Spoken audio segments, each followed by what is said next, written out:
Awakening. Through the massive skylight illuminating the hall at Robin Hill, the July sunlight at 5 o'clock fell just where the broad stairway turned. And in that radiant streak little John Forsyte stood, blue linen suited. His hair was shining, and his eyes, from beneath a frown, for he was considering how to go downstairs, this last of innumerable times, before the car brought his father and mother home. 4 at a time, and 5 at the bottom. Stale. Down the banisters?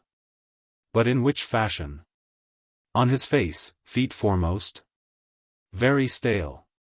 On his stomach, sideways? Paltry. On his back, with his arms stretched down on both sides? Forbidden. Or on his face, head foremost, in a manner unknown as yet to any but himself? Such was the cause of the frown on the illuminated face of little John. In that summer of 1909 the simple souls who even then desired to simplify the English tongue, had, of course, no cognizance of little John, or they would have claimed him for a disciple. But one can be too simple in this life, for his real name was Jolyon, and his living father and dead half-brother had usurped of old the other shortenings, Joe and Jolly. As a fact little John had done his best to conform to convention and spell himself first Johann, then John. Not till his father had explained the sheer necessity, had he spelled his name John. Up till now that father had possessed what was left of his heart by the groom, Bob, who played the concertina, and his nurse, Da, who wore the violet dress on Sundays. And enjoyed the name of Spraggins in that private life lived at odd moments even by domestic servants. His mother had only appeared to him, as it were in dreams, smelling delicious, smoothing his forehead just before he fell asleep, and sometimes docking his hair, of a golden-brown color. When he cut his head open against the nursery fender she was there to be bled over, and when he had nightmares she would sit on his bed and cuddle his head against her neck. She was precious but remote, because Da was so near, and there is hardly room for more than one woman at a time in a man's heart. With his father, too, of course, he had special bonds of union. For little John also meant to be a painter when he grew up, with the one small difference, that his father painted pictures, and little John intended to paint ceilings and walls. Standing on a board between 2 stepladders, in a dirty white apron, and a lovely smell of whitewash. His father also took him riding in Richmond Park, on his pony, Mouse, so called because it was so colored. Little John had been born with a silver spoon in a mouth which was rather curly and large. He had never heard his father or his mother speak in an angry voice, either to each other, himself, or anybody else. The groom, Bob, cook, Jane, Bella and the other servants, even Da, who alone restrained him in his courses, had special voices when they talked to him. He was therefore of opinion that the world was a place of perfect and perpetual gentility and freedom. A child of 1901, he had come to consciousness when his country, just over that bad attack of scarlet fever, the Boer War, was preparing for the liberal revival of 1906. Coercion was unpopular, parents had exalted notions of giving their offspring a good time. They spoiled their rods, spared their children, and anticipated the results with enthusiasm.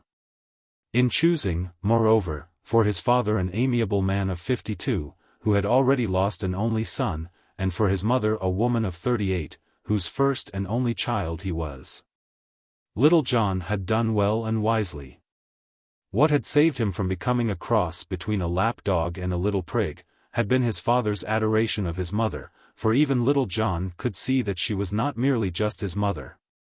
And that he played second fiddle to her in his father's heart, what he played in his mother's heart he knew not yet. As for Auntie June, his half-sister, but so old that she had grown out of the relationship, she loved him, of course, but was too sudden. His devoted Da, too, had a Spartan touch. His bath was cold and his knees were bare, he was not encouraged to be sorry for himself. As to the vexed question of his education, little John shared the theory of those who considered that children should not be forced. He rather liked the mademoiselle who came for 2 hours every morning to teach him her language, together with history, geography and sums. Nor were the piano lessons which his mother gave him disagreeable, for she had a way of luring him from tune to tune, never making him practice one which did not give him pleasure. So that he remained eager to convert 10 thumbs into 8 fingers. Under his father he learned to draw pleasure pigs and other animals. He was not a highly educated little boy. Yet, on the whole, the silver spoon stayed in his mouth without spoiling it, though De sometimes said that other children would do him a world of good. It was a disillusionment, then, when at the age of nearly 7 she held him down on his back, because he wanted to do something of which she did not approve. This first interference with the free individualism of a Forsyte drove him almost frantic. There was something appalling in the utter helplessness of that position, and the uncertainty as to whether it would ever come to an end. Suppose she never let him get up any more? He suffered torture at the top of his voice for 50 seconds. Worse than anything was his perception that De had taken all that time to realize the agony of fear he was enduring. Thus, dreadfully, was revealed to him the lack of imagination in the human being. When he was let up he remained convinced that De had done a dreadful thing. Though he did not wish to bear witness against her, he had been compelled, by fear of repetition, to seek his mother and say, "Mum, don't let De hold me down on my back again." His mother, her hands held up over her head, and in them 2 plaits of hair, couleur de feuille morte. As little John had not yet learned to call it, had looked at him with eyes like little bits of his brown velvet tunic, and answered, "No, darling, I won't." She, being in the nature of a goddess, little John was satisfied. Especially when, from under the dining table at breakfast, where he happened to be waiting for a mushroom, he had overheard her say to his father, "Then, will you tell De, dear, or shall I? She's so devoted to him," and his father's answer, "Well, she mustn't show it that way. I know exactly what it feels like to be held down on one's back. No Forsyte can stand it for a minute." Conscious that they did not know him to be under the table, little John was visited by the quite new feeling of embarrassment, and stayed where he was, ravaged by desire for the mushroom. Such had been his first dip into the dark abysses of existence. Nothing much had been revealed to him after that, till one day, having gone down to the cowhouse for his drink of milk fresh from the cow, after Garrett had finished milking, he had seen Clover's calf, dead. Inconsolable, and followed by an upset Garrett, he had sought De. But suddenly aware that she was not the person he wanted, had rushed away to find his father, and had run into the arms of his mother. Clover's calves dead. Oh! Oh! It looked so soft. His mother's clasp, and her "Yes, darling, there, had stayed his sobbing. But if Clover's calf could die, anything could, not only bees, flies, beetles and chickens, and look soft like that. This was appalling, and soon forgotten. The next thing had been to sit on a bumblebee, a poignant experience, which his mother had understood much better than De.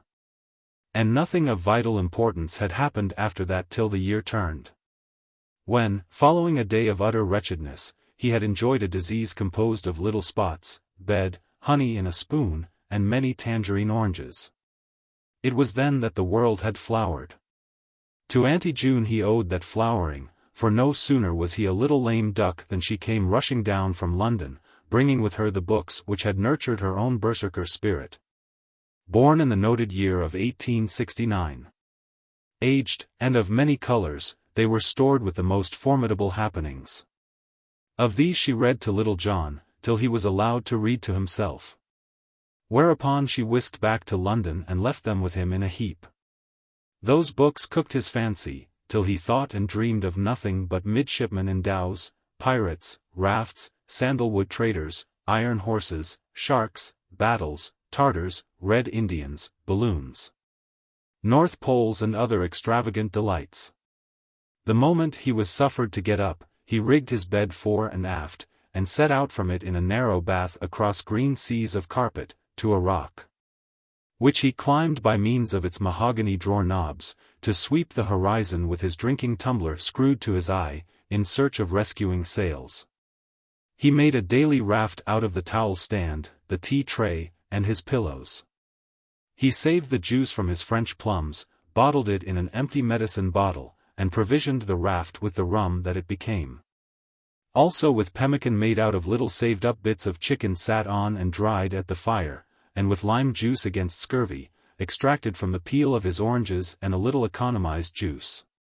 He made a North Pole one morning from the whole of his bedclothes except the bolster, and reached it in a birch-bark canoe, in private life the fender. After a terrible encounter with a polar bear fashioned from the bolster and 4 skittles dressed up in Da's nightgown. After that, his father, seeking to steady his imagination, brought him Ivanhoe, Bevis, a book about King Arthur, and Tom Brown's schooldays. He read the first, and for 3 days built, defended and stormed Front de Boeuf's castle, taking every part in the piece except those of Rebecca and Rowena. With piercing cries of "En avant, de Bracy," and similar utterances. After reading the book about King Arthur he became almost exclusively Sir Lamric de Gallis, because, though there was very little about him, he preferred his name to that of any other knight. And he rode his old rocking horse to death, armed with a long bamboo. Bevis he found tame. Besides, it required woods and animals, of which he had none in his nursery, except his 2 cats, Fitz and Puck Forsyte, who permitted no liberties. For Tom Brown he was as yet too young. There was relief in the house when, after the 4th week, he was permitted to go down and out. The month being March the trees were exceptionally like the masts of ships, and for little John that was a wonderful spring, extremely hard on his knees, suits, and the patience of De, who had the washing and reparation of his clothes. Every morning the moment his breakfast was over, he could be viewed by his mother and father, whose windows looked out that way, coming from the study, crossing the terrace, climbing the old oak tree, his face resolute and his hair bright. He began the day thus because there was not time to go far afield before his lessons. The old tree's variety never staled. It had mainmast, foremast, topgallant mast, and he could always come down by the halyards, or ropes of the swing. After his lessons, completed by 11, he would go to the kitchen for a thin piece of cheese, a biscuit and 2 French plums, provision enough for a jolly boat at least, and eat it in some imaginative way. Then, armed to the teeth with gun, pistols, and sword, he would begin the serious climbing of the morning, encountering by the way innumerable slavers, Indians, pirates, leopards, and bears. He was seldom seen at that hour of the day without a cutlass in his teeth, like Dick Needham, amid the rapid explosion of copper caps. And many were the gardeners he brought down with yellow peas shot out of his little gun. He lived a life of the most violent action. "John," said his father to his mother, under the oak tree, "is terrible. I'm afraid he's going to turn out a sailor or something hopeless. Do you see any sign of his appreciating beauty?" "Not the faintest." "Well, thank heaven he's no turn for wheels or engines. I can bear anything but that. But I wish he'd take more interest in nature. He's imaginative, Jolyon." "Yes, in a sanguinary way." "Does he love anyone just now?" "No, only everyone. There never was anyone born more loving or more lovable than John. Being your boy, Irene." At this moment little John, lying along a branch high above them, brought them down with 2 peas, but that fragment of talk lodged, thick, in his small gizzard. Loving, lovable, imaginative, sanguinary. The leaves also were thick by now, and it was time for his birthday, which, occurring every year on the 12th of May, was always memorable for his chosen dinner of sweetbread, mushrooms, macaroons, and ginger beer. Between that 8th birthday, however, and the afternoon when he stood in the July radiance at the turning of the stairway, several important things had happened. Worn out by washing his knees, or moved by that mysterious instinct which forces even nurses to desert their nurslings, left the very day after his birthday in floods of tears, to be married, of all things, to a man. Little John, from whom it had been kept, was inconsolable for an afternoon. It ought not to have been kept from him. 2 large boxes of soldiers and some artillery, together with the young buglers, which had been among his birthday presents, cooperated with his grief in a sort of conversion. And instead of seeking adventures in person and risking his own life, he began to play imaginative games, in which he risked the lives of countless tin soldiers, marbles, stones, and beans. Of these forms of chair à canon he made collections, and, using them alternately, fought the Peninsular, the 7 Years, the 30 Years, and other wars, about which he had been reading of late in a big history of Europe which had been his grandfather's. He altered them to suit his genius, and fought them all over the floor in his day nursery, so that nobody could come in, for fearing of disturbing Gustavus Adolphus, King of Sweden, or treading on an army of Austrians. Because of the sound of the word he was passionately addicted to the Austrians, and finding there were so few battles in which they were successful he had to invent them in his games. His favorite generals were Prince Eugene, the Archduke Charles and Wallenstein.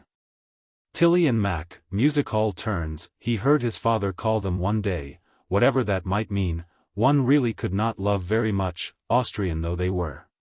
For euphonic reasons, too, he doted on Turin. This phase, which caused his parents anxiety, because it kept him indoors when he ought to have been out, lasted through May and half of June. Till his father killed it by bringing home to him Tom Sawyer and Huckleberry Finn. When he read those books something happened in him, and he went out of doors again in passionate quest of a river. There being none on the premises at Robin Hill, he had to make one out of the pond, which fortunately had water lilies, dragonflies, gnats, bulrushes, and 3 small willow trees. On this pond, after his father and Garrett had ascertained by sounding that it had a reliable bottom and was nowhere more than 2 feet deep, he was allowed a little collapsible canoe, in which he spent hours and hours paddling, and lying down out of sight of Indian Joe and other enemies. On the shore of the pond, too, he built himself a wigwam about 4 feet square, of old biscuit tins, roofed in by boughs. In this he would make little fires, and cook the birds he had not shot with his gun, hunting in the coppice and fields, or the fish he did not catch in the pond because there were none. This occupied the rest of June and that July, when his father and mother were away in Ireland. He led a lonely life of make-believe during those 5 weeks of summer weather, with gun, wigwam, water and canoe. And, however hard his active little brain tried to keep the sense of beauty away, she did creep in on him for a second now and then, perching on the wing of a dragonfly, glistening on the water lilies, or brushing his eyes with her blue as he lay on his back in ambush. Auntie June, who had been left in charge, had a grown-up in the house, with a cough and a large piece of putty which he was making into a face, so she hardly ever came down to see him in the pond. Once, however, she brought with her 2 other grown-ups. Little John, who happened to have painted his naked self bright blue and yellow in stripes out of his father's watercolor box, and put some duck's feathers in his hair, saw them coming, and ambushed himself among the willows. As he had foreseen, they came at once to his wigwam and knelt down to look inside. So that with a blood-curdling yell he was able to take the scalps of Auntie June and the woman grown-up, in an almost complete manner before they kissed him. The names of the 2 grown-ups were Auntie Holly and Uncle Val, who had a brown face and a little limp, and laughed at him terribly. He took a fancy to Auntie Holly, who seemed to be a sister too. But they both went away the same afternoon and he did not see them again. 3 days before his father and mother were to come home Auntie June also went off in a great hurry, taking the grown-up, who coughed and his piece of putty. And Mademoiselle said, "Poor man, he was very ill. I forbid you to go into his room, John." Little John, who rarely did things merely because he was told not to, refrained from going, though he was bored and lonely. In truth the day of the pond was past, and he was filled to the brim of his soul with restlessness and the want of something, not a tree, not a gun, something soft. Those last 2 days had seemed months in spite of Cast Up by the Sea, wherein he was reading about Mother Lee and her terrible wrecking bonfire. He had gone up and down the stairs perhaps 100 times in those 2 days, and often from the day nursery, where he slept now, had stolen into his mother's room, looked at everything without touching, and on into the dressing-room. and standing on one leg beside the bath, like Slingsby, had whispered, "Ho, ho, ho! Dog my cats," mysteriously, to bring luck. Then, stealing back, he had opened his mother's wardrobe, and taken a long sniff which seemed to bring him nearer to, he didn't know what. He had done this just before he stood in the streak of sunlight, debating in which of the several ways he should slide down the banisters. They all seemed silly, and in a sudden languor he began descending the steps one by one. During that descent he could remember his father quite distinctly, the short grey beard, the deep eyes twinkling, the furrow between them, the funny smile. The thin figure which always seemed so tall to little John. But his mother he couldn't see. All that represented her was something swaying with two dark eyes looking back at him, and the scent of her wardrobe. Bella was in the hall, drawing aside the big curtains, and opening the front door. Little John said, wheedling, "Bella." "Yes, Master John." "Do let's have tea under the oak tree when they come. I know they'd like it best." "You mean you'd like it best?" Little John considered. "No, they would, to please me." Bella smiled. "Very well, I'll take it out if you'll stay quiet here and not get into mischief before they come." Little John sat down on the bottom step, and nodded. Bella came close, and looked him over. "Get up," she said. Little John got up. She scrutinized him behind. He was not green, and his knees seemed clean. "All right," she said. "My! Aren't you brown? Give me a kiss." And Little John received a peck on his hair. "What jam?" he asked. "I'm so tired of waiting." "Gooseberry and strawberry." "Number." They were his favorites. When she was gone he sat still for quite a minute. It was quiet in the big hall open to its east end so that he could see one of his trees, a brig sailing very slowly across the upper lawn. In the outer hall shadows were slanting from the pillars. Little John got up, jumped one of them, and walked round the clump of iris plants which filled the pool of grey-white marble in the center. The flowers were pretty, but only smelled a very little. He stood in the open doorway and looked out. Suppose they didn't come. He had waited so long that he felt he could not bear that, and his attention slid at once from such finality to the dust motes in the bluish sunlight coming in, thrusting his hand up. He tried to catch some. Bella ought to have dusted that piece of air. But perhaps they weren't dust, only what sunlight was made of, and he looked to see whether the sunlight out of doors was the same. It was not. He had said he would stay quiet in the hall, but he simply couldn't any more, and crossing the gravel of the drive he lay down on the grass beyond. Pulling 6 daisies he named them carefully, Sir Lamorak, Sir Tristram, Sir Lancelot, Sir Palomides, Sir Bors, Sir Gawain, and fought them in couples till only Sir Lamorak, whom he had selected for a specially stout stalk, had his head on, and even he, after 3 encounters, looked worn and waggly. A beetle was moving slowly in the grass, which almost wanted cutting. Every blade was a small tree, round whose trunk the beetle had to glide. Little John stretched out Sir Lamorak, feet foremost, and stirred the creature up. It scuttled painfully. Little John laughed, lost interest, and sighed. His heart felt empty. He turned over and lay on his back. There was a scent of honey from the lime trees in flower, and in the sky the blue was beautiful, with a few white clouds which looked and perhaps tasted like lemon ice. He could hear Bob playing, way down upon the Sewanee River, on his concertina, and it made him nice and sad. He turned over again and put his ear to the ground. Indians could hear things coming ever so far, but he could hear nothing, only the concertina. And almost instantly he did hear a grinding sound, a faint toot. Yes. It was a car, coming. Up he jumped. Should he wait in the porch, or rush upstairs, and as they came in, shout, "Look!" and slide slowly down the banisters, head foremost? Should he? The car turned in at the drive. it was too late. And he only waited, jumping up and down in his excitement. The car came quickly, whirred, and stopped. His father got out, exactly like life. He bent down and little John bobbed up, they bumped. His father said, "Bless us. Well, old man, you are brown." Just as he would, and the sense of expectation, of something wanted, bubbled unextinguished in little John. Then, with a long, shy look he saw his mother, in a blue dress, with a blue motor scarf over her cap and hair, smiling.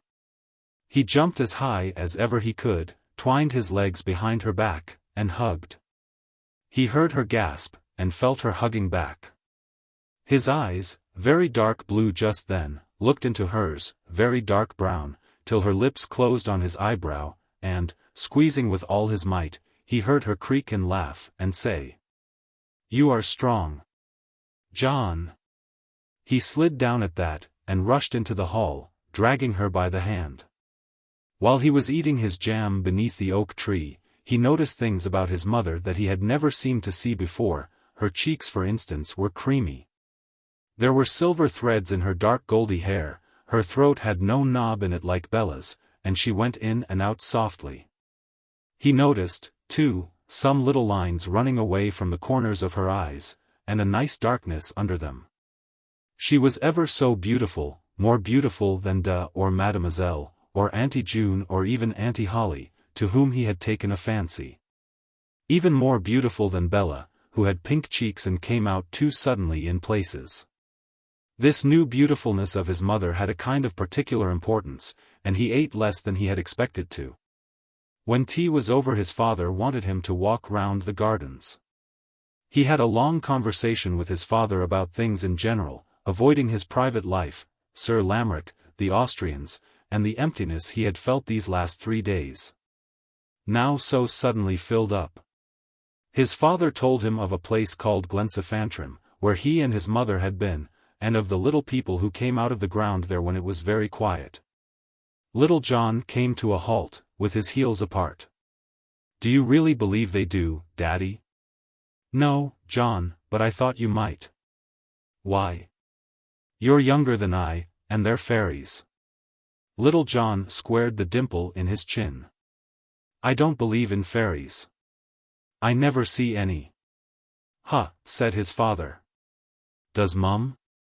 His father smiled his funny smile. "No, she only sees Pan." "What's Pan?" "The goaty god who skips about in wild and beautiful places." "Was he in Glensiffantrim?" "Mum said so." Little John took his heels up, and led on. "Did you see him?" "No. I only saw Venus Anadyomene." Little John reflected, Venus was in his book about the Greeks and Trojans. Then Anna was her Christian and Diomene her surname? But it appeared, on inquiry, that it was one word, which meant rising from the foam. Did she rise from the foam in Glensiffantrim? Yes, every day. What is she like, Daddy? Like Mum. Oh. Then she must be, but he stopped at that, rushed at a wall, scrambled up, and promptly scrambled down again. The discovery that his mother was beautiful was one which he felt must absolutely be kept to himself. His father's cigar, however, took so long to smoke, that at last he was compelled to say, "I want to see what Mum's brought home. Do you mind, Daddy?" He pitched the motive low, to absolve him from unmanliness, and was a little disconcerted when his father looked at him right through, heaved an important sigh, and answered, "All right, old man. You go and love her." He went, with a pretense of slowness, and then rushed, to make up. He entered her bedroom from his own, the door being open. She was still kneeling before a trunk, and he stood close to her, quite still. She knelt up straight, and said, "Well, John? I thought I'd just come and see." Having given and received another hug, he mounted the window seat, and tucking his legs up under him watched her unpack. He derived a pleasure from the operation such as he had not yet known, partly because she was taking out things which looked suspicious, and partly because he liked to look at her. She moved differently from anybody else, especially from Bella. She was certainly the refinedest-looking person he had ever seen. She finished the trunk at last, and knelt down in front of him. "Have you missed us, John?" Little John nodded, and having thus admitted his feelings, continued to nod.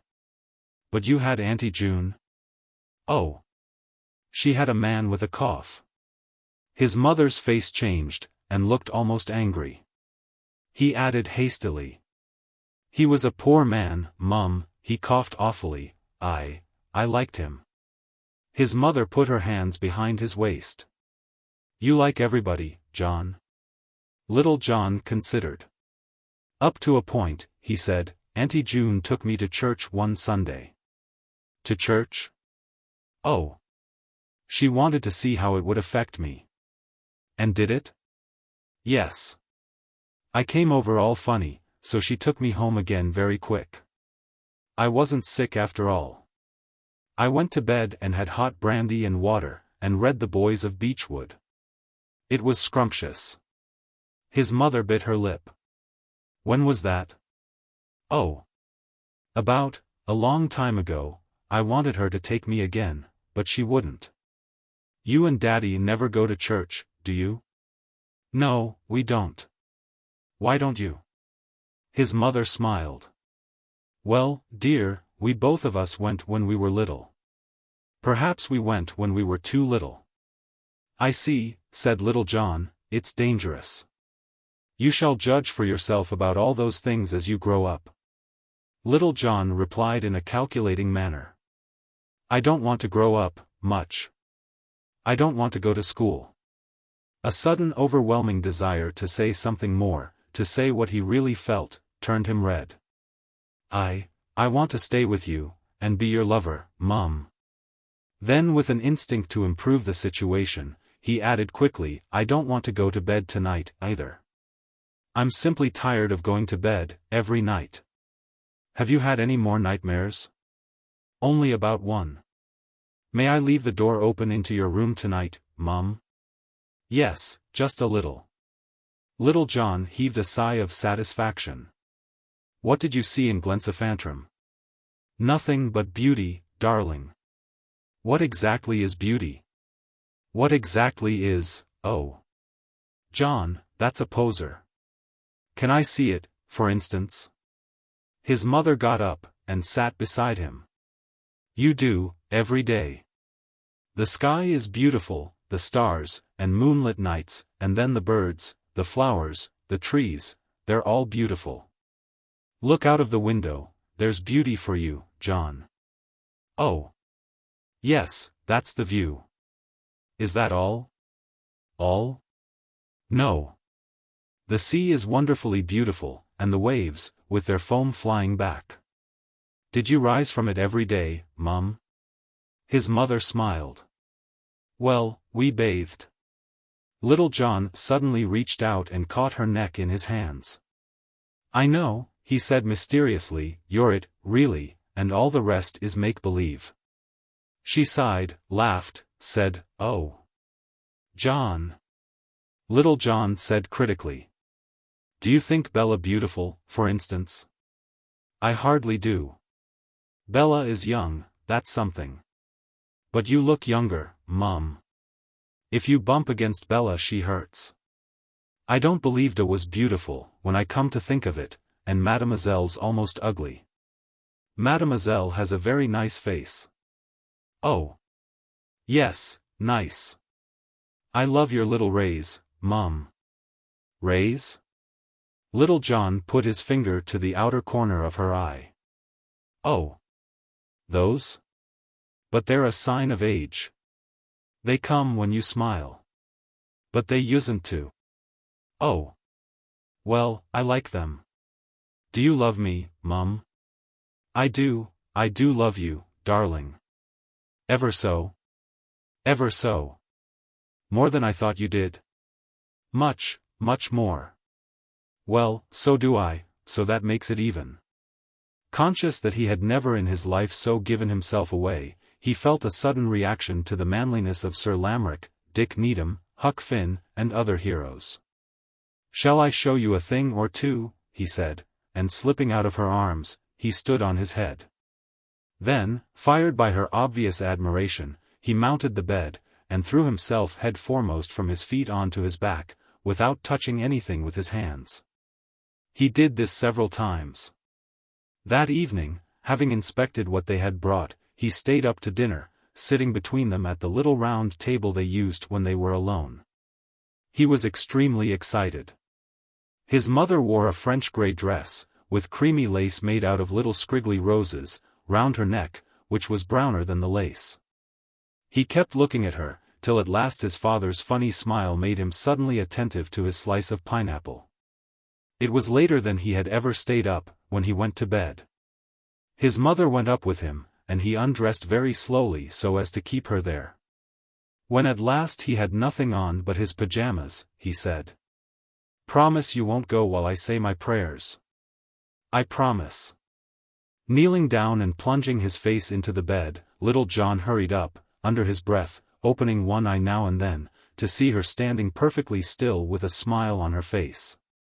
"Our Father," so went his last prayer, "which art in heaven, hallowed be thy kingdom on earth as it is in heaven.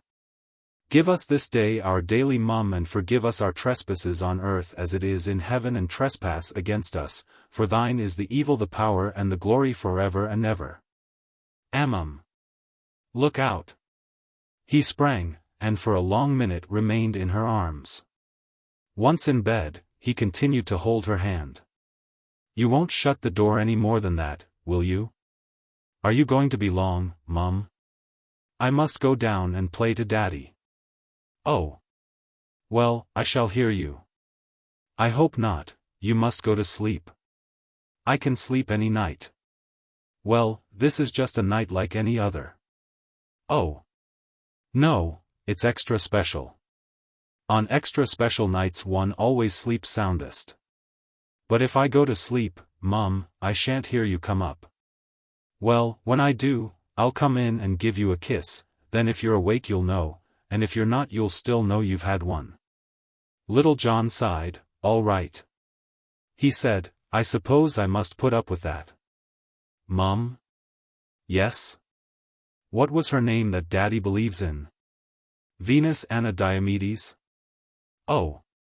My angel. Anadyomene." "Yes. But I like my name for you much better." "What is yours, John?" Little John answered shyly. "Guinevere. It's out of the round table, I've only just thought of it, only of course her hair was down." His mother's eyes, looking past him, seemed to float. "You won't forget to come, Mum?"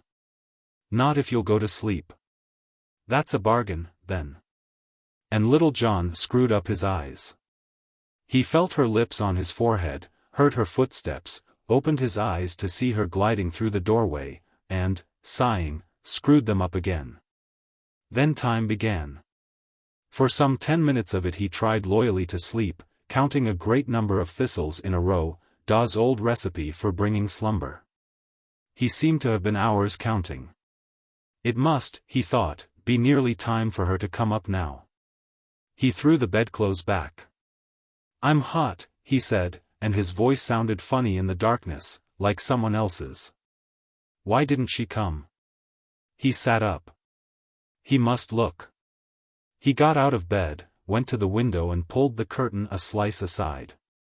It wasn't dark, but he couldn't tell whether because of daylight or the moon, which was very big. It had a funny, wicked face, as if laughing at him, and he did not want to look at it. Then, remembering that his mother had said moonlit nights were beautiful, he continued to stare out in a general way. The trees threw thick shadows, the lawn looked like spilt milk, and a long, long way he could see, oh, very far, right over the world, and it all looked different and swimmy. There was a lovely smell, too, in his open window. "I wish I had a dove like Noah," he thought. The moony moon was round and bright. It shone and made it light. After that rhyme, which came into his head all at once, he became conscious of music, very soft, lovely. Mum playing. He bethought himself of a macaroon he had, laid up in his chest of drawers, and, getting it, came back to the window. He leaned out, now munching, now holding his jaws to hear the music better. They used to say that angels played on harps in heaven, but it wasn't half so lovely as Mum playing in the moony night, with him eating a macaroon. A cockchafer buzzed by, a moth flew in his face, the music stopped, and little John drew his head in. She must be coming. He didn't want to be found awake. He got back into bed and pulled the clothes nearly over his head, but he had left a streak of moonlight coming in. It fell across the floor, near the foot of the bed, and he watched it moving ever so slowly towards him, as if it were alive. The music began again, but he could only just hear it now. Sleepy music, pretty, sleepy, music, sleepy, slee. And time slipped by, the music rose, fell, ceased, the moonbeam crept towards his face. Little John turned in his sleep till he lay on his back, with one brown fist still grasping the bedclothes. The corners of his eyes twitched, he had begun to dream. He dreamed he was drinking milk out of a pan that was the moon, opposite a great black cat which watched him with a funny smile like his father's. He heard it whisper, "Don't drink too much." It was the cat's milk, of course, and he put out his hand amicably to stroke the creature, but it was no longer there. The pan had become a bed, in which he was lying, and when he tried to get out he couldn't find the edge, he couldn't find it, he couldn't get out. It was dreadful. He whimpered in his sleep. The bed had begun to go round too, it was outside him and inside him, going round and getting fiery, and Mother Lee out of Cast Up by the Sea was stirring it. Oh! So horrible she looked. Faster and faster, till he and the bed and Mother Lee and the moon and the cat were all one will going round and up, awful, awful, awful. He shrieked. A voice saying, "Darling, darling," got through the wheel, and he awoke, standing on his bed, with his eyes wide open. There was his mother, with her hair like Guinevere's, and, clutching her, he buried his face in it. "Oh! Oh! It's all right, treasure. You're awake now. There. There. It's nothing." But little John continued to say, "Oh! Oh!" Her voice went on, velvety in his ear. "It was the moonlight, sweetheart, coming on your face." Little John burbled into her nightgown. "You said it was beautiful." "Oh! Not to sleep in, John." "Who let it in? Did you draw the curtains?" "I wanted to see the time." I looked out, I heard you playing, Mum, I ate my macaroon." But he was growing slowly comforted, and the instinct to excuse his fear revived within him. "Mother Lee went round in me and got all fiery," he mumbled. "Well, John, what can you expect if you eat macaroons after you've gone to bed?" "Only one, Mum." It made the music ever so more beautiful. "I was waiting for you, I nearly thought it was tomorrow." "My ducky, it's only just 11 now." Little John was silent, rubbing his nose on her neck. "Mum, is Daddy in your room?" "Not tonight." "Can I come?" "If you wish, my precious." Half himself again, little John drew back.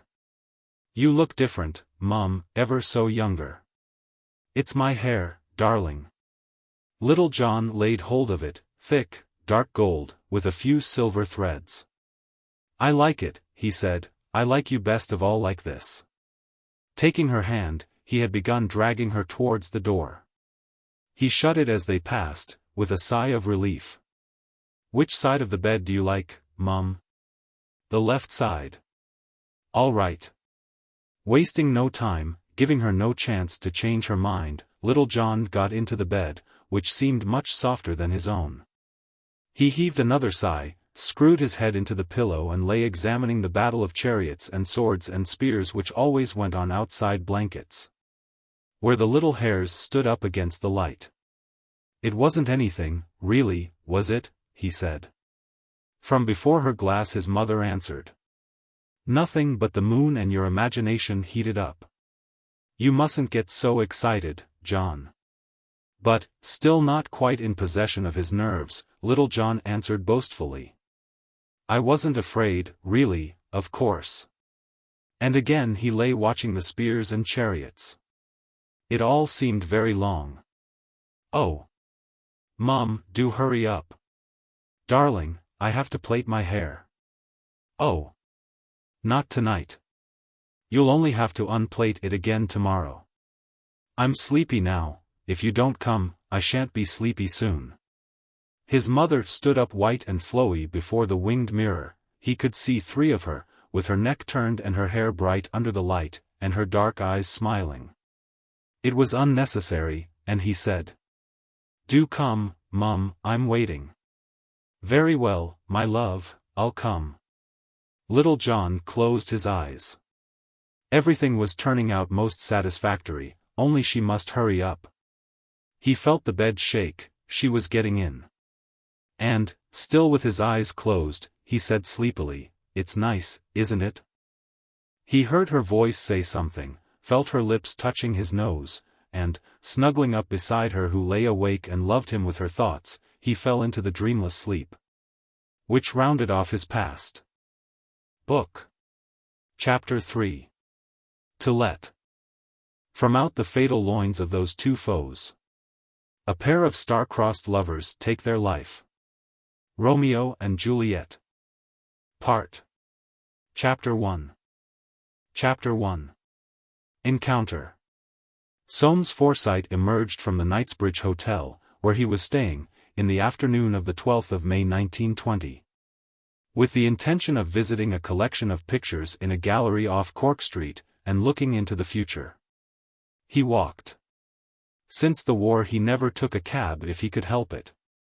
Their drivers were, in his view, an uncivil lot, though now that the war was over and supply beginning to exceed demand again, getting more civil in accordance with the custom of human nature. Still, he had not forgiven them, deeply identifying them with gloomy memories, and now, dimly, like all members, of their class, with revolution. The considerable anxiety he had passed through during the war, and the more considerable anxiety he had since undergone in the peace, had produced psychological consequences in a tenacious nature. He had, mentally, so frequently experienced ruin, that he had ceased to believe in its material probability. Paying away $4,000 a year in income and super tax, one could not very well be worse off. A fortune of $250,000, encumbered only by a wife and 1 daughter, and very diversely invested, afforded substantial guarantee even against that wildcat notion, a levy on capital. And as to confiscation of war profits, he was entirely in favor of it, for he had none, and, serve the beggars right. The price of pictures, moreover, had, if anything, gone up, and he had done better with his collection since the war began than ever before. Air raids, also, had acted beneficially on a spirit congenitally cautious, and hardened a character already dogged. To be in danger of being entirely dispersed inclined one to be less apprehensive of the more partial dispersions involved in levies and taxation. While the habit of condemning the impudence of the Germans had led naturally to condemning that of labor, if not openly at least in the sanctuary of his soul. He walked. There was, moreover, time to spare, for Fleur was to meet him at the gallery at 4 o'clock, and it was as yet but 2:30. It was good for him to walk, his liver was a little constricted, and his nerves rather on edge. His wife was always out when she was in town, and his daughter would flibberty-gibbet all over the place like most young women since the war. Still, he must be thankful that she had been too young to do anything in that war itself. Not, of course, that he had not supported the war from its inception, with all his soul, but between that and supporting it with the bodies of his wife and daughter, there had been a gap fixed by something old-fashioned within him which abhorred emotional extravagance. He had, for instance, strongly objected to Annette, so attractive, and in 1914 only 34, going to her native France, her chère patrie, as, under the stimulus of war, she had begun to call it, to nurse her braves poilus, forsooth. ruining her health and her looks. As if she were really a nurse. He had put a stopper on it. Let her do needlework for them at home, or knit. She had not gone, therefore, and had never been quite the same woman since. A bad tendency of hers to mock at him, not openly, but in continual little ways, had grown. As for Fleur, the war had resolved the vexed problem whether or not she should go to school. She was better away from her mother in her war mood, from the chance of air raids, and the impetus to do extravagant things. So he had placed her in a seminary as far west as had seemed to him compatible with excellence, and had missed her horribly. Fleur. He had never regretted the somewhat outlandish name by which at her birth he had decided so suddenly to call her, marked concession though it had been to the French. Fleur.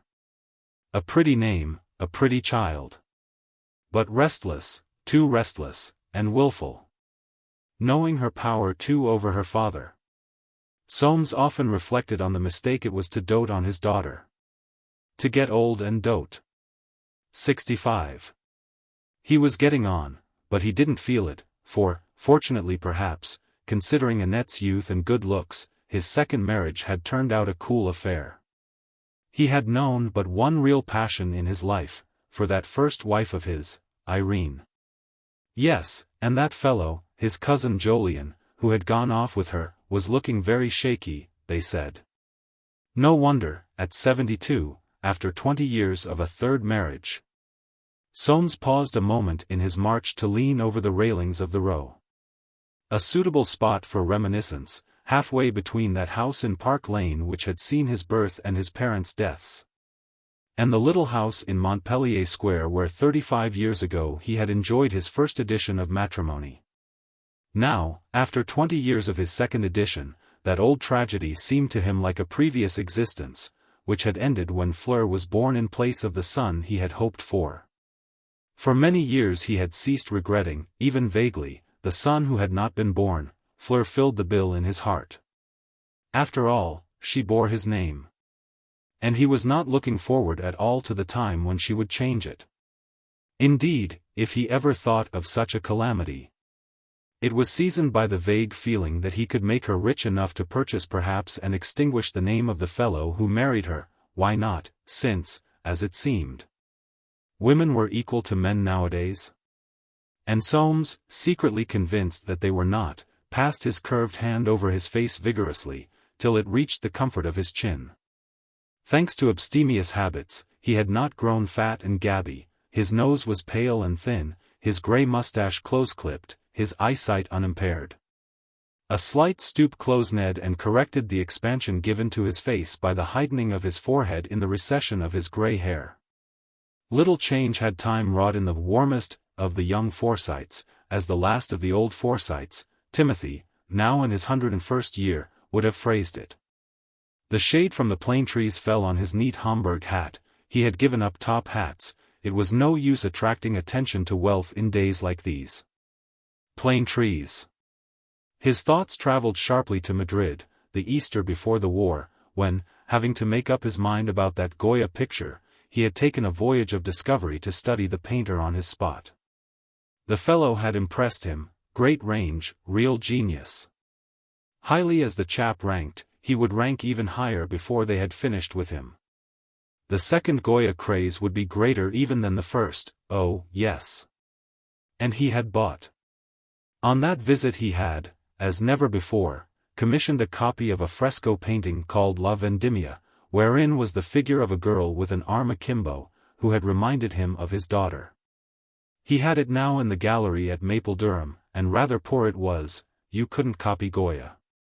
He would still look at it, however, if his daughter were not there, for the sake of something irresistibly reminiscent in the light, erect balance of the figure. The width between the arching eyebrows, the eager dreaming of the dark eyes. Curious that Fleur should have dark eyes, when his own were grey. No pure Forsyte had brown eyes, and her mother's blue.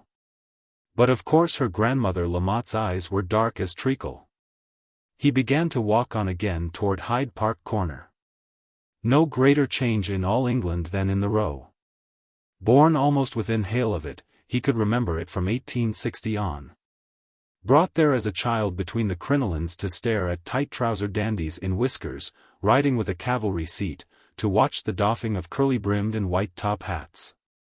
The leisurely air of it all, and the little bow-legged man in a long red waistcoat who used to come among the fashion with dogs on several strings, and try to sell one to his mother, King Charles spaniels, Italian greyhounds, affectionate to her crinoline, you never saw them now. You saw no quality of any sort, indeed, just working people sitting in dull rows with nothing to stare at but a few young bouncing females in pot hats, riding astride, or desultory colonials charging up and down on dismal-looking hacks, with, here and there, little girls on ponies, or old gentlemen jogging their livers, or an orderly trying a great galumphing cavalry horse. No thoroughbreds, no grooms, no bowing, no scraping, no gossip, nothing, only the trees the same, the trees indifferent to the generations and declensions of mankind. A democratic England, dishevelled, hurried, noisy, and seemingly without an apex. And that something fastidious in the soul of Soames turned over within him.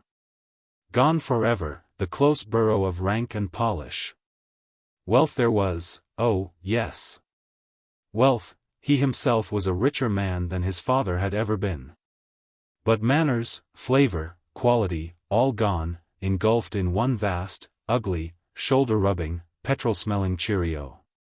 Little half-beaten pockets of gentility in caste lurking here and there, dispersed and chétif, as Annette would say, but nothing ever again firm and coherent to look up to. And into this new hurly-burly of bad manners and loose morals his daughter, flower of his life, was flung. And when those Labour chaps got power, if they ever did, the worst was yet to come. He passed out under the archway, at last no longer, thank goodness, disfigured by the gun-grey of its searchlight. They'd better put a searchlight on to where they're all going, he thought, and light up their precious democracy. And he directed his steps along the club fronts of Piccadilly. George Forsyte, of course, would be sitting in the bay window of the Iseum. The chap was so big now that he was there nearly all his time, like some immovable, sardonic, humorous eye noting the decline of men and things. And Soames hurried, ever constitutionally uneasy beneath his cousin's glance. George, who, as he had heard, had written a letter signed Patriot, in the middle of the war, complaining of the government's hysteria in docking the oats of racehorses. Yes, there he was, tall, ponderous, neat, clean-shaven, with his smooth hair, hardly thinned, smelling, no doubt, of the best hair wash, and a pink paper in his hand. Well, he didn't change. And for perhaps the first time in his life Soames felt a kind of sympathy tapping in his waistcoat for that sardonic kinsman. With his weight, his perfectly parted hair, and bull-like gaze, he was a guarantee that the old order would take some shifting yet. He saw George move the pink paper as if inviting him to ascend. The chap must want to ask something about his property. It was still under Soames' control. For in the adoption of a sleeping partnership at that painful period 20 years back when he had divorced Irene, Soames had found himself almost insensibly retaining control of all purely Forsyte affairs. Hesitating for just a moment, he nodded and went in. Since the death of his brother-in-law Montague Dartai, in Paris, which no one had quite known what to make of. Except that it was certainly not suicide, the Iseum Club had seemed more respectable to Soames. George, too, he knew, had sown the last of his wild oats, and was committed definitely to the joys of the table, eating only of the very best so as to keep his weight down, and owning, as he said, just one or two old screws to give me an interest in life. He joined his cousin, therefore, in the bay window without the embarrassing sense of indiscretion he had been used to feel up there. George put out a well-kept hand. "Haven't seen you since the war," he said. "How's your wife?" "Thanks," said Soames coldly, "well enough." Some hidden jest curved, for a moment, George's fleshy face, and gloated from his eye. "That Belgian chap, Profond," he said, "is a member here now. He's a rum customer." "Quite," muttered Soames. "What did you want to see me about?" Old Timothy. He might go off the hooks at any moment. I suppose he's made his will. Yes. Well, you or somebody ought to give him a look up, last of the old lot. He's 100, you know. They say he's like a mummy. Where are you going to put him? He ought to have a pyramid by rights. Soames shook his head. Highgate, the family vault. Well, I suppose the old girls would miss him, if he was anywhere else. They say he still takes an interest in food. He might last on, you know. Don't we get anything for the old Forsytes? 10 of them, average age 88, I worked it out. That ought to be equal to triplets. Is that all? Said Soames, I must be getting on. You unsociable devil, George's eyes seemed to answer. Yes, that's all, look him up in his mausoleum, the old chap might want to prophesy. The grin died on the rich curves of his face, and he added, haven't you attorneys invented a way yet of dodging this damned income tax? It hits the fixed inherited income like the very deuce. I used to have $2,500 a year, now I've got a beggarly $1,500, and the price of living doubled. Ah, murmured Soames, the turf's in danger. Over George's face moved a gleam of sardonic self-defense. Well, he said, they brought me up to do nothing, and here I am in the sere and yellow, getting poorer every day.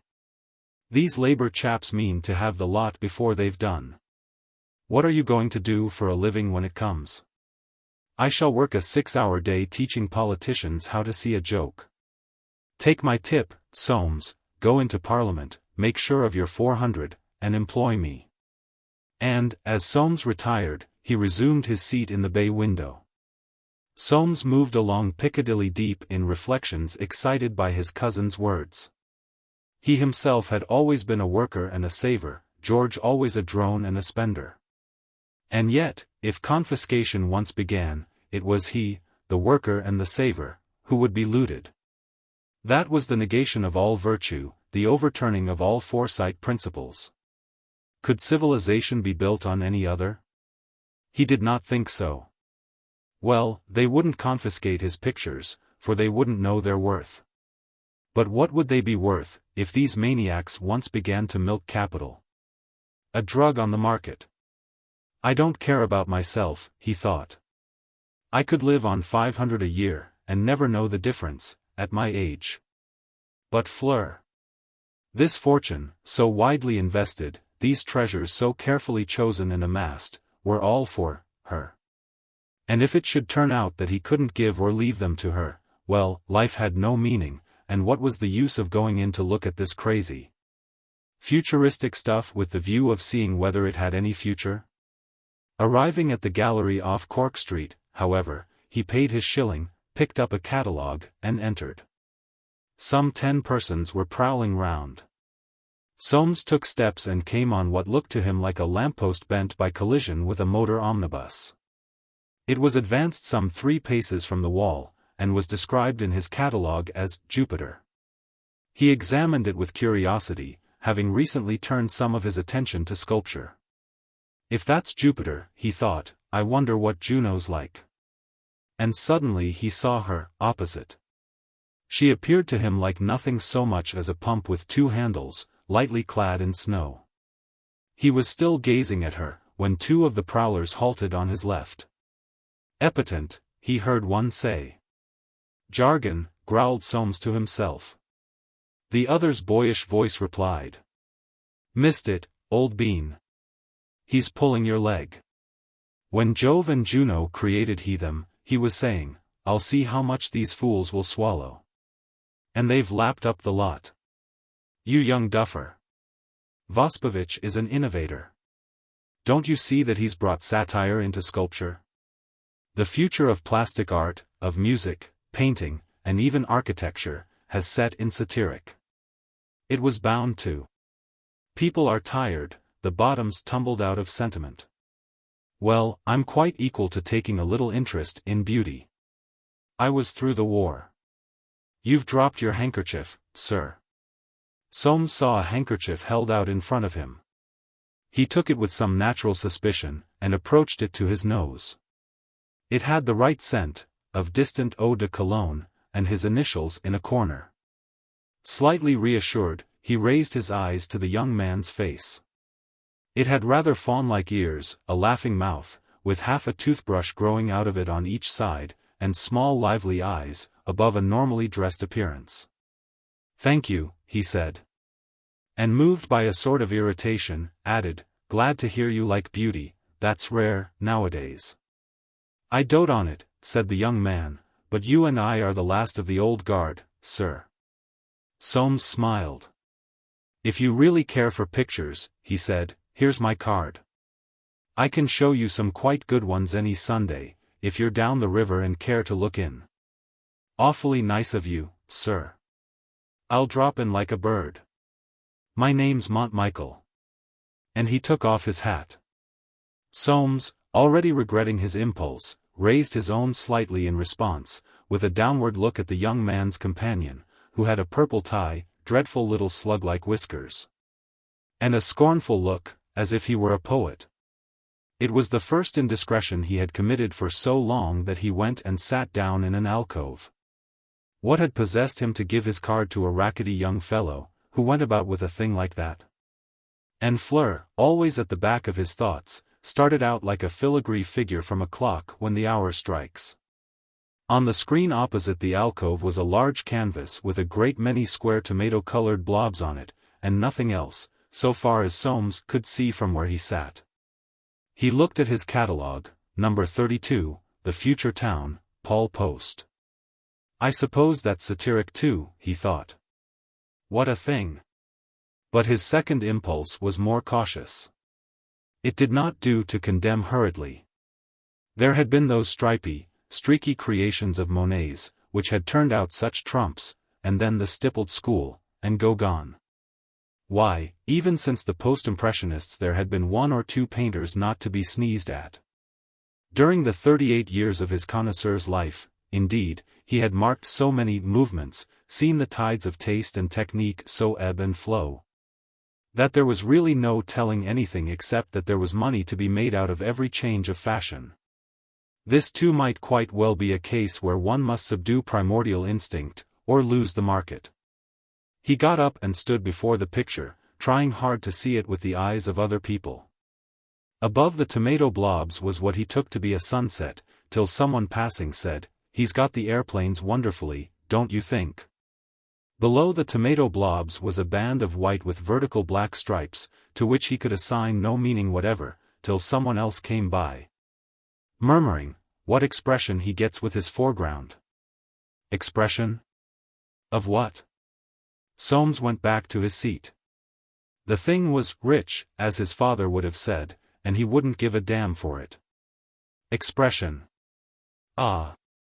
They were all expressionists now, he had heard, on the continent. So it was coming here too, was it? He remembered the first wave of influenza in 1887, or 8, hatched in China, so they said. He wondered where this expressionism had been hatched. The thing was a regular disease. He had become conscious of a woman and a youth standing between him and the future town. Their backs were turned, but very suddenly Soames put his catalogue before his face, and drawing his hat forward, gazed through the slit between. No mistaking that back, elegant as ever though the hair above had gone grey. Irene. His divorced wife, Irene. And this, no doubt, was her son, by that fellow Jolyon Forsyte, their boy, 6 months older than his own girl. And mumbling over in his mind the bitter days of his divorce, he rose to get out of sight, but quickly sat down again. She had turned her head to speak to her boy. Her profile was still so youthful that it made her grey hair seem powdery, as if fancy-dressed, and her lips were smiling as Soames, first possessor of them, had never seen them smile. Grudgingly he admitted her still beautiful and in figure almost as young as ever. And how that boy smiled back at her! Emotion squeezed Soames' heart. The sight infringed his sense of justice. He grudged her that boy's smile, it went beyond what Fleur gave him, and it was undeserved. Their son might have been his son, Fleur might have been her daughter, if she had kept straight. He lowered his catalogue. If she saw him, all the better. A reminder of her conduct in the presence of her son, who probably knew nothing of it, would be a salutary touch from the finger of that nemesis which surely must soon or late visit her. Then, half conscious that such a thought was extravagant for a Forsyte of his age, Soames took out his watch. Past 4. Fleur was late. She had gone to his niece Imogen Cardigan's, and there they would keep her smoking cigarettes and gossiping, and that. He heard the boy laugh, and say eagerly, "I say, Mum, is this by one of Auntie June's lame ducks?" "Paul Post, I believe it is, darling." The word produced a little shock in Soames. He had never heard her use it. And then she saw him. His eyes must have had in them something of George Forsyte's sardonic look. For her gloved hand crisped the folds of her frock, her eyebrows rose, her face went stony. She moved on. "It is a caution," said the boy, catching her arm again. Soames stared after them. That boy was good-looking, with a Forsyte chin, and eyes deep grey, deep in, but with something sunny, like a glass of old sherry spilled over him, his smile perhaps, his hair. Better than they deserved, those two. They passed from his view into the next room, and Soames continued to regard the future town, but saw it not. A little smile snarled up his lips. He was despising the vehemence of his own feelings after all these years. Ghosts. And yet as one grew old, was there anything but what was ghost-like left? Yes, there was Fleur. He fixed his eyes on the entrance. She was due, but she would keep him waiting, of course. And suddenly he became aware of a sort of human breeze, a short, slight form clad in a sea-green jibba with a metal belt and a fillet binding unruly red-gold hair all streaked with grey. She was talking to the gallery attendants, and something familiar riveted his gaze, in her eyes, her chin, her hair, her spirit, something which suggested a thin Skye terrier just before its dinner. Surely June Forsyte. His cousin June, and coming straight to his recess. She sat down beside him, deep in thought, took out a tablet, and made a pencil note. Soames sat unmoving. A confounded thing, cousinship. Disgusting, he heard her murmur, then, as if resenting the presence of an overhearing stranger, she looked at him. The worst had happened. Soames. Soames turned his head a very little. "How are you?" he said. "Haven't seen you for 20 years. "No. Whatever made you come here?" "My sins," said Soames. "What stuff?" "Stuff? Oh, yes, of course, it hasn't arrived yet." "It never will," said Soames, "it must be making a dead loss." "Of course it is." "How'd you know?" "It's my gallery." Soames sniffed from sheer surprise. "Yours? What on earth makes you run a show like this?" "I don't treat art as if it were grocery." Soames pointed to the future town. "Look at that. Who's going to live in a town like that, or with it on his walls?" June contemplated the picture for a moment. "It's a vision," she said. "The deuce." There was silence, then June rose. "Crazy-looking creature," he thought. "Well," he said, "you'll find your young stepbrother here with a woman I used to know. If you take my advice, you'll close this exhibition." June looked back at him. "Oh. You Forsyte," she said, and moved on. About her light, flyaway figure, passing so suddenly away, was a look of dangerous decisions. Forsyte. Of course, he was a Forsyte. And so was she. But from the time when, as a mere girl, she brought Bosinney into his life to wreck it, he had never hit it off with June and never would. And here she was, unmarried to this day, owning a gallery. And suddenly it came to Soames how little he knew now of his own family. The old aunts at Timothy's had been dead so many years. There was no clearinghouse for news. What had they all done in the war? Young Roger's boy had been wounded, St. John Hayman's second son killed, young Nicholas eldest had got an OBE. Or whatever they gave them. They had all joined up somehow, he believed. That boy of Jolyon's and Irene's, he supposed, had been too young. His own generation, of course, too old, though Giles Hayman had driven a car for the Red Cross, and Jessie Hayman been a special constable. Those Dromios had always been of a sporting type. As for himself, he had given a motor ambulance, read the papers till he was sick of them, passed through much anxiety, bought no clothes, lost 7 pounds in weight. He didn't know what more he could have done at his age. Indeed, thinking it over, it struck him that he and his family had taken this war very differently to that affair with the Boers, which had been supposed to tax all the resources of the empire. In that old war, of course, his nephew Val d'Artaille had been wounded, that fellow Jolyon's first son had died of enteric, the Dromios had gone out on horses, and June had been a nurse. But all that had seemed in the nature of a portent, while in this war everybody had done their bit, so far as he could make out, as a matter of course.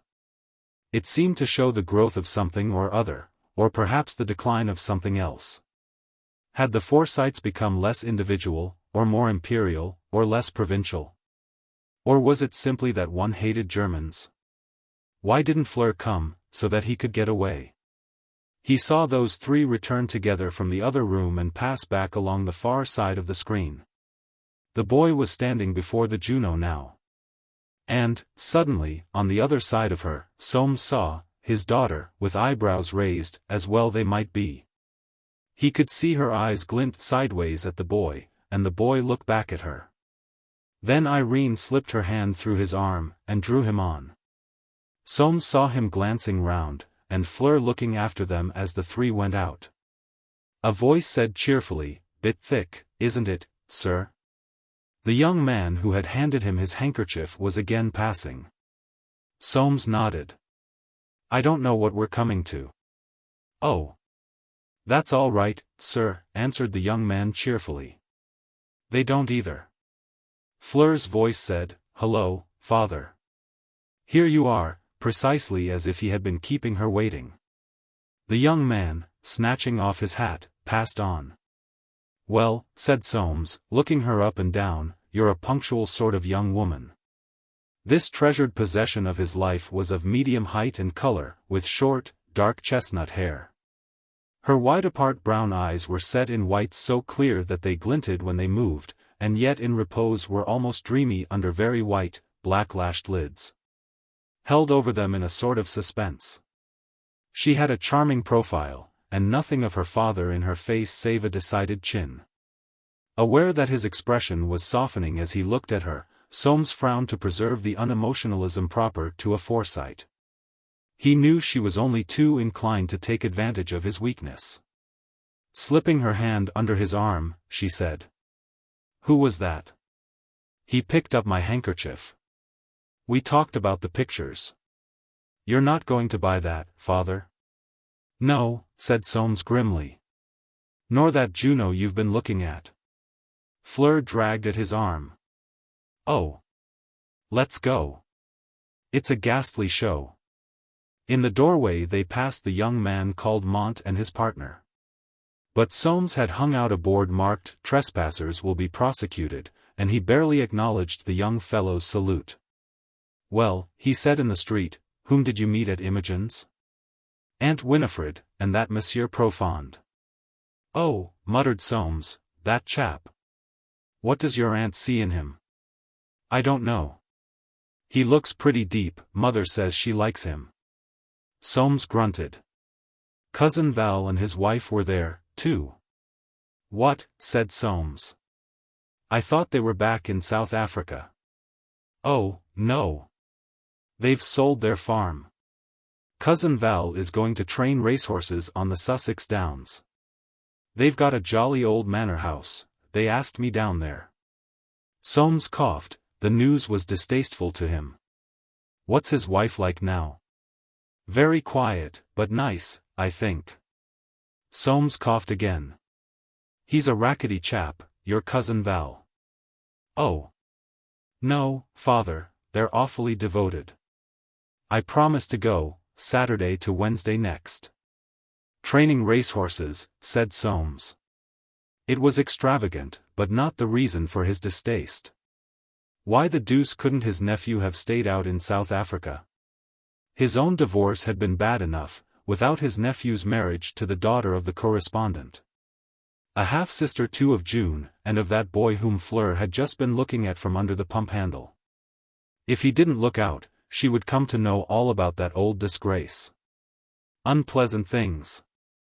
They were round him this afternoon like a swarm of bees. "I don't like it," he said. "I want to see the racehorses," murmured Fleur, "and they've promised I shall ride. Cousin Val can't walk much, you know, but he can ride perfectly. He's going to show me their gallops." "Racing," said Soames. "It's a pity the war didn't knock that on the head. He's taking after his father, I'm afraid." "I don't know anything about his father." "No," said Soames, grimly. "He took an interest in horses and broke his neck in Paris, walking downstairs. Good riddance for your aunt." He frowned, recollecting the inquiry into those stairs which he had attended in Paris 6 years ago. Because Montague Dartie could not attend it himself, perfectly normal stairs in a house where they played baccarat. Either his winnings or the way he had celebrated them had gone to his brother-in-law's head. The French procedure had been very loose, he had had a lot of trouble with it. A sound from Fleur distracted his attention. "Look! The people who were in the gallery with us." "What people?" muttered Soames, who knew perfectly well. "I think that woman's beautiful." "Come into this pastry cook's," said Soames abruptly, and tightening his grip on her arm he turned into a confectioner's. It was, for him, a surprising thing to do, and he said rather anxiously, "What will you have?" "Oh. I don't want anything. I had a cocktail and a tremendous lunch." "We must have something now we're here," muttered Soames, keeping hold of her arm. "2 teas," he said, "and 2 of those nougat things."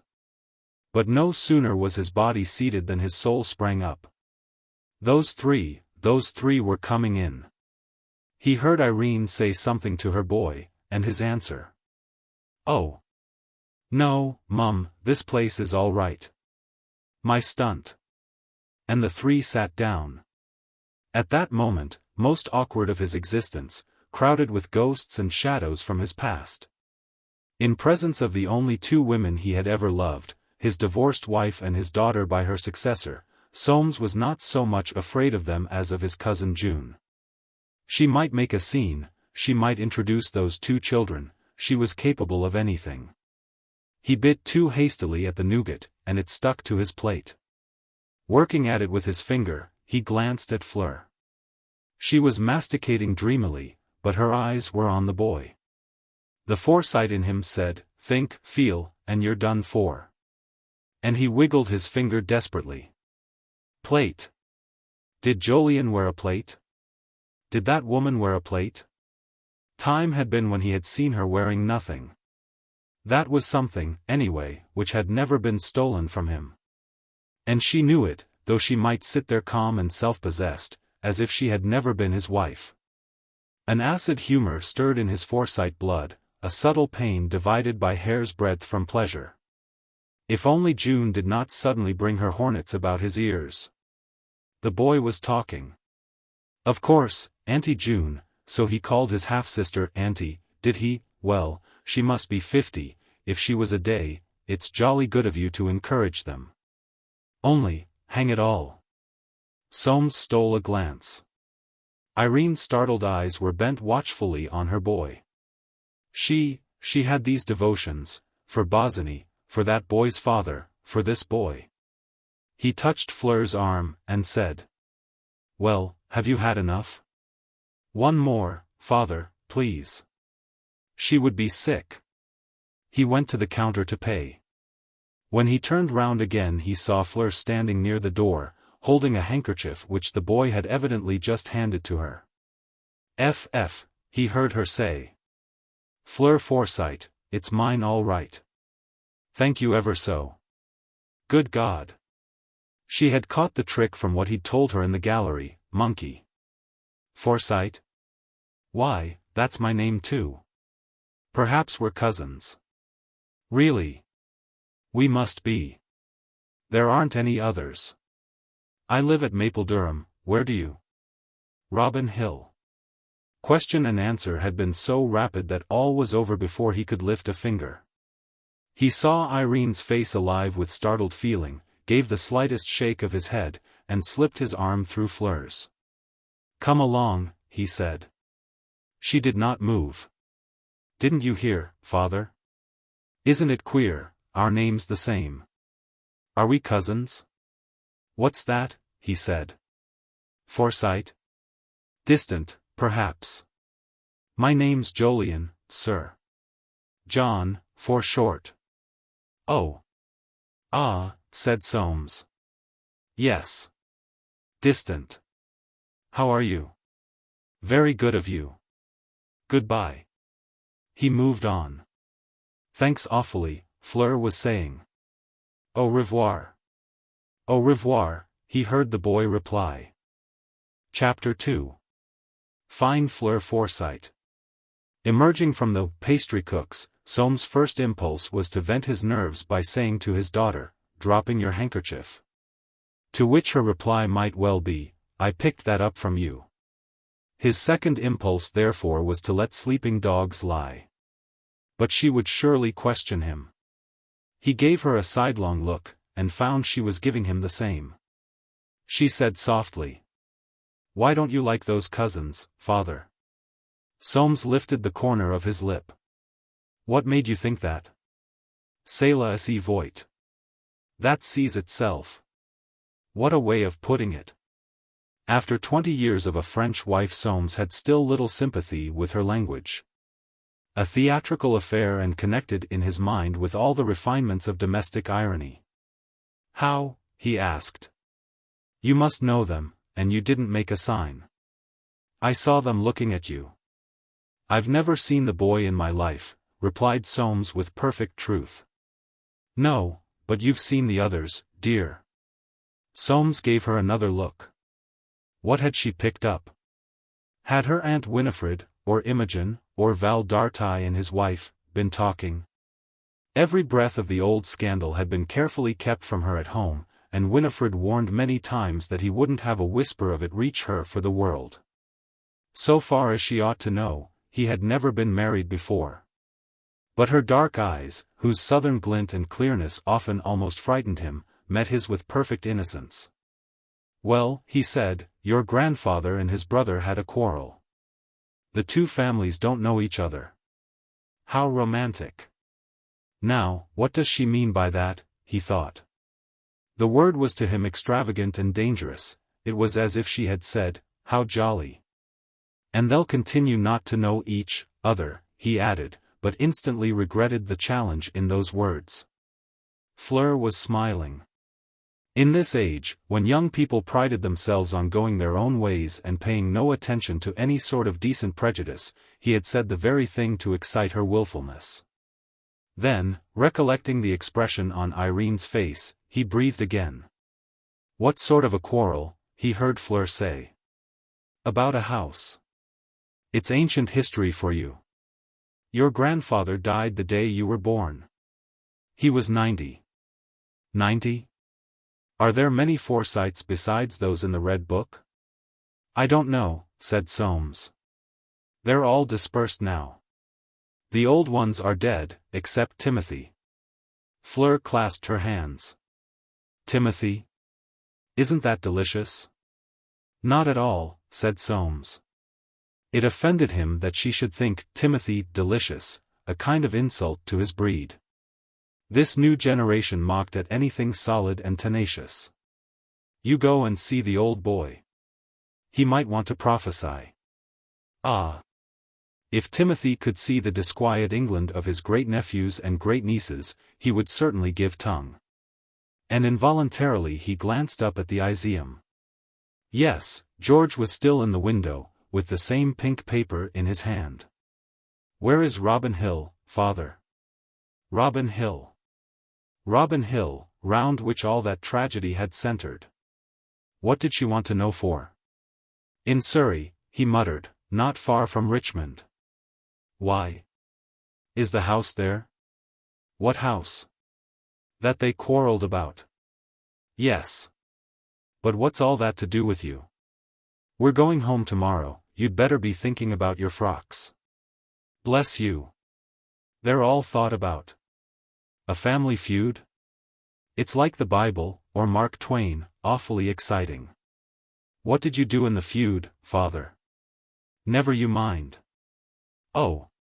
But if I'm to keep it up? Who said you were to keep it up? You, darling. I said it had nothing to do with you. Just what I think, you know, so that's all right. She was too sharp for him, fine, as Annette sometimes called her. Nothing for it but to distract her attention. There's a bit of Rosalind Point in here, he said, stopping before a shop, that I thought you might like. When he had paid for it and they had resumed their progress, Fleur said. Don't you think that boy's mother is the most beautiful woman of her age you've ever seen? Soames shivered. Uncanny, the way she stuck to it. I don't know that I noticed her. Dear, I saw the corner of your eye. You see everything, and a great deal more, it seems to me. What's her husband like? He must be your first cousin, if your fathers were brothers. Dead, for all I know, said Soames, with sudden vehemence. I haven't seen him for 20 years. What was he? A painter.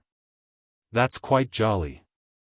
The words, if you want to please me you'll put those people out of your head, sprang to Soames' lips, but he choked them back. He must not let her see his feelings. He once insulted me, he said. Her quick eyes rested on his face. I see. You didn't avenge it, and it rankles. Poor father. You let me have a go. It was really like lying in the dark with a mosquito hovering above his face. Such pertinacity in Fleur was new to him, and, as they reached the hotel, he said grimly. I did my best. And that's enough about these people. I'm going up till dinner. I shall sit here. With a parting look at her extended in a chair, a look half resentful, half adoring, Soames moved into the lift and was transported to their suite on the 4th floor. He stood by the window of the sitting room which gave view over Hyde Park, and drummed a finger on its pane. His feelings were confused, tetchy, troubled. The throb of that old wound, scarred over by time and new interests, was mingled with displeasure and anxiety, and a slight pain in his chest where that nougat stuff had disagreed. Had Annette come in? Not that she was any good to him in such a difficulty. Whenever she had questioned him about his first marriage, he had always shut her up. She knew nothing of it, save that it had been the great passion of his life, and his marriage with herself but domestic makeshift. She had always kept the grudge of that up her sleeve, as it were, and used it commercially. He listened. A sound, the vague murmur of a woman's movements, was coming through the door. She was in. He tapped. Who? I, said Soames. She had been changing her frock, and was still imperfectly clothed, a striking figure before her glass. There was a certain magnificence about her arms, shoulders, hair, which had darkened since he first knew her, about the turn of her neck, the silkiness of her garments, her dark-lashed grey-blue eyes. She was certainly as handsome at 40 as she had ever been. A fine possession, an excellent housekeeper, a sensible and affectionate enough mother. If only she weren't always so frankly cynical about the relations between them.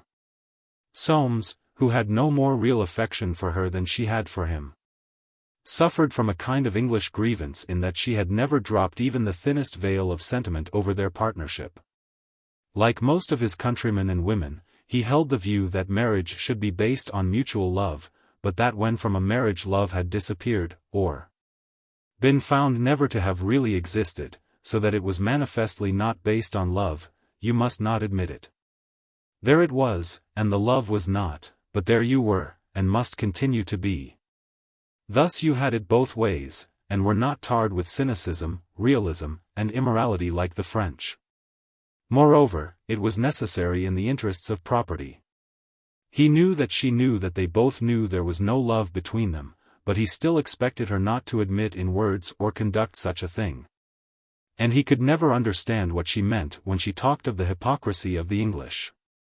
He said, "Whom have you got at the shelter next week?" Annette went on touching her lips delicately with salve. He always wished she wouldn't do that. "Your sister Winifred, and the Carardigans." She took up a tiny stick of black, "and Prosper Profond." "That Belgian chap? Why him?" Annette turned her neck lazily, touched one eyelash, and said, "He amuses Winifred. I want someone to amuse Fleur, she's restive." "Are restive?" repeated Annette.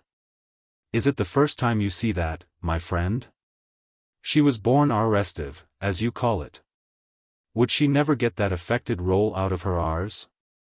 He touched the dress she had taken off, and asked, "What have you been doing?" Annette looked at him, reflected in her glass. Her just brightened lips smiled, rather full, rather ironical. "Enjoying myself," she said. "Oh," answered Soames glumly. "Ribbandry, I suppose." It was his word for all that incomprehensible running in and out of shops that women went in for. "Has Fleur got her summer dresses?" "You don't ask if I have mine. You don't care whether I do or not." "Quite right." "Well, she has, and I have mine, terribly expensive." Said Soames. "What does that chap Profond do in England?"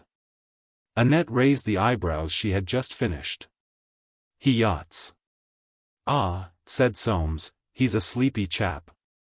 "Sometimes," answered Annette, and her face had a sort of quiet enjoyment. "But sometimes very amusing. He's got a touch of the tar brush about him." Annette stretched herself. "Tar brush?" she said. "What is that?" "His mother was Armenian." "That's it, then," muttered Soames. "Does he know anything about pictures?" "He knows about everything, a man of the world." "Well, get someone for Fleur. I want to distract her. She's going off on Saturday to Val d'Artaille and his wife. I don't like it." "Why not?" Since the reason could not be explained without going into family history, Soames merely answered, "Racketing about. There's too much of it. I like that little Mrs. Val. She is very quiet and clever. I know nothing of her except, this thing's new." And Soames took up a creation from the bed. Annette received it from him. "Would you hook me?" she said. Soames hooked. Glancing once over her shoulder into the glass, he saw the expression on her face, faintly amused, faintly contemptuous, as much as to say, "Thanks. You will never learn." No, thank God, he wasn't a Frenchman. He finished with a jerk, and the words, "It's too low here." And he went to the door, with the wish to get away from her and go down to Fleur again.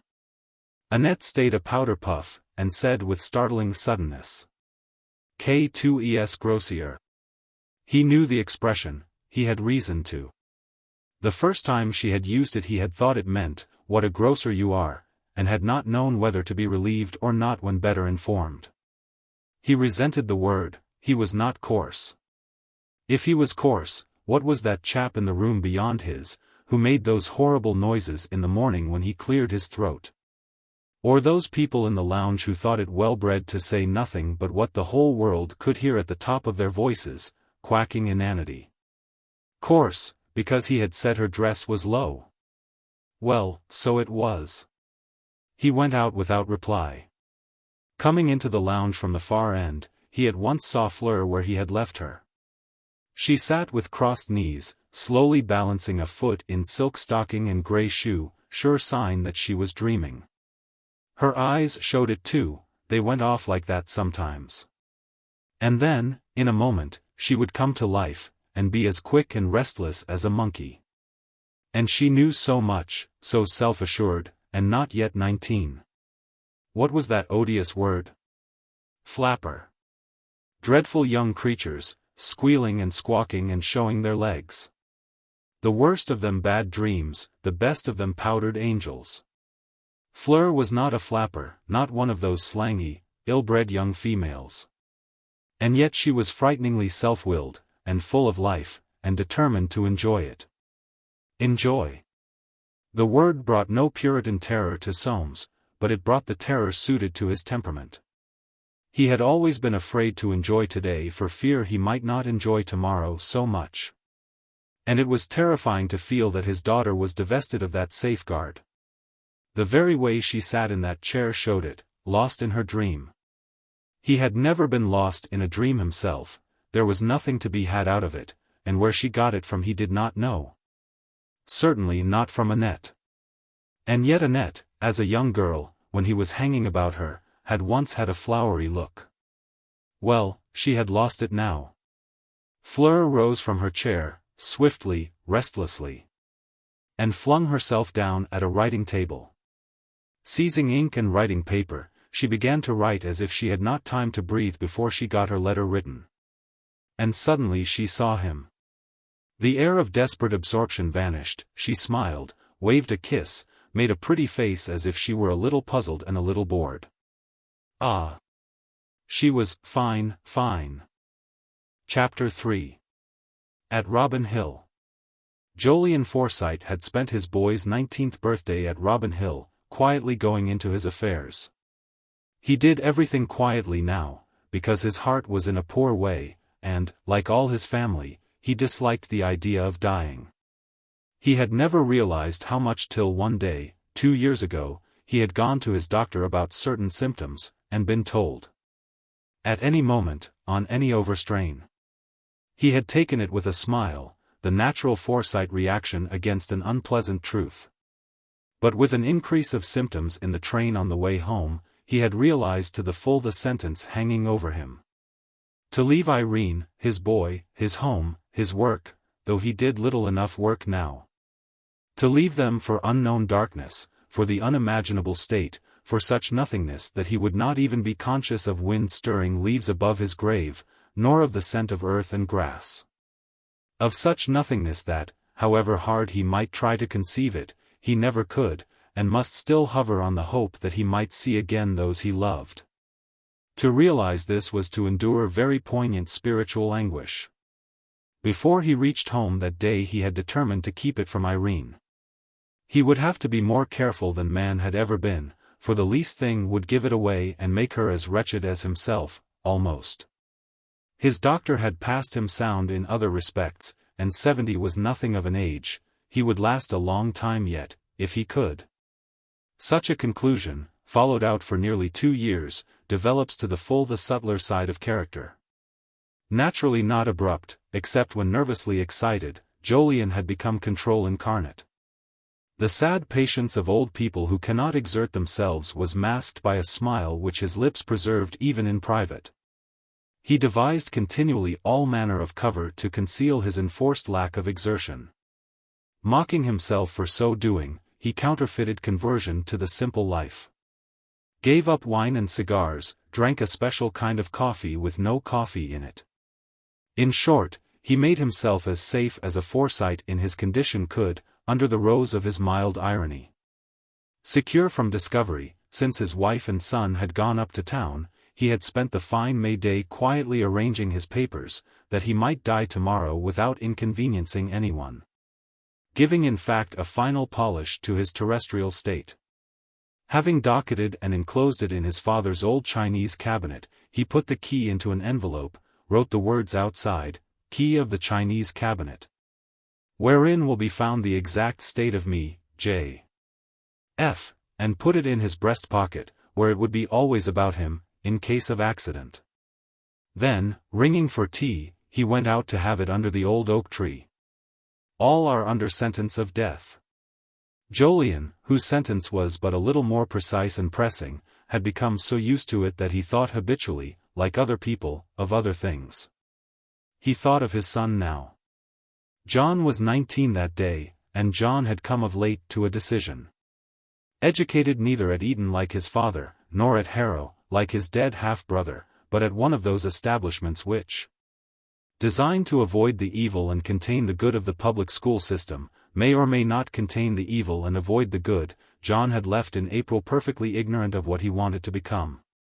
The war, which had promised to go on forever, had ended just as he was about to join the army, 6 months before his time. It had taken him ever since to get used to the idea that he could now choose for himself. He had held with his father several discussions, from which, under a cheery show of being ready for anything, except, of course, the church, army, law, stage, stock exchange, medicine, business, and engineering, Jolyon had gathered rather clearly that John wanted to go in for nothing. He himself had felt exactly like that at the same age. With him that pleasant vacuity had soon been ended by an early marriage, and its unhappy consequences. Forced to become an underwriter at Lloyd's, he had regained prosperity before his artistic talent had outcropped. But having, as the simple say, learned his boy to draw pigs and other animals, he knew that John would never be a painter. And inclined to the conclusion that his aversion from everything else meant that he was going to be a writer.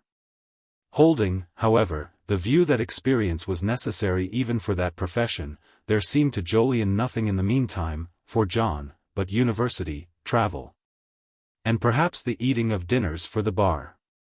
After that one would see, or more probably one would not. In face of these proffered allurements, however, John had remained undecided.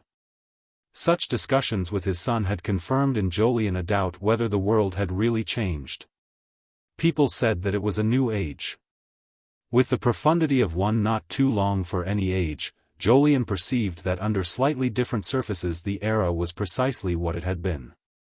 Mankind was still divided into two species, the few who had speculation in their souls, and the many who had none, with a belt of hybrids like himself in the middle. John appeared to have speculation, it seemed to his father a bad lookout. With something deeper, therefore, than his usual smile, he had heard the boy say, a fortnight ago, "I should like to try farming, Dad, if it won't cost you too much. It seems to be about the only sort of life that doesn't hurt anybody, except art, and of course that's out of the question for me." Jolyon subdued his smile, and answered, "All right. You shall skip back to where we were under the first Jolyon in 1760. It'll prove the cycle theory, and incidentally, no doubt, you may grow a better turnip than he did." A little dashed, John had answered. "But don't you think it's a good scheme, Dad? 'Twill serve, my dear. And if you should really take to it, you'll do more good than most men, which is little enough." To himself, however, he had said, "But he won't take to it. I give him 4 years. Still, it's healthy, and harmless." After turning the matter over and consulting with Irene, he wrote to his daughter, Mrs. Val Dartai, asking if they knew of a farmer near them on the downs who would take John as an apprentice. Holly's answer had been enthusiastic. There was an excellent man quite close, she and Val would love John to live with them. The boy was due to go tomorrow. Sipping weak tea with lemon in it, Jolyon gazed through the leaves of the old oak tree at that view which had appeared to him desirable for 32 years. The tree beneath which he sat seemed not a day older. So young, the little leaves of brownish gold, so old, the whitey grey-green of its thick rough trunk. A tree of memories, which would live on hundreds of years yet, unless some barbarian cut it down, would see old England out at the pace things were going. He remembered a night 3 years before, when, looking from his window, with his arm close round Irene, he had watched a German aeroplane hovering, it seemed, right over the old tree. Next day they had found a bomb hole in a field on Gage's farm. That was before he knew that he was under sentence of death. He could almost have wished the bomb had finished him. It would have saved a lot of hanging about, many hours of cold fear in the pit of his stomach. He had counted on living to the normal Forsyte age of 85 or more, when Irene would be 70. As it was, she would miss him. Still there was John, more important in her life than himself, John, who adored his mother. Under that tree, where old Jolyon, waiting for Irene to come to him across the lawn, had breathed his last, Jolyon wondered, whimsically, whether, having put everything in such perfect order, He had not better close his own eyes and drift away. There was something undignified in parasitically clinging on to the effortless close of a life wherein he regretted two things only: the long division between his father and himself when he was young, and the lateness of his union with Irene. From where he sat he could see a cluster of apple trees in blossom. Nothing in nature moved him so much as fruit trees in blossom. And his heart ached suddenly because he might never see them flower again. Spring. Decidedly no man ought to have to die while his heart was still young enough to love beauty. Blackbirds sang recklessly in the shrubbery, swallows were flying high, the leaves above him glistened. And over the fields was every imaginable tint of early foliage, burnished by the level sunlight, away to where the distant smoke-bush blue was trailed along the horizon. Irene's flowers in their narrow beds had startling individuality that evening, little deep assertions of gay life. Only Chinese and Japanese painters, and perhaps Leonardo, had known how to get that startling little ego into each painted flower, and bird, and beast, the ego, yet the sense of species. The universality of life as well. They were the fellows. "I've made nothing that will live," thought Jolyon. "I've been an amateur, a mere lover, not a creator. Still, I shall leave John behind me when I go." What luck that the boy had not been caught by that ghastly war. He might so easily have been killed, like poor Jolly 20 years ago out in the Transvaal. John would do something some day, if the age didn't spoil him, an imaginative chap.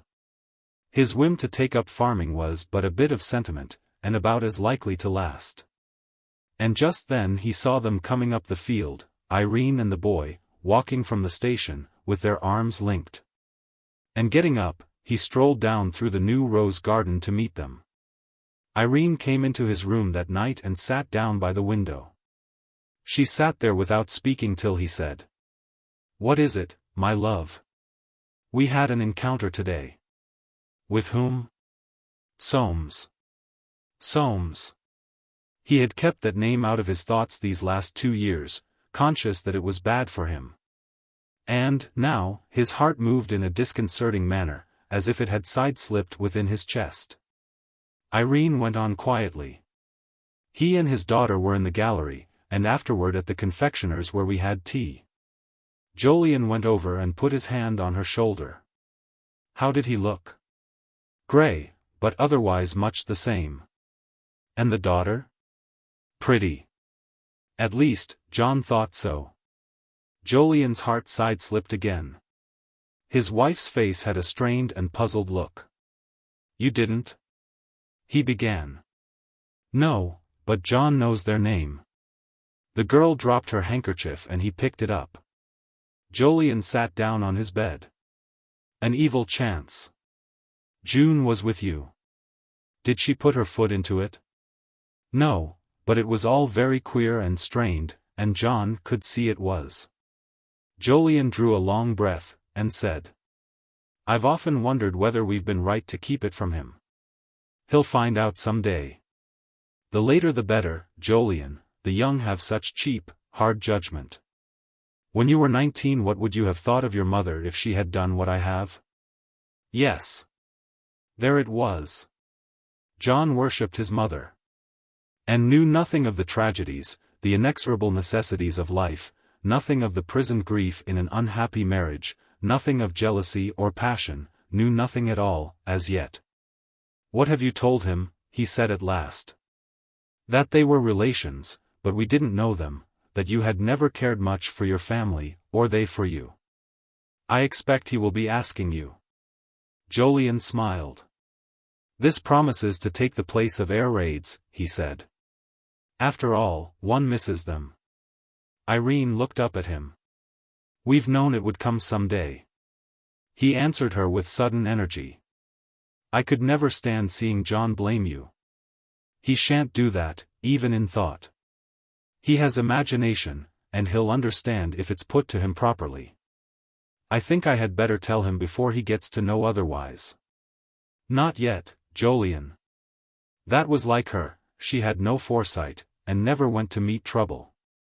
Still, who knew, she might be right. It was ill going against a mother's instinct. It might be well to let the boy go on, if possible, till experience had given him some touchstone by which he could judge the values of that old tragedy. Till love, jealousy, longing, had deepened his charity. All the same, one must take precautions, every precaution possible. And, long after Irene had left him, he lay awake turning over those precautions. He must write to Holly, telling her that John knew nothing as yet of family history. Holly was discreet, she would make sure of her husband, she would see to it. John could take the letter with him when he went tomorrow. And so the day on which he had put the polish on his material estate died out with the chiming of the stable clock. And another began for Jolyon in the shadow of a spiritual disorder which could not be so rounded off and polished. But John, whose room had once been his day nursery, lay awake too, the prey of a sensation disputed by those who have never known it, love at first sight. He had felt it beginning in him with the glint of those dark eyes gazing into his athwart the Juno, a conviction that this was his dream. So that what followed had seemed to him at once natural and miraculous. Fleur. Her name alone was almost enough for one who was terribly susceptible to the charm of words. In a homeopathic age, when boys and girls were coeducated, and mixed up in early life till sex was almost abolished, John was singularly old-fashioned.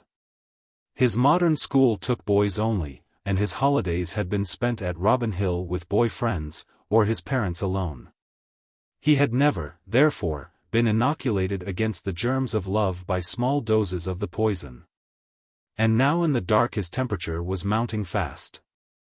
He lay awake, featuring Fleur, as they called it, recalling her words, especially that, au revoir, so soft and sprightly.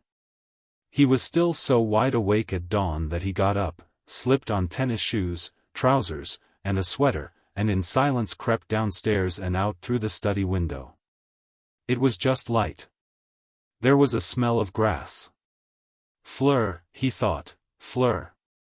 It was mysteriously white out of doors, with nothing awake except the birds just beginning to chirp. I'll go down into the coppice, he thought.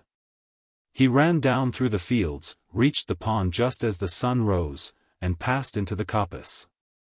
Bluebells carpeted the ground there. Among the larch trees there was mystery, the air, as it were, composed of that romantic quality. John sniffed its freshness, and stared at the bluebells in the sharpening light. Fleur. It rhymed with her. And she lived at Mapeldurum, a jolly name, too, on the river somewhere. He could find it in the atlas presently. He would write to her. But would she answer? Oh. She must. She had said, au revoir. Not goodbye. What luck that she had dropped her handkerchief. He would never have known her but for that. And the more he thought of that handkerchief, the more amazing his luck seemed. Fleur. It certainly rhymed with her. Rhythm thronged his head, words jostled to be joined together. He was on the verge of a poem. John remained in this condition for more than half an hour, then returned to the house, and getting a ladder, climbed in at his bedroom window out of sheer exhilaration. Then, remembering that the study window was open, he went down and shut it, first removing the ladder, so as to obliterate all traces of his feeling. The thing was too deep to be revealed to mortal soul, even to his mother. Chapter 4. The Mausoleum. There are houses whose souls have passed into the limbo of time, leaving their bodies in the limbo of London. Such was not quite the condition of Timothy's on the Bayswater Road, for Timothy's soul still had one foot in Timothy Forsyte's body, and Smither kept the atmosphere unchanging. Of camphor and port wine and house whose windows are only open to air it twice a day. To Forsyte imagination that house was now a sort of Chinese pillbox, a series of layers in the last of which was Timothy. One did not reach him, or so it was reported by members of the family who, out of old-time habit or absent-mindedness, would drive up once in a blue moon and ask after their surviving uncle. Such were Francie, now quite emancipated from God. She frankly avowed atheism, Euphemia, emancipated from old Nicholas, and Winifred Dartie from her man of the world. But, after all, everybody was emancipated now, or said they were, perhaps not quite the same thing. When Soames, therefore, took it on his way to Paddington Station on the morning after that encounter, it was hardly with the expectation of seeing Timothy in the flesh. His heart made a faint demonstration within him while he stood in full south sunlight on the newly whitened doorstep of that little house where 4 Forsytes had once lived. And now but one dwelt on like a winter fly. The house into which Soames had come and out of which he had gone times without number, divested of, or burdened with, fardels of family gossip. The house of the bold people, of another century, another age. The sight of Smither, still corseted up to the armpits because the new fashion which came in as they were going out about 1903 had never been considered nice by Aunts Julie and Hester, brought a pale friendliness to Soames' lips. Smither, still faithfully arranged to old pattern in every detail, an invaluable servant, none such left, smiling back at him, with the words, "Why, it's Mr. Soames, after all this time. And how are you, sir? Mr. Timothy will be so pleased to know you've been. How is he? Oh, he keeps fairly bobbish for his age, sir, but of course he's a wonderful man. As I said to Mrs. Dartie when she was here last, it would please Miss Forsyte and Mrs. Julie and Miss Hester to see how he relishes a baked apple still. But he's quite deaf. And a mercy, I always think. For what we should have done with him in the air raids, I don't know." "Ah," said Soames. "What did you do with him?" "We just left him in his bed, and had the bell run down into the cellar, so that cook and I could hear him if he rang. It would never have done to let him know there was a war on. As I said to cook, if Mr. Timothy rings, they may do what they like, I'm going up.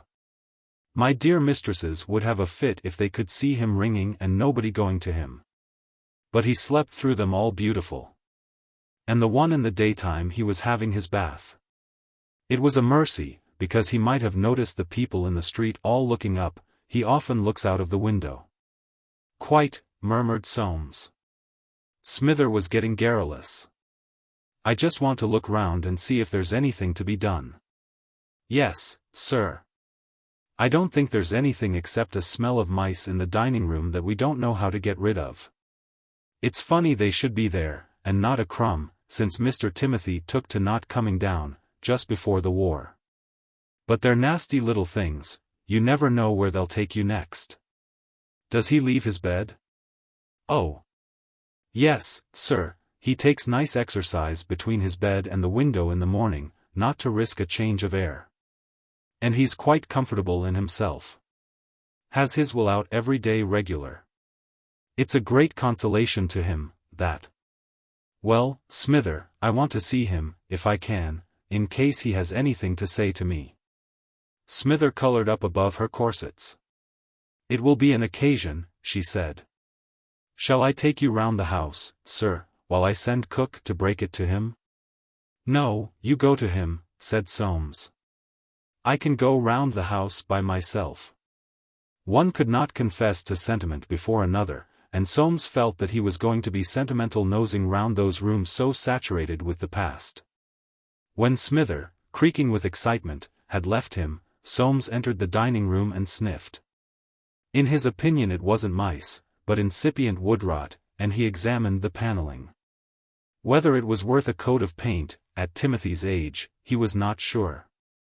The room had always been the most modern in the house, and only a faint smile curled Soames' lips and nostrils. Walls of a rich green surmounted the oak dado, a heavy metal chandelier hung by a chain from a ceiling divided by imitation beams.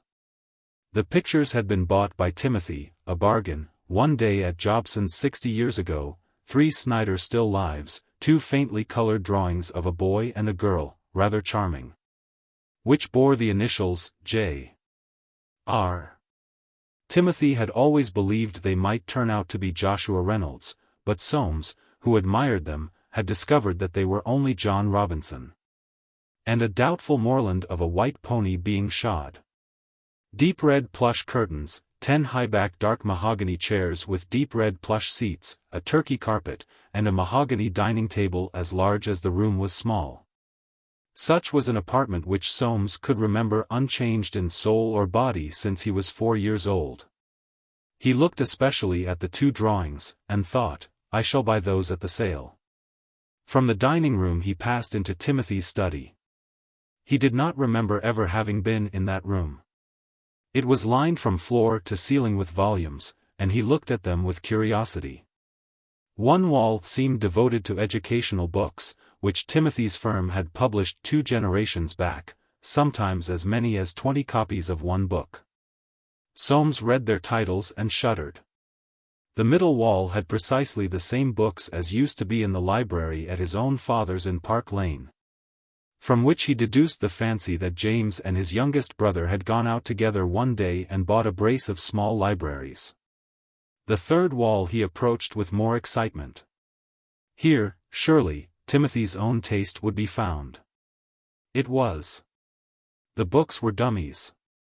The fourth wall was all heavily curtained window. And turned toward it was a large chair with a mahogany reading stand attached, on which a yellowish and folded copy of the Times, dated July 6, 1914, the day Timothy first failed to come down. As if in preparation for the war, seemed waiting for him still. In a corner stood a large globe of that world never visited by Timothy, deeply convinced of the unreality of everything but England, and permanently upset by the sea. On which he had been very sick one Sunday afternoon in 1836, out of a pleasure boat off the pier at Brighton, with Julie and Hester, Swithin and Hattie Chessman. All due to Swithin, who was always taking things into his head, and who, thank goodness, had been sick too. Soames knew all about it, having heard the tale 50 times at least from one or other of them. He went up to the globe, and gave it a spin. It emitted a faint creak and moved about an inch, bringing into his purview a daddy-long-legs which had died on it in latitude 44. Mausoleum, he thought. George was right. And he went out and up the stairs. On the half-landing he stopped before the case of stuffed hummingbirds which had delighted his childhood. They looked not a day older, suspended on wires above pampas grass.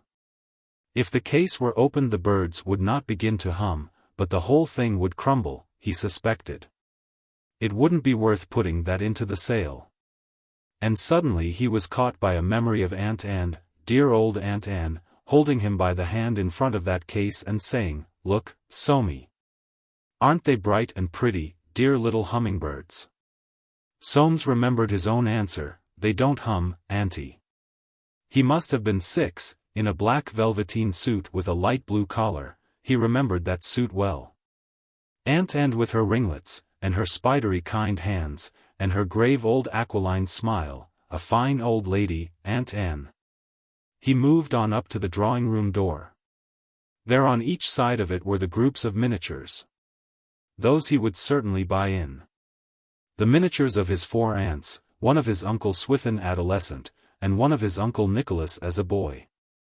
They had all been painted by a young lady friend of the family at a time, 1830, about, when miniatures were considered very genteel, and lasting too, painted as they were on ivory.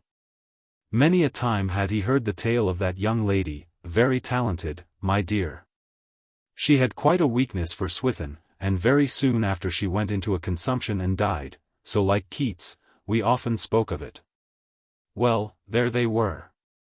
And, Julie, Hester, Susan, quite a small child, Swithin, with sky-blue eyes, pink cheeks, yellow curls, white waistcoat, large as life, and Nicholas, like Cupid with an eye on heaven. Now he came to think of it, Uncle Nick had always been rather like that, a wonderful man to the last.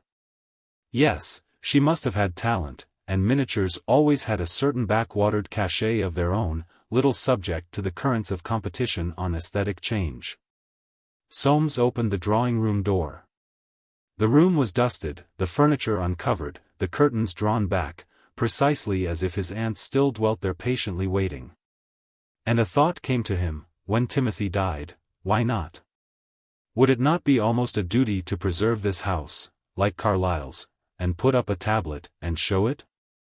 Specimen of mid-Victorian abode, entrance, 1 shilling, with catalogue. After all, it was the completest thing, and perhaps the deadest in the London of today. Perfect in its special taste and culture, if, that is, he took down and carried over to his own collection the 4 Barbizon pictures he had given them. The still sky-blue walls, tile-green curtains patterned with red flowers and ferns, the crewel-worked fire screen before the cast-iron grate. The mahogany cupboard with glass windows, full of little knickknacks, the beaded footstools. Keats, Shelley, Southey, Cooper, Coleridge, Byron's, Corsair, but nothing else, and the Victorian poets in a bookshelf row. The marquetry cabinet lined with dim red plush, full of family relics, Hester's first fan, the buckles of their mother's father's shoes, 3 bottled scorpions.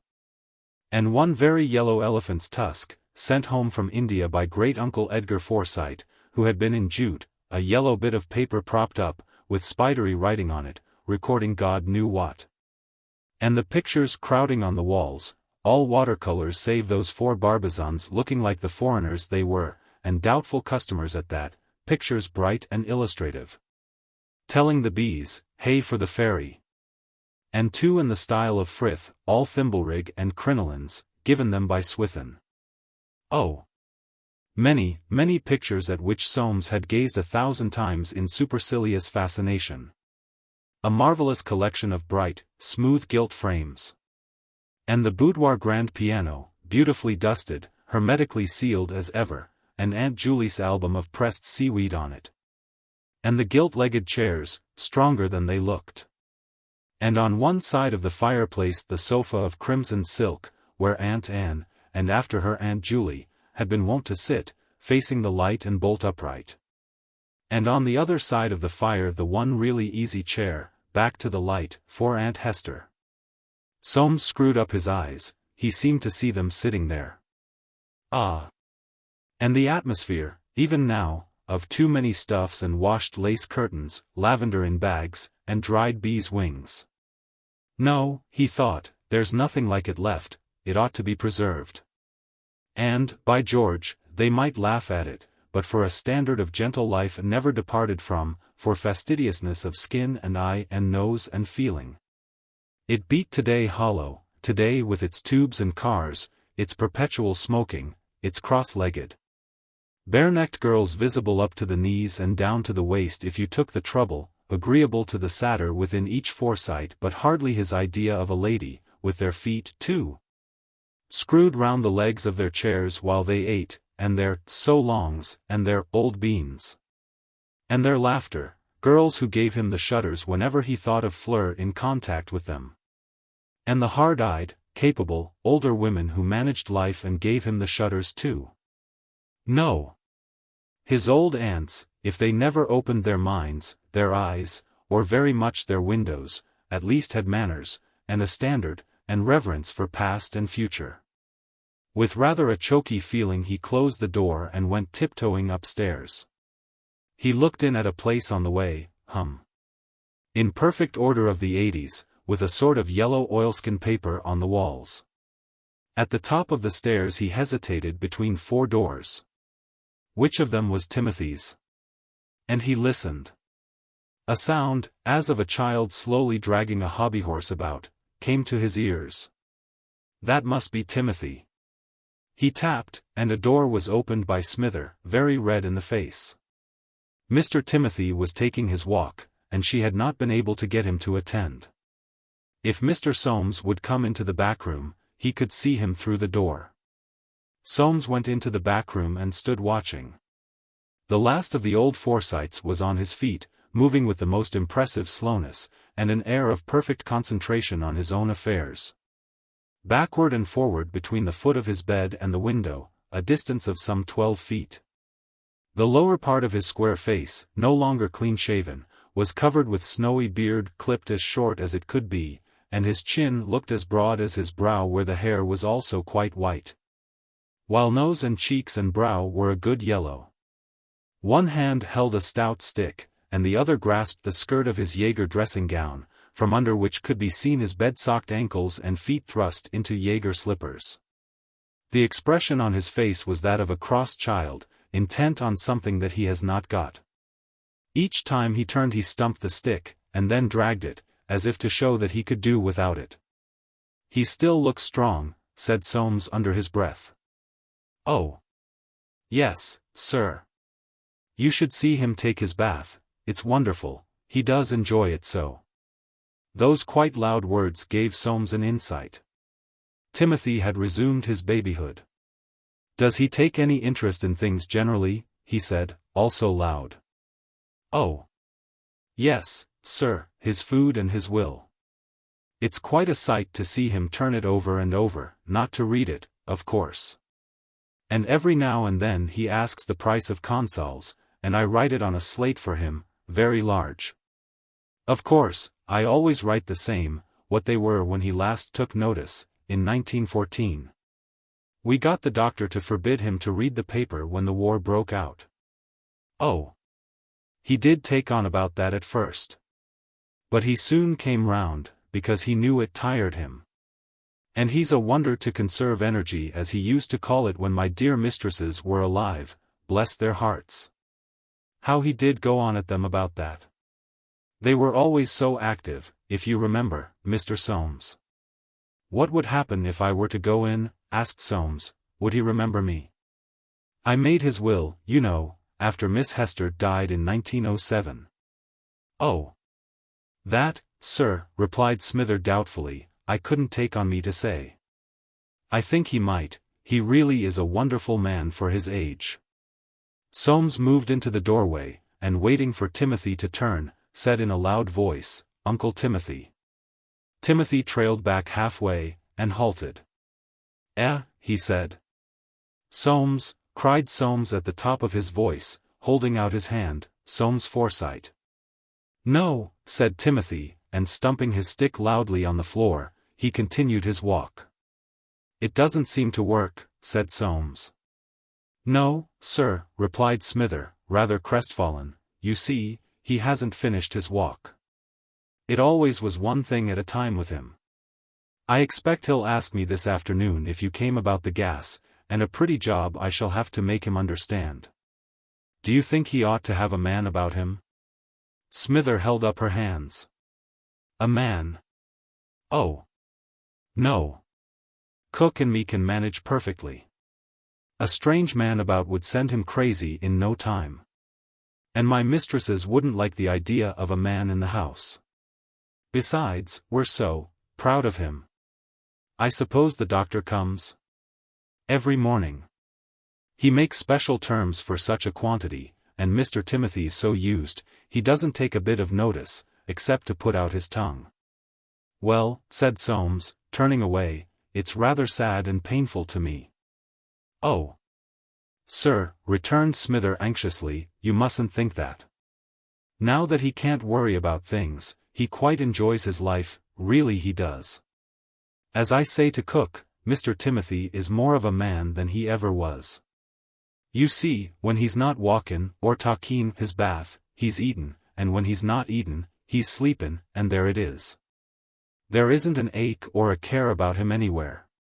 "Well," said Soames, "there's something in that. I'll go down. By the way, let me see his will. I should have to take my time about that, sir. He keeps it under his pillow, and he'd see me, while he's active." "I only want to know if it's the one I made," said Soames. "You take a look at its date sometime, and let me know." "Yes, sir. But I'm sure it's the same, because me and Cook witnessed, you remember, and there's our names on it still, and we've only done it once." "Quite," said Soames. He did remember. Smither and Jane had been proper witnesses, having been left nothing in the will that they might have no interest in Timothy's death. It had been, he fully admitted, an almost improper precaution, but Timothy had wished it, and, after all, Aunt Hester had provided for them amply. "Very well," he said, "goodbye, Smither. Look after him, and if he should say anything at any time, put it down, and let me know." "Oh. Yes, Mr. Soames, I'll be sure to do that. It's been such a pleasant change to see you." Cook will be quite excited when I tell her." Soames shook her hand and went downstairs. He stood for fully 2 minutes by the hat stand whereon he had hung his hat so many times. So it all passes, he was thinking, passes and begins again. Poor old chap. And he listened, if perchance the sound of Timothy trailing his hobbyhorse might come down the well of the stairs. Or some ghost of an old face show over the banisters, and an old voice say, "Why, it's dear Soames, and we were only saying that we hadn't seen him for a week." Nothing, nothing. Just the scent of camphor, and dust motes in a sunbeam through the fanlight over the door. The little old house. A mausoleum. And, turning on his heel, he went out, and caught his train. Chapter 5. The Native Heath. His foot's upon his native heath. His name's Val Dartai. With some such feeling did Val Dartai, in the 40th year of his age, set out that same Thursday morning very early from the old manor house he had taken on the north side of the Sussex Downs. His destination was Newmarket, and he had not been there since the autumn of 1899, when he stole over from Oxford for the Cambridgeshire. He paused at the door to give his wife a kiss, and put a flask of port into his pocket. "Don't overtire your leg, Val, and don't bet too much." With the pressure of her chest against his own, and her eyes looking into his, Val felt both leg and pocket safe. He should be moderate. Holly was always right, she had a natural aptitude. It did not seem so remarkable to him, perhaps, as it might to others. That, half Dartai as he was, he should have been perfectly faithful to his young first cousin during the 20 years since he married her romantically out in the Boer War. And faithful without any feeling of sacrifice or boredom, she was so quick, so slyly always a little in front of his mood. Being first cousins they had decided, rather needlessly, to have no children, and, though a little sallower, she had kept her looks, her slimness, and the color of her dark hair. Val particularly admired the life of her own she carried on, besides carrying on his, and writing better every year. She kept up her music, she read an awful lot, novels, poetry, all sorts of stuff. Out on their farm in Cape Colony she had looked after all the nigger babies and women in a miraculous manner. She was, in fact, clever, yet made no fuss about it, and had no side. Though not remarkable for humility, Val had come to have the feeling that she was his superior, and he did not grudge it, a great tribute. It might be noted that he never looked at Holly without her knowing of it, but that she looked at him sometimes unawares. He had kissed her in the porch because he should not be doing so on the platform, though she was going to the station with him, to drive the car back. Tanned and wrinkled by colonial weather and the wiles inseparable from horses, and handicapped by the leg which, weakened in the Boer War, had probably saved his life in the war just past. Val was still much as he had been in the days of his courtship. His smile as wide and charming, his eyelashes, if anything, thicker and darker, his eyes screwed up under them, as bright a grey, his freckles rather deeper, his hair a little grizzled at the sides. He gave the impression of one who has lived actively with horses in a sunny climate. Twisting the car sharp round at the gate, he said, "When is young John coming?" "Today." "Is there anything you want for him?" "I could bring it down on Saturday." "No, but you might come by the same train as Fleur, 1:40. Val gave the Ford full rein. He still drove like a man in a new country on bad roads, who refuses to compromise, and expects heaven at every hole. "That's a young woman who knows her way about," he said. "I say, has it struck you?" "Yes," said Holly. "Uncle Soames and your dad, bit awkward, isn't it?" "She won't know, and he won't know, and nothing must be said, of course. It's only for 5 days, Val. Stable secret." "Righto." If Holly thought it safe, it was. Glancing slyly round at him, she said, "Did you notice how beautifully she asked herself?" "No." "Well, she did. What do you think of her, Val?" "Pretty and clever, but she might run out at any corner if she got her monkey up, I should say. I'm wondering, Holly murmured, whether she is the modern young woman. One feels at sea coming home into all this. You get the hang of things so quick. Holly slid her hand into his coat pocket. You keep one in the know, said Val encouraged. What do you think of that Belgian fellow, Profond? I think he's rather a good devil. Val grinned. He seems to me a queer fish for a friend of our family. In fact, our family is in pretty queer waters, with Uncle Soames marrying a French woman, and your dad marrying Soames first. Our grandfathers would have had fits. So would anybody's, my dear. This car, Val said suddenly, wants rousing. She doesn't get her hind legs under her uphill. I shall have to give her head on the slope if I'm to catch that train. There was that about horses which had prevented him from ever really sympathizing with a car. And the running of the Ford under his guidance compared with its running under that of Holly was always noticeable. He caught the train. Take care going home, she'll throw you down if she can. Goodbye, darling. Goodbye, called Holly, and kissed her hand. In the train, after quarter of an hour's indecision between thoughts of Holly, his morning paper, the look of the bright day, and his dim memory of Newmarket, Val plunged into the recesses of a small square book, all names, pedigrees, taproots, and notes about the make and shape of horses. The Forsyte in him was bent on the acquisition of a certain strain of blood, and he was subduing resolutely as yet the Dartai hankering for a nutter. On getting back to England, after the profitable sale of his South African farm and stud, and observing that the sun seldom shone, Val had said to himself, I've absolutely got to have an interest in life, or this country will give me the blues. Hunting's not enough, I'll breed and I'll train. With just that extra pinch of shrewdness and decision imparted by long residence in a new country, Val had seen the weak point of modern breeding. They were all hypnotized by fashion and high price. He should buy for looks, and let names go hang.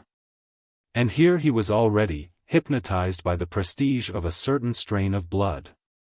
Half-consciously, he thought, there's something in this damned climate which makes one go round in a ring. All the same, I must have a strain of mayfly blood. In this mood he reached the Mecca of his hopes. It was one of those quiet meetings favorable to such as wished to look into horses, rather than into the mouths of bookmakers. And Val clung to the paddock. His 20 years of colonial life, divesting him of the dandyism in which he had been bred, had left him the essential neatness of the horseman, and given him a queer and rather blighting eye over what he called the silly haw-haw of some Englishmen. The flapping coquetry of some Englishwomen. Holly had none of that, and Holly was his model. Observant, quick, resourceful, Val went straight to the heart of a transaction, a horse, a drink. And he was on his way to the heart of a mayfly filly, when a slow voice said at his elbow, Mr. Val Dartai? How's Mrs. Val Dartai? She's well, I hope. And he saw beside him the Belgian he had met at his sister Imogen's. Prosper Profond, I met you at lunch, said the voice. How are you? Murmured Val. I'm very well, replied Monsieur Profond, smiling with a certain inimitable slowness. A good devil, Holly had called him. Well. He looked a little like a devil, with his dark, clipped, pointed beard, a sleepy one though, and good-humored, with fine eyes, unexpectedly intelligent. Here's a gentleman wants to know you, cousin of yours, Mr. George Forsyte. Val saw a large form, and a face clean-shaven, bull-like, a little lowering, with sardonic humor bubbling behind a full grey eye. He remembered it dimly from old days when he would dine with his father at the Iseeum Club. I used to go racing with your father, George was saying. How's the stud? Like to buy one of my screws? Val grinned, to hide the sudden feeling that the bottom had fallen out of breeding. They believed in nothing over here, not even in horses. George Forsyte, Prosper Profond. The devil himself was not more disillusioned than those two. Didn't know you were a racing man, he said to Monsieur Profond. I'm not. I don't care for it. I'm a yachting man. I don't care for yachting either, but I like to see my friends. I've got some lunch, Mr. Val Dartai, just a small lunch, if you'd like to have some, not much, just a small one, in my car. Thanks, said Val, very good of you. I'll come along in about quarter of an hour. Over there. Mr. Forsyte's comin', and Monsieur Profond pointed with a yellow-gloved finger. Small car, with a small lunch, he moved on, groomed, sleepy, and remote, George Forsyte following, neat, huge, and with his jesting air. Val remained gazing at the mayfly filly. George Forsyte, of course, was an old chap, but this Profond might be about his own age. Val felt extremely young, as if the mayfly filly were a toy at which those two had laughed. The animal had lost reality. That small mare, he seemed to hear the voice of Monsieur Profond, what do you see in her? We must all die. And George Forsyte, crony of his father, racing still. The mayfly strain, was it any better than any other? He might just as well have a flutter with his money instead. No, by gum. He muttered suddenly, if it's no good breeding horses, it's no good doing anything. What did I come for? I'll buy her. He stood back and watched the ebb of the paddock visitors toward the stand. Natty old chips, shrewd portly fellows, Jews, trainers looking as if they had never been guilty of seeing a horse in their lives, tall, flapping, languid women, or brisk, loud-voiced women. Young men with an air as if trying to take it seriously, 2 or 3 of them with only one arm. Life over here's a game, thought Val. Muffin bell rings, horses run, money changes hands. Ring again, run again, money changes back. But, alarmed at his own philosophy, he went to the paddock gate to watch the mayfly filly canter down. She moved well. And he made his way over to the small car. The small lunch was the sort a man dreams of but seldom gets, and when it was concluded Monsieur Profond walked back with him to the paddock. Your wife's a nice woman, was his surprising remark. Nicest woman I know, returned Val dryly. Yes, said Monsieur Profond, she has a nice face. I admire nice women. Val looked at him suspiciously, but something kindly and direct in the heavy diabolism of his companion disarmed him for the moment. Any time you like to come on my yacht, I'll give her a small cruise. Thanks, said Val, in arms again, she hates the sea. So do I, said Monsieur Profond. Then why do you yacht? The Belgian's eyes smiled. Oh. I don't know. I've done everything, it's the last thing I'm doing. It must be damned expensive. I should want more reason than that. Monsieur Prosper Profond raised his eyebrows, and puffed out a heavy lower lip. I'm an easy-going man, he said. Were you in the war? Asked Val. Yes. I've done that too. I was gassed. It was a small bit unpleasant. He smiled with a deep and sleepy air of prosperity, as if he had caught it from his name. Whether his saying small when he ought to have said little was genuine mistake or affectation Val could not decide. The fellow was evidently capable of anything.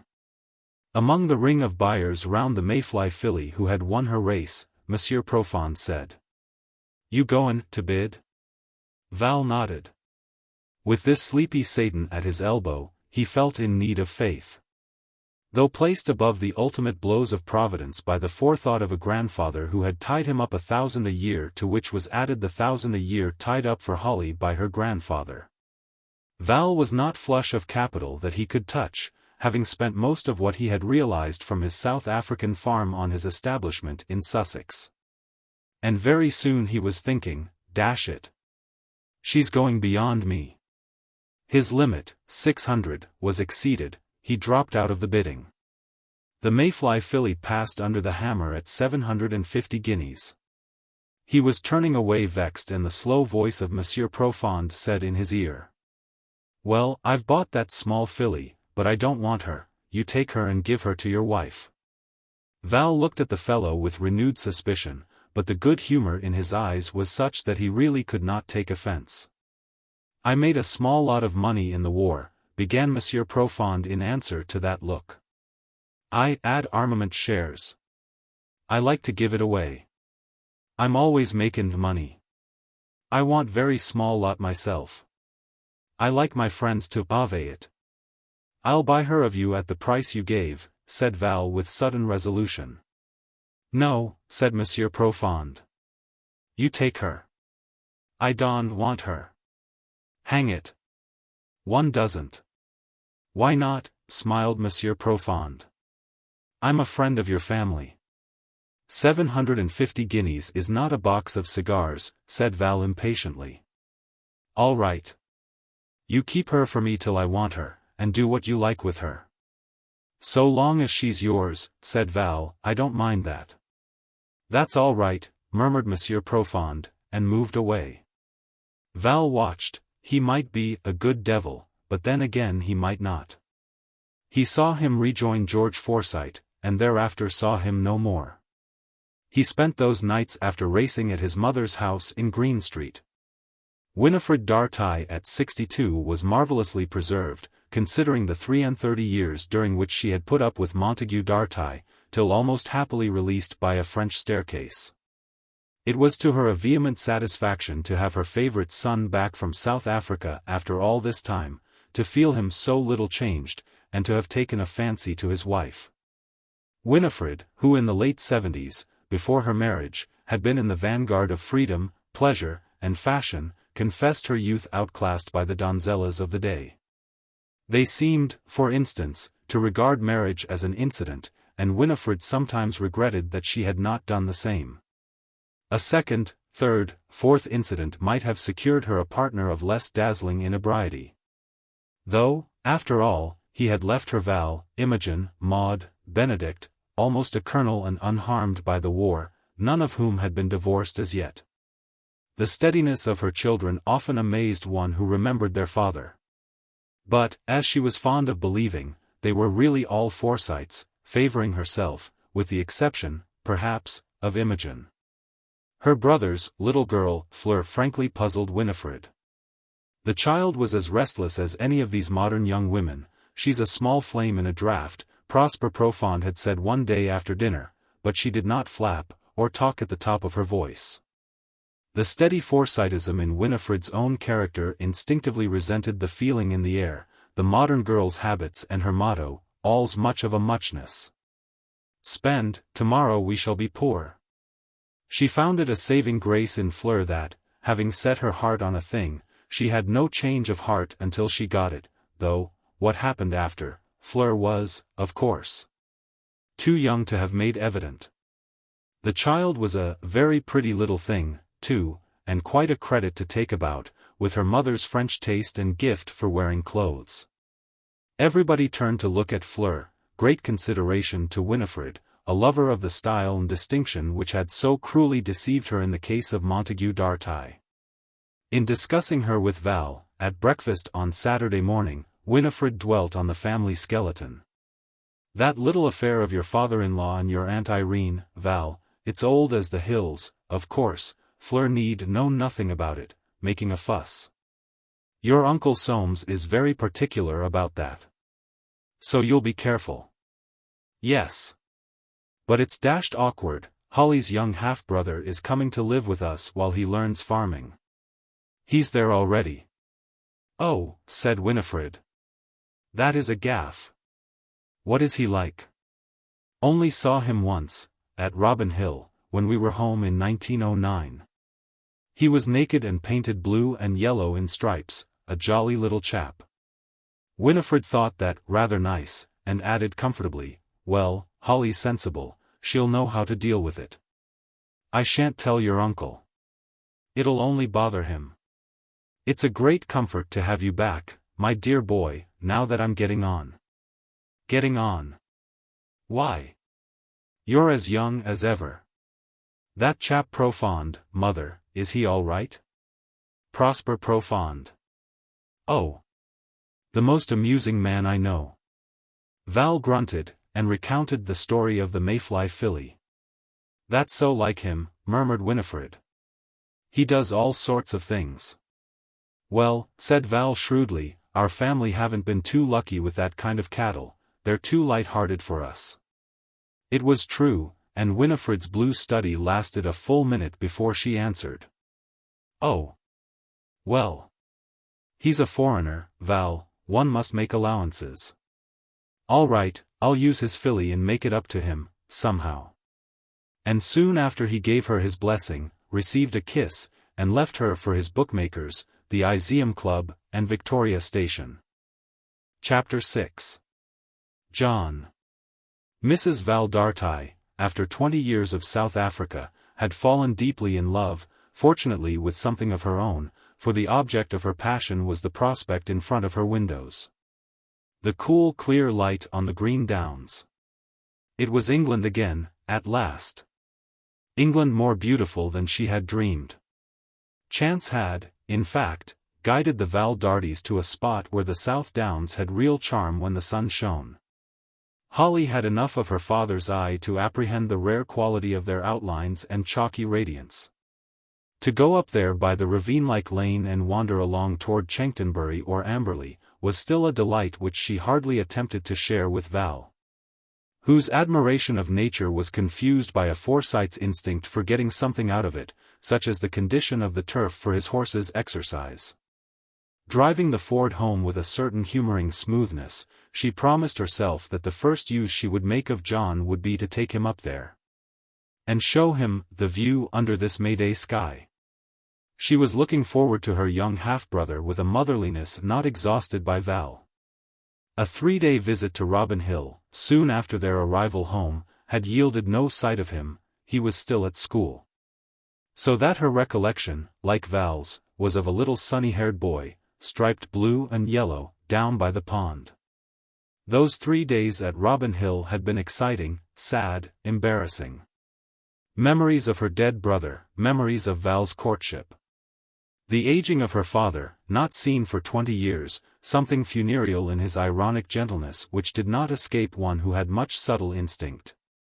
Above all, the presence of her stepmother, whom she could still vaguely remember as the Lady in Grey of days when she was little and grandfather alive and Mademoiselle Beausy so cross because that intruder gave her music lessons. All these confused and tantalized a spirit which had longed to find Robin Hill untroubled. But Holly was adept at keeping things to herself, and all had seemed to go quite well. Her father had kissed her when she left him, with lips which she was sure had trembled. "Well, my dear," he said, "the war hasn't changed Robin Hill, has it? If only you could have brought Jolly back with you. I say, can you stand this spiritualistic racket? When the oak tree dies, it dies, I'm afraid." From the warmth of her embrace he probably divined that he had let the cat out of the bag, for he rode off at once on irony. Spiritualism, queer word, when the more they manifest the more they prove that they've got hold of matter.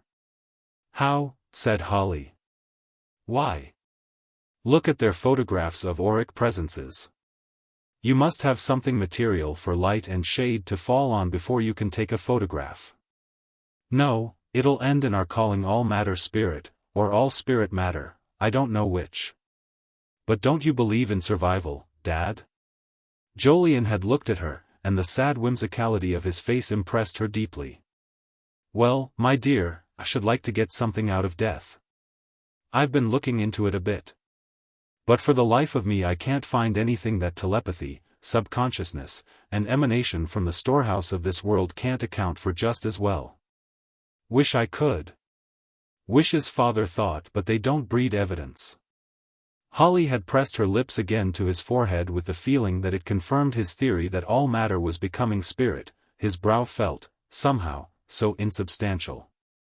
But the most poignant memory of that little visit had been watching, unobserved, her stepmother reading to herself a letter from John. It was, she decided, the prettiest sight she had ever seen. Irene, lost as it were in the letter of her boy, stood at a window where the light fell on her face and her fine grey hair. Her lips were moving, smiling, her dark eyes laughing, dancing, and the hand which did not hold the letter was pressed against her breast. Holly withdrew as from a vision of perfect love, convinced that John must be nice. When she saw him coming out of the station with a kit bag in either hand, she was confirmed in her predisposition. He was a little like Jolly, that long-lost idol of her childhood, but eager-looking and less formal, with deeper eyes and brighter-colored hair, for he wore no hat. Altogether a very interesting little brother. His tentative politeness charmed one who was accustomed to assurance in the youthful manner. He was disturbed because she was to drive him home, instead of his driving her. Shouldn't he have a shot? They hadn't a car at Robin Hill since the war, of course, and he had only driven once, and landed up a bank, so she oughtn't to mind his trying. His laugh, soft and infectious, was very attractive, though that word, she had heard, was now quite old-fashioned. When they reached the house he pulled out a crumpled letter which she read while he was washing, a quite short letter, which must have cost her father many a pang to write. My dear. You and Val will not forget, I trust, that John knows nothing of family history. His mother and I think he is too young at present. The boy is very dear, and the apple of her eye. Verbum sapientibus. Your loving father. J.F. That was all, but it renewed in Holly an uneasy regret that Fleur was coming. After tea she fulfilled that promise to herself and took John up the hill. They had a long talk, sitting above an old chalk pit grown over with brambles and gooseberry. Milkwort and liverwort starred the green slope, the larks sang, and thrushes in the brake, and now and then a gull flighting inland would very white against the paling sky, where the vague moon was coming up. Delicious fragrance came to them, as if little invisible creatures were running and treading scent out of the blades of grass. John, who had fallen silent, said rather suddenly, I say, this is wonderful. There's no fat on it at all. Gull's flight and sheep bells. Gull's flight and sheep bells. You're a poet, my dear. John sighed. Oh, golly. No go. Try. I used to at your age. Did you? Mother says, try, too, but I'm so rotten. Have you any of yours for me to see? My dear, Holly murmured, I've been married 19 years. I only wrote verses when I wanted to be. Oh, said John, and turned over on his face. The one cheek she could see was a charming color. Was John touched in the wind, then, as Val would have called it? Already? But, if so, all the better, he would take no notice of young Fleur. Besides, on Monday he would begin his farming. And she smiled. Was it Burns who followed the plough, or only Piers Plowman? Nearly every young man and most young women seemed to be poets now, judging from the number of their books she had read out in South Africa, importing them from Hatches and Bumfords. And quite good, oh. Quite, much better than she had been herself. But then poetry had only really come in since her day, with motor cars. Another long talk after dinner over a wood fire in the low hall, and there seemed little left to know about John except anything of real importance. Holly parted from him at his bedroom door, having seen twice over that he had everything, with the conviction that she would love him, and Val would like him. He was eager, but did not gush. He was a splendid listener, sympathetic, reticent about himself. He evidently loved their father, and adored his mother. He liked riding, rowing, and fencing better than games. He saved moths from candles, and couldn't bear spiders, but put them out of doors in screws of paper sooner than kill them. In a word, he was amiable. She went to sleep, thinking that he would suffer horribly if anybody hurt him, but who would hurt him? John, on the other hand, sat awake at his window with a bit of paper and a pencil, writing his first real poem by the light of a candle because there was not enough moon to see by. Only enough to make the night seem fluttery and as if engraved on silver. Just the night for Fleur to walk, and turn her eyes, and lead on, over the hills and far away. And John, deeply furrowed in his ingenuous brow, made marks on the paper and rubbed them out and wrote them in again, and did all that was necessary for the completion of a work of art. And he had a feeling such as the winds of spring must have, trying their first songs among the coming blossom. John was one of those boys, not many, in whom a home-trained love of beauty had survived school life. He had had to keep it to himself, of course, so that not even the drawing master knew of it. But it was there, fastidious and clear within him. And his poem seemed to him as lame and stilted as the night was winged.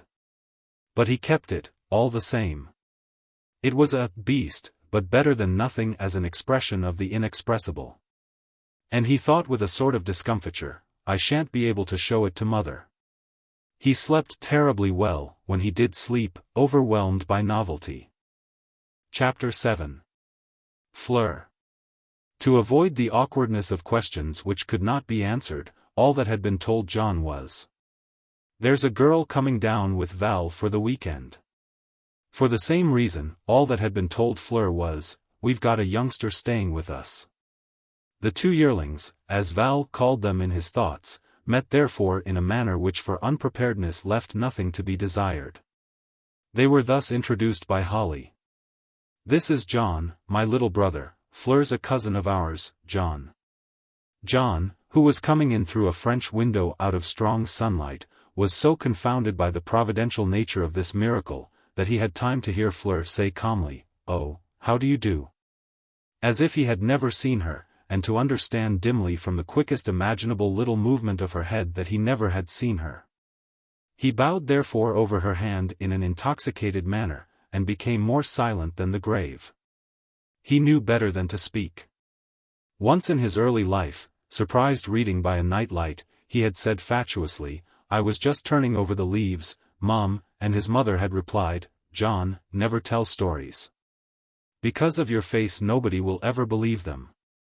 The saying had permanently undermined the confidence necessary to the success of spoken untruth. He listened therefore to Fleur's swift and rapt allusions to the jolliness of everything, plied her with scones and jam, and got away as soon as might be. They say that in delirium tremens you see a fixed object, preferably dark, which suddenly changes shape and position. John saw the fixed object. It had dark eyes and passably dark hair, and changed its position, but never its shape.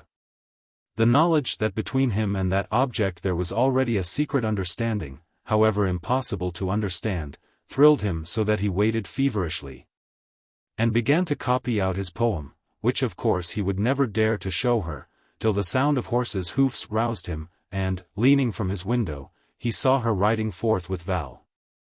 It was clear that she wasted no time, but the sight filled him with grief. He wasted his. If he had not bolted, in his fearful ecstasy, he might have been asked to go too. And from his window he sat and watched them disappear, appear again in the chine of the road, vanish, and emerge once more for a minute clear on the outline of the down. Silly brute, he thought. I always miss my chances. Why couldn't he be self-confident and ready? And, leaning his chin on his hands, he imagined the ride he might have had with her. A weekend was but a weekend, and he had missed 3 hours of it. Did he know anyone except himself who would have been such a flat? He did not. He dressed for dinner early, and was first down. He would miss no more.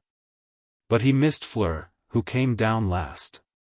He sat opposite her at dinner, and it was terrible, impossible to say anything for fear of saying the wrong thing, impossible to keep his eyes fixed on her in the only natural way. In sum, impossible to treat normally one with whom in fancy he had already been over the hills and far away, conscious, too, all the time, that he must seem to her, to all of them, a dumb gawk. Yes, it was terrible. And she was talking so well, swooping with swift wing this way and that. Wonderful how she had learned an art which he found so disgustingly difficult. She must think him hopeless indeed. His sister's eyes, fixed on him with a certain astonishment, obliged him at last to look at Fleur. But instantly her eyes, very wide and eager, seeming to say, "Oh, for goodness' sake," obliged him to look at Val, where a grin obliged him to look at his cutlet, that, at least, had no eyes, and no grin, and he ate it hastily. "John is going to be a farmer," he heard Holly say. "A farmer and a poet." He glanced up reproachfully, caught the comic lift of her eyebrow just like their father's, laughed, and felt better. Val recounted the incident of Monsieur Prosper Profond.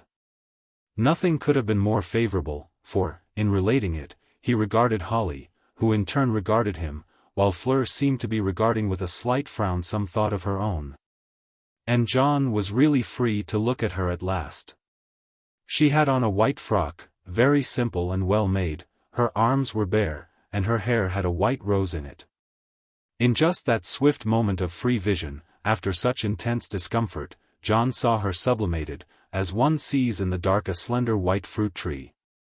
Caught her like a verse of poetry flashed before the eyes of the mind, or a tune which floats out in the distance and dies. He wondered giddily how old she was, she seemed so much more self-possessed and experienced than himself. Why mustn't he say they had met? He remembered suddenly his mother's face. Puzzled, hurt-looking, when she answered, "Yes, they're relations, but we don't know them." Impossible that his mother, who loved beauty, should not admire Fleur if she did know her. Alone with Val after dinner, he sipped port deferentially and answered the advances of this newfound brother-in-law. As to riding, always the first consideration with Val, he could have the young chestnut, saddle and unsaddle it himself, and generally look after it when he brought it in. John said he was accustomed to all that at home, and saw that he had gone up one in his host's estimation. "Fleur," said Val, "can't ride much yet, but she's keen. Of course, her father doesn't know a horse from a cartwheel. Does your dad ride?" "He used to, but now he stopped, so hating the word old. His father was old, and yet not old, no, never." "Quite," muttered Val. "I used to know your brother up at Oxford, ages ago, the one who died in the Boer War. We had a fight in New College Gardens. That was a queer business," he added, musing, "a good deal came out of it." John's eyes opened wide. All was pushing him toward historical research, when his sister's voice said gently from the doorway, "Come along, you two," and he rose, his heart pushing him toward something far more modern. Fleur having declared that it was simply too wonderful to stay indoors, they all went out. Moonlight was frosting the dew, and an old sundial threw a long shadow. Two box hedges at right angles, dark and square, barred off the orchard. Fleur turned through that angled opening. "Come on," she called. John glanced at the others, and followed. She was running among the trees like a ghost. All was lovely and foam-like above her, and there was a scent of old trunks, and of nettles. She vanished. He thought he had lost her, then almost ran into her standing quite still. "Isn't it jolly?" she cried, and John answered, "Rather." She reached up, twisted off a blossom and, twirling it in her fingers, said, "I suppose I can call you John?" "I should think so just." "All right. But you know there's a feud between our families?" John stammered, "Feud? Why? It's ever so romantic and silly. That's why I pretended we hadn't met. Shall we get up early tomorrow morning and go for a walk before breakfast and have it out? I hate being slow about things, don't you?" John murmured a rapturous assent. 6 o'clock, then. "I think your mother's beautiful." John said fervently, "Yes, she is." "I love all kinds of beauty," went on Fleur, "when it's exciting. I don't like Greek things a bit." "What? Not Euripides?" "Euripides? Oh. No, I can't bear Greek plays, they're so long. I think beauty's always swift. I like to look at one picture, for instance, and then run off. I can't bear a lot of things together. Look." She held up her blossom in the moonlight. "That's better than all the orchard, I think." And, suddenly, with her other hand she caught John's. "Of all things in the world, don't you think caution's the most awful? Smell the moonlight." She thrust the blossom against his face. John agreed giddily that of all things in the world caution was the worst, and bending over, kissed the hand which held his. "That's nice and old-fashioned," said Fleur calmly. "You're frightfully silent, John." "Still I like silence when it's swift." She let go his hand. "Did you think I dropped my handkerchief on purpose?" "No," cried John, intensely shocked. "Well, I did, of course. Let's get back, or they'll think we're doing this on purpose too." And again she ran like a ghost among the trees. John followed, with love in his heart, spring in his heart, and over all the moonlit white unearthly blossom. They came out where they had gone in, Fleur walking demurely. "It's quite wonderful in there," she said dreamily to Holly. John preserved silence, hoping against hope that she might be thinking it swift. She bade him a casual and demure good night, which made him think he had been dreaming. In her bedroom Fleur had flung off her gown, and, wrapped in a shapeless garment, with the white flower still in her hair, she looked like a musim, sitting cross-legged on her bed. Writing by candlelight. "Dearest Cherry, I believe I'm in love. I've got it in the neck, only the feeling is really lower down. He's a second cousin, such a child, about 6 months older and 10 years younger than I am. Boys always fall in love with their seniors, and girls with their juniors or with old men of 40. Don't laugh, but his eyes are the truest things I ever saw, and he's quite divinely silent. We had a most romantic first meeting in London under the Vospovich Juno. And now he's sleeping in the next room and the moonlight's on the blossom. And tomorrow morning, before anybody's awake, we're going to walk off into down fairyland. There's a feud between our families, which makes it really exciting. Yes. And I may have to use subterfuge and come on you for invitations. If so, you'll know why. My father doesn't want us to know each other, but I can't help that. Life's too short. He's got the most beautiful mother, with lovely silvery hair and a young face with dark eyes.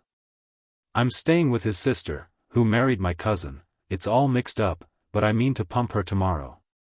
We've often talked about love being a spoilsport. Well, that's all tosh. It's the beginning of sport, and the sooner you feel it, my dear, the better for you. John, not simplified spelling, but short for Jolyon, which is a name in my family, they say, is the sort that lights up and goes out. About 5 feet 10, still growing, and I believe he's going to be a poet. If you laugh at me, I've done with you forever. I perceive all sorts of difficulties, but you know when I really want a thing I get it. One of the chief effects of love is that you see the air sort of inhabited, like seeing a face in the moon. And you feel dancey and soft at the same time, with a funny sensation, like a continual first sniff of orange blossom, just above your stays. This is my first, and I feel as if it were going to be my last, which is absurd, of course, by all the laws of nature and morality. If you mock me I will smite you, and if you tell anybody I will never forgive you. So much so, that I almost don't think I'll send this letter. Anyway, I'll sleep over it. So good night, my cherry. Oh. Your Fleur. Chapter 8. Idyll on Grass. When those two young Forsytes emerged from the Chine Lane, and set their faces east toward the sun, there was not a cloud in heaven, and the downs were dewy. They had come at a good bat up the slope and were a little out of breath. If they had anything to say they did not say it, but marched in the early awkwardness of unbreakfasted morning under the songs of the larks. The stealing out had been fun, but with the freedom of the tops the sense of conspiracy ceased, and gave place to dumbness. "We've made one blooming error," said Fleur, when they had gone half a mile. "I'm hungry." John produced a stick of chocolate. They shared it and their tongues were loosened. They discussed the nature of their homes and previous existences, which had a kind of fascinating unreality up on that lonely height. There remained but one thing solid in John's past, his mother. But one thing solid in Fleur's, her father, and of these figures, as though seen in the distance with disapproving faces, they spoke little. The down dipped and rose again toward Chanctonbury Ring. A sparkle of far sea came into view, a sparrowhawk hovered in the sun's eye so that the blood-nourished brown of his wings gleamed nearly red. John had a passion for birds, and an aptitude for sitting very still to watch them, keen-sighted, and with a memory for what interested him. On birds he was almost worth listening to. But in Chanctonbury Ring there were none. Its great beech temple was empty of life, and almost chilly at this early hour. They came out willingly again into the sun on the far side. It was Fleur's turn now. She spoke of dogs, and the way people treated them. It was wicked to keep them on chains. She would like to flog people who did that. John was astonished to find her so humanitarian. She knew a dog, it seemed, which some farmer near her home kept chained up at the end of his chicken run, in all weathers, till it had almost lost its voice from barking. And the misery is, she said vehemently, that if the poor thing didn't bark at everyone who passes it wouldn't be kept there. I do think men are cunning brutes. I've let it go twice, on the sly. It's nearly bitten me both times, and then it goes simply mad with joy, but it always runs back home at last, and they chain it up again. If I had my way, I'd chain that man up. John saw her teeth and her eyes gleam. I'd brand him on his forehead with the word brute, that would teach him. John agreed that it would be a good remedy. It's their sense of property, he said, which makes people chain things. The last generation thought of nothing but property, and that's why there was the war. Oh, said Fleur, I never thought of that. Your people and mine quarreled about property. And anyway we've all got it, at least, I suppose your people have. Oh. Yes, luckily. I don't suppose I shall be any good at making money. If you were, I don't believe I should like you. John slipped his hand tremulously under her arm. Fleur looked straight before her and chanted. John, John, the farmer's son, stole a pig, and away he run. John's arm crept round her waist. This is rather sudden, said Fleur calmly. Do you often do it? John dropped his arm. But when she laughed his arm stole back again, and Fleur began to sing. Oh, who will o'er the downs so free? Oh, who will with me ride? Oh, who will up and follow me? Sing, John. John sang. The larks joined in, sheep bells, and an early morning church far away over in Stenning. They went on from tune to tune, till Fleur said, My God! I am hungry now. Oh! I am sorry. She looked round into his face. John, you're rather a darling. And she pressed his hand against her waist. John almost reeled from happiness.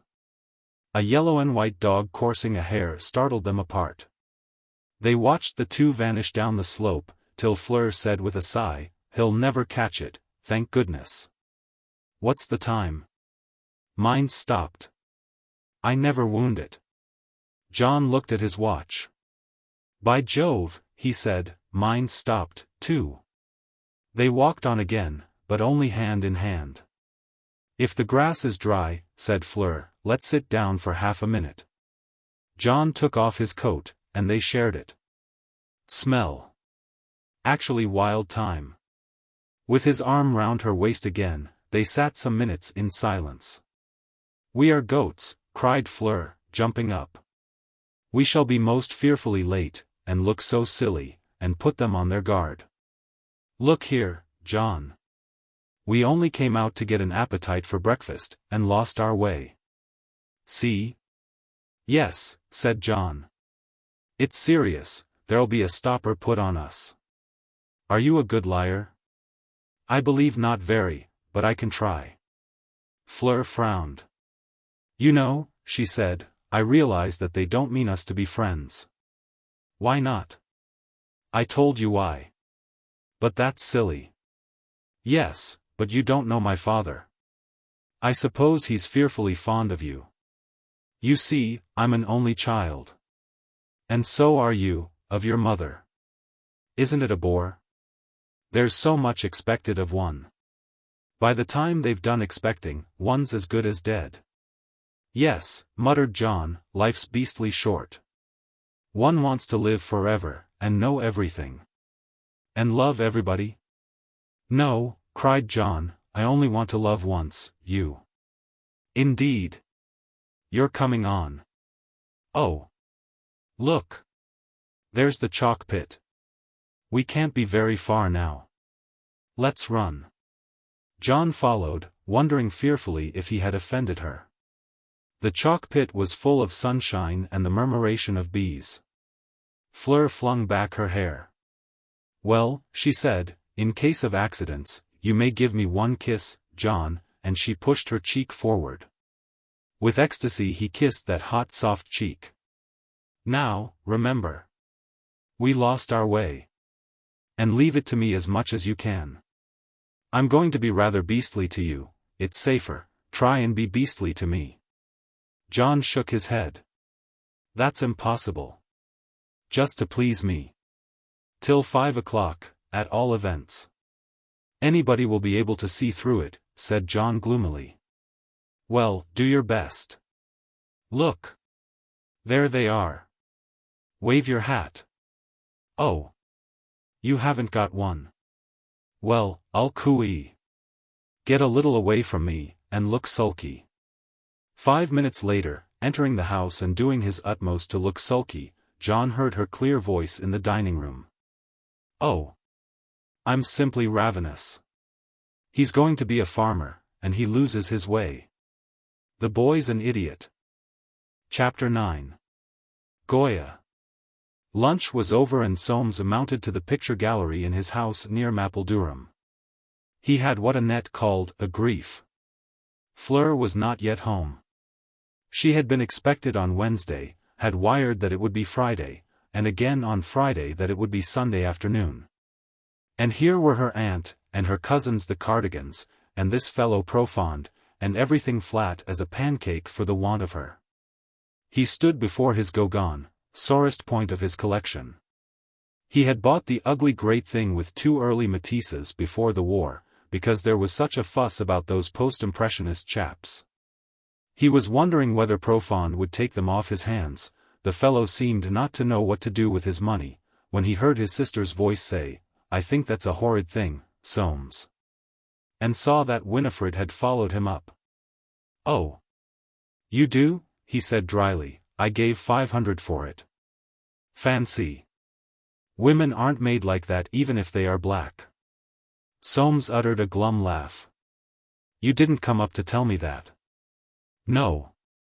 Do you know that Jolyon's boy is staying with Val and his wife? Soames spun round. What? Yes, drawled Winifred, he's gone to live with them there while he learns farming. Soames had turned away, but her voice pursued him as he walked up and down. I warned Val that neither of them was to be spoken to about old matters. Why didn't you tell me before?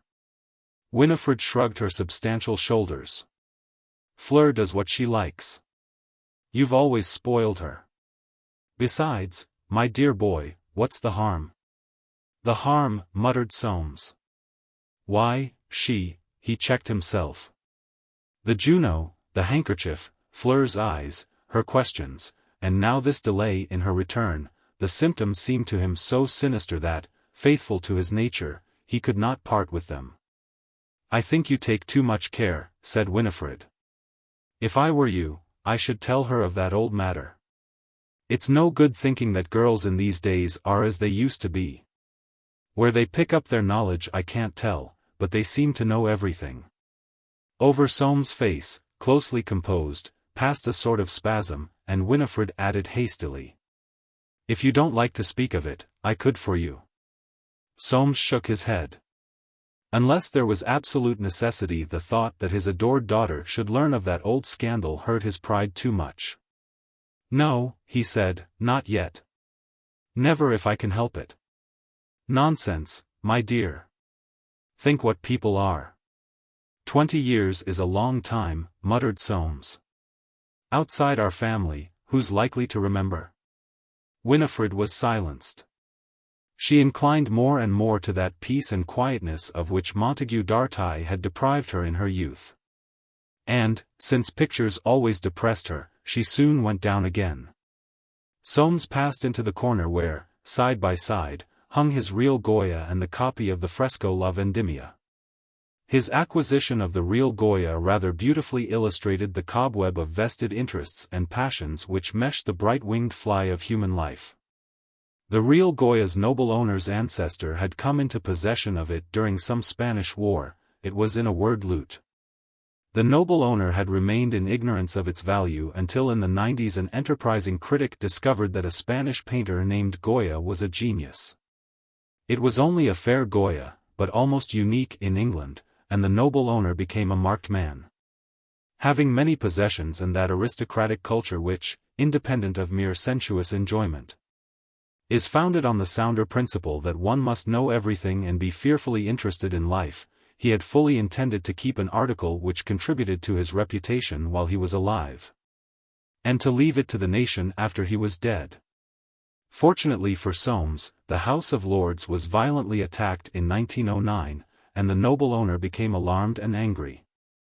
If, he said to himself, they think they can have it both ways, they are very much mistaken. So long as they leave me in quiet enjoyment, the nation can have some of my pictures at my death. But if the nation is going to bait me, and rob me like this, I'm damned if I won't sell the lot. They can't have my private property and my public spirit, both. He brooded in this fashion for several months till one morning, after reading the speech of a certain statesman, he telegraphed to his agent to come down and bring Bodkin. On going over the collection, Bodkin, than whose opinion on market values none was more sought, pronounced that with a free hand to sell to America, Germany, and other places where there was an interest in art, a lot more money could be made than by selling in England. The noble owner's public spirit, he said, was well known, but the pictures were unique. The noble owner put this opinion in his pipe and smoked it for a year. At the end of that time he read another speech by the same statesman, and telegraphed to his agents, give Bodkin a free hand. It was at this juncture that Bodkin conceived the idea which saved the Goya and two other unique pictures for the native country of the noble owner. With one hand Bodkin proffered the pictures to the foreign market, with the other he formed a list of private British collectors. Having obtained what he considered the highest possible bids from across the seas, he submitted pictures and bids to the private British collectors, and invited them, of their public spirit, to outbid. In 3 instances, including the Goya, out of 21 he was successful. And why? One of the private collectors made buttons. He had made so many that he desired that his wife should be called Lady Buttons. He therefore bought a unique picture at great cost, and gave it to the nation. It was part, his friends said, of his general game. The second of the private collectors was an Americaphobe, and bought an unique picture to spite the damned Yanks. The third of the private collectors was Soames, who, more sober than either of the others, bought after a visit to Madrid, because he was certain that Goya was still on the upgrade. Goya was not booming at the moment, but he would come again. And, looking at that portrait, Hogarthian, Manetesque in its directness, but with its own queer sharp beauty of paint, he was perfectly satisfied still that he had made no error. Heavy though the price had been, heaviest he had ever paid. And next to it was hanging the copy of La Vendimia. There she was, the little wretch, looking back at him in her dreamy mood, the mood he loved best because he felt so much safer when she looked like that. He was still gazing when the scent of a cigar impinged on his nostrils, and a voice said, "Well, Mr. Forsyte, what you goin' to do with this small lot?" That Belgian chap, whose mother, as if Flemish blood were not enough, had been Armenian. Subduing a natural irritation, he said, "Are you a judge of pictures?" "Well, I've got a few myself." "Any post-impressionists?" "Yes, I rather like them." "What do you think of this?" said Soames, pointing to the Gauguin. Monsieur Profond protruded his lower lip and short pointed beard. "Rather fine, I think," he said. "Do you want to sell it?" Soames checked his instinctive "not particularly." he would not chaffer with this alien. "Yes," he said. "What do you want for it?" "What I gave." "All right," said Monsieur Profond. "I'll be glad to take that small picture. Post-impressionists, they're awful dead, but they're amusin'. I don't care for pictures much, but I've got some, just a small lot." "What do you care for?" Monsieur Profond shrugged his shoulders. "Life's awful like a lot of monkeys scramblin' for empty nuts." "You're young," said Soames. If the fellow must make a generalization, he needn't suggest that the forms of property lacked solidity. "I don't worry," replied Monsieur Profond smiling, "we're born, and we die. Half the world's starvin'. I feed a small lot of babies out in my mother's country, but what's the use? Might as well throw my money in the river."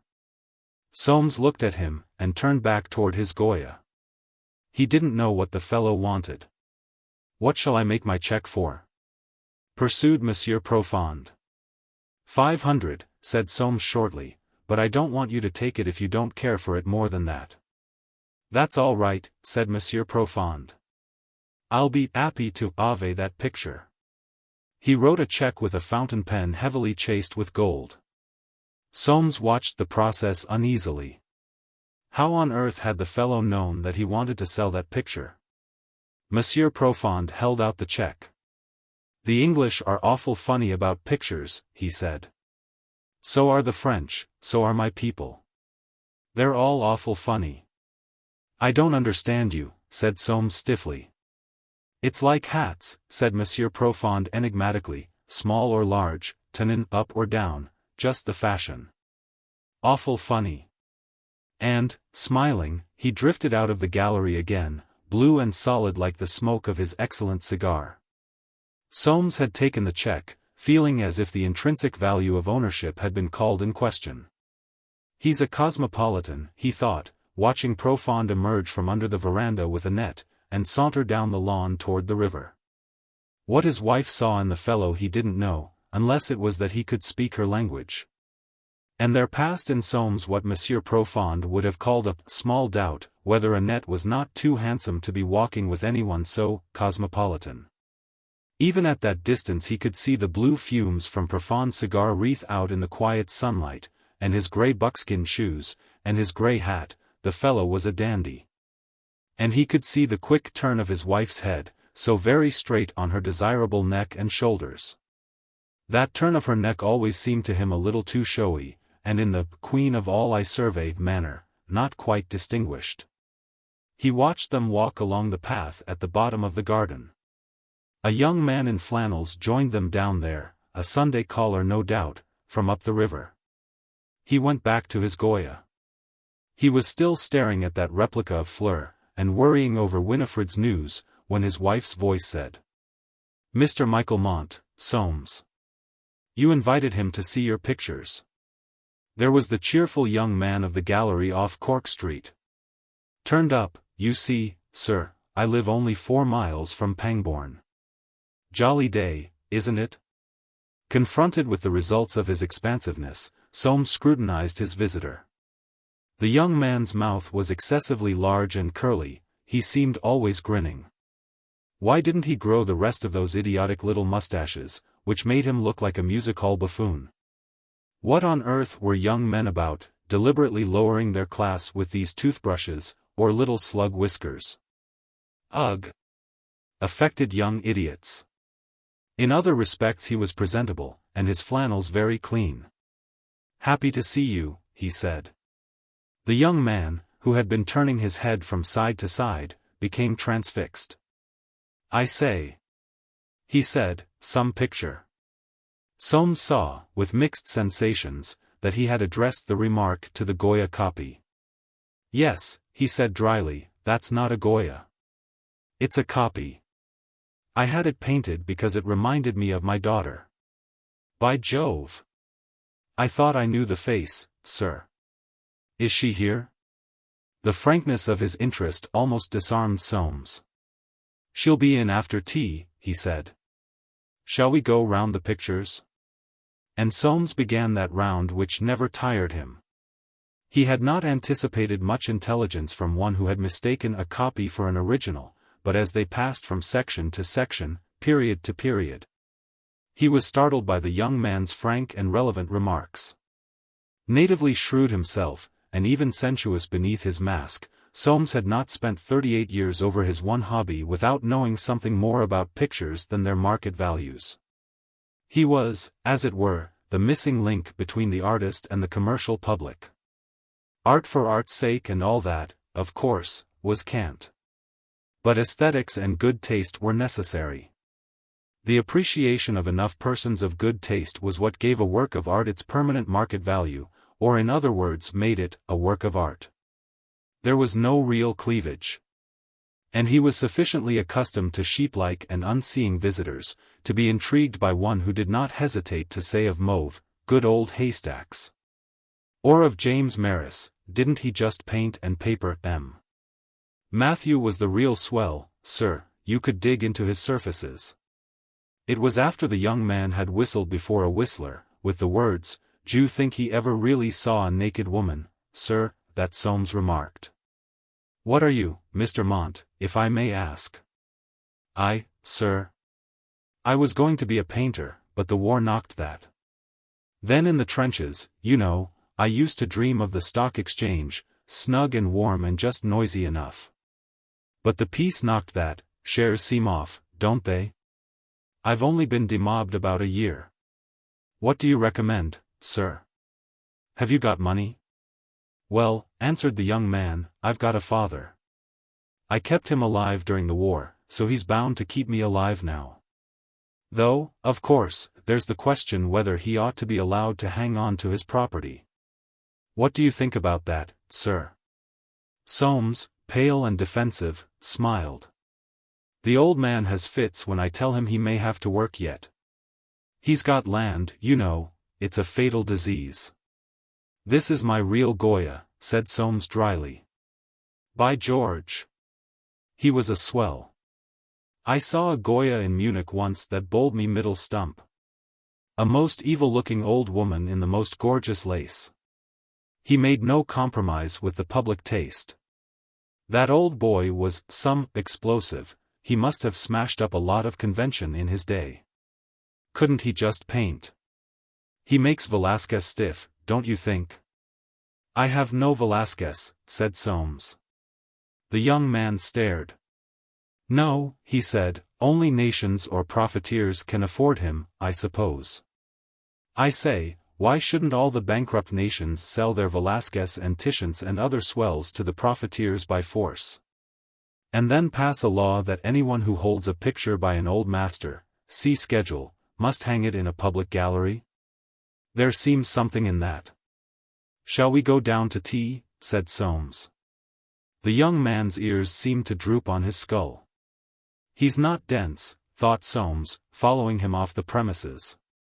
Goya, with his satiric and surpassing precision, his original line, and the daring of his light and shade, could have reproduced to admiration the group assembled round Annette's tea-tray in the inglenook below. He alone, perhaps, of painters would have done justice to the sunlight filtering through a screen of creeper, to the lovely pallor of brass, the old cut glasses, the thin slices of lemon in pale amber tea. Justice to Annette in her black lacy dress. There was something of the fair Spaniard in her beauty, though it lacked the spirituality of that rare type, to Winifred's grey-haired, corseted solidity. To Soames, of a certain grey and flat-cheeked distinction, to the vivacious Michael Mont, pointed in ear and eye, to Imogen, dark, luscious of glance, growing a little stout. To Prosper Profond, with his expression as who should say, "Well, Mr. Goya, what's the use of paintin' this small party?" Finally, to Jack Cardigan, with his shining stare and tan sanguinity betraying the moving principle, "I'm English, and I live to be fit." Curious, by the way, that Imogen, who as a girl had declared solemnly one day at Timothy's that she would never marry a good man, they were so dull, should have married Jack Cardigan, in whom health had so destroyed all traces of original sin, that she might have retired to rest with 10,000 other Englishmen without knowing the difference from the one she had chosen to repose beside. "Oh," she would say of him, in her amusing way, Jack keeps himself so fearfully fit, he's never had a day's illness in his life. He went right through the war without a fingerache. You really can't imagine how fit he is. Indeed, he was so fit that he couldn't see when she was flirting, which was such a comfort in a way. All the same, she was quite fond of him, so far as one could be of a sports machine, and of the 2 little cardigans made after his pattern. Her eyes just then were comparing him maliciously with Prosper Profond. There was no small sport or game which Monsieur Profond had not played at too, it seemed, from skittles to tarpon fishing, and worn out every one. Imogen would sometimes wish that they had worn out Jack, who continued to play at them and talk of them with the simple zeal of a schoolgirl learning hockey. At the age of great-uncle Timothy she well knew that Jack would be playing carpet golf in her bedroom, and wiping somebody's eye. He was telling them now how he had pipped the pro, a charming fellow, playin' a very good game, at the last hole this morning. And how he had pulled down to Caversham since lunch, and trying to incite Prosper Profond to play him a set of tennis after tea, do him good, keep him fit. But what's the use of keepin' fit? Said Monsieur Profond. Yes, sir, murmured Michael Mont, what do you keep fit for? Jack, cried Imogen, enchanted, what do you keep fit for? Jack Cardigan stared with all his health. The questions were like the buzz of a mosquito, and he put up his hand to wipe them away. During the war, of course, he had kept fit to kill Germans. Now that it was over he either did not know, or shrank in delicacy from explanation of his moving principle. But he's right, said Monsieur Profond unexpectedly, there's nothin' left but keepin' fit. The saying, too deep for Sunday afternoon, would have passed unanswered, but for the mercurial nature of young Mont. Good, he cried. That's the great discovery of the war. We all thought we were progressing, now we know we're only changing. For the worse, said Monsieur Profond genially. How you are cheerful, Prosper, murmured Annette. You come and play tennis, said Jack Cardigan, you've got the hump. We'll soon take that down. D'you play, Mr. Mont? I hit the ball about, sir. At this juncture Soames rose, ruffled in that deep instinct of preparation for the future which guided his existence. When Fleur comes, he heard Jack Cardigan say. Ah. And why didn't she come? He passed through drawing-room, hall, and porch out onto the drive, and stood there listening for the car. All was still and Sundayfied, the lilacs in full flower scented the air. There were white clouds, like the feathers of ducks gilded by the sunlight. Memory of the day when Fleur was born, and he had waited in such agony with her life and her mother's balanced in his hands, came to him sharply. He had saved her then, to be the flower of his life. And now? Was she going to give him trouble, pain, give him trouble? He did not like the look of things. A blackbird broke in on his reverie with an evening song, a great big fellow up in that acacia tree. Soames had taken quite an interest in his birds of late years. He and Fleur would walk round and watch them, her eyes were sharp as needles, and she knew every nest.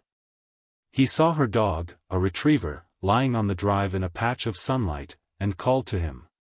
Hullo, old fellow, waiting for her too.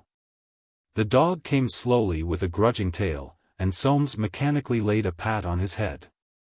The dog, the bird, the lilac, all were part of Fleur for him. No more, no less. Too fond of her, he thought, too fond. He was like a man uninsured, with his ships at sea.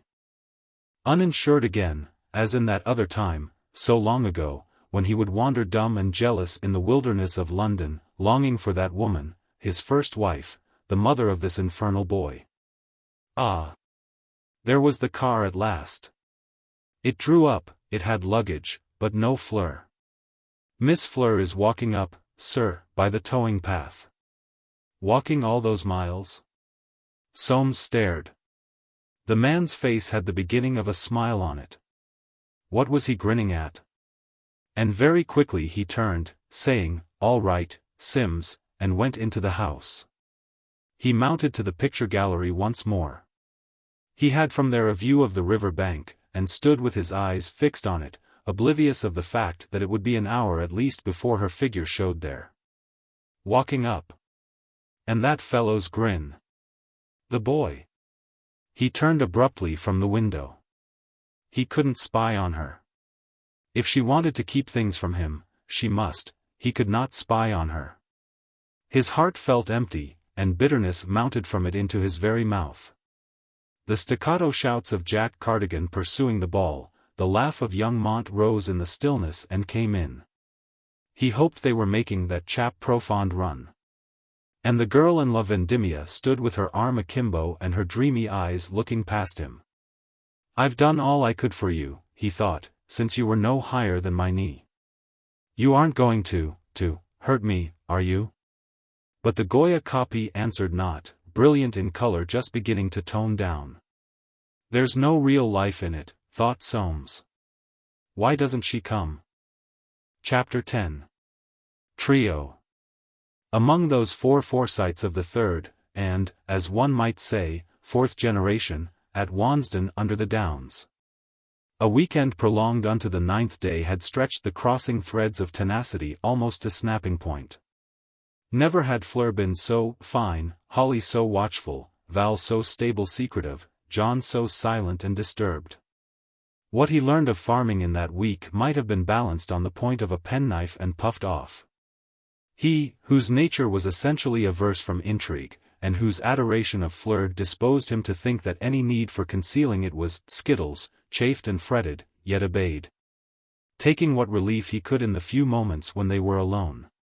On Thursday, while they were standing in the bay window of the drawing-room, dressed for dinner, she said to him, "John, I'm going home on Sunday by the 3:40 from Paddington. If you were to go home on Saturday you could come up on Sunday and take me down, and just get back here by the last train, after. You were going home anyway, weren't you?" John nodded. "Anything to be with you," he said, "only why need I pretend?" Fleur slipped her little finger into his palm. "You have no instinct, John, you must leave things to me. It's serious about our people. We've simply got to be secret at present, if we want to be together." The door was opened, and she added loudly, "You are a duffer, John." Something turned over within John. He could not bear this subterfuge about a feeling so natural, so overwhelming, and so sweet. On Friday night about 11 he had packed his bag, and was leaning out of his window, half miserable, and half lost in a dream of Paddington Station, when he heard a tiny sound. As of a fingernail tapping on his door. He rushed to it and listened. Again the sound. It was a nail. He opened. "Oh! What a lovely thing came in. I wanted to show you my fancy dress," it said, and struck an attitude at the foot of his bed. John drew a long breath and leaned against the door.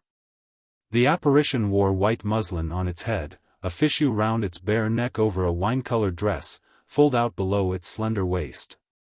It held one arm akimbo, and the other raised, right-angled, holding a fan which touched its head. "This ought to be a basket of grapes," it whispered, "but I haven't got it here. It's my Goya dress. And this is the attitude in the picture. Do you like it? It's a dream." The apparition pirouette. "Touch it, and see." John knelt down and took the skirt reverently. "Grape color," came the whisper, "all grapes, La Vendimia, the vintage." John's fingers scarcely touched each side of the waist. He looked up, with adoring eyes. "Oh! John," it whispered. Bent, kissed his forehead, pirouetted again, and, gliding out, was gone. John stayed on his knees, and his head fell forward against the bed. How long he stayed like that he did not know. The little noises, of the tapping nail, the feet, the skirts rustling, as in a dream, went on about him. And before his closed eyes the figure stood and smiled and whispered, a faint perfume of narcissus lingering in the air.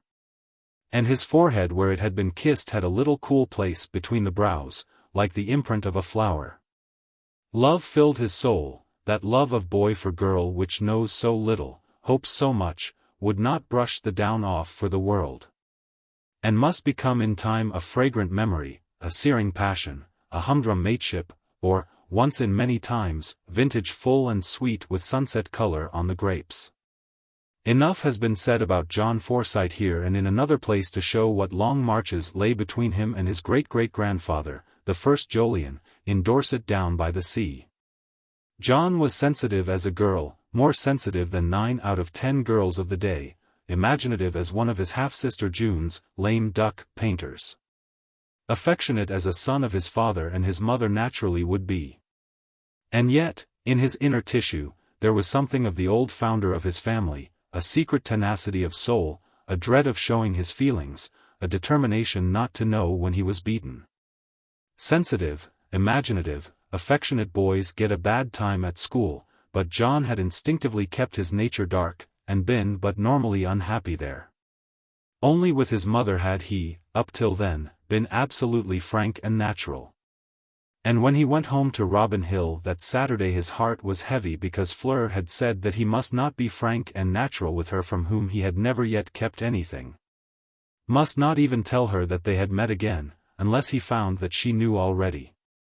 So intolerable did this seem to him that he was very near to telegraphing an excuse and staying up in London.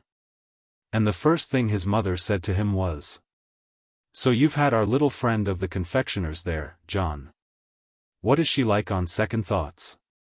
With relief, and a high color, John answered, "Oh, awfully jolly, Mum."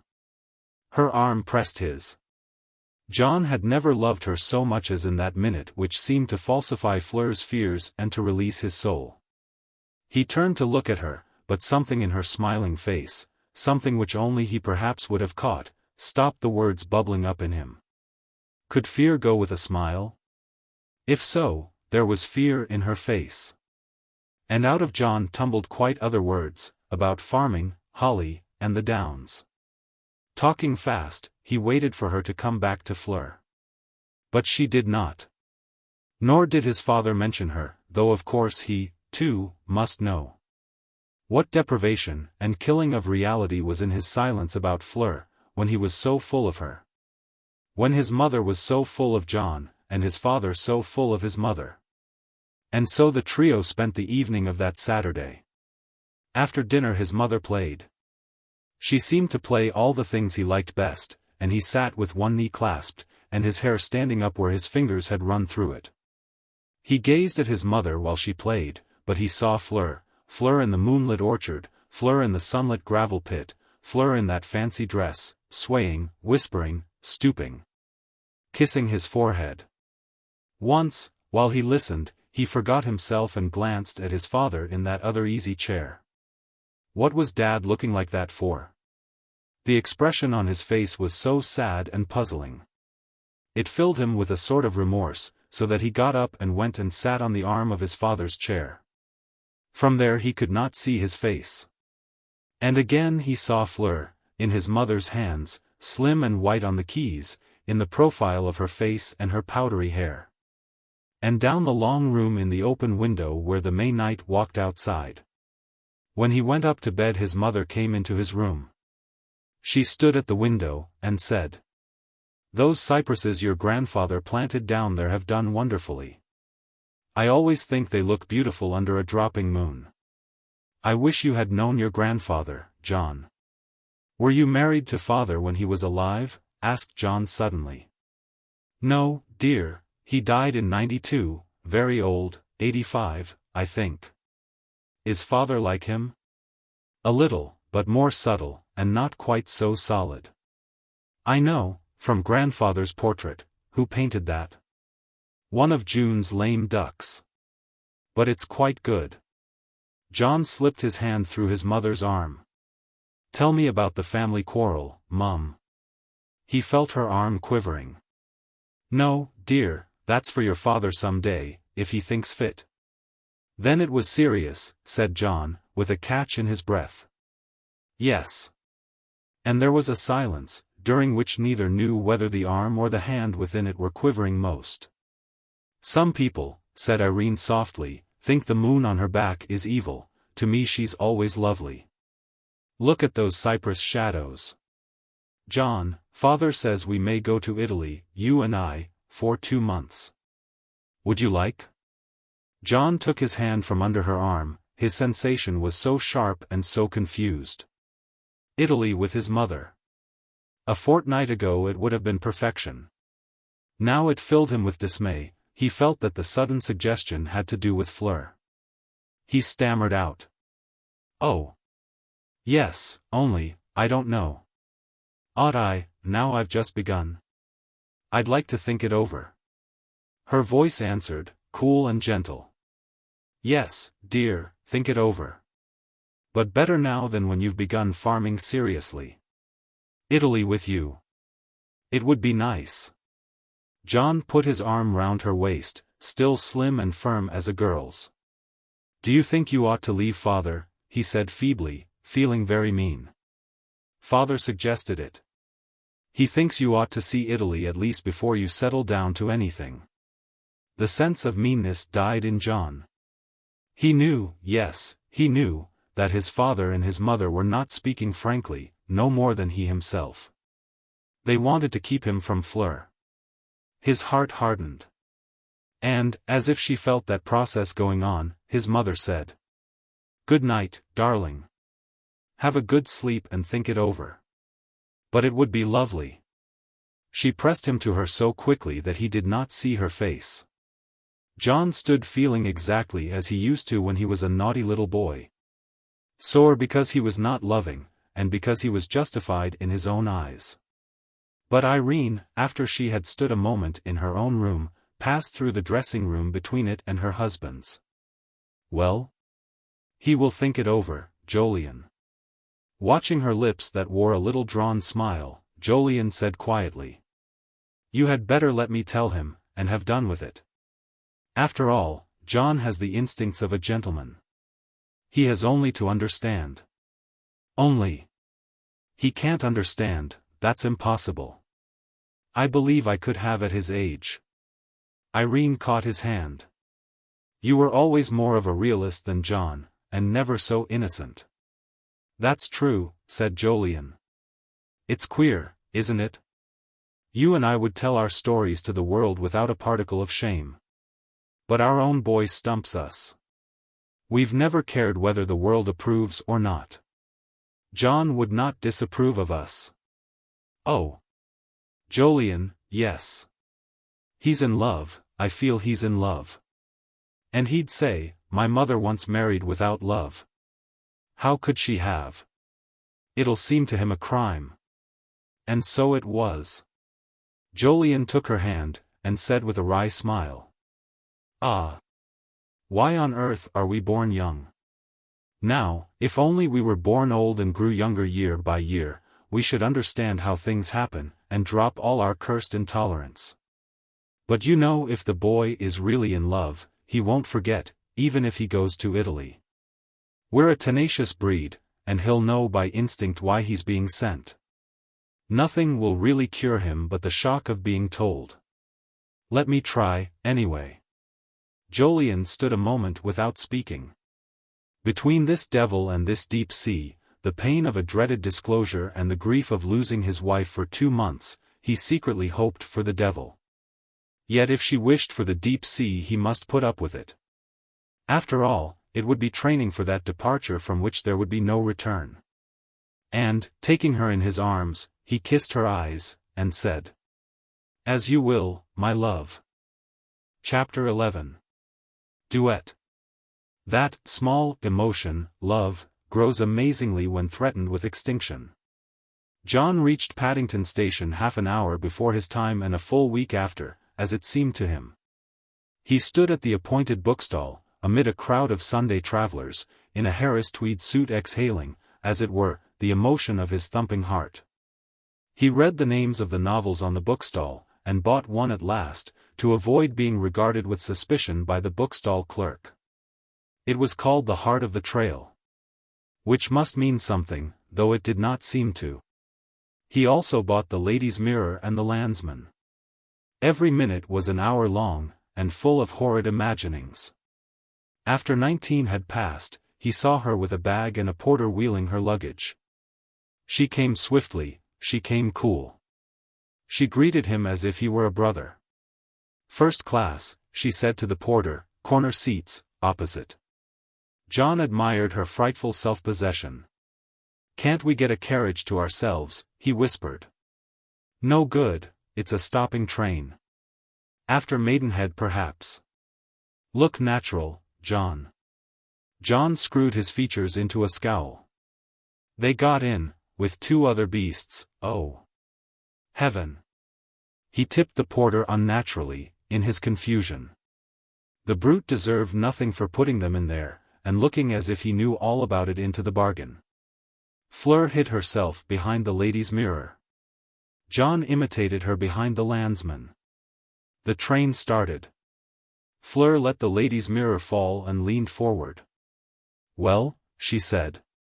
"It seemed about 15 days." She nodded, and John's face lighted up at once. "Look natural," murmured Fleur, and went off into a bubble of laughter. It hurt him. How could he look natural with Italy hanging over him? He had meant to break it to her gently, but now he blurted it out.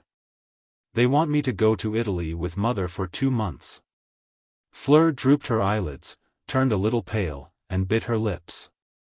"Oh," she said. It was all, but it was much. That "oh" was like the quick drawback of the wrist in fencing ready for riposte. It came. "You must go." "Go?" said John in a strangled voice. "Of course. But, 2 months, it's ghastly." "No," said Fleur, 6 weeks. "You'll have forgotten me by then. We'll meet in the National Gallery the day after you get back." John laughed. "But suppose you've forgotten me," he muttered into the noise of the train. Fleur shook her head. "Some other beast," murmured John. Her foot touched his. "No other beast," she said, lifting the lady's mirror. The train stopped, 2 passengers got out, and 1 got in. "I shall die," thought John, "if we're not alone at all." The train went on. And again Fleur leaned forward. "I never let go," she said, "do you?" John shook his head vehemently. "Never," he said. "Will you write to me?" "No, but you can, to my club." She had a club. She was wonderful. "Did you pump Holly?" he muttered. "Yes, but I got nothing. I didn't dare pump hard." "What can it be?" cried John. "I shall find out all right." A long silence followed till Fleur said, "This is Maidenhead, stand by, John." The train stopped. The remaining passenger got out. Fleur drew down her blind. "Quick," she cried. "Hang out. Look as much of a beast as you can." John blew his nose, and scowled. Never in all his life had he scowled like that. An old lady recoiled, a young one tried the handle. It turned, but the door would not open. The train moved, the young lady darted to another carriage. "What luck," cried John. "It jammed." "Yes," said Fleur, "I was holding it." The train moved out, and John fell on his knees. "Look out for the corridor," she whispered, and, "quick." Her lips met his. And though their kiss only lasted perhaps 10 seconds, John's soul left his body and went so far beyond, that, when he was again sitting opposite that demure figure, he was pale as death. He heard her sigh, and the sound seemed to him the most precious he had ever heard, an exquisite declaration that he meant something to her. "6 weeks isn't really long," she said. "And you can easily make it 6 if you keep your head out there, and never seem to think of me." John gasped. "This is just what's really wanted, John, to convince them, don't you see? If we're just as bad when you come back they'll stop being ridiculous about it. Only, I'm sorry it's not Spain. There's a girl in a Goya picture at Madrid who's like me, father says. Only she isn't, we've got a copy of her." It was to John like a ray of sunshine piercing through a fog. "I'll make it Spain," he said, "Mother won't mind, she's never been there. And my father thinks a lot of Goya." "Oh. Yes, he's a painter, isn't he?" "Only watercolor," said John, with honesty. "When we come to reading, John, get out first and go down to Caversham Lock and wait for me. I'll send the car home and we'll walk by the towing path." John seized her hand in gratitude, and they sat silent, with the world well lost, and one eye on the corridor. But the train seemed to run twice as fast now, and its sound was almost lost in that of John's sighing. "We're getting near," said Fleur, "the towing path is awfully exposed." "One more." "Oh. John, don't forget me." John answered with his kiss. And very soon, a flushed, distracted-looking youth could have been seen, as they say, leaping from the train and hurrying along the platform, searching his pockets for his ticket. When at last she rejoined him on the towing path a little beyond Caversham Lock, he had made an effort, and regained some measure of equanimity. If they had to part, he would not make a scene. A breeze by the bright river threw the white side of the willow leaves up into the sunlight, and followed those two with its faint rustle. "I told our chauffeur that I was train giddy," said Fleur. "Did you look pretty natural as you went out?" "I don't know. What is natural?" "It's natural to you to look seriously happy. When I first saw you I thought you weren't a bit like other people." "Exactly what I thought when I saw you. I knew at once I should never love anybody else." Fleur laughed. "We're absurdly young. And love's young dream is out of date, John. Besides, it's awfully wasteful. Think of all the fun you might have. You haven't begun, even. It's a shame, really. And there's me. I wonder." Confusion came on John's spirit. How could she say such things just as they were going to part? "If you feel like that," he said, "I can't go. I shall tell Mother that I ought to try and work. There's always the condition of the world." "The condition of the world." John thrust his hands deep into his pockets. "But there is," he said, "think of the people starving." Fleur shook her head. "No, no, I never will make myself miserable for nothing. Nothing. But there's an awful state of things, and of course one ought to help." "Oh. Yes, I know all that. But you can't help people, John, they're hopeless. When you pull them out they only get into another hole. Look at them, still fighting and plotting and struggling, though they're dying in heaps all the time. Idiots. Aren't you sorry for them?" "Oh. Sorry, yes, but I'm not going to make myself unhappy about it, that's no good." And they were silent, disturbed by this first glimpse of each other's natures. "I think people are brutes and idiots," said Fleur stubbornly. "I think they're poor wretches," said John. It was as if they had quarreled, and at this supreme and awful moment, with parting visible out there in that last gap of the willows. "Well, go and help your poor wretches, and don't think of me." John stood still. Sweat broke out on his forehead, and his limbs trembled.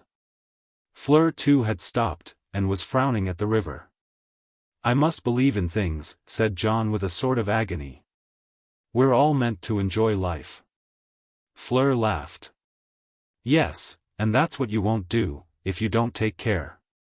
But perhaps your idea of enjoyment is to make yourself wretched. There are lots of people like that, of course." She was pale, her eyes had darkened, her lips had thinned. Was it Fleur thus staring at the water?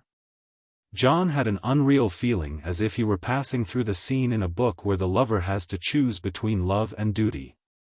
But just then she looked round at him. Never was anything so intoxicating as that vivacious look. It acted on him exactly as the tug of a chain acts on a dog, brought him up to her with his tail wagging and his tongue out. "Don't let's be silly," she said, "time's too short. Look, John, you can just see where I've got to cross the river. There, round the bend, where the woods begin." John saw a gable, a chimney or two, a patch of wall through the trees, and felt his heart sink. I mustn't dawdle any more. It's no good going beyond the next hedge, it gets all open.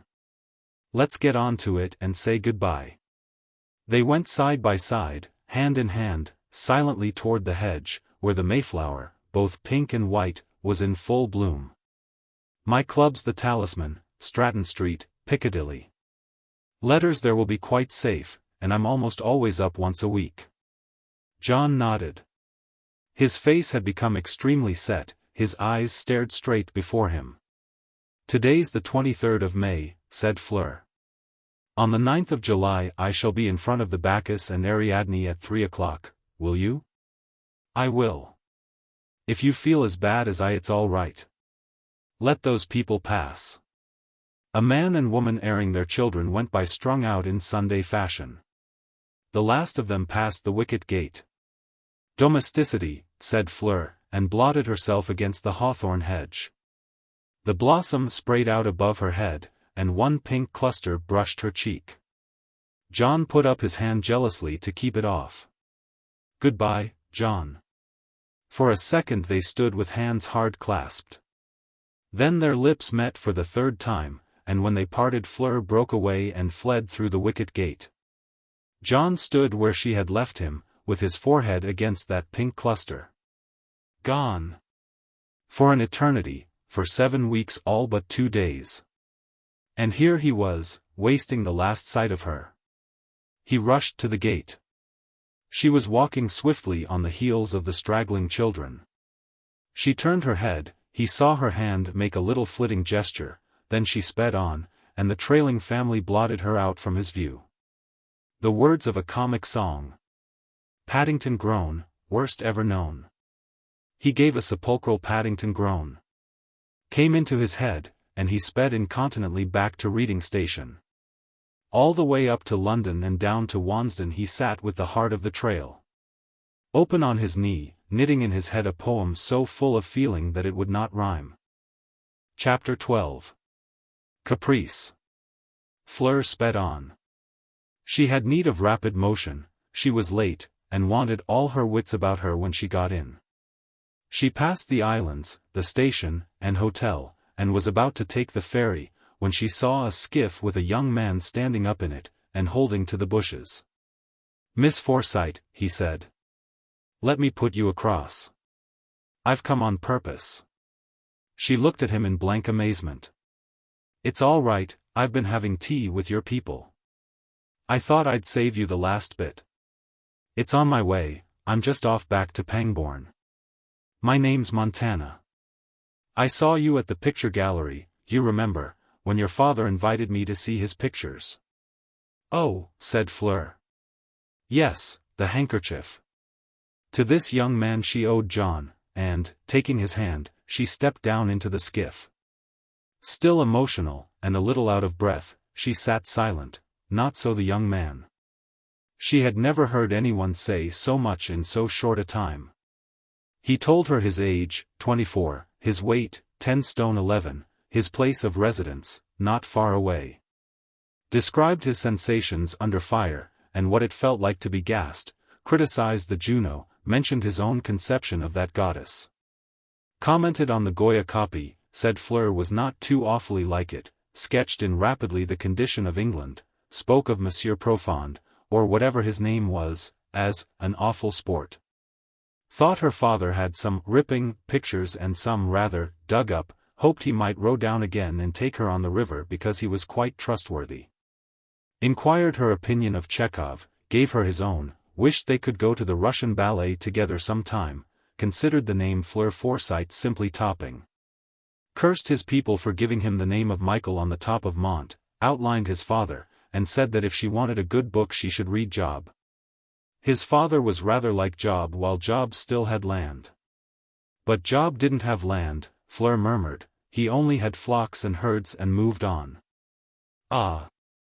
Answered Michael Mont, I wish my governor would move on. Not that I want his land. Land's an awful bore in these days, don't you think? We never have it in my family, said Fleur. We have everything else. I believe one of my great-uncles once had a sentimental farm in Dorset, because we came from there originally, but it cost him more than it made him happy. Did he sell it? No, he kept it. Why? Because nobody would buy it. Good for the old boy. No, it wasn't good for him. Father says it soured him. His name was Swithin. What a corking name. Do you know that we're getting farther off, not nearer? This river flows. Splendid, cried Mont, dipping his sculls vaguely. It's good to meet a girl who's got wit. But better to meet a young man who's got it in the plural. Young Mont raised a hand to tear his hair. Look out, cried Fleur. Your skull. All right. It's thick enough to bear a scratch. Do you mind sculling? Said Fleur severely. I want to get in. Ah, said Mont, but when you get in, you see, I shan't see you any more today. Fini, as the French girl said when she jumped on her bed after saying her prayers. Don't you bless the day that gave you a French mother, and a name like yours? I like my name, but father gave it me. Mother wanted me called Marguerite. Which is absurd. Do you mind calling me MM and letting me call you FF? It's in the spirit of the age. I don't mind anything, so long as I get in. Mont caught a little crab, and answered, that was a nasty one. Please row. I am. And he did for several strokes, looking at her with rueful eagerness. Of course, you know, he ejaculated, pausing, that I came to see you, not your father's pictures. Fleur rose. If you don't row, I shall get out and swim. Really and truly? Then I could come in after you. Mr. Mont, I'm late and tired, please put me on shore at once. When she stepped out onto the garden landing stage he rose, and grasping his hair with both hands, looked at her. Fleur smiled. Don't, cried the irrepressible Mont. I know you're going to say, out, damned hair. Fleur whisked round, threw him a wave of her hand. Goodbye, Mr. M., she called, and was gone among the rose trees. She looked at her wristwatch and the windows of the house. It struck her as curiously uninhabited. Past 6. The pigeons were just gathering to roost, and sunlight slanted on the dovecot, on their snowy feathers, and beyond in a shower on the top boughs of the woods. The click of billiard balls came from the inglenook, Jack Cardigan, no doubt, a faint rustling, too, from an eucalyptus tree, startling southerner in this old English garden. She reached the veranda and was passing in, but stopped at the sound of voices from the drawing-room to her left. Mother. Monsieur Profond. From behind the veranda screen which fenced the inglenook she heard these words. I don't, Annette. Did father know that he called her mother, Annette? Always on the side of her father, as children are ever on one side or the other in houses where relations are a little strained, she stood, uncertain. Her mother was speaking in her low, pleasing, slightly metallic voice. One word she caught, domain. And Profond's answer, all right. Fleur frowned. A little sound came out into the stillness. Then Profond's voice, I'm talking a small stroll. Fleur darted through the window into the morning room. There he came from the drawing room, crossing the veranda, down the lawn. And the click of billiard balls which, in listening for other sounds, she had ceased to hear, began again. She shook herself, passed into the hall, and opened the drawing-room door. Her mother was sitting on the sofa between the windows, her knees crossed, her head resting on a cushion, her lips half parted, her eyes half closed. She looked extraordinarily handsome. Ah! Here you are, Fleur. Your father is beginning to fuss. Where is he? In the picture gallery. Go up. What are you going to do tomorrow, mother? Tomorrow? I go up to London with your aunt. I thought you might be. Will you get me a quite plain parasol? What color? Green. They're all going back, I suppose. Yes, all. You will console your father. Kiss me, then. Fleur crossed the room, stooped, received a kiss on her forehead, and went out past the impress of a form on the sofa cushions in the other corner. She ran upstairs. Fleur was by no means the old-fashioned daughter who demands the regulation of her parents, lives in accordance with the standard imposed upon herself. She claimed to regulate her own life, not those of others. Besides, an unerring instinct for what was likely to advantage her own case was already at work. In a disturbed domestic atmosphere the heart she had set on John would have a better chance. None the less was she offended, as a flower by a crisping wind. If that man had really been kissing her mother it was serious, and her father ought to know. Domain. All right. And her mother going up to town. She turned into her bedroom and hung out of the window to cool her face, which had suddenly grown very hot. John must be at the station by now. What did her father know about John? Probably everything, pretty nearly. She changed her dress, so as to look as if she had been in some time, and ran up to the gallery. Soames was standing stubbornly still before his Alfred Stevens, the picture he loved best. He did not turn at the sound of the door, but she knew he had heard, and she knew he was hurt. She came up softly behind him, put her arms round his neck, and poked her face over his shoulder till her cheek lay against his. It was an advance which had never yet failed, but it failed her now, and she augured the worst. "Well," he said stonily, "so you've come." "Is that all?" murmured Fleur, "from a bad parent?" And she rubbed her cheek against his. Soames shook his head so far as that was possible. "Why do you keep me on tenterhooks like this, putting me off and off?" "Darling, it was very harmless." "Harmless? Much you know what's harmless and what isn't." Fleur dropped her arms. "Well, then, dear, suppose you tell me, and be quite frank about it." And she went over to the window seat. Her father had turned from his picture, and was staring at his feet. He looked very grey. "He has nice small feet," she thought, catching his eye, at once averted from her. "You're my only comfort," said Soames suddenly, "and you go on like this." Fleur's heart began to beat. "Like what, dear?" Again Soames gave her a look which, but for the affection in it, might have been called furtive. "You know what I told you," he said. "I don't choose to have anything to do with that branch of our family." "Yes, ducky, but I don't know why I shouldn't." Soames turned on his heel. "I'm not going into the reasons," he said. "You ought to trust me, Fleur." The way he spoke those words affected Fleur, but she thought of John, and was silent, tapping her foot against the wainscot.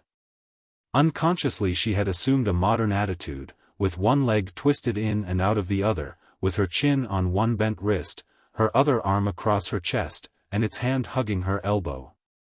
There was not a line of her that was not involuted, and yet, in spite of all, she retained a certain grace. "You knew my wishes," Soames went on, "and yet you stayed on there 4 days. And I suppose that boy came with you today." Fleur kept her eyes on him. "I don't ask you anything," said Soames. "I make no inquisition where you're concerned." Fleur suddenly stood up, leaning out at the window with her chin on her hands. The sun had sunk behind trees, the pigeons were perched, quite still, on the edge of the dovecot. The click of the billiard balls mounted, and a faint radiance shone out below where Jack Cardigan had turned the light up. "Will it make you any happier," she said suddenly, "if I promise you not to see him for, say, the next 6 weeks?" She was not prepared for a sort of tremble in the blankness of his voice. 6 weeks? 6 years, 60 years more like. "Don't delude yourself, Fleur, don't delude yourself." Fleur turned in alarm. "Father, what is it?" Soames came close enough to see her face. "Don't tell me," he said, "that you're foolish enough to have any feeling beyond caprice. That would be too much." And he laughed. Fleur, who had never heard him laugh like that, thought, "Then it is deep." "Oh. What is it?" And putting her hand through his arm she said lightly. "No, of course, caprice. Only, I like my caprices and I don't like yours, dear. Mine, said Soames bitterly, and turned away. The light outside had chilled, and threw a chalky whiteness on the river. The trees had lost all gaiety of color. She felt a sudden hunger for John's face, for his hands, and the feel of his lips again on hers. And pressing her arms tight across her breast she forced out a little light laugh. Oh la! La! What a small fuss! As Profond would say. Father, I don't like that man. She saw him stop, and take something out of his breast pocket. You don't, he said. Why? Nothing, murmured Fleur, just Caprice. No, said Soames, not Caprice. And he tore what was in his hands across. You're right. I don't like him either. Look, said Fleur softly. There he goes. I hate his shoes, they don't make any noise. Down in the failing light Prosper Profond moved, his hands in his side pockets, whistling softly in his beard. He stopped, and glanced up at the sky, as if saying, I don't think much of that small moon. Fleur drew back. Isn't he a great cat? She whispered. And the sharp click of the billiard balls rose, as if Jack Cardigan had capped the cat, the moon, Caprice, and tragedy with, in off the red. Monsieur Profond had resumed his stroll, to a teasing little tune in his beard. What was it? Oh. Yes, from Rigoletto, Donna e Mobile. Just what he would think. She squeezed her father's arm. Prowling, she muttered, as he turned the corner of the house. It was past that disillusioned moment which divides the day and night, still and lingering and warm, with hawthorn scent and lilac scent clinging on the riverside air. A blackbird suddenly burst out. John would be in London by now, in the park perhaps, crossing the Serpentine, thinking of her. A little sound beside her made her turn her eyes. Her father was again tearing the paper in his hands. Fleur saw it was a cheque. I shan't sell him my Gauguin, he said. I don't know what your aunt and Imogen see in him. Or mother. Your mother, said Soames. Poor father, she thought. He never looks happy, not really happy. I don't want to make him worse, but of course I shall have to, when John comes back. Oh. Well, sufficient unto the night. I'm going to dress, she said. In her room she had a fancy to put on her freak dress. It was of gold tissue with little trousers of the same, tightly drawn in at the ankles, a page's cape slung from the shoulders, little gold shoes, and a gold-winged Mercury helmet. And all over her were tiny gold bells, especially on the helmet, so that if she shook her head she pealed. When she was dressed she felt quite sick because John could not see her. It even seemed a pity that the sprightly young man Michael Mont would not have a view. But the gong had sounded, and she went down. She made a sensation in the drawing-room. Winifred thought it most amusing. Imogen was enraptured. Jack Cardigan called it stunning, ripping, topping, and corking. Monsieur Profond, smiling with his eyes, said, "That's a nice small dress." Her mother, very handsome in black, sat looking at her, and said nothing. It remained for her father to apply the test of common sense. "What did you put on that thing for? You're not going to dance." Fleur spun round, and the bells pealed. Caprice. Soames stared at her, and, turning away, gave his arm to Winifred.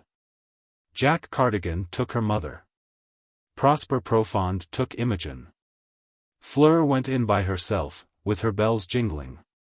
The small moon had soon dropped down, and May night had fallen soft and warm, enwrapping with its great bloom color and its scents the billion caprices, intrigues, passions, longings, and regrets of men and women.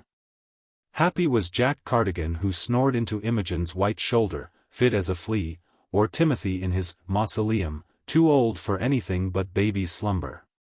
For so many lay awake, or dreamed, teased by the crisscross of the world. The dew fell and the flowers closed. Cattle grazed on in the river meadows, feeling with their tongues for the grass they could not see, and the sheep on the downs lay quiet as stones. Pheasants in the tall trees of the Pangbourne woods, larks on their grassy nests above the gravel pit at Wansdon, swallows in the eaves at Robin Hill, and the sparrows of Mayfair. All made a dreamless night of it, soothed by the lack of wind. The mayfly filly, hardly accustomed to her new quarters, scraped at her straw a little, and the few night-flitting things, bats, moths, owls, were vigorous in the warm darkness. But the peace of night lay in the brain of all daytime nature, colorless and still. Men and women, alone, riding the hobbyhorses of anxiety or love, burned their wavering tapers of dream and thought into the lonely hours. Fleur, leaning out of her window, heard the hall clock's muffled chime of 12, the tiny splash of a fish, the sudden shaking of an aspen's leaves in the puffs of breeze that rose along the river. The distant rumble of a night train, and time and again the sounds which none can put a name to in the darkness, soft obscure expressions of uncatalogued emotions from man and beast. Bird and machine, or, maybe, from departed Forsytes, Darties, Cardigans, taking night strolls back into a world which had once suited their embodied spirits. But Fleur heeded not these sounds. Her spirit, far from disembodied, fled with swift wing from railway carriage to flowery hedge, straining after John, tenacious of his forbidden image, and the sound of his voice, which was taboo. And she crinkled her nose, retrieving from the perfume of the riverside night that moment when his hand slipped between the mayflowers and her cheek. Long she leaned out in her freak dress, keen to burn her wings at life's candle. While the moths brushed her cheeks on their pilgrimage to the lamp on her dressing table, ignorant that in a Forsyte's house there is no open flame. But at last even she felt sleepy, and, forgetting her bells, drew quickly in. Through the open window of his room, alongside Annette's, Soames, wakeful too, heard their thin faint tinkle, as it might be shaken from stars, or the dewdrops falling from a flower. If one could hear such sounds. Caprice, he thought. I can't tell. She's willful. What shall I do? Fleur. And long into the small night he brooded. Chapter 2. Chapter 1. Mother and Son. To say that John Forsyte accompanied his mother to Spain unwillingly would scarcely have been adequate. He went as a well-natured dog goes for a walk with its mistress, leaving a choice mutton bone on the lawn. He went looking back at it. Forsytes deprived of their mutton bones are wont to sulk. But John had little sulkiness in his composition. He adored his mother, and it was his first travel. Spain had become Italy by his simply saying, "I'd rather go to Spain, Mum. You've been to Italy so many times, I'd like it new to both of us." The fellow was subtle besides being naive. He never forgot that he was going to shorten the proposed 2 months into 6 weeks, and must therefore show no sign of wishing to do so. For one with so enticing a mutton bone and so fixed an idea, he made a good enough traveling companion, indifferent to where or when he arrived, superior to food, and thoroughly appreciative of a country strange to the most traveled Englishman. Fleur's wisdom in refusing to write to him was profound, for he reached each new place entirely without hope or fever, and could concentrate immediate attention on the donkeys and tumbling bells. The priests, patios, beggars, children, crowing cocks, sombreros, cactus hedges, old high white villages, goats, olive trees, greening plains, singing birds in tiny cages, water cellars, sunsets, melons, mules, great churches, pictures, and swimming grey-brown mountains of a fascinating land. It was already hot, and they enjoyed an absence of their compatriots. John, who, so far as he knew, had no blood in him which was not English, was often innately unhappy in the presence of his own countrymen. He felt they had no nonsense about them, and took a more practical view of things than himself. He confided to his mother that he must be an unsociable beast. It was jolly to be away from everybody who could talk about the things people did talk about. To which Irene had replied simply, "Yes, John, I know. In this isolation he had unparalleled opportunities of appreciating what few sons can apprehend, the wholeheartedness of a mother's love. Knowledge of something kept from her made him, no doubt, unduly sensitive. And a southern people stimulated his admiration for her type of beauty, which he had been accustomed to hear called Spanish, but which he now perceived to be no such thing. Her beauty was neither English, French, Spanish, nor Italian, it was special. He appreciated, too, as never before, his mother's subtlety of instinct. He could not tell, for instance, whether she had noticed his absorption in that Goya picture, La Vendimia, or whether she knew that he had slipped back there after lunch and again next morning, to stand before it full half an hour, a second and third time. It was not Fleur, of course, but like enough to give him heartache, so dear to lovers, remembering her standing at the foot of his bed with her hand held above her head. To keep a postcard reproduction of this picture in his pocket and slip it out to look at became for John one of those bad habits which soon or late disclose themselves to eyes sharpened by love, fear, or jealousy.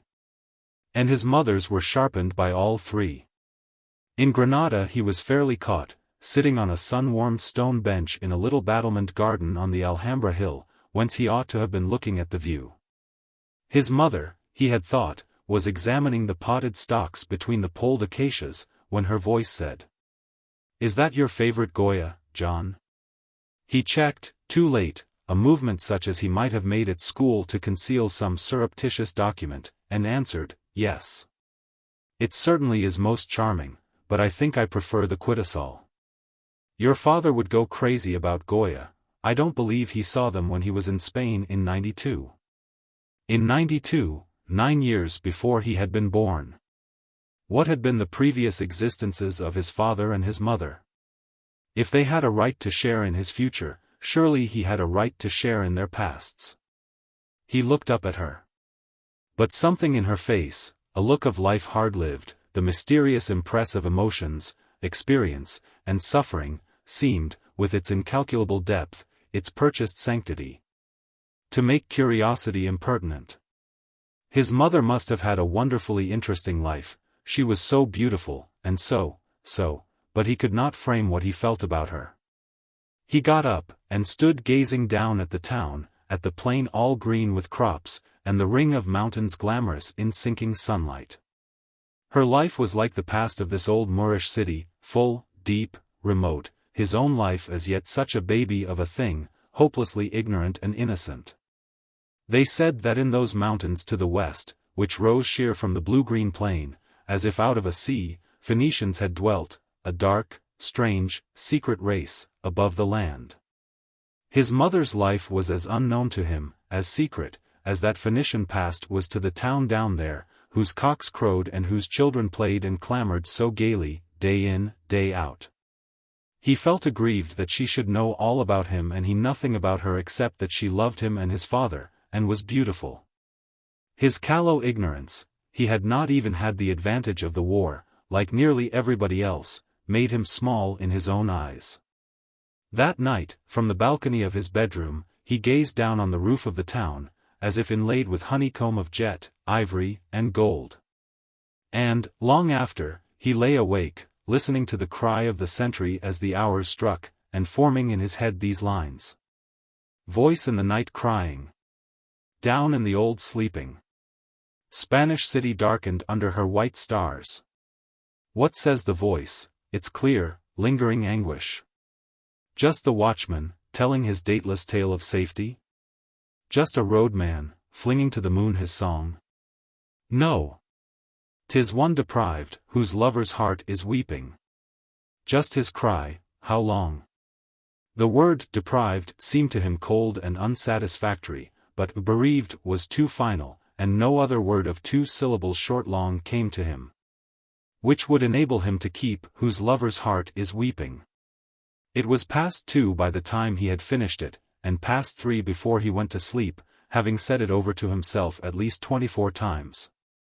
Next day he wrote it out and enclosed it in one of those letters to Fleur which he always finished before he went down, so as to have his mind free and companionable. About noon that same day, on the tiled terrace of their hotel, he felt a sudden dull pain in the back of his head, a queer sensation in the eyes, and sickness. The sun had touched him too affectionately. The next 3 days were passed in semi-darkness, and a dulled, aching indifference to all except the feel of ice on his forehead and his mother's smile. She never moved from his room, never relaxed her noiseless vigilance, which seemed to John angelic. But there were moments when he was extremely sorry for himself, and wished terribly that Fleur could see him. Several times he took a poignant imaginary leave of her and of the earth, tears oozing out of his eyes. He even prepared the message he would send to her by his mother, who would regret to her dying day that she had ever sought to separate them, his poor mother. He was not slow, however, in perceiving that he had now his excuse for going home. Toward 6:30 each evening came a gisgacha of bells, a cascade of tumbling chimes, mounting from the city below and falling back chime on chime. After listening to them on the 4th day he said suddenly, "I'd like to be back in England, Mum, the sun's too hot." "Very well, darling. As soon as you're fit to travel." And at once he felt better, and meaner. They had been out 5 weeks when they turned toward home. John's head was restored to its pristine clarity, but he was confined to a hat lined by his mother with many layers of orange and green silk, and he still walked from choice in the shade. As the long struggle of discretion between them drew to its close, he wondered more and more whether she could see his eagerness to get back to that which she had brought him away from. Condemned by Spanish Providence to spend a day in Madrid between their trains, it was but natural to go again to the Prado. John was elaborately casual this time before his Goya girl. Now that he was going back to her, he could afford a lesser scrutiny. It was his mother who lingered before the picture, saying, "The face and the figure of the girl are exquisite." John heard her uneasily. Did she understand? But he felt once more that he was no match for her in self-control and subtlety. She could, in some supersensitive way, of which he had not the secret, feel the pulse of his thoughts. She knew by instinct what he hoped and feared and wished. It made him terribly uncomfortable and guilty, having, beyond most boys, a conscience. He wished she would be frank with him, he almost hoped for an open struggle. But none came, and steadily, silently, they traveled north. Thus did he first learn how much better than men-women play a waiting game. In Paris they had again to pause for a day. John was grieved because it lasted too, owing to certain matters in connection with a dressmaker, as if his mother, who looked beautiful in anything, had any need of dresses. The happiest moment of his travel was that when he stepped on to the Folkestone boat. Standing by the bulwark rail, with her arm in his, she said, "I'm afraid you haven't enjoyed it much, John. But you've been very sweet to me." John squeezed her arm. "Oh. Yes, I've enjoyed it awfully, except for my head lately." And now that the end had come, he really had, feeling a sort of glamour over the past weeks, a kind of painful pleasure. Such as he had tried to screw into those lines about the voice in the night crying. A feeling such as he had known as a small boy listening avidly to Chopin, yet wanting to cry. And he wondered why it was that he couldn't say to her quite simply what she had said to him. "You were very sweet to me." Odd, one never could be nice and natural like that. He substituted the words, "I expect we shall be sick." They were, and reached London somewhat attenuated, having been away 6 weeks and 2 days, without a single allusion to the subject which had hardly ever ceased to occupy their minds. Chapter 2. Fathers and Daughters. Deprived of his wife and son by the Spanish adventure, Jolyon found the solitude at Robin Hill intolerable. A philosopher when he has all that he wants is different from a philosopher when he has not. Accustomed, however, to the idea, if not to the reality of resignation, he would perhaps have faced it out but for his daughter June. He was a lame duck now, and on her conscience. Having achieved, momentarily, the rescue of an etcher in low circumstances, which she happened to have in hand, she appeared at Robin Hill a fortnight after Irene and John had gone. June was living now in a tiny house with a big studio at Chiswick. A Forsyte of the best period, so far as the lack of responsibility was concerned, she had overcome the difficulty of a reduced income in a manner satisfactory to herself and her father. The rent of the gallery off Cork Street which he had bought for her and her increased income tax happening to balance, it had been quite simple, she no longer paid him the rent. The gallery might be expected now at any time, after 18 years of barren usufruct, to pay its way, so that she was sure her father would not feel it. Through this device she still had 1,200 a year, and by reducing what she ate, and, in place of 2 Belgians in a poor way, employing 1 Austrian in a poorer. Practically the same surplus for the relief of genius. After 3 days at Robin Hill she carried her father back with her to town. In those 3 days she had stumbled on the secret he had kept for 2 years, and had instantly decided to cure him. She knew, in fact, the very man. He had done wonders with Paul Post, that painter a little in advance of Futurism. And she was impatient with her father because his eyebrows would go up, and because he had heard of neither. Of course, if he hadn't faith he would never get well. It was absurd not to have faith in the man who had healed Paul Post so that he had only just relapsed, from having overworked, or overlived, himself again. The great thing about this healer was that he relied on nature. He had made a special study of the symptoms of nature. When his patient failed in any natural symptom he supplied the poison which caused it, and there you were. She was extremely hopeful. Her father had clearly not been living a natural life at Robin Hill, and she intended to provide the symptoms. He was, she felt, out of touch with the times, which was not natural. His heart wanted stimulating. In the little Chiswick house she and the Austrian, a grateful soul, so devoted to June for rescuing her that she was in danger of decease from overwork, stimulated Jolyon in all sorts of ways, preparing him for his cure. But they could not keep his eyebrows down. As, for example, when the Austrian woke him at 8 o'clock just as he was going to sleep, or June took the Times away from him. Because it was unnatural to read that stuff when he ought to be taking an interest in life. He never failed, indeed, to be astonished at her resource, especially in the evenings. For his benefit, as she declared, though he suspected that she also got something out of it, she assembled the age so far as it was satellite to genius. And with some solemnity it would move up and down the studio before him in the foxtrot, and that more mental form of dancing, the one-step, which so pulled against the music, that Jolyon's eyebrows would be almost lost in his hair from wonder at the strain it must impose on the dancer's willpower. Aware that, hung on the line in the water-color society, he was a back number to those with any pretension to be called artists, he would sit in the darkest corner he could find, and wonder about rhythm, on which so long ago he had been raised. And when June brought some girl or young man up to him, he would rise humbly to their level so far as that was possible, and think, dear me, this is very dull for them. Having his father's perennial sympathy with youth, he used to get very tired from entering into their points of view. But it was all stimulating, and he never failed in admiration of his daughter's indomitable spirit. Even genius itself attended these gatherings now and then, with its nose on one side. And June always introduced it to her father. This, she felt, was exceptionally good for him, for genius was a natural symptom he had never had, fond as she was of him.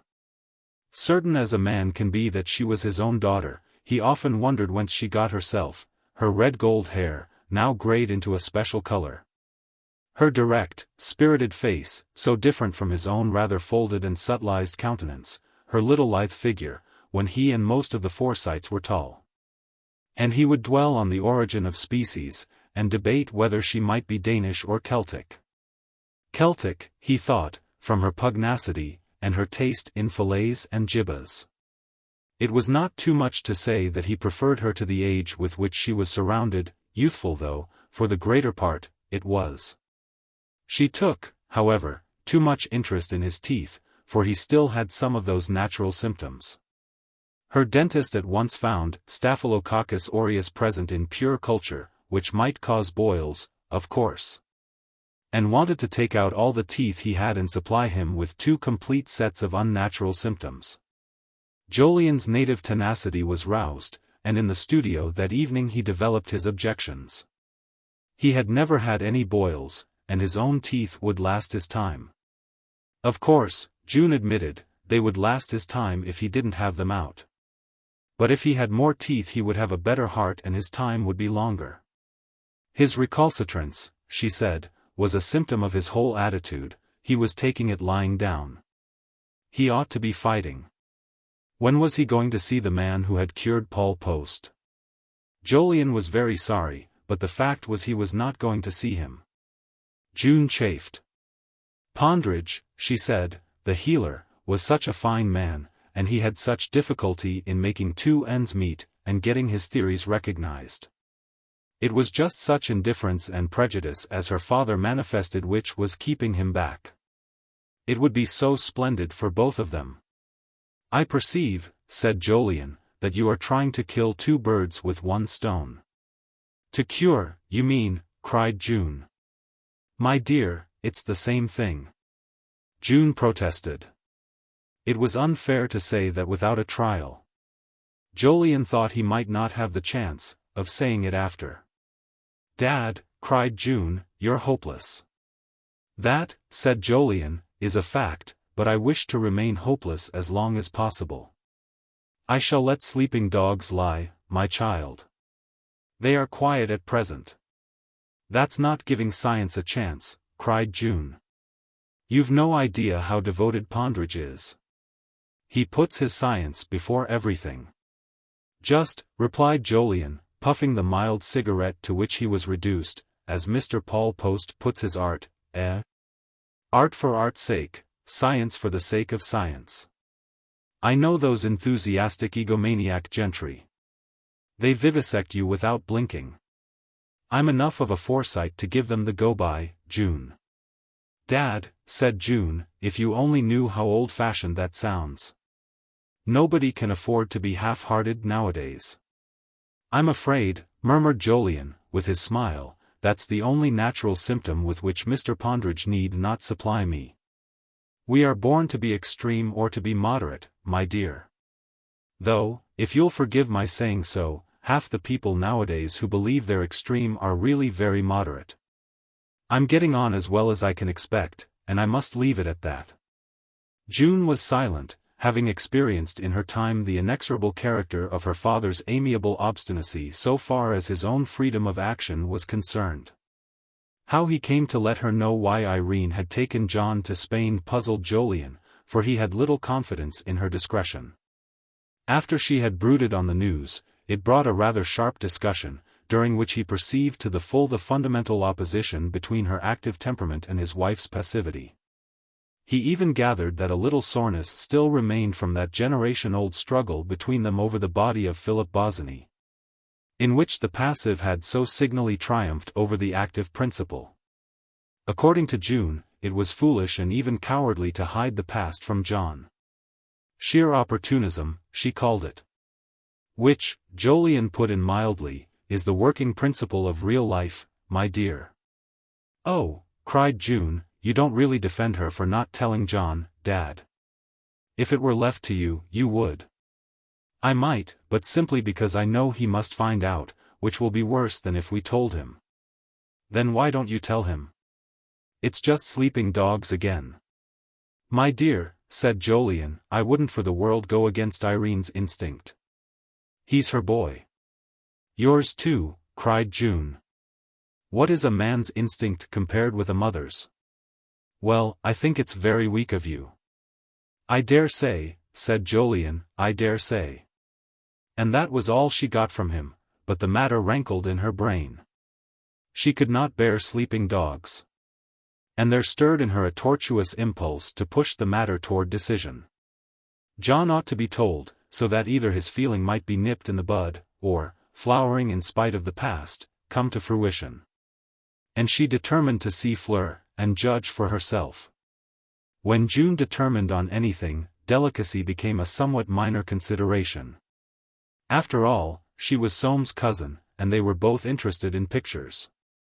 She would go and tell him that he ought to buy a Paul Post, or perhaps a piece of sculpture by Boris Stromolowski, and of course she would say nothing to her father.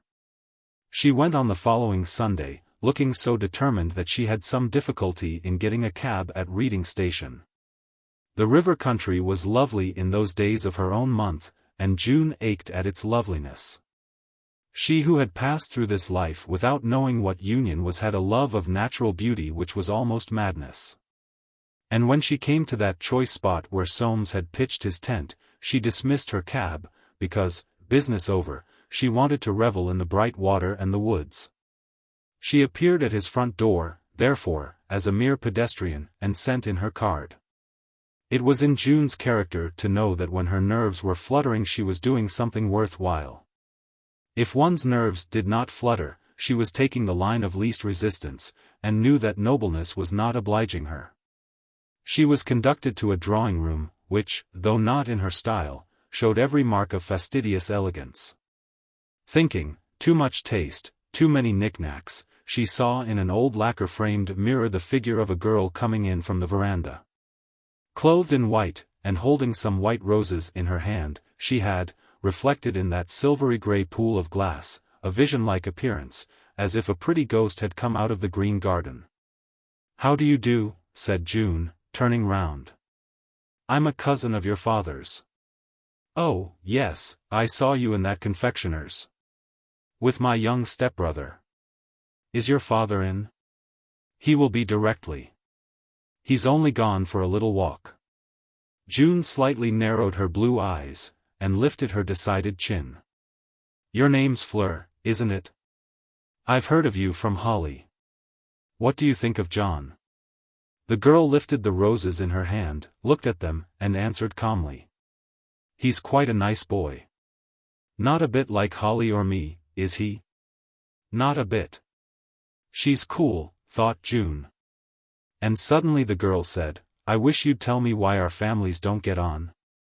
Confronted with the question she had advised her father to answer, June was silent. Whether because this girl was trying to get something out of her, or simply because what one would do theoretically is not always what one will do when it comes to the point. "You know," said the girl, "the surest way to make people find out the worst is to keep them ignorant. My father's told me it was a quarrel about property. But I don't believe it. We've both got heaps. They wouldn't have been so bourgeois as all that." June flushed. The word applied to her grandfather and father offended her. "My grandfather," she said, "was very generous, and my father is, too. Neither of them was in the least bourgeois." "Well, what was it then?" repeated the girl, conscious that this young Forsyte meant having what she wanted. June at once determined to prevent her, and to get something for herself instead. "Why do you want to know?" The girl smelled at her roses. "I only want to know because they won't tell me." "Well, it was about property, but there's more than one kind. That makes it worse. Now I really must know." June's small and resolute face quivered. She was wearing a round cap, and her hair had fluffed out under it. She looked quite young at that moment, rejuvenated by encounter. "You know," she said, "I saw you drop your handkerchief. Is there anything between you and John?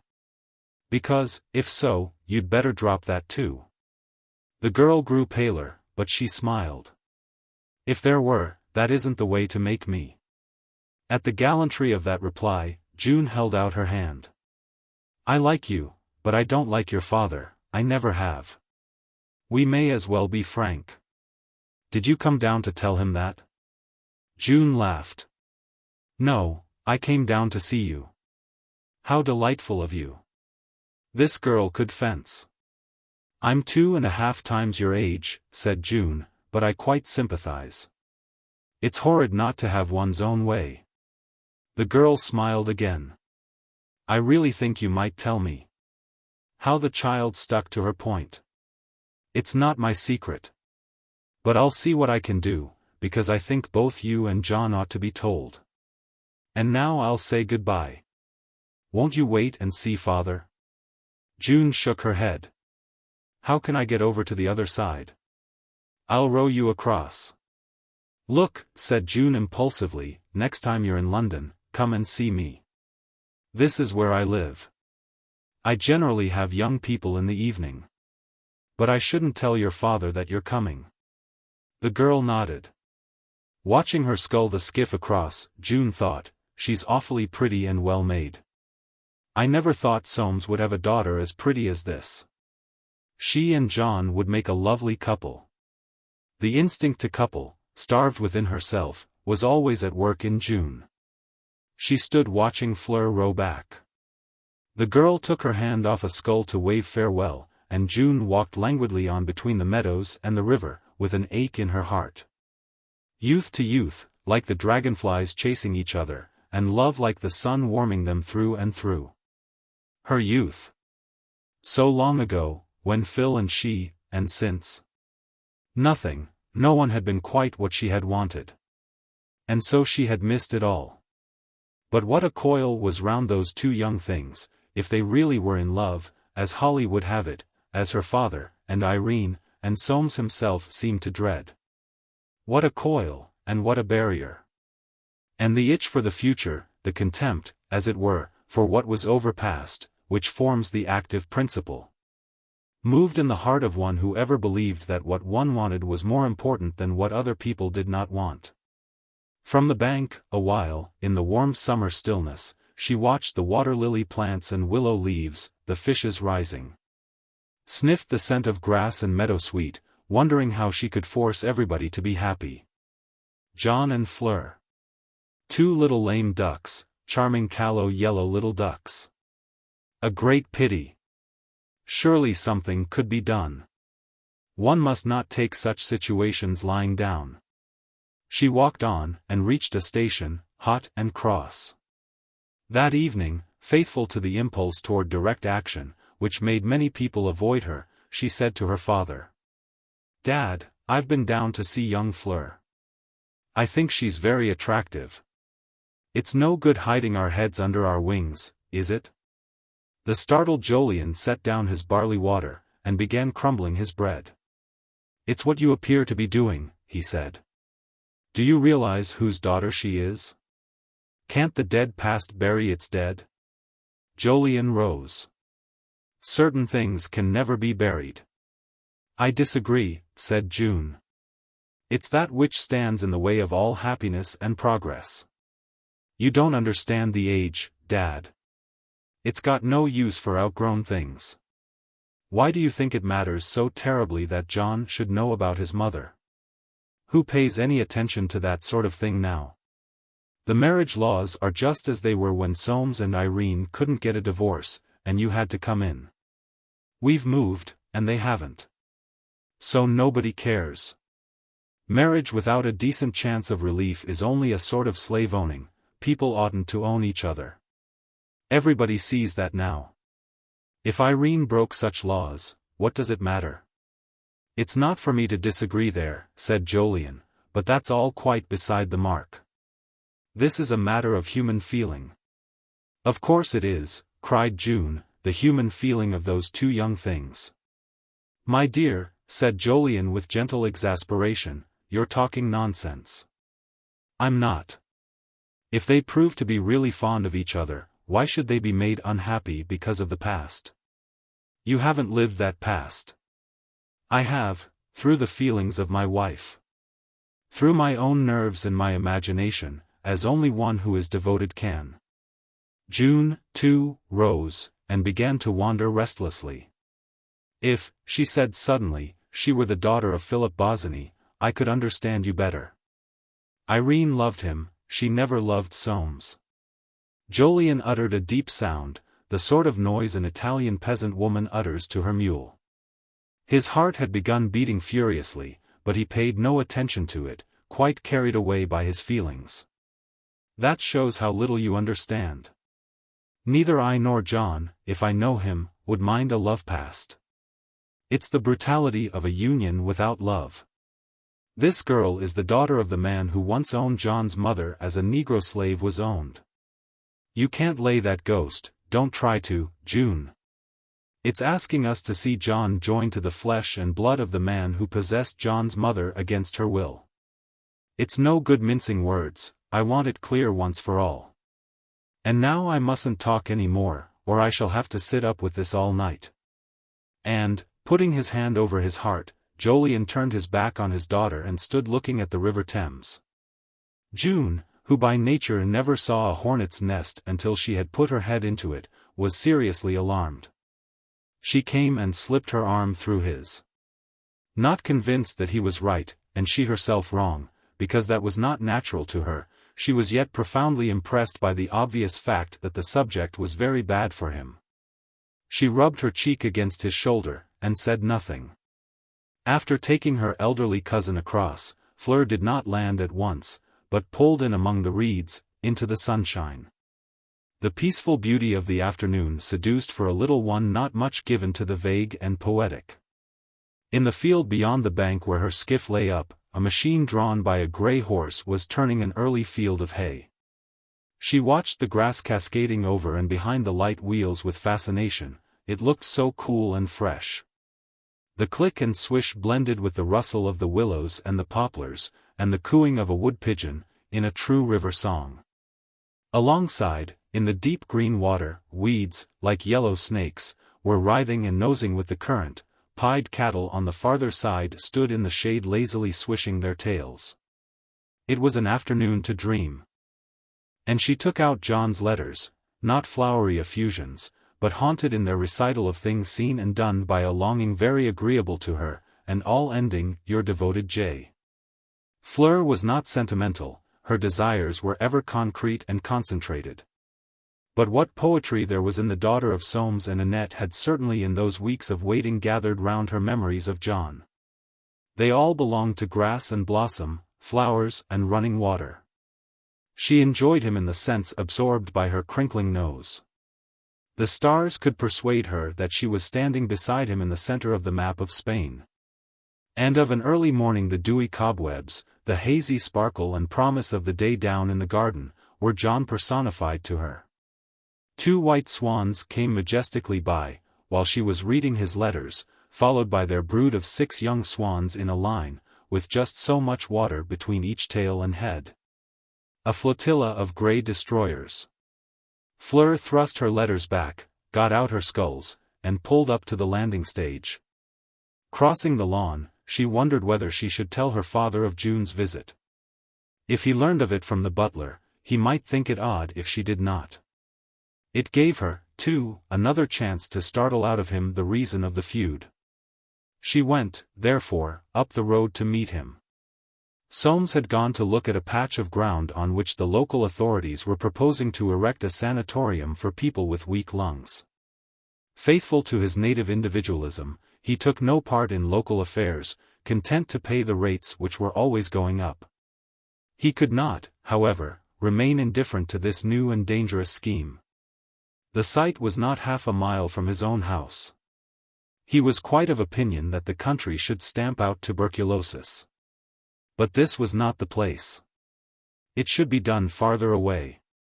He took, indeed, an attitude common to all true Forsytes, that disability of any sort in other people was not his affair. And the state should do its business without prejudicing in any way the natural advantages which he had acquired or inherited. Francie, the most free-spirited Forsyte of his generation, except perhaps that fellow Jolyon, had once asked him in her malicious way, "Did you ever see the name Forsyte in a subscription list?" Soames? That was as it might be, but a sanatorium would depreciate the neighborhood, and he should certainly sign the petition which was being got up against it. Returning with this decision fresh within him, he saw Fleur coming. She was showing him more affection of late, and the quiet time down here with her in this summer weather had been making him feel quite young. Annette was always running up to town for one thing or another, so that he had Fleur to himself almost as much as he could wish. To be sure, young Mont had formed a habit of appearing on his motorcycle almost every other day. Thank goodness, the young fellow had shaved off his half-toothbrushes, and no longer looked like a mountebank. With a girl friend of Fleur's who was staying in the house, and a neighboring youth or so, they made 2 couples after dinner, in the hall, to the music of the electric pianola, which performed foxtrots unassisted, with a surprised shine on its expressive surface. Annette, even, now and then passed gracefully up and down in the arms of one or other of the young men. And Soames, coming to the drawing-room door, would lift his nose a little sideways, and watch them, waiting to catch a smile from Fleur. Then move back to his chair by the drawing-room hearth, to peruse the Times or some other collector's price list. To his ever-anxious eyes Fleur showed no signs of remembering that caprice of hers. When she reached him on the dusty road, he slipped his hand within her arm. "Who, do you think, has been to see you, Dad?" She couldn't wait. "Guess." "I never guess," said Soames uneasily. "Who?" "Your cousin, June Forsyte." Quite unconsciously Soames gripped her arm. What did she want? "I don't know. But it was rather breaking through the feud, wasn't it?" "Feud? What feud?" "The one that exists in your imagination, dear." Soames dropped her arm.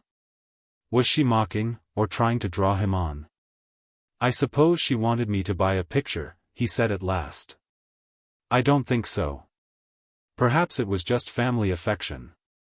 "She's only a first cousin once removed," muttered Soames. "And the daughter of your enemy." "What do you mean by that?" "I beg your pardon, dear. I thought he was." "Enemy," repeated Soames. "It's ancient history. I don't know where you get your notions." "From June Forsyte." It had come to her as an inspiration that if he thought she knew, or were on the edge of knowledge, he would tell her. Soames was startled, but she had underrated his caution and tenacity. "If you know," he said coldly, "why do you plague me?" Fleur saw that she had overreached herself. "I don't want to plague you, darling. As you say, why want to know more? Why want to know anything of that small mystery, je m'en fiche, as Profond says?" "That chap," said Soames profoundly. That chap, indeed, played a considerable, if invisible, part this summer, for he had not turned up again. Ever since the Sunday when Fleur had drawn attention to him prowling on the lawn, Soames had thought of him a good deal, and always in connection with Annette, for no reason. Except that she was looking handsomer than for some time past. His possessive instinct, subtle, less formal, more elastic since the war, kept all misgiving underground. As one looks on some American river, quiet and pleasant, knowing that an alligator perhaps is lying in the mud with his snout just raised and indistinguishable from a snag of wood, so Soames looked on the river of his own existence. Subconscious of Monsieur Profond, refusing to see more than the suspicion of his snout. He had at this epoch in his life practically all he wanted, and was as nearly happy as his nature would permit. His senses were at rest, his affections found all the vent they needed in his daughter. His collection was well known, his money well invested, his health excellent, save for a touch of liver now and again. He had not yet begun to worry seriously about what would happen after death, inclining to think that nothing would happen. He resembled one of his own gilt-edged securities, and to knock the gilt off by seeing anything he could avoid seeing would be, he felt instinctively, perverse and retrogressive. Those two crumpled rose leaves, Fleur's caprice and Monsieur Profond's snout, would level away if he lay on them industriously. That evening chance, which visits the lives of even the best invested Forsytes, put a clue into Fleur's hands. Her father came down to dinner without a handkerchief, and had occasion to blow his nose. "I'll get you one, dear," she had said, and ran upstairs. In the sachet where she sought for it, an old sachet of very faded silk, there were two compartments, one held handkerchiefs, the other was buttoned, and contained something flat and hard. By some childish impulse Fleur unbuttoned it. There was a frame and in it a photograph of herself as a little girl. She gazed at it, fascinated, as one is by one's own presentment. It slipped under her fidgeting thumb, and she saw that another photograph was behind. She pressed her own down further, and perceived a face, which she seemed to know, of a young woman, very good-looking, in a very old style of evening dress. Slipping her own photograph up over it again, she took out a handkerchief and went down. Only on the stairs did she identify that face.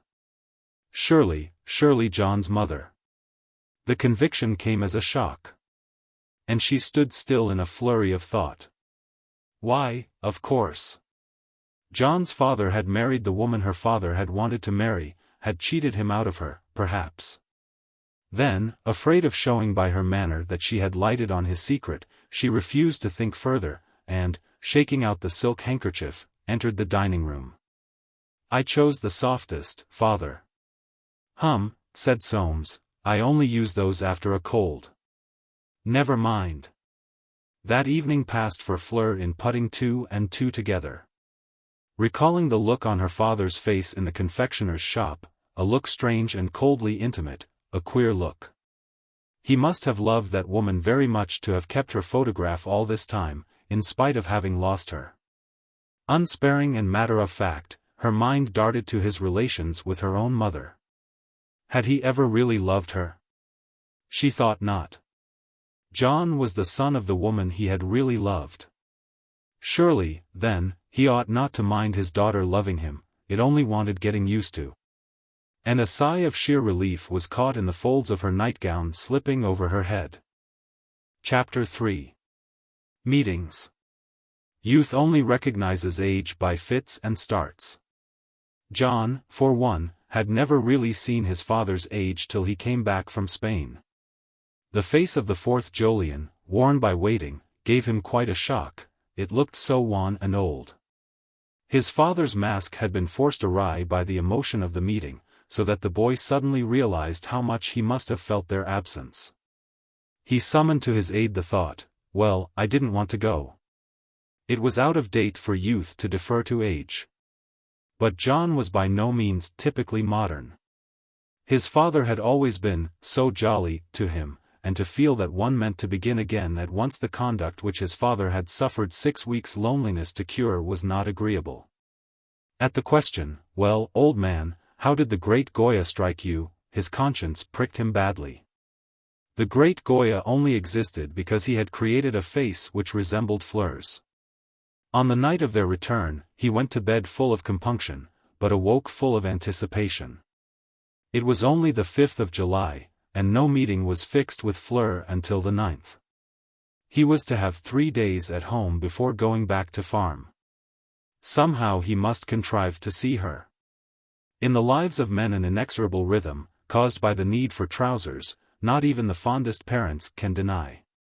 On the second day, therefore, John went to town, and having satisfied his conscience by ordering what was indispensable in Conduit Street, turned his face toward Piccadilly. Stratton Street, where her club was, adjoined Devonshire House. It would be the merest chance that she should be at her club. But he dawdled down Bond Street with a beating heart, noticing the superiority of all other young men to himself. They wore their clothes with such an air, they had assurance, they were old. He was suddenly overwhelmed by the conviction that Fleur must have forgotten him. Absorbed in his own feeling for her all these weeks, he had mislaid that possibility. The corners of his mouth drooped, his hands felt clammy. Fleur with the pick of youth at the beck of her smile, Fleur incomparable. It was an evil moment. John, however, had a great idea that one must be able to face anything. And he braced himself with that dour reflection in front of a bric-a-brac shop. At this high-water mark of what was once the London season, there was nothing to mark it out from any other except a grey top hat or two, and the sun.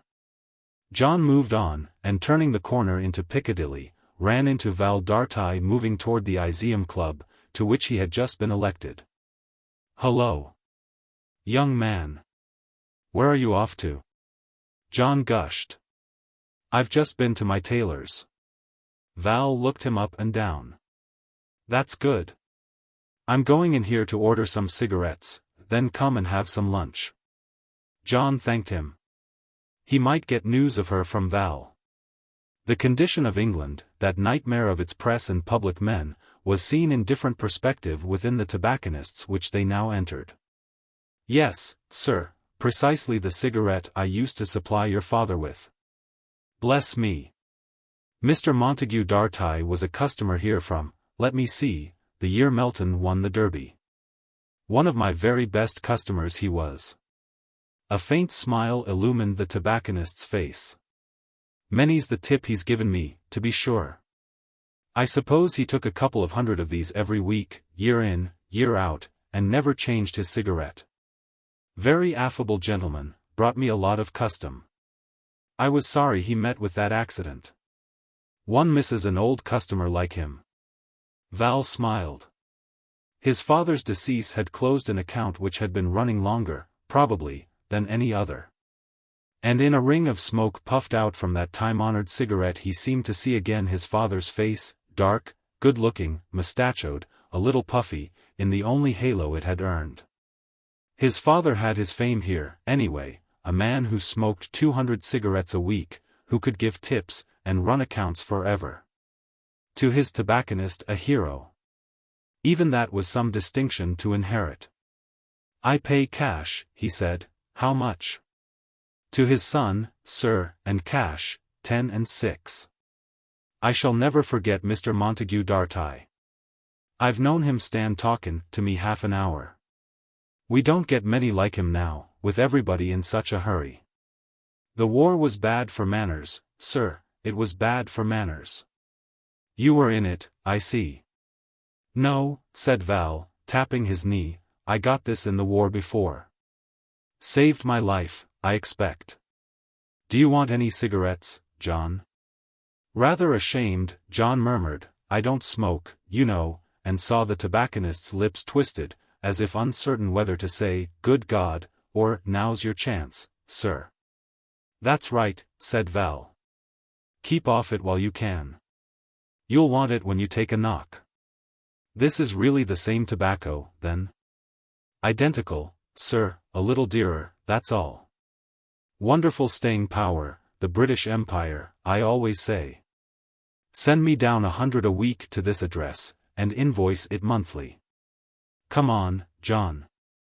John entered the Iseum with curiosity. Except to lunch now and then at the Hotchpotch with his father, he had never been in a London club. The Iseum, comfortable and unpretentious, did not move, could not, so long as George Forsyte sat on its committee, where his culinary acumen was almost the controlling force. The club had made a stand against the newly rich, and it had taken all George Forsyte's prestige, and praise of him as a good sportsman, to bring in Prosper Profond. The two were lunching together when the half-brothers-in-law entered the dining-room, and attracted by George's forefinger, sat down at their table, Val with his shrewd eyes and charming smile. John with solemn lips and an attractive shyness in his glance. There was an air of privilege around that corner table, as though past masters were eating there. John was fascinated by the hypnotic atmosphere. The waiter, lean in the chaps, pervaded with such Freemasonical deference. He seemed to hang on George Forsyte's lips, to watch the gloat in his eye with a kind of sympathy, to follow the movements of the heavy club-marked silver fondly. His liveried arm and confidential voice alarmed John, they came so secretly over his shoulder. Except for George's, your grandfather tipped me once, he was a deuced good judge of a cigar. Neither he nor the other past master took any notice of him, and he was grateful for this. The talk was all about the breeding, points, and prices of horses, and he listened to it vaguely at first, wondering how it was possible to retain so much knowledge in a head. He could not take his eyes off the dark past master, what he said was so deliberate and discouraging, such heavy, queer, smiled-out words. John was thinking of butterflies, when he heard him say, I want to see Mr. Soames Forsyte take an interest in orzas. Old Soames. He's too dry a file. With all his might John tried not to grow red, while the dark past master went on. His daughter's an attractive small girl. Mr. Soames Forsyte is a bit old-fashioned. I want to see him have a pleasure some day. George Forsyte grinned. Don't you worry, he's not so miserable as he looks. He'll never show he's enjoying anything, they might try and take it from him. Old Soames. Once bit, twice shy. Well, John, said Val, hastily, if you've finished, we'll go and have coffee. Who were those? John asked, on the stairs. I didn't quite. Old George Forsyte is a first cousin of your father's and of my Uncle Soames. He's always been here. The other chap, Profond, is a queer fish.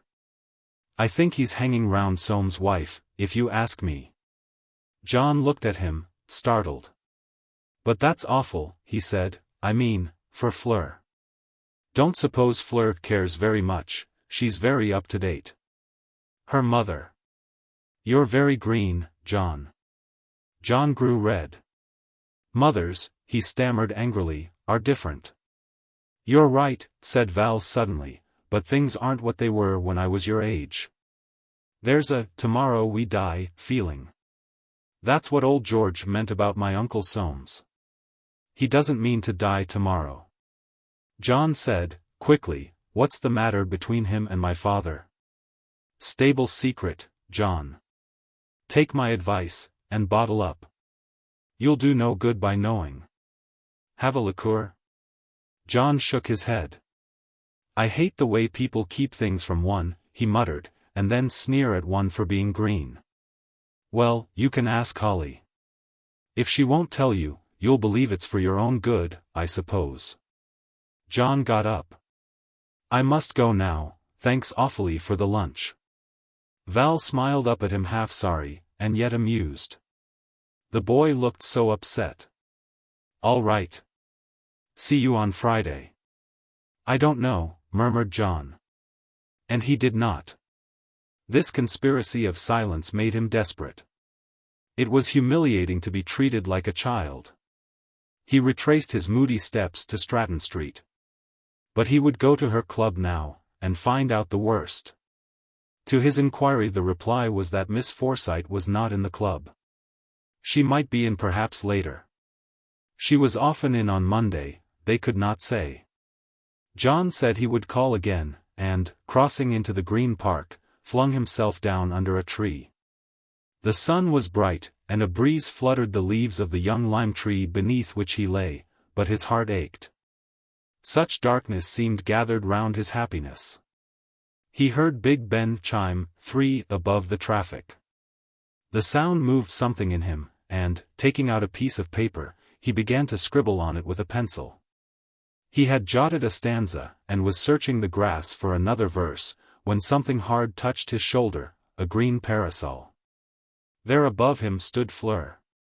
They told me you'd been, and were coming back. So I thought you might be out here, and you are, it's rather wonderful. Oh, Fleur. I thought you'd have forgotten me. When I told you that I shouldn't. John seized her arm. It's too much luck. Let's get away from this side.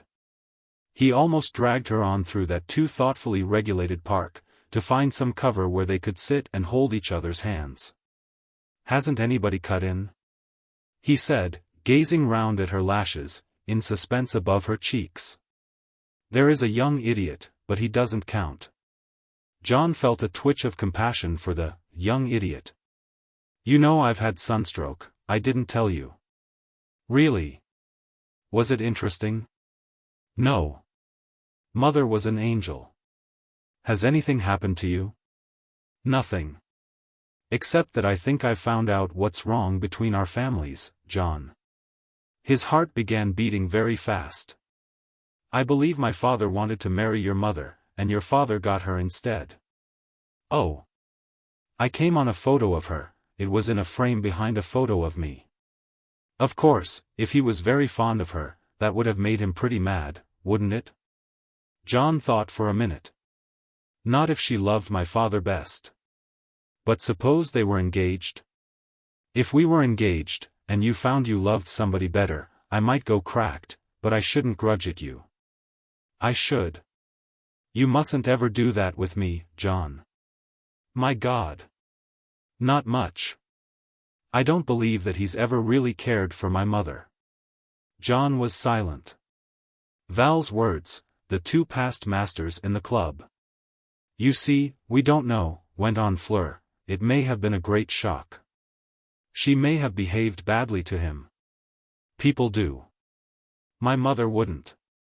Fleur shrugged her shoulders. I don't think we know much about our fathers and mothers. We just see them in the light of the way they treat us, but they've treated other people, you know, before we were born, plenty, I expect. You see, they're both old. Look at your father, with 3 separate families. Isn't there any place, cried John, in all this beastly London where we can be alone? Only a taxi. Let's get one, then. When they were installed, Fleur asked suddenly, Are you going back to Robin Hill? I should like to see where you live, John. I'm staying with my aunt for the night, but I could get back in time for dinner. I wouldn't come to the house, of course. John gazed at her enraptured. Splendid. I can show it you from the copse, we shan't meet anybody. There's a train at 4. The god of property and his Forsytes great and small, leisured, official, commercial, or professional, like the working classes, still worked their 7 hours a day. So that those 2 of the 4th generation traveled down to Robin Hill in an empty first-class carriage, dusty and sun-warmed, of that too early train. They traveled in blissful silence, holding each other's hands. At the station they saw no one except porters, and a villager or 2 unknown to John, and walked out up the lane, which smelled of dust and honeysuckle. For John, sure of her now, and without separation before him, it was a miraculous dawdle, more wonderful than those on the downs, or along the River Thames. It was love in a mist, one of those illumined pages of life, where every word and smile, and every light touch they gave each other were as little gold and red and blue butterflies and flowers and birds scrolled in among the text, a happy communing, without afterthought, which lasted 37 minutes. They reached the coppice at the milking hour. John would not take her as far as the farmyard, only to where she could see the field leading up to the gardens, and the house beyond. They turned in among the larches, and suddenly, at the winding of the path, came on Irene, sitting on an old log seat. There are various kinds of shocks, to the vertebrae, to the nerves, to moral sensibility, and, more potent and permanent, to personal dignity. This last was the shock John received, coming thus on his mother. He became suddenly conscious that he was doing an indelicate thing. To have brought Fleur down openly, yes. But to sneak her in like this. Consumed with shame, he put on a front as brazen as his nature would permit. Fleur was smiling, a little defiantly, his mother's startled face was changing quickly to the impersonal and gracious. It was she who uttered the first words. I'm very glad to see you. It was nice of John to think of bringing you down to us. We weren't coming to the house, John blurted out. I just wanted Fleur to see where I lived. His mother said quietly. Won't you come up and have tea? Feeling that he had but aggravated his breach of breeding, he heard Fleur answer. Thanks very much, I have to get back to dinner. I met John by accident, and we thought it would be rather jolly just to see his home. How self-possessed she was. Of course, but you must have tea. We'll send you down to the station. My husband will enjoy seeing you. The expression of his mother's eyes, resting on him for a moment, cast John down level with the ground, a true worm. Then she led on, and Fleur followed her. He felt like a child, trailing after those 2, who were talking so easily about Spain and Wansdon, and the house up there beyond the trees and the grassy slope. He watched the fencing of their eyes, taking each other in, the 2 beings he loved most in the world. He could see his father sitting under the oak tree, and suffered in advance all the loss of caste he must go through in the eyes of that tranquil figure, with his knees crossed, thin, old, and elegant. Already he could feel the faint irony which would come into his voice and smile. This is Fleur Forsyte, Jolyon. John brought her down to see the house. Let's have tea at once, she has to catch a train. John, tell them, dear, and telephone to the Dragon for a car. To leave her alone with them was strange, and yet, as no doubt his mother had foreseen, the least of evils at the moment, so he ran up into the house. Now he would not see Fleur alone again, not for a minute, and they had arranged no further meeting. When he returned under cover of the maids and teapots, there was not a trace of awkwardness beneath the tree, it was all within himself, but not the less for that. They were talking of the gallery off Cork Street. "We back numbers," his father was saying, "are awfully anxious to find out why we can't appreciate the new stuff. You and John must tell us." "It's supposed to be satiric, isn't it?" said Fleur. He saw his father's smile. "Satiric? Oh. I think it's more than that." "What do you say, John?" "I don't know at all," stammered John. His father's face had a sudden grimness. "The young are tired of us, our gods and our ideals. Off with their heads, they say, smash their idols. And let's get back to nothing. And, by Jove, they've done it. John's a poet. He'll be going in, too, and stamping on what's left of us. Property, beauty, sentiment, all smoke. We mustn't own anything nowadays, not even our feelings. They stand in the way of nothing." John listened, bewildered, almost outraged by his father's words, behind which he felt a meaning that he could not reach. He didn't want to stamp on anything. "Nothing's the god of today," continued Jolyon. "We're back where the Russians were 60 years ago, when they started nihilism." "No, Dad," cried John suddenly, "we only want to live, and we don't know how, because of the past, that's all." "By George," said Jolyon, "that's profound, John." "Is it your own?" "The past. Old ownerships, old passions, and their aftermath. Let's have cigarettes." Conscious that his mother had lifted her hand to her lips, quickly, as if to hush something, John handed the cigarettes. He lighted his father's and Fleur's, then one for himself. Had he taken the knock that Val had spoken of? The smoke was blue when he had not puffed, grey when he had. He liked the sensation in his nose, and the sense of equality it gave him. He was glad no one said, "So you've begun." He felt less young. Fleur looked at her watch, and rose. His mother went with her into the house. John stayed with his father, puffing at the cigarette. "See her into the car, old man," said Jolyon. "And when she's gone, ask your mother to come back to me." John went. He waited in the hall. He saw her into the car. There was no chance for any word, hardly for a pressure of the hand. He waited all that evening for something to be said to him. Nothing was said. Nothing might have happened. He went up to bed, and in the mirror on his dressing table met himself. He did not speak, nor did the image, but both looked as if they thought the more. Chapter 4. In Green Street. Uncertain whether the impression that Prosper Profond was dangerous should be traced to his attempt to give Val the mayfly filly. To a remark of Fleur's, "He's like the hosts of Midian, he prowls and prowls around," to his preposterous inquiry of Jack Cardigan, "What's the use of keepin' fit?" Or, more simply, to the fact that he was a foreigner, or alien as it was now called. Certain, that Annette was looking particularly handsome, and that Soames had sold him a Gauguin and then torn up the check. So that Monsieur Profond himself had said, "I didn't get that small picture I bought from Mr. Forsyte." However suspiciously regarded, he still frequented Winifred's evergreen little house in Green Street, with a good-natured obtuseness which no one mistook for naivete. A word hardly applicable to Monsieur Prosper Profond.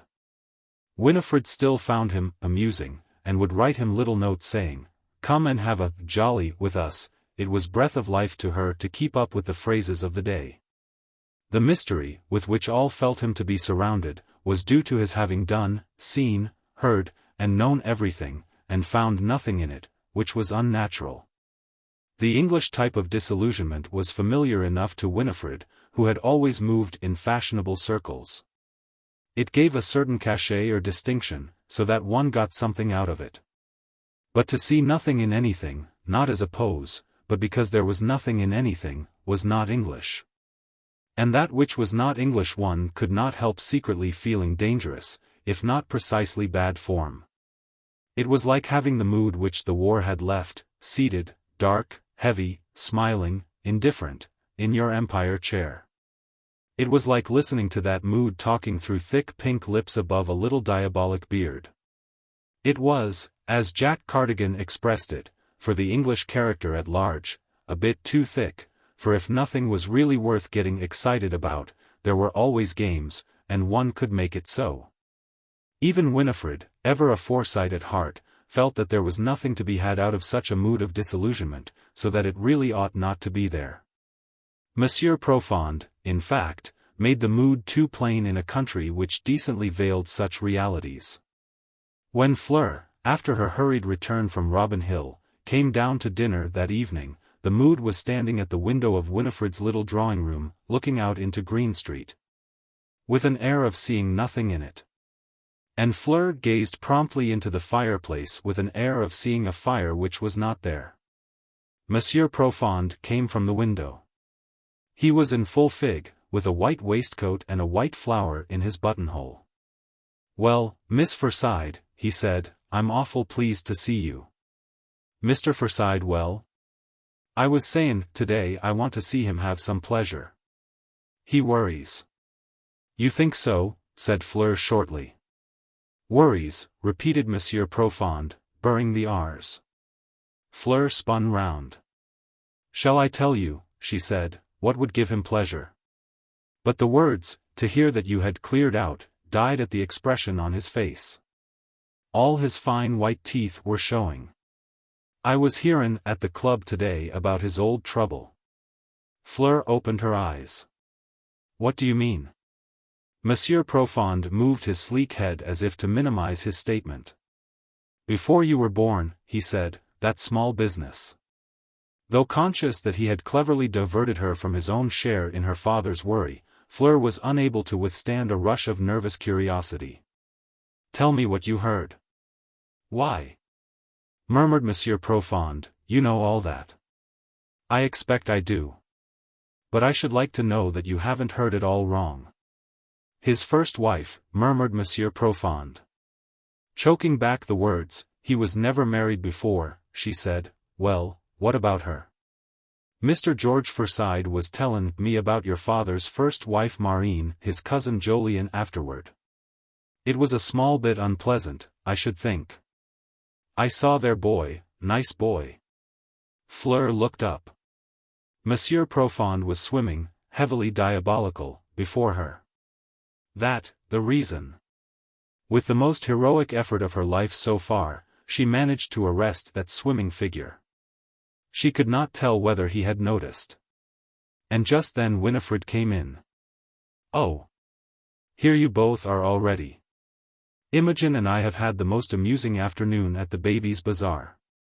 "What babies?" said Fleur mechanically. "The Save the Babies. I got such a bargain, my dear. A piece of old Armenian work, from before the flood. I want your opinion on it, Prosper." "Auntie," whispered Fleur suddenly. At the tone in the girl's voice Winifred closed in on her. "What's the matter? Aren't you well?" Monsieur Profond had withdrawn into the window, where he was practically out of hearing. "Auntie, he told me that father has been married before. Is it true that he divorced her, and she married John Forsyte's father?" Never in all the life of the mother of four little darties had Winifred felt more seriously embarrassed. Her niece's face was so pale, her eyes so dark, her voice so whispery and strained. "Your father didn't wish you to hear," she said, with all the aplomb she could muster. "These things will happen. I've often told him he ought to let you know." "Oh," said Fleur, and that was all, but it made Winifred pat her shoulder, a firm little shoulder, nice and white. She never could help an appraising eye and touch in the matter of her niece, who would have to be married, of course, though not to that boy John. "We've forgotten all about it years and years ago," she said comfortably. "Come and have dinner." "No, Auntie. I don't feel very well. May I go upstairs?" "My dear," murmured Winifred, concerned, "you're not taking this to heart. Why, you haven't properly come out yet." That boy's a child. What boy? I've only got a headache. But I can't stand that man tonight. Well, well, said Winifred, go and lie down. I'll send you some bromide, and I shall talk to Prosper Profond. What business had he to gossip? Though I must say I think it's much better you should know. Fleur smiled. Yes, she said, and slipped from the room. She went up with her head whirling, a dry sensation in her throat, a guttered frightened feeling in her breast. Never in her life as yet had she suffered from even momentary fear that she would not get what she had set her heart on. The sensations of the afternoon had been full and poignant, and this gruesome discovery coming on the top of them had really made her head ache. No wonder her father had hidden that photograph, so secretly behind her own, ashamed of having kept it. But could he hate John's mother and yet keep her photograph? She pressed her hands over her forehead, trying to see things clearly. Had they told John? Had her visit to Robin Hill forced them to tell him? Everything now turned on that. She knew, they all knew, except, perhaps, John. She walked up and down, biting her lip and thinking desperately hard. John loved his mother. If they had told him, what would he do? She could not tell. But if they had not told him, could she not get him for herself, get married to him, before he knew? She searched her memories of Robin Hill. His mother's face so passive, with its dark eyes and as if powdered hair, its reserve, its smile, baffled her, and his father's, kindly, sunken, ironic. Instinctively she felt they would shrink from telling John, even now, shrink from hurting him, for of course it would hurt him awfully to know. Her aunt must be made not to tell her father that she knew. So long as neither she herself nor John were supposed to know, there was still a chance, freedom to cover one's tracks, and get what her heart was set on. But she was almost overwhelmed by her isolation. Everyone's hand was against her, everyone's. It was as John had said, he and she just wanted to live and the past was in their way, a past they hadn't shared in, and didn't understand. Oh! What a shame! And suddenly she thought of June. Would she help them?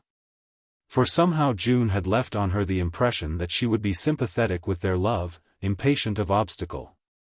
Then, instinctively, she thought, I won't give anything away, though, even to her. I daren't. I mean to have John, against them all. Soup was brought up to her, and one of Winifred's pet headache cachets. She swallowed both. Then Winifred herself appeared. Fleur opened her campaign with the words.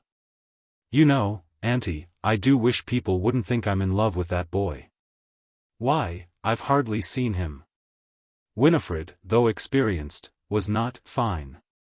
She accepted the remark with considerable relief.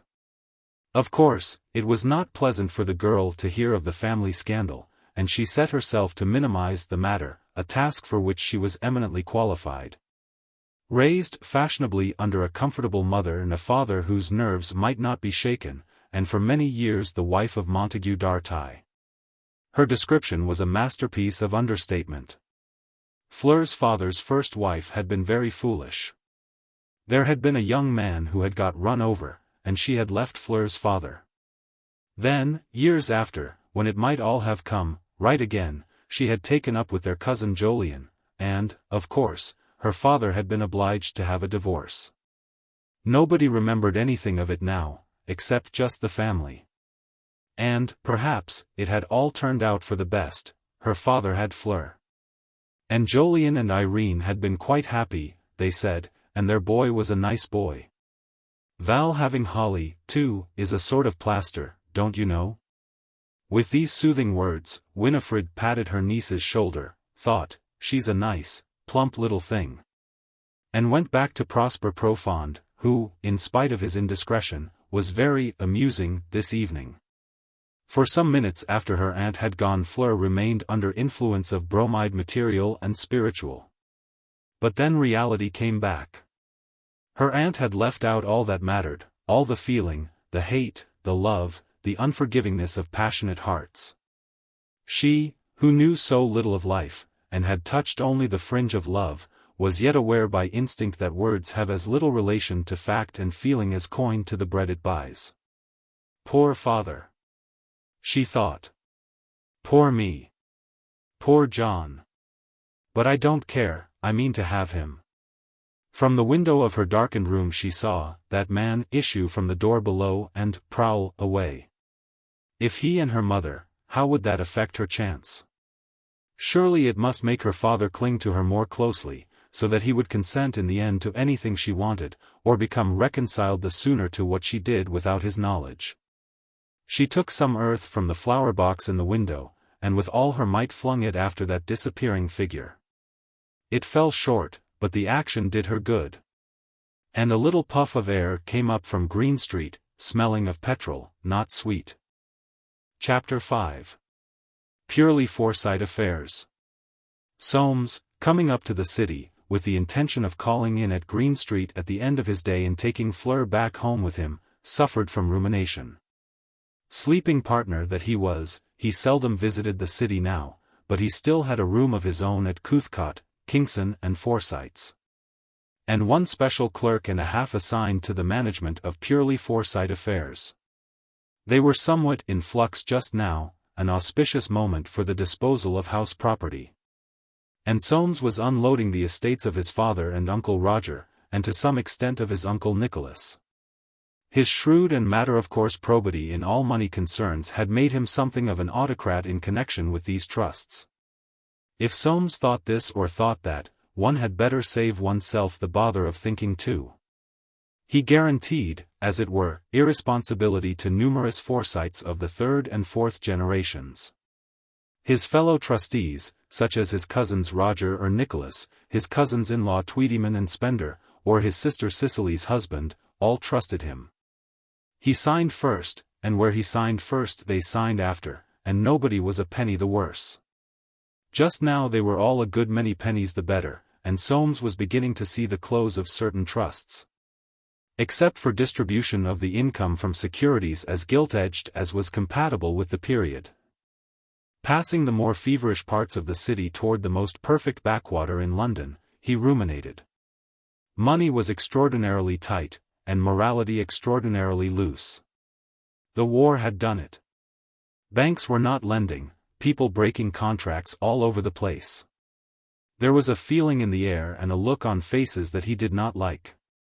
The country seemed in for a spell of gambling and bankruptcies. There was satisfaction in the thought that neither he nor his trusts had an investment which could be affected by anything less maniacal than national repudiation or a levy on capital. If Soames had faith, it was in what he called English common sense, or the power to have things, if not one way then another. He might, like his father James before him, say he didn't know what things were coming to, but he never in his heart believed they were. If it rested with him, they wouldn't, and, after all, he was only an Englishman like any other. So quietly tenacious of what he had that he knew he would never really part with it without something more or less equivalent in exchange. His mind was essentially equilibristic in material matters, and his way of putting the national situation difficult to refute in a world composed of human beings. Take his own case, for example. He was well off. Did that do anybody harm? He did not eat 10 meals a day, he ate no more than, perhaps not so much as, a poor man. He spent no money on vice. Breathed no more air, used no more water to speak of than the mechanic or the porter. He certainly had pretty things about him, but they had given employment in the making, and somebody must use them. He bought pictures, but art must be encouraged. He was, in fact, an accidental channel through which money flowed, employing labor. What was there objectionable in that? In his charge money was in quicker and more useful flux than it would be in charge of the state and a lot of slow-fly money-sucking officials. And as to what he saved each year, it was just as much in flux as what he didn't save, going into water board or council stocks, or something sound and useful. The state paid him no salary for being trustee of his own or other people's money, he did all that for nothing. Therein lay the whole case against nationalization. Owners of private property were unpaid, and yet had every incentive to quicken up the flux. Under nationalization, just the opposite. In a country smarting from officialism, he felt that he had a strong case. It particularly annoyed him, entering that backwater of perfect peace, to think that a lot of unscrupulous trusts and combinations had been cornering the market in goods of all kinds, and keeping prices at an artificial height. Such abusers of the individualistic system were the ruffians who caused all the trouble. And it was some satisfaction to see them getting into a stew at last, lest the whole thing might come down with a run, and land them in the soup. The offices of Cathcart, Kingson and Forsyte occupied the ground and first floors of a house on the right-hand side, and, ascending to his room, Soames thought, time we had a coat of paint. His old clerk Gradman was seated, where he always was, at a huge bureau with countless pigeonholes. Half the clerk stood beside him, with a broker's note recording investment of the proceeds from sale of the Bryanston Square house, in Roger Forsyte's estate. Soames took it, and said, "Vancouver City stock. It's down today." With a sort of grating ingratiation old Gradman answered him. "Yes, but everything's down, Mr. Soames." And half the clerk withdrew. Soames skewered the document onto a number of other papers and hung up his hat. "I want to look at my will and marriage settlement, Gradman." Old Gradman, moving to the limit of his swivel chair, drew out 2 drafts from the bottom left-hand drawer. Recovering his body, he raised his grizzle-haired face, very red from stooping. "Copies, sir." Soames took them. It struck him suddenly how like Gradman was to the stout brindled yard dog they had been wont to keep on his chain at the shelter, till one day Fleur had come and insisted it should be let loose. So that it had at once bitten the cook and been destroyed. If you let Gradman off his chain, would he bite the cook? Checking this frivolous fancy, Soames unfolded his marriage settlement. He had not looked at it for over 18 years, not since he remade his will when his father died and Fleur was born. He wanted to see whether the words, during coverture, were in. Yes, they were, odd expression, when you thought of it, and derived perhaps from horse breeding. Interest on £15,000, which he paid her without deducting income tax, so long as she remained his wife. And afterward during widowhood dumb casta, old-fashioned and rather pointed words, put in to ensure the conduct of Fleur's mother. His will made it up to an annuity of 1,000 under the same conditions. All right. He returned the copies to Gradman, who took them without looking up, swung the chair, restored the papers to their drawer, and went on casting up. "Gradman. I don't like the condition of the country. There are a lot of people about without any common sense. I want to find a way by which I can safeguard Miss Fleur against anything which might arise." Gradman wrote the figure 2 on his blotting paper. "Yes," he said, "there's a nasty spirit. The ordinary restraint against anticipation doesn't meet the case." "Now," said Gradman, "suppose those Labour fellows come in, or worse. It's these people with fixed ideas who are the danger. Look at Ireland." "Ah," said Gradman. "Suppose I were to make a settlement on her at once with myself as beneficiary for life, they couldn't take anything but the interest from me, unless of course they alter the law." Gradman moved his head and smiled. "Ah," he said, "they wouldn't do that." "I don't know," muttered Soames, "I don't trust them. It'll take 2 years, sir, to be valid against death duties." Soames sniffed. 2 years. He was only 65. "That's not the point. Draw a form of settlement that passes all my property to Miss Fleur's children in equal shares, with antecedent life interests first to myself and then to her without power of anticipation. And add a clause that in the event of anything happening to divert her life interest, that interest passes to the trustees, to apply for her benefit, in their absolute discretion." Gradman grated, "Rather extreme at your age, sir, you lose control." "That's my business," said Soames sharply. Gradman wrote on a piece of paper, life interest, anticipation, divert interest, absolute discretion, and said, "What trustees? There's young Mr. Kingson, he's a nice steady young fellow. Yes, he might do for one. I must have 3. There isn't a Forsyte now who appeals to me. Not young Mr. Nicholas? He's at the bar. We've given him briefs. He'll never set the Thames on fire," said Soames. A smile oozed out on Gradman's face, greasy from countless mutton chops, the smile of a man who sits all day. "You can't expect it, at his age, Mr. Soames." "Why? What is he? 40? Yes, quite a young fellow." "Well, put him in, but I want somebody who'll take a personal interest. There's no one that I can see." "What about Mr. Valerius, now he's come home? Val Dartai? With that father?" "Well," murmured Gradman, "he's been dead 7 years, the statute runs against him." "No," said Soames. "I don't like the connection." He rose. Gradman said suddenly, "If they were makin' a levy on capital, they could come on the trustees, sir. So there you'd be just the same." "I'd think it over, if I were you." "That's true," said Soames. "I will. What have you done about that dilapidation notice in Vere Street?" "I haven't served it yet. The party's very old. She won't want to go out at her age." "I don't know. This spirit of unrest touches everyone. Still, I'm lookin' at things broadly, sir. She's 81. "Better serve it," said Soames, "and see what she says." "Oh. And Mr. Timothy? Is everything in order in case of?"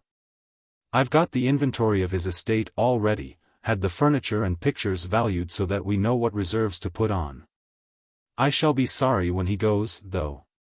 Dear me. It is a time since I first saw Mr. Timothy." "We can't live forever," said Soames, taking down his hat. "Now," said Gradman. "But it'll be a pity, the last of the old family. Shall I take up the matter of that nuisance in Old Compton Street? Those organs, they're nasty things." "Do. I must call for Miss Fleur and catch the 4 o'clock. Good day, Gradman." "Good day, Mr. Soames. I hope Miss Fleur." "Well enough, but gad's about too much." "Yes," grated Gradman. "She's young." Soames went out, musing, old Gradman. "If he were younger I'd put him in the trust. There's nobody I can depend on to take a real interest." Leaving the bilious and mathematical exactitude, the preposterous piece of that backwater, he thought suddenly, during coverture.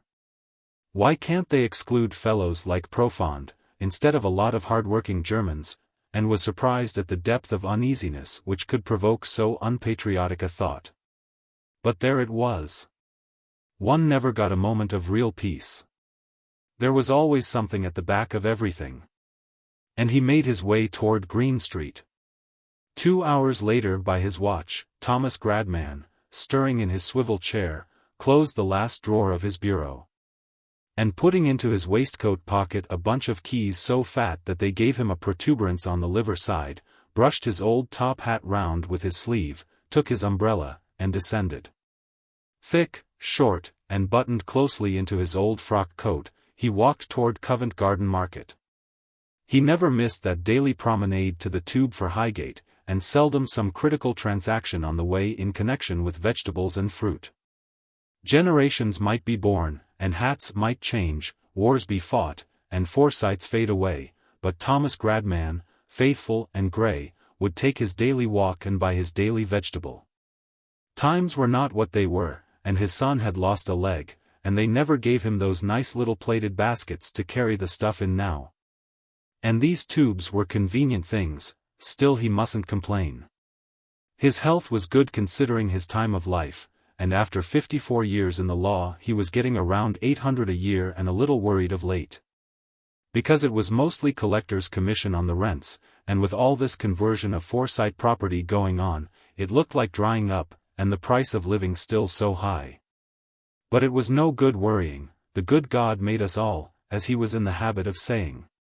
Still, house property in London, he didn't know what Mr. Roger or Mr. James would say if they could see it being sold like this, seemed to show a lack of faith, but Mr. Soames, he worried. Life and lives in being and 21 years after, beyond that you couldn't go, still, he kept his health wonderfully, and Miss Fleur was a pretty little thing, she'd marry. But lots of people had no children nowadays, he had had his first child at 22, and Mr. Jolyon, married while he was at Cambridge, had his child the same year, gracious Peter.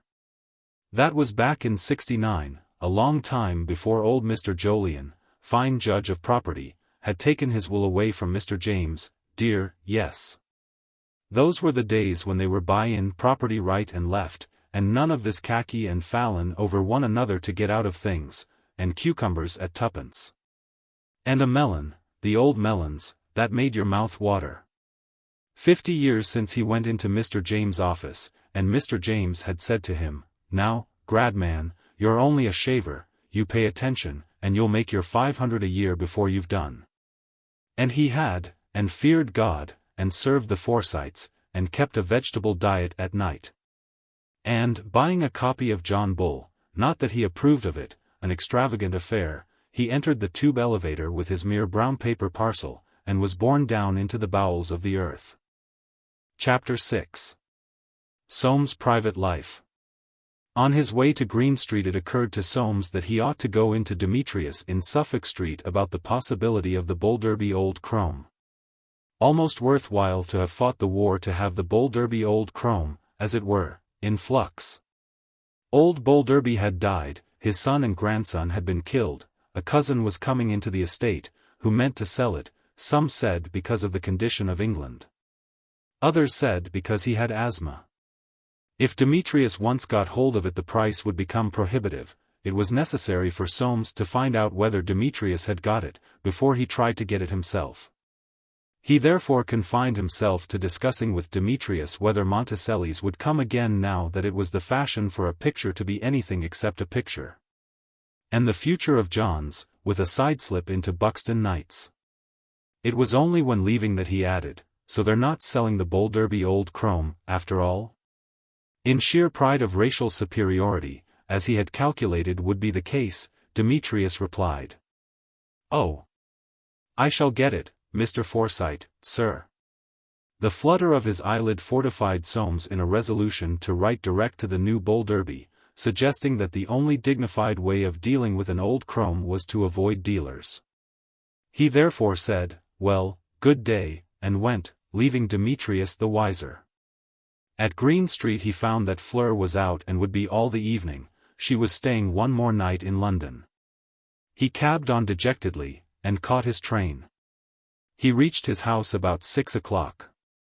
The air was heavy, midges biting, thunder about. Taking his letters he went up to his dressing room to cleanse himself of London. An uninteresting post. A receipt, a bill for purchases on behalf of Fleur. A circular about an exhibition of etchings. A letter beginning, "Sir, I feel it my duty." That would be an appeal or something unpleasant. He looked at once for the signature. There was none. Incredulously he turned the page over and examined each corner. Not being a public man, Soames had never yet had an anonymous letter, and his first impulse was to tear it up, as a dangerous thing, his second to read it, as a thing still more dangerous. "Sir, I feel it my duty to inform you that having no interest in the matter your lady is carrying on with a foreigner." Reaching that word Soames stopped mechanically and examined the postmark. So far as he could pierce the impenetrable disguise in which the post office had wrapped it, there was something with a C at the end and a T in it. Chelsea? No. Battersea? Perhaps. He read on. "These foreigners are all the same. Sack the lot. This one meets your lady twice a week. I know it of my own knowledge, and to see an Englishman put on goes against the grain. You watch it and see if what I say isn't true. I shouldn't meddle if it wasn't a dirty foreigner that's in it. Yours obedient. The sensation with which Soames dropped the letter was similar to that he would have had entering his bedroom and finding it full of black beetles. The meanness of anonymity gave a shuddering obscenity to the moment.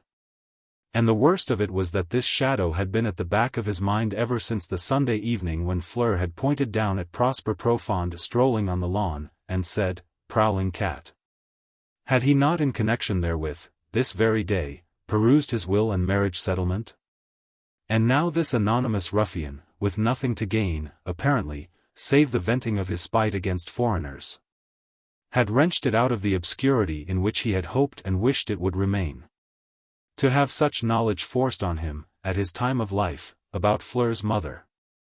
He picked the letter up from the carpet, tore it across, and then, when it hung together by just the fold at the back, stopped tearing and reread it. He was taking at that moment one of the decisive resolutions of his life.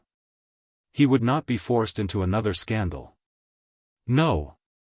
However, he decided to deal with this matter, and it required the most far-sighted and careful consideration. He would do nothing that might injure Fleur. That resolution taken, his mind answered the helm again, and he made his ablutions. His hands trembled as he dried them. Scandal he would not have, but something must be done to stop this sort of thing. He went into his wife's room and stood looking around him.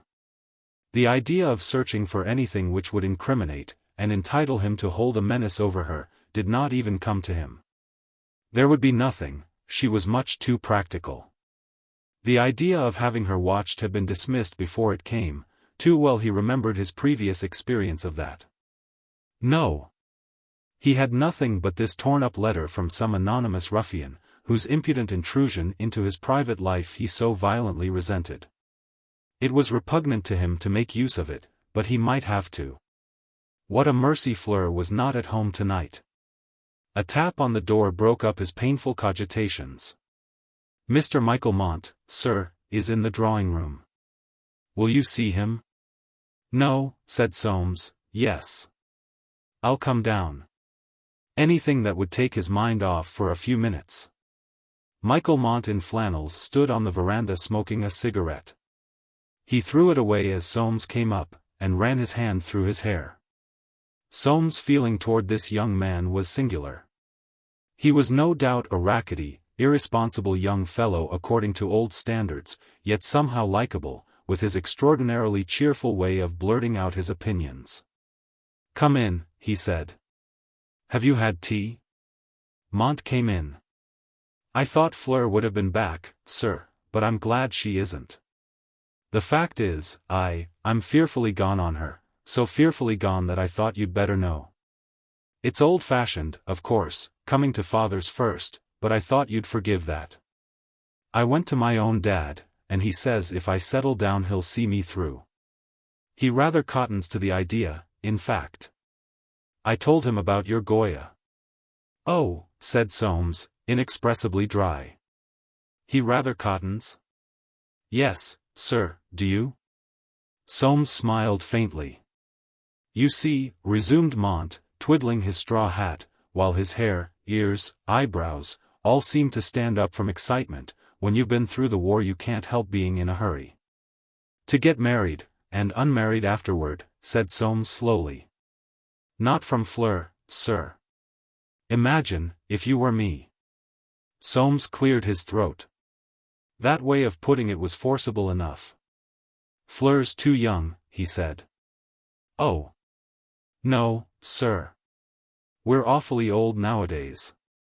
My dad seems to me a perfect babe, his thinking apparatus hasn't turned a hair. But he's a baronite, of course. That keeps him back." "Baronite," repeated Soames, "what may that be?" "Bart, sir. I shall be a Bart some day. But I shall live it down, you know." "Go away and live this down," said Soames. Young Mont said imploringly, "Oh. No, sir. I simply must hang around, or I shouldn't have a dog's chance. You'll let Fleur do what she likes, I suppose, anyway." "Madam passes me." "Indeed?" said Soames frigidly. "You don't really bar me, do you, and the young man looked so doleful that Soames smiled. "You may think you're very old," he said, "but you strike me as extremely young. To rattle ahead of everything is not a proof of maturity." "All right, sir, I give you our age. But to show you I mean business, I've got a job." "Glad to hear it. Joined a publisher. My governor is putting up the stakes." Soames put his hand over his mouth. He had so very nearly said, "God help the publisher." His grey eyes scrutinized the agitated young man. "I don't dislike you, Mr. Mont, but Fleur is everything to me." "Everything, do you understand?" "Yes, sir, I know, but so she is to me." "That's as may be. I'm glad you've told me, however. And now I think there's nothing more to be said. I know it rests with her, sir. It will rest with her a long time, I hope." "You aren't cheering," said Mont suddenly. "No," said Soames, "my experience of life has not made me anxious to couple people in a hurry.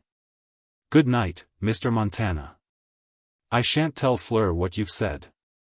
"Oh," murmured Mont blankly. "I really could knock my brains out for want of her. She knows that perfectly well." "I dare say." And Soames held out his hand. A distracted squeeze, a heavy sigh, and soon after sounds from the young man's motorcycle called up visions of flying dust and broken bones. The younger generation. He thought heavily, and went out onto the lawn. The gardeners had been mowing, and there was still the smell of fresh-cut grass. The thundery air kept all scents close to earth. The sky was of a purplish hue, the poplars black. 2 or 3 boats passed on the river, scuttling, as it were, for shelter before the storm. 3 days fine weather, thought Soames, and then a storm. Where was Annette? With that chap, for all he knew, she was a young woman. Impressed with the queer charity of that thought, he entered the summer-house and sat down. The fact was, and he admitted it, Fleur was so much to him that his wife was very little, very little. French had never been much more than a mistress, and he was getting indifferent to that side of things.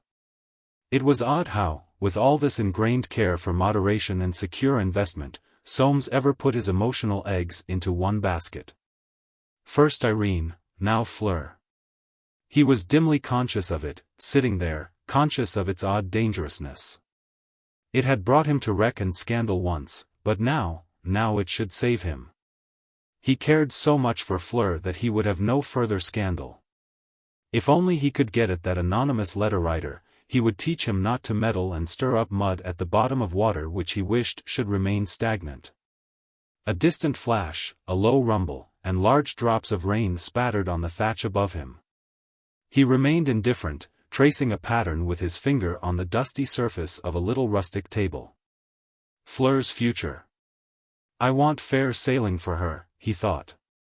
"Nothing else matters at my time of life.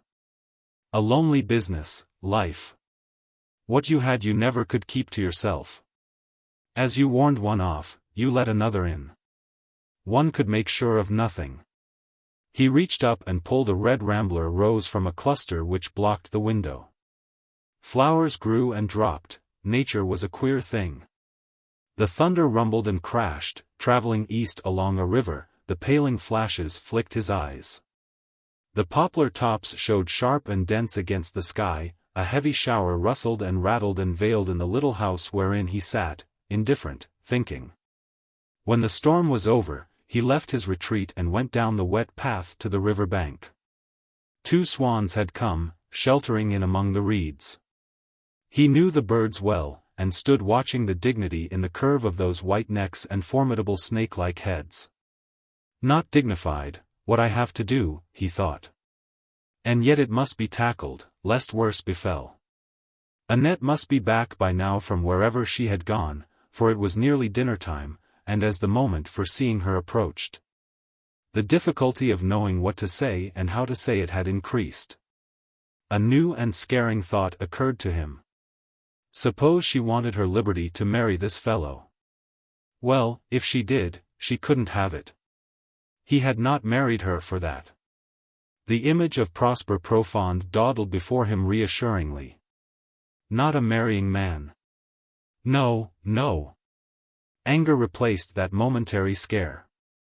He had better not come my way, he thought. The mongrel represented. But what did Prosper Profond represent? Nothing that mattered surely. And yet something real enough in the world. Unmorality let off its chain, disillusionment on the prowl. That expression Annette had caught from him, J.E. Men Fiche. A fatalistic chap. A continental, a cosmopolitan, a product of the age. If there were condemnation more complete, Soames felt that he did not know it.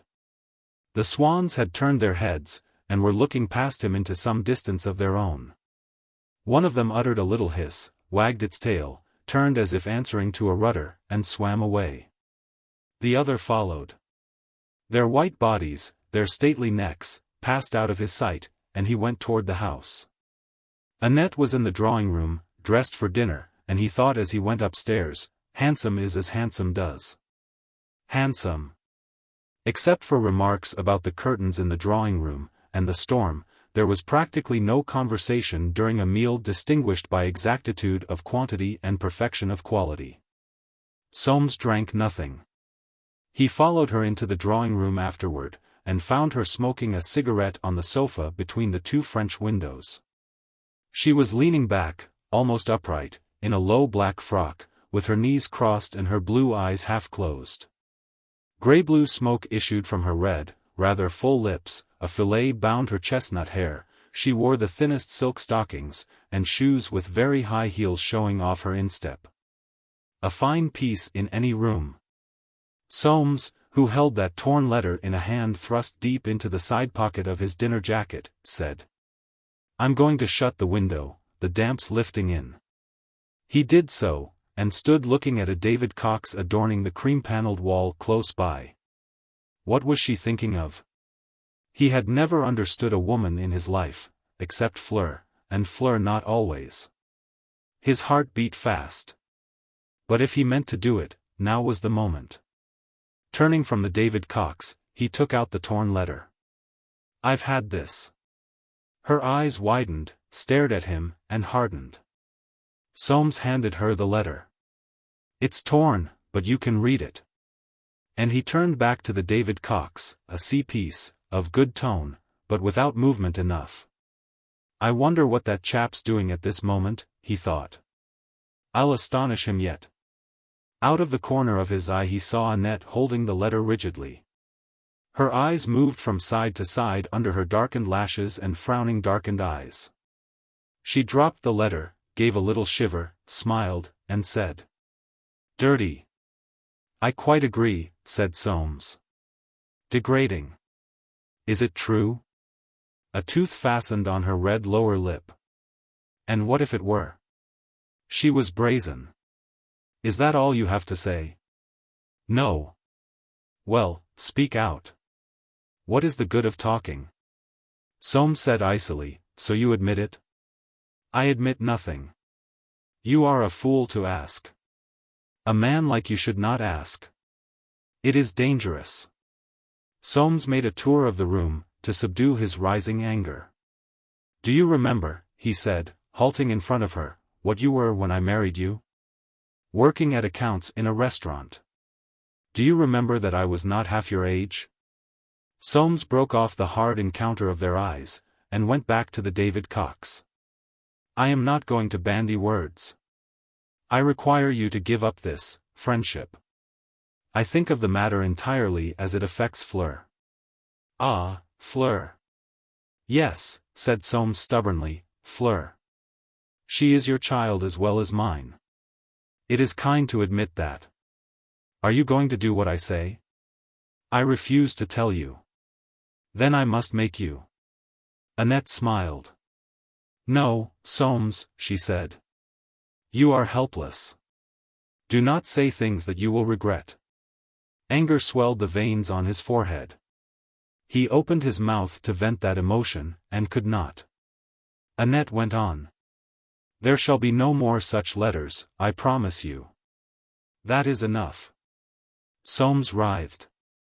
He had a sense of being treated like a child by this woman who had deserved he did not know what. When two people have married, and lived like us, Soames, they had better be quiet about each other. There are things one does not drag up into the light for people to laugh at. You will be quiet, then, not for my sake, for your own. You are getting old, I am not, yet. You have made me very practical. Soames, who had passed through all the sensations of being choked, repeated dully. I require you to give up this friendship. And if I do not? Then I will cut you out of my will. Somehow it did not seem to meet the case. Annette laughed. You will live a long time, Soames. You are a bad woman, said Soames suddenly. Annette shrugged her shoulders. I do not think so. Living with you has killed things in me, it is true, but I am not a bad woman. I am sensible, that is all. And so will you be when you have thought it over. I shall see this man, said Soames sullenly, and warn him off. Mon cher, you are funny. You do not want me, you have as much of me as you want, and you wish the rest of me to be dead. I admit nothing, but I am not going to be dead, Soames, at my age, so you had better be quiet, I tell you. I myself will make no scandal, none. Now, I am not saying any more, whatever you do. She reached out, took a French novel off a little table, and opened it. Soames watched her, silenced by the tumult of his feelings. The thought of that man was almost making him want her, and this was a revelation of their relationship, startling to one little given to introspective philosophy. Without saying another word he went out and up to the picture gallery. This came of marrying a Frenchwoman. And yet, without her there would have been no Fleur. She had served her purpose. She's right, he thought, I can do nothing. I don't even know that there's anything in it. The instinct of self-preservation warned him to batten down his hatches, to smother the fire with want of air. Unless one believed there was something in a thing, there wasn't. That night he went into her room. She received him in the most matter-of-fact way, as if there had been no scene between them. And he returned to his own room with a curious sense of peace. If one didn't choose to see, one needn't. And he did not choose, in future he did not choose. There was nothing to be gained by it, nothing. Opening the drawer he took from the sachet a handkerchief, and the framed photograph of Fleur. When he had looked at it a little he slipped it down, and there was that other one, that old one of Irene. An owl hooted while he stood in his window gazing at it. The owl hooted, the red climbing roses seemed to deepen in color, there came a scent of lime blossom. God! That had been a different thing. Passion, memory. Dust. Chapter 7. June takes a hand. One who was a sculptor, a Slav, a sometime resident in New York, an egoist, and impecunious, was to be found of an evening in June Forsyte's studio on the bank of the Thames at Chiswick. On the evening of July 6, Boris Stromolowski, several of whose works were on show there because they were as yet too advanced to be on show anywhere else, had begun well. With that aloof and rather Christ-like silence which admirably suited his youthful, round, broad cheek-boned countenance framed in bright hair banged like a girl's. June had known him 3 weeks, and he still seemed to her the principal embodiment of genius, and hope of the future, a sort of star of the East which had strayed into an unappreciative West. Until that evening he had conversationally confined himself to recording his impressions of the United States, whose dust he had just shaken from off his feet, a country, in his opinion, so barbarous in every way that he had sold practically nothing there, and become an object of suspicion to the police.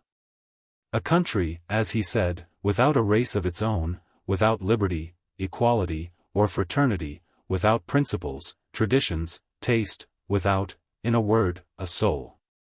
He had left it for his own good, and come to the only other country where he could live well. June had dwelt unhappily on him in her lonely moments, standing before his creations, frightening, but powerful and symbolic once they had been explained. That he, haloed by bright hair like an early Italian painting, And absorbed in his genius to the exclusion of all else, the only sign of course by which real genius could be told, should still be a lame duck agitated her warm heart almost to the exclusion of Paul Post. And she had begun to take steps to clear her gallery, in order to fill it with Stromolowski masterpieces. She had at once encountered trouble. Paul Post had kicked, Vospovich had stung. With all the emphasis of a genius which she did not as yet deny them, they had demanded another 6 weeks at least of her gallery. The American stream, still flowing in, would soon be flowing out. The American stream was their right, their only hope, their salvation, since nobody in this beastly country cared for art. June had yielded to the demonstration. After all, Boris would not mind their having the full benefit of an American stream, which he himself so violently despised. This evening she had put that to Boris with nobody else present, except Hannah Hobdy, the medieval black-and-whiteist, and Jimmy Portugal, editor of the Neo-Artist. She had put it to him with that sudden confidence which continual contact with the neo-artistic world had never been able to dry up in her warm and generous nature. He had not broken his Christ-like silence, however, for more than 2 minutes before she began to move her blue eyes from side to side, as a cat moves its tail. This, he said, was characteristic of England, the most selfish country in the world, the country which sucked the blood of other countries, destroyed the brains and hearts of Irishmen, Hindus, Egyptians, Boers, and Burmese, all the best races in the world, bullying, hypocritical England. This was what he had expected, coming to such a country, where the climate was all fog, and the people all tradesmen perfectly blind to art, and sunk in profiteering and the grossest materialism. Conscious that Hannah Hobdy was murmuring, "Here, here," and Jimmy Portugal sniggering, June grew crimson, and suddenly rapped out. "Then why did you ever come? We didn't ask you." The remark was so singularly at variance with all she had led him to expect from her, that Stromolowski stretched out his hand and took a cigarette. "England never wants an idealist," he said. But in June something primitively English was thoroughly upset. Old Jolyon's sense of justice had risen, as it were, from bed. "You come and sponge on us," she said, "and then abuse us. If you think that's playing the game, I don't." She now discovered that which others had discovered before her, the thickness of hide beneath which the sensibility of genius is sometimes veiled. Stromolowski's young and ingenuous face became the incarnation of a sneer. "Sponge, one does not sponge, one takes what is owing, a 10th part of what is owing. You will repent to say that, Miss Forsyte." "Oh, no," said June, "I shan't." "Ah. We know very well, we artists, you take us to get what you can out of us. I want nothing from you," and he blew out a cloud of June's smoke. Decision rose in an icy puff from the turmoil of insulted shame within her. "Very well, then, you can take your things away." And, almost in the same moment, she thought, "Poor boy. He's only got a garret, and probably not a taxi fare. In front of these people, too, it's positively disgusting." Young Stromolowski shook his head violently. His hair, thick, smooth, close as a golden plate, did not fall off. "I can live on nothing," he said shrilly. "I have often had to for the sake of my art. It is you bourgeois who force us to spend money." The words hit June like a pebble, in the ribs. After all she had done for art, all her identification with its troubles and lame ducks. She was struggling for adequate words when the door was opened, and her Austrian murmured, "A young lady, gnädiges Fräulein." "Where?" "In the little meal-room." With a glance at Boris Stromolowski, at Hannah Hobdy, at Jimmy Portugal, June said nothing, and went out, devoid of equanimity. Entering the little meal-room, she perceived the young lady to be Fleur, looking very pretty, if pale. At this disenchanted moment a little lame duck of her own breed was welcome to June, so homeopathic by instinct. The girl must have come, of course, because of John. Or, if not, at least to get something out of her. And June felt just then that to assist somebody was the only bearable thing. "So you've remembered to come," she said. "Yes. What a jolly little duck of a house. But please don't let me bother you, if you've got people." "Not at all," said June. "I want to let them stew in their own juice for a bit. Have you come about John? You said you thought we ought to be told. Well, I've found out." "Oh," said June blankly. "Not nice, is it?" They were standing one on each side of the little bare table at which June took her meals. A vase on it was full of Iceland poppies. The girl raised her hand and touched them with a gloved finger. To her newfangled dress, frilly about the hips and tight below the knees, June took a sudden liking, a charming color, flax blue. She makes a picture, thought June. Her little room, with its whitewashed walls, its floor and hearth of old pink brick, its black paint, and latticed window athwart which the last of the sunlight was shining, had never looked so charming, set off by this young figure, with the creamy, slightly frowning face. She remembered with sudden vividness how nice she herself had looked in those old days when her heart was set on Philip Bosany, that dead lover, who had broken from her to destroy forever Irene's allegiance to this girl's father. Did Fleur know of that, too? "Well," she said, "what are you going to do?" It was some seconds before Fleur answered. "I don't want John to suffer. I must see him once more to put an end to it." "You're going to put an end to it? What else is there to do?" The girl seemed to June, suddenly, intolerably spiritless. "I suppose you're right," she muttered. "I know my father thinks so. But, I should never have done it myself. I can't take things lying down." How poised and watchful that girl looked, how unemotional her voice sounded. "People will assume that I'm in love." "Well, aren't you?" Fleur shrugged her shoulders. "I might have known it," thought June, "she's Soames' daughter, fish. And yet, he. What do you want me to do then?" she said with a sort of disgust. "Could I see John here tomorrow on his way down to Holly's? He'd come if you sent him a line tonight. And perhaps afterward you'd let them know quietly at Robin Hill that it's all over, and that they needn't tell John about his mother." "All right," said June abruptly. "I'll write now, and you can post it. 2:30 tomorrow. I shan't be in, myself." She sat down at the tiny bureau which filled one corner. When she looked round with the finished note, Fleur was still touching the poppies with her gloved finger. June licked a stamp. "Well, here it is. If you're not in love, of course, there's no more to be said. John's lucky." Fleur took the note. "Thanks awfully." Cold-blooded little baggage, thought June. John, son of her father, to love, and not to be loved by the daughter of Soames. It was humiliating. "Is that all?" Fleur nodded, her frills shook and trembled as she swayed toward the door. "Goodbye. Goodbye. Little piece of fashion," muttered June, closing the door. "That family." And she marched back toward her studio. Boris Stromolowski had regained his Christ-like silence, and Jimmy Portugal was damning everybody, except the group in whose behalf he ran the neo-artist. Among the condemned were Eric Cobley, and several other lame duck genii who at one time or another had held first place in the repertoire of June's aid and adoration.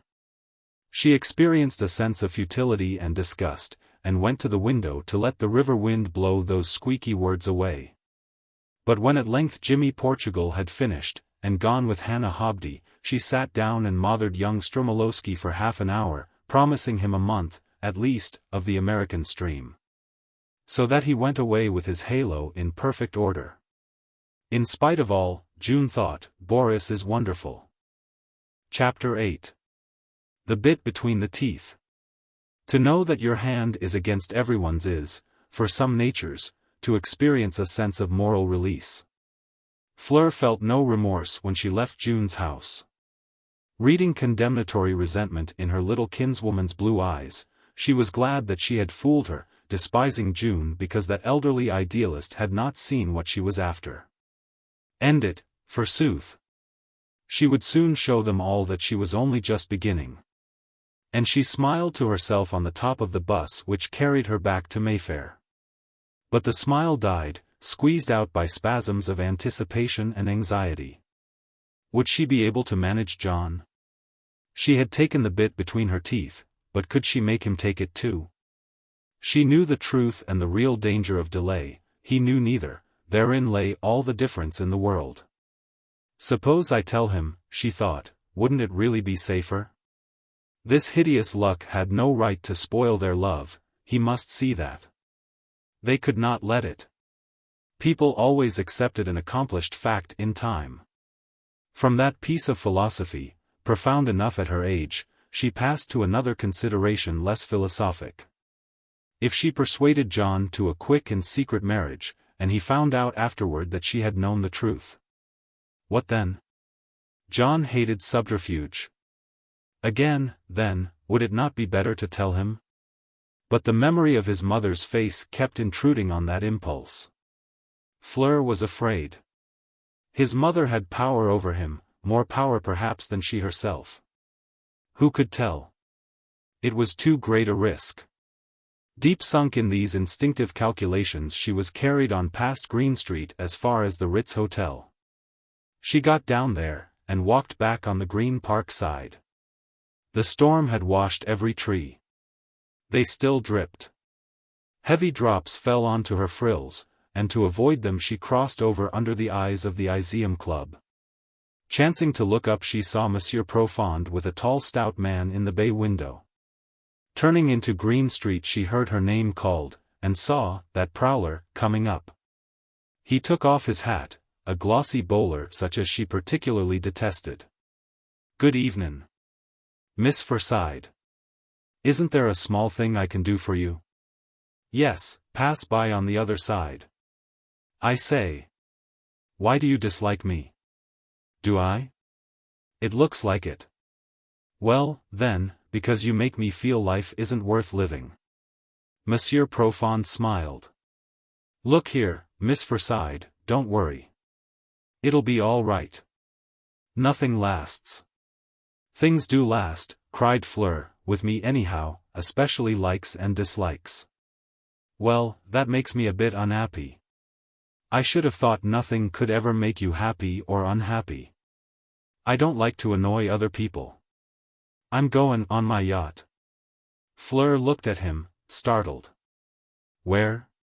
"Small voyage to the South Seas or somewhere," said Monsieur Profond.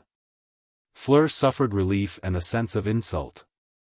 Clearly he meant to convey that he was breaking with her mother. How dared he have anything to break, and yet how dared he break it? "Good night, Miss Forsyte. Remember me to Mrs. Darty. I'm not so bad really. Good night." Fleur left him standing there with his hat raised. Stealing a look round, she saw him stroll, immaculate and heavy, back toward his club. He can't even love with conviction, she thought. What will mother do? Her dreams that night were endless and uneasy. She rose heavy and unrest, and went at once to the study of Whitaker's Almanac. A Forsyte is instinctively aware that facts are the real crux of any situation.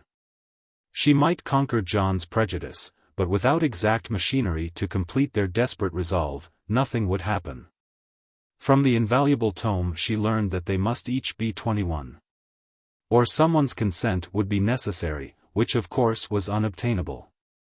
Then she became lost in directions concerning licenses, certificates, notices, districts, coming finally to the word perjury. But that was nonsense. Who would really mind their giving wrong ages in order to be married for love? She ate hardly any breakfast, and went back to Whitaker. The more she studied the less sure she became. Till, idly turning the pages, she came to Scotland. People could be married there without any of this nonsense. She had only to go and stay there 21 days, then John could come, and in front of 2 people they could declare themselves married. And what was more, they would be. It was far the best way. And at once she ran over her schoolfellows. There was Mary Lamb who lived in Edinburgh and was quite a sport. She had a brother too. She could stay with Mary Lamb, who with her brother would serve for witnesses. She well knew that some girls would think all this unnecessary, and that all she and John need do was to go away together for a weekend and then say to their people, "We are married by nature. We must now be married by law." But Fleur was Forsyte enough to feel such a proceeding dubious, and to dread her father's face when he heard of it. Besides, she did not believe that John would do it. He had an opinion of her such as she could not bear to diminish. No. Mary Lamb was preferable, and it was just the time of year to go to Scotland.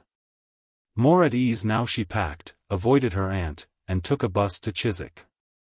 She was too early, and went on to Kew Gardens. She found no peace among its flower beds, labelled trees, and broad green spaces, and having lunched off anchovy paste sandwiches and coffee, returned to Chiswick and rang June's bell. The Austrian admitted her to the little meal-room. Now that she knew what she and John were up against, her longing for him had increased tenfold. As if he were a toy with sharp edges or dangerous paint such as they had tried to take from her as a child. If she could not have her way, and get John for good and all, she felt like dying of privation. By hook or crook she must and would get him. A round dim mirror of very old glass hung over the pink brick hearth. She stood looking at herself reflected in it, pale, and rather dark under the eyes. Little shudders kept passing through her nerves. Then she heard the bell ring, and, stealing to the window, saw him standing on the doorstep smoothing his hair and lips, as if he too were trying to subdue the fluttering of his nerves. She was sitting on one of the two rush-seated chairs, with her back to the door, when he came in, and she said at once, "Sit down, John, I want to talk seriously." John sat on the table by her side, and without looking at him she went on. "If you don't want to lose me, we must get married." John gasped. "Why? Is there anything new?" "No, but I felt it at Robin Hill, and among my people."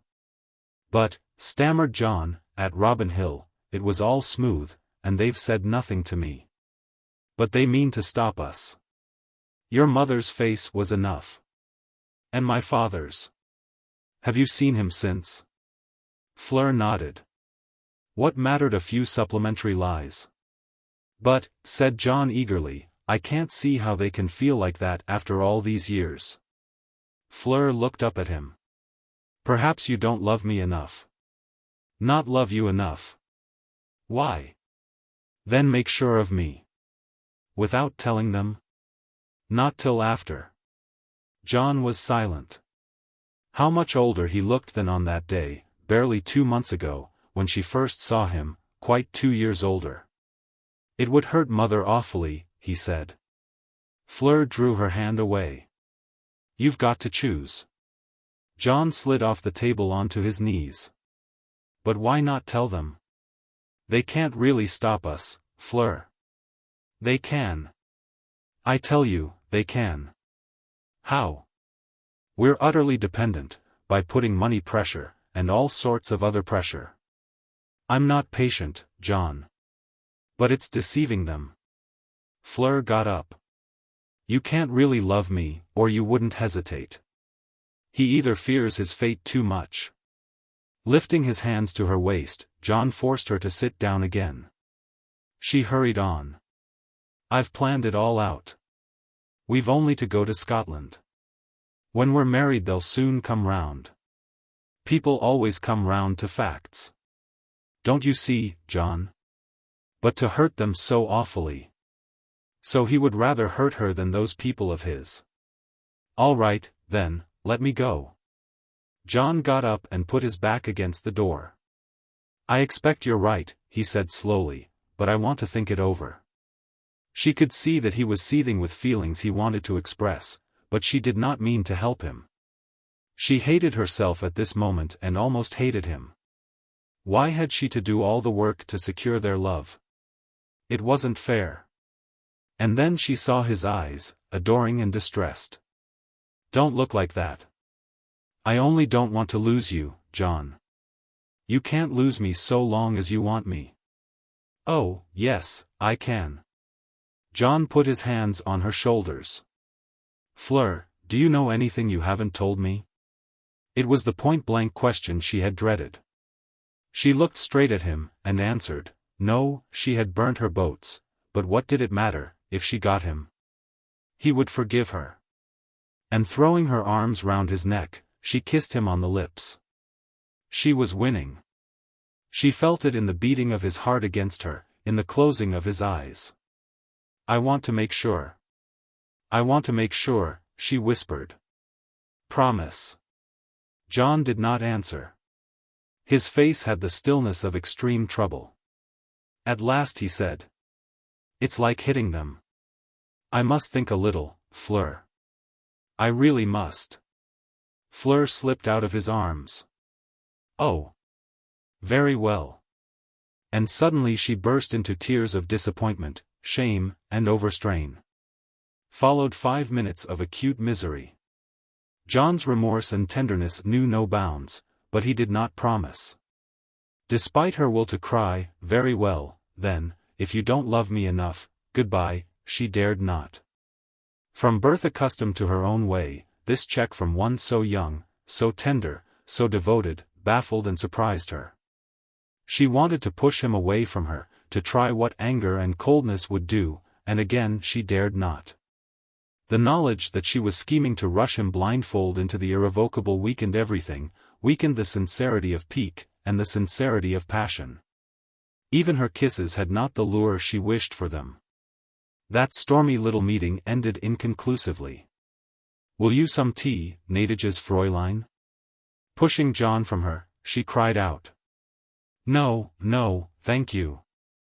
I'm just going. And before he could prevent her she was gone. She went stealthily, mopping her gushed, stained cheeks, frightened, angry, very miserable.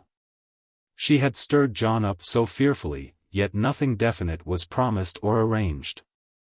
But the more uncertain and hazardous the future, the more the will to have worked its tentacles into the flesh of her heart, like some burrowing tick. No one was at Green Street.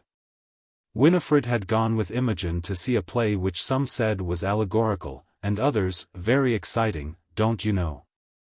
It was because of what others said that Winifred and Imogen had gone. Fleur went on to Paddington. Through the carriage the air from the brick kilns of West Drayton and the late hayfields fanned her still gushed cheeks. Flowers had seemed to be had for the picking. Now they were all thorned and prickled. But the golden flower within the crown of spikes seemed to her tenacious spirit all the fairer and more desirable. Chapter 9. The Fat in the Fire. On reaching home Fleur found an atmosphere so peculiar that it penetrated even the perplexed aura of her own private life. Her mother was inaccessibly entrenched in a brown study, her father contemplating fate in the vinery. Neither of them had a word to throw to a dog. Is it because of me, thought Fleur? Or because of Profonde? To her mother she said. What's the matter with father? Her mother answered with a shrug of her shoulders. To her father. What's the matter with mother? Her father answered. Matter? What should be the matter, and gave her a sharp look. By the way, murmured Fleur, Monsieur Profonde is going a small voyage on his yacht, to the South Seas. Soames examined a branch on which no grapes were growing. This vine's a failure, he said. I've had young Mont here. He asked me something about you. Oh. How do you like him, father? He's a product, like all these young people. What were you at his age, dear? Soames smiled grimly.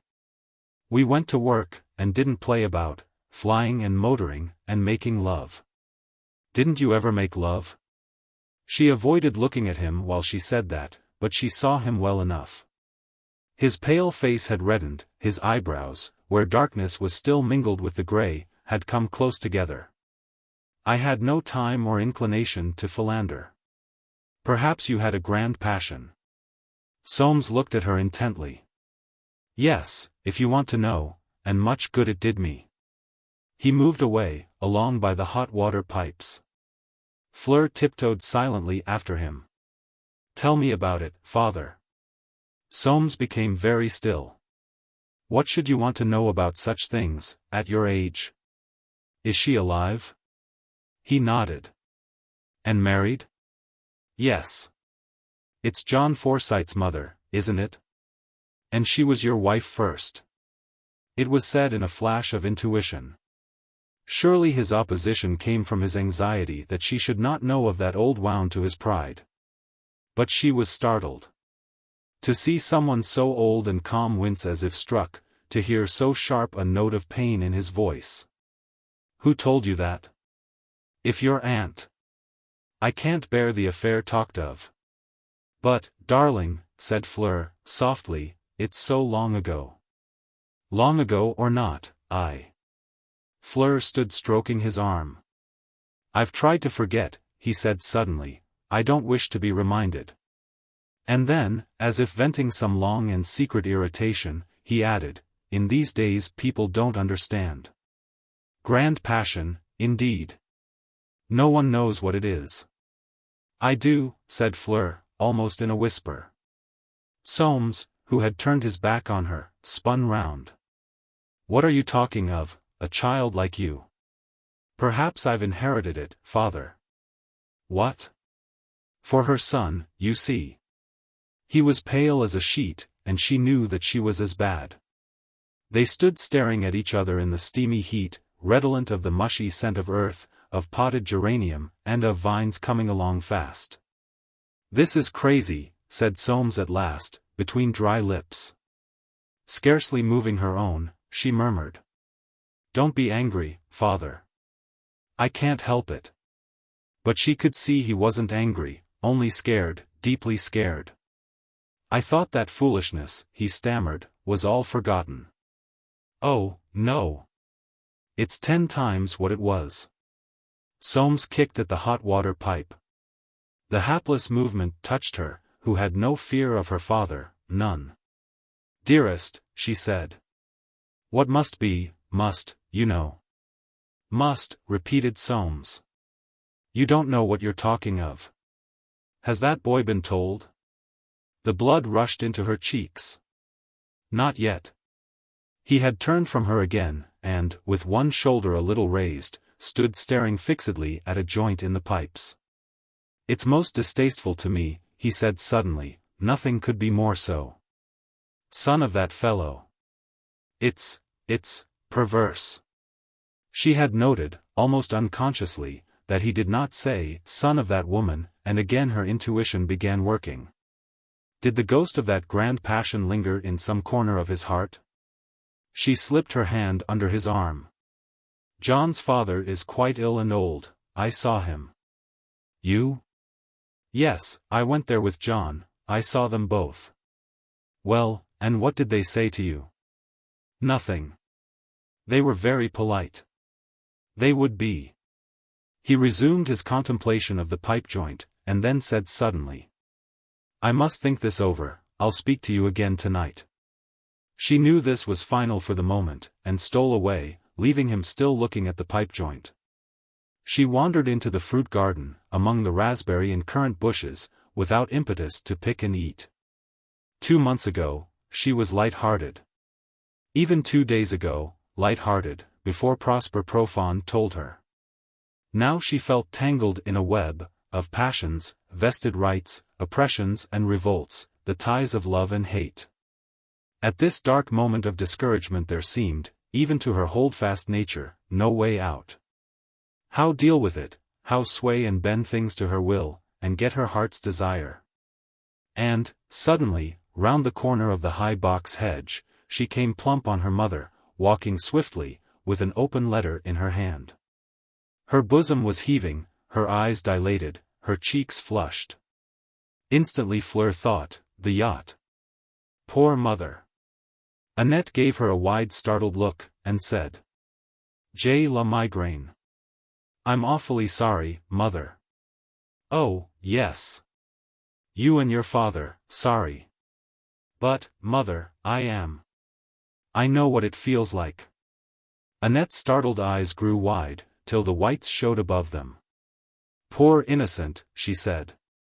Her mother, so self-possessed, and commonsensical, to look and speak like this. It was all frightening. Her father, her mother, herself. And only 2 months back they had seemed to have everything they wanted in this world. Annette crumpled the letter in her hand. Fleur knew that she must ignore the sight. "Can't I do anything for your head, mother?" Annette shook that head and walked on, swaying her hips. "It's cruel," thought Fleur, and I was glad. That man. What do men come prowling for, disturbing everything? I suppose he's tired of her. What business has he to be tired of my mother? What business?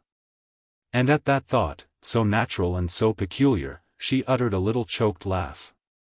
She ought, of course, to be delighted, but what was there to be delighted at?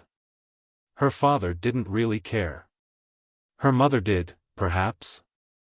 She entered the orchard, and sat down under a cherry tree. A breeze sighed in the higher boughs. The sky seen through their green was very blue and very white in cloud, those heavy white clouds almost always present in river landscape.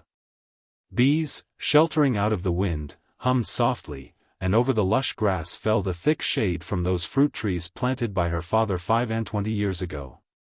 Birds were almost silent, the cuckoos had ceased to sing, but wood pigeons were cooing. The breath and drone and cooing of high summer were not for long a sedative to her excited nerves. Crouched over her knees she began to scheme. Her father must be made to back her up. Why should he mind so long as she was happy?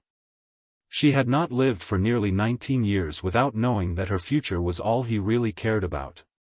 She had, then, only to convince him that her future could not be happy without John. He thought it a mad fancy. How foolish the old were, thinking they could tell what the young felt. Had not he confessed that he, when young, had loved with a grand passion? He ought to understand. He piles up his money for me, she thought, but what's the use, if I'm not going to be happy? Money, and all it bought, did not bring happiness. Love only brought that. The ox-eyed daisies in this orchard, which gave it such a moony look sometimes, grew wild and happy, and had their hour. They oughtn't to have called me Fleur, she mused, if they didn't mean me to have my hour, and be happy while it lasts. Nothing real stood in the way, like poverty, or disease, sentiment only, a ghost from the unhappy past. John was right. They wouldn't let you live, these old people. They made mistakes, committed crimes, and wanted their children to go on paying. The breeze died away, midges began to bite. She got up, plucked a piece of honeysuckle, and went in. It was hot that night. Both she and her mother had put on thin, pale low frocks. The dinner flowers were pale. Fleur was struck with the pale look of everything. Her father's face, her mother's shoulders, the pale paneled walls, the pale grey velvety carpet, the lampshade, even the soup was pale. There was not one spot of color in the room, not even wine in the pale glasses, for no one drank it. What was not pale was black, her father's clothes, the butler's clothes, her retriever stretched out exhausted in the window, the curtains black with a cream pattern. A moth came in, and that was pale. And silent was that half-morning dinner in the heat. Her father called her back as she was following her mother out. She sat down beside him at the table, and, unpinning the pale honeysuckle, put it to her nose. "I've been thinking," he said. "Yes, dear? It's extremely painful for me to talk, but there's no help for it. I don't know if you understand how much you are to me, I've never spoken of it, I didn't think it necessary. But you're everything. Your mother," he paused, staring at his finger bowl of Venetian glass. "Yes? I've only you to look to. I've never had, never wanted anything else, since you were born." "I know," Fleur murmured. Soames moistened his lips. "You may think this a matter I can smooth over and arrange for you. You're mistaken. I'm helpless." Fleur did not speak. Quite apart from my own feelings, went on Soames with more resolution, those two are not amenable to anything I can say. They hate me, as people always hate those whom they have injured. But he, John. He's their flesh and blood, her only child. Probably he means to her what you mean to me. It's a deadlock. No, cried Fleur, no, father. Soames leaned back, the image of pale patience, as if resolved on the betrayal of no emotion. Listen, he said. You're putting the feelings of 2 months, against the feelings of 35 years. What chance do you think you have? 2 months, your very first love affair, a matter of half a dozen meetings, a few walks and talks, a few kisses, against what you can't imagine, what no one could who hasn't been through it. Come, be reasonable, Fleur. It's midsummer madness. Fleur tore the honeysuckle into little, slow bits. The madness is in letting the past spoil it all. What do we care about the past? It's our lives, not yours. Soames raised his hand to his forehead, where suddenly she saw moisture shining. Whose child are you? He said. Whose child is he? The present is linked with the past, the future with both. There's no getting away from that. She had never heard philosophy pass those lips before.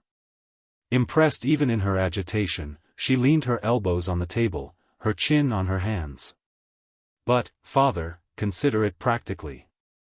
We want each other.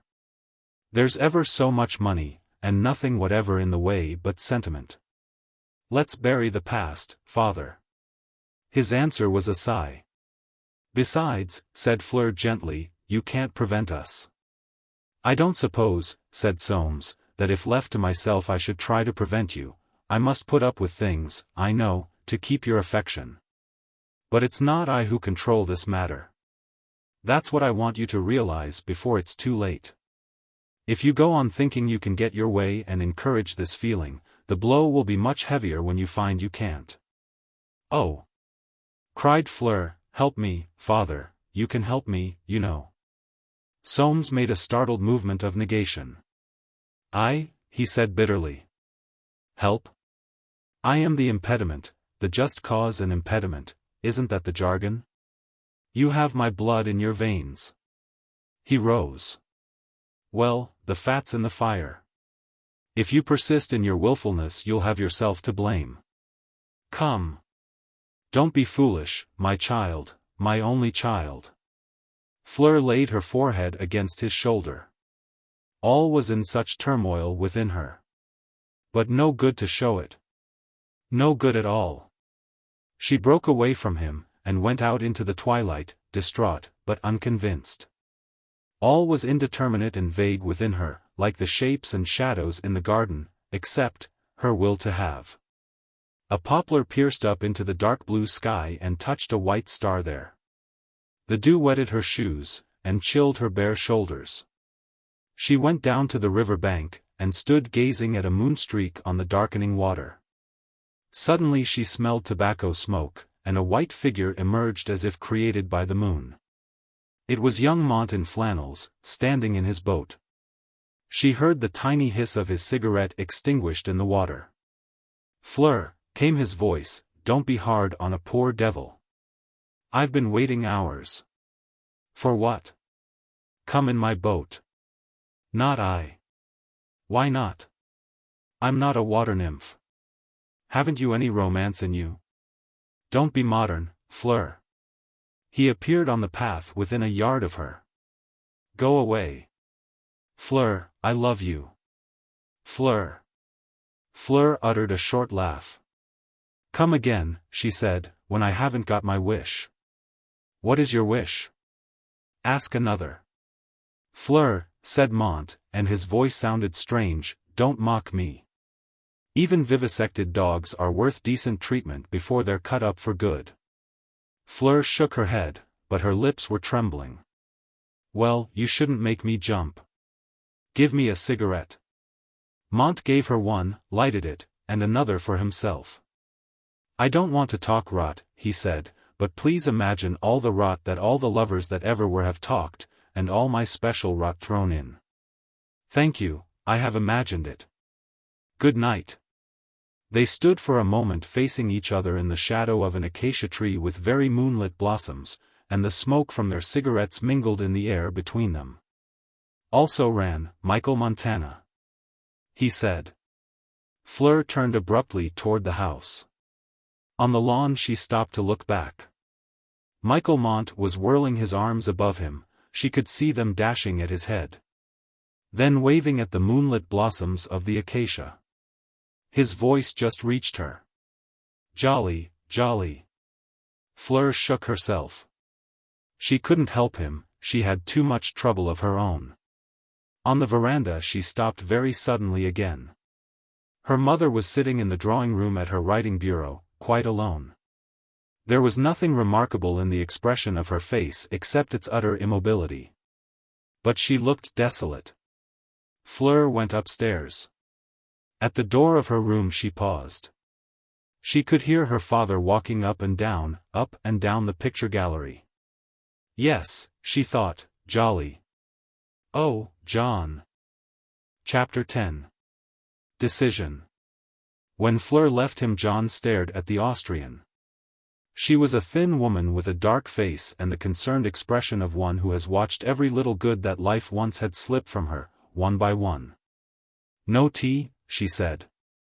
Susceptible to the disappointment in her voice, John murmured. No, really, thanks. A lil cup, it ready. A lil cup and cigarette. Fleur was gone.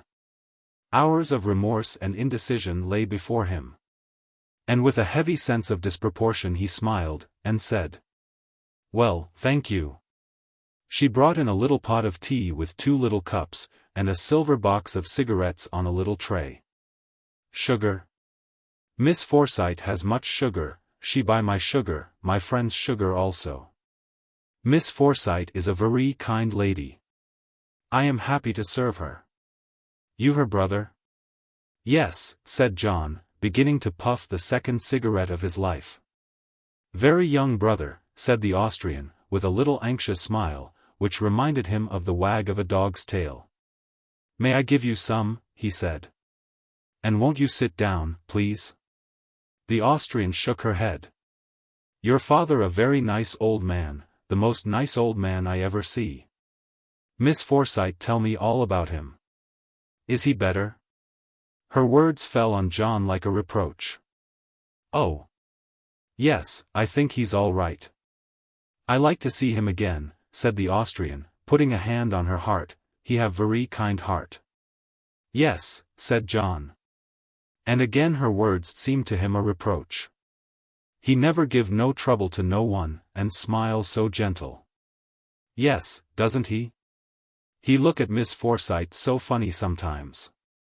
I tell him all my story, he so sympathish. Your mother, she nice and well? Yes, very. He have her photograph on his dressing table. Very beautiful. John gulped down his tea. This woman, with her concerned face and her reminding words, was like the first and second murderers. Thank you, he said, I must go now. May I leave this with you? He put a 10-shilling note on the tray with a doubting hand and gained the door. He heard the Austrian gasp, and hurried out. He had just time to catch his train, and all the way to Victoria looked at every face that passed, as lovers will, hoping against hope. On reaching Worthing he put his luggage into the local train, and set out across the downs for Wansdon, trying to walk off his aching irresolution. So long as he went full bat, he could enjoy the beauty of those green slopes, stopping now and again to sprawl on the grass, admire the perfection of a wild rose or listen to a lark's song. But the war of motives within him was but postponed, the longing for Fleur, and the hatred of deception. He came to the old chalk pit above Wansdon with his mind no more made up than when he started. To see both sides of a question vigorously was at once John's strength and weakness. He tramped in, just as the first dinner bell rang. His things had already been brought up. He had a hurried bath and came down to find Holly alone. Val had gone to town and would not be back till the last train. Since Val's advice to him to ask his sister what was the matter between the two families, so much had happened: Fleur's disclosure in the Green Park, her visit to Robin Hill, today's meeting, that there seemed nothing to ask. He talked of Spain, his sunstroke, Val's horses, their father's health. Holly startled him by saying that she thought their father not at all well. She had been twice to Robin Hill for the weekend. He had seemed fearfully languid, sometimes even in pain, but had always refused to talk about himself. "He's awfully dear and unselfish, don't you think, John?" Feeling far from dear and unselfish himself, John answered, "Rather. I think, he's been a simply perfect father, so long as I can remember." "Yes," answered John, very subdued. "He's never interfered, and he's always seemed to understand. I shall never forget his letting me go to South Africa in the Boer War when I was in love with Val." "That was before he married Mother, wasn't it?" said John suddenly. "Yes." "Why?" "Oh. Nothing. Only, wasn't she engaged to Fleur's father first?" Holly put down the spoon she was using, and raised her eyes. Her stare was circumspect. What did the boy know? Enough to make it better to tell him? She could not decide. He looked strained and worried, altogether older, but that might be the sunstroke. "There was something," she said. "Of course we were out there, and got no news of anything." She could not take the risk. It was not her secret. Besides, she was in the dark about his feelings now. Before Spain she had made sure he was in love, but boys were boys. That was 7 weeks ago, and all Spain between. She saw that he knew she was putting him off, and added, "Have you heard anything of Fleur?" "Yes." His face told her, then, more than the most elaborate explanations. So he had not forgotten. She said very quietly, "Fleur is awfully attractive, John, but you know, Val and I don't really like her very much." "Why?" "We think she's got rather a having nature." "Having? I don't know what you mean." He pushed his dessert plate away, got up, and went to the window. Holly, too, got up, and put her arm round his waist. "Don't be angry, John dear. We can't all see people in the same light, can we? You know, I believe each of us only has about 1 or 2 people who can see the best that's in us, and bring it out. For you I think it's your mother. I once saw her looking at a letter of yours, it was wonderful to see her face. I think she's the most beautiful woman I ever saw, age doesn't seem to touch her." John's face softened, then again became tense. Everybody was against him and Fleur. It all strengthened the appeal of her words, "Make sure of me, marry me, John." Here, where he had passed that wonderful week with her, the tug of her enchantment, the ache in his heart increased with every minute that she was not there to make the room, the garden, the very air magical. Would he ever be able to live down here, not seeing her? And he closed up utterly, going early to bed. It would not make him healthy, wealthy, and wise, but it closeted him with memory of Fleur in her fancy frock. He heard Val's arrival, the Ford discharging cargo, then the stillness of the summer night stole back, with only the bleating of very distant sheep, and a nightjar's harsh purring. He leaned far out. Cold moon, warm air, the downs like silver. Small wings, a stream bubbling, the rambler roses. God, how empty all of it without her. In the Bible it was written, "Thou shalt leave father and mother and cleave to Fleur."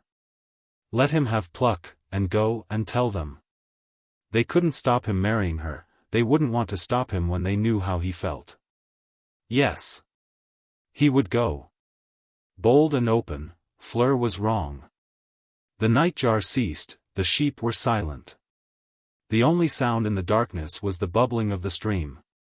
And John in his bed slept, freed from the worst of life's evils, indecision. Chapter 11. Timothy Prophesies.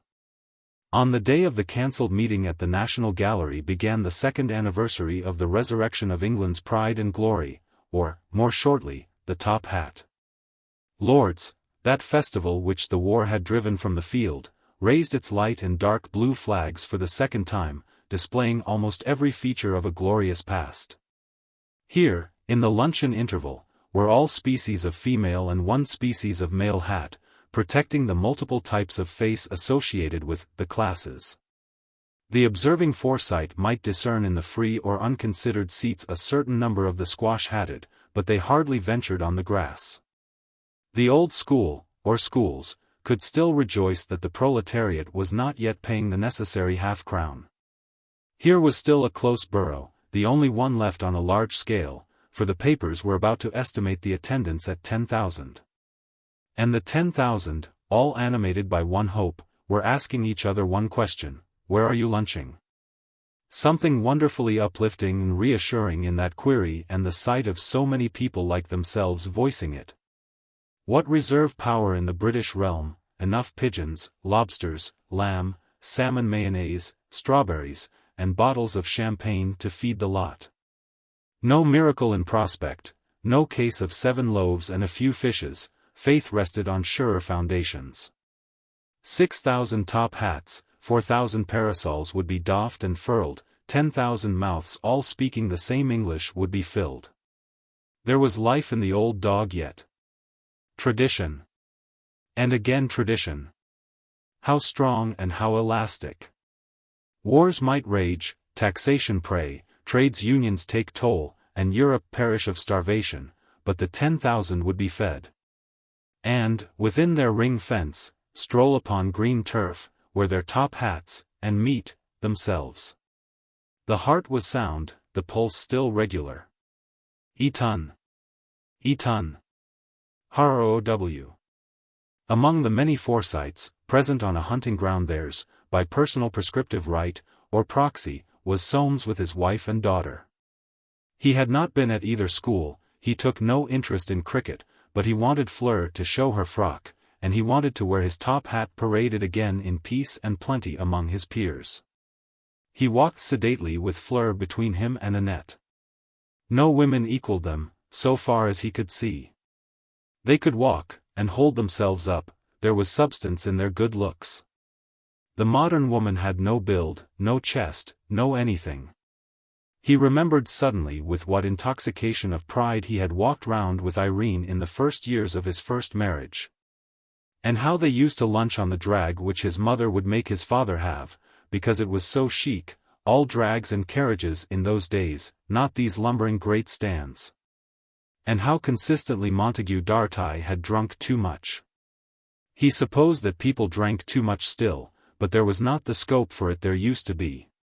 He remembered George Forsyte, whose brothers Roger and Eustace had been at Harrow and Eton, towering up on the top of the drag waving a light blue flag with one hand and a dark blue flag with the other. And shouting, "Etro, Harton!"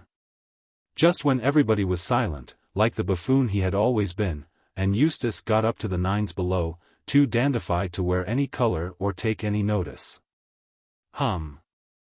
Old days, and Irene in grey silk shot with palest green. He looked, sideways, at Fleur's face. Rather colorless, no light, no eagerness. That love affair was preying on her, a bad business. He looked beyond, at his wife's face, rather more touched up than usual, a little disdainful, not that she had any business to disdain, so far as he could see. She was taking Profond's defection with curious quietude, or was his small voyage just a blind? If so, he should refuse to see it. Having promenaded round the pitch and in front of the pavilion, they sought Winifred's table in the Bedouin Club tent. This club, a new cock and hen, had been founded in the interests of travel, and of a gentleman with an old Scottish name, whose father had somewhat strangely been called Levi. Winifred had joined, not because she had travelled, but because instinct told her that a club with such a name and such a founder was bound to go far. If one didn't join at once one might never have the chance. Its tent, with a text from the Quran on an orange ground, and a small green camel embroidered over the entrance, was the most striking on the ground. Outside it they found Jack Cardigan in a dark blue tie. He had once played for Harrow, batting with a Malacca cane to show how that fellow ought to have hit that ball. He piloted them in. Assembled in Winifred's corner were Imogen, Benedict with his young wife, Val Dartie without Holly, Maud and her husband, and, after Soames and his two were seated, one empty place. "I'm expecting Prosper," said Winifred, "but he's so busy with his yacht." Soames stole a glance. No movement in his wife's face. Whether that fellow were coming or not, she evidently knew all about it. It did not escape him that Fleur, too, looked at her mother. If Annette didn't respect his feelings, she might think of Fleur's. The conversation, very desultory, was syncopated by Jack Cardigan talking about mid-off. He cited all the great mid-offs from the beginning of time, as if they had been a definite racial entity in the composition of the British people. Soames had finished his lobster, and was beginning on pigeon pie, when he heard the words, "I'm a small bit late, Mrs. Dartie," and saw that there was no longer any empty place. That fellow was sitting between Annette and Imogen. Soames ate steadily on, with an occasional word to Maud and Winifred. Conversation buzzed around him. He heard the voice of Profond say, "I think you're mistaken, Mrs. Forsyte. I'll bet Miss Forsyte agrees with me." "In what?" came Fleur's clear voice across the table. "I was sayin', young girls are much the same as they always were, there's very small difference." "Do you know so much about them?" That sharp reply caught the ears of all, and Soames moved uneasily on his thin green chair. "Well, I don't know, I think they want their own small way, and I think they always did." "Indeed?" "Oh, but, Prosper," Winifred interjected comfortably, "the girls in the streets, the girls who've been in munitions, the little flappers in the shops. Their manners now really quite hit you in the eye." At the word "hit," Jack Cardigan stopped his disquisition, and in the silence Monsieur Profond said, "It was inside before, now it's outside. That's all." "But their morals," cried Imogen. "Just as moral as they ever were, Mrs. Cardigan, but they've got more opportunity." The saying, so cryptically cynical, received a little laugh from Imogen, a slight opening of Jack Cardigan's mouth, and a creak from Soames' chair. Winifred said, "That's too bad, Prosper." "What do you say, Mrs. Forsyte, don't you think human nature's always the same?" Soames subdued a sudden longing to get up and kick the fellow. He heard his wife reply, "Human nature is not the same in England as anywhere else." That was her confounded mockery. "Well, I don't know much about this small country, no, thank God," thought Soames, "but I should say the pot was boilin' under the lid everywhere. We all want pleasure, and we always did. Damn the fellow." His cynicism was outrageous. When lunch was over they broke up into couples for the digestive promenade. Too proud to notice, Soames knew perfectly that Annette and that fellow had gone prowling round together. Fleur was with Val, she had chosen him, no doubt, because he knew that boy. He himself had Winifred for partner. They walked in the bright, circling stream, a little flushed and sated, for some minutes, till Winifred sighed. "I wish we were back 40 years, old boy." Before the eyes of her spirit an interminable procession of her own lord's frocks was passing, paid for with the money of her father, to save a recurrent crisis. "It's been very amusing, after all. Sometimes I even wish Monty was back. What do you think of people nowadays, Soames? Precious little style. The thing began to go to pieces with bicycles and motorcars, the war has finished it." "I wonder what's coming," said Winifred in a voice dreamy from pigeon pie. "I'm not at all sure we shan't go back to crinolines and pegtops. Look at that dress." Soames shook his head. "There's money, but no faith in things. We don't lay by for the future. These youngsters, it's all a short life and a merry one with them." "There's a hat," said Winifred. "I don't know, when you come to think of the people killed and all that in the war, it's rather wonderful, I think. There's no other country, Prosper says the rest are all bankrupt, except America. And of course her men always took their style in dress from us. Is that chap, said Soames, really going to the South Seas? Oh. One never knows where Prosper's going. He's a sign of the times, muttered Soames, if you like. Winifred's hand gripped his arm. Don't turn your head, she said in a low voice, but look to your right in the front row of the stand. Soames looked as best he could under that limitation. A man in a grey top hat, grey-bearded, with thin brown, folded cheeks, and a certain elegance of posture, sat there with a woman in a lawn-coloured frock, whose dark eyes were fixed on himself. Soames looked quickly at his feet. How funnily feet moved, one after the other like that. Winifred's voice said in his ear. Jolyon looks very ill, but he always had style. She doesn't change, except her hair. Why did you tell Fleur about that business? I didn't, she picked it up. I always knew she would. Well, it's a mess. She's set her heart upon their boy. The little wretch, murmured Winifred. She tried to take me in about that. What shall you do, Soames? Be guided by events. They moved on, silent, in the almost solid crowd. Really, said Winifred suddenly, it almost seems like fate. Only that's so old-fashioned. Look. There are George and Eustace.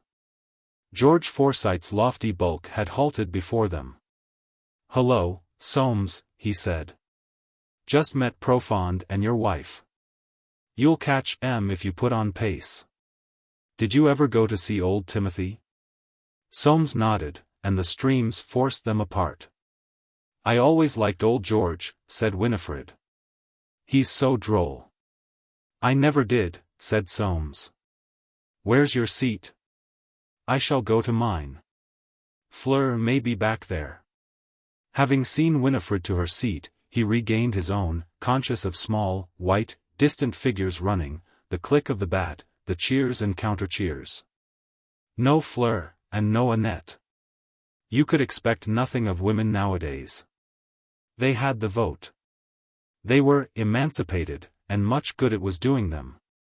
So Winifred would go back, would she, and put up with Dartie all over again? To have the past once more, to be sitting here as he had sat in '83 and '84, before he was certain that his marriage with Irene had gone all wrong. Before her antagonism had become so glaring that with the best will in the world he could not overlook it. The sight of her with that fellow had brought all memory back.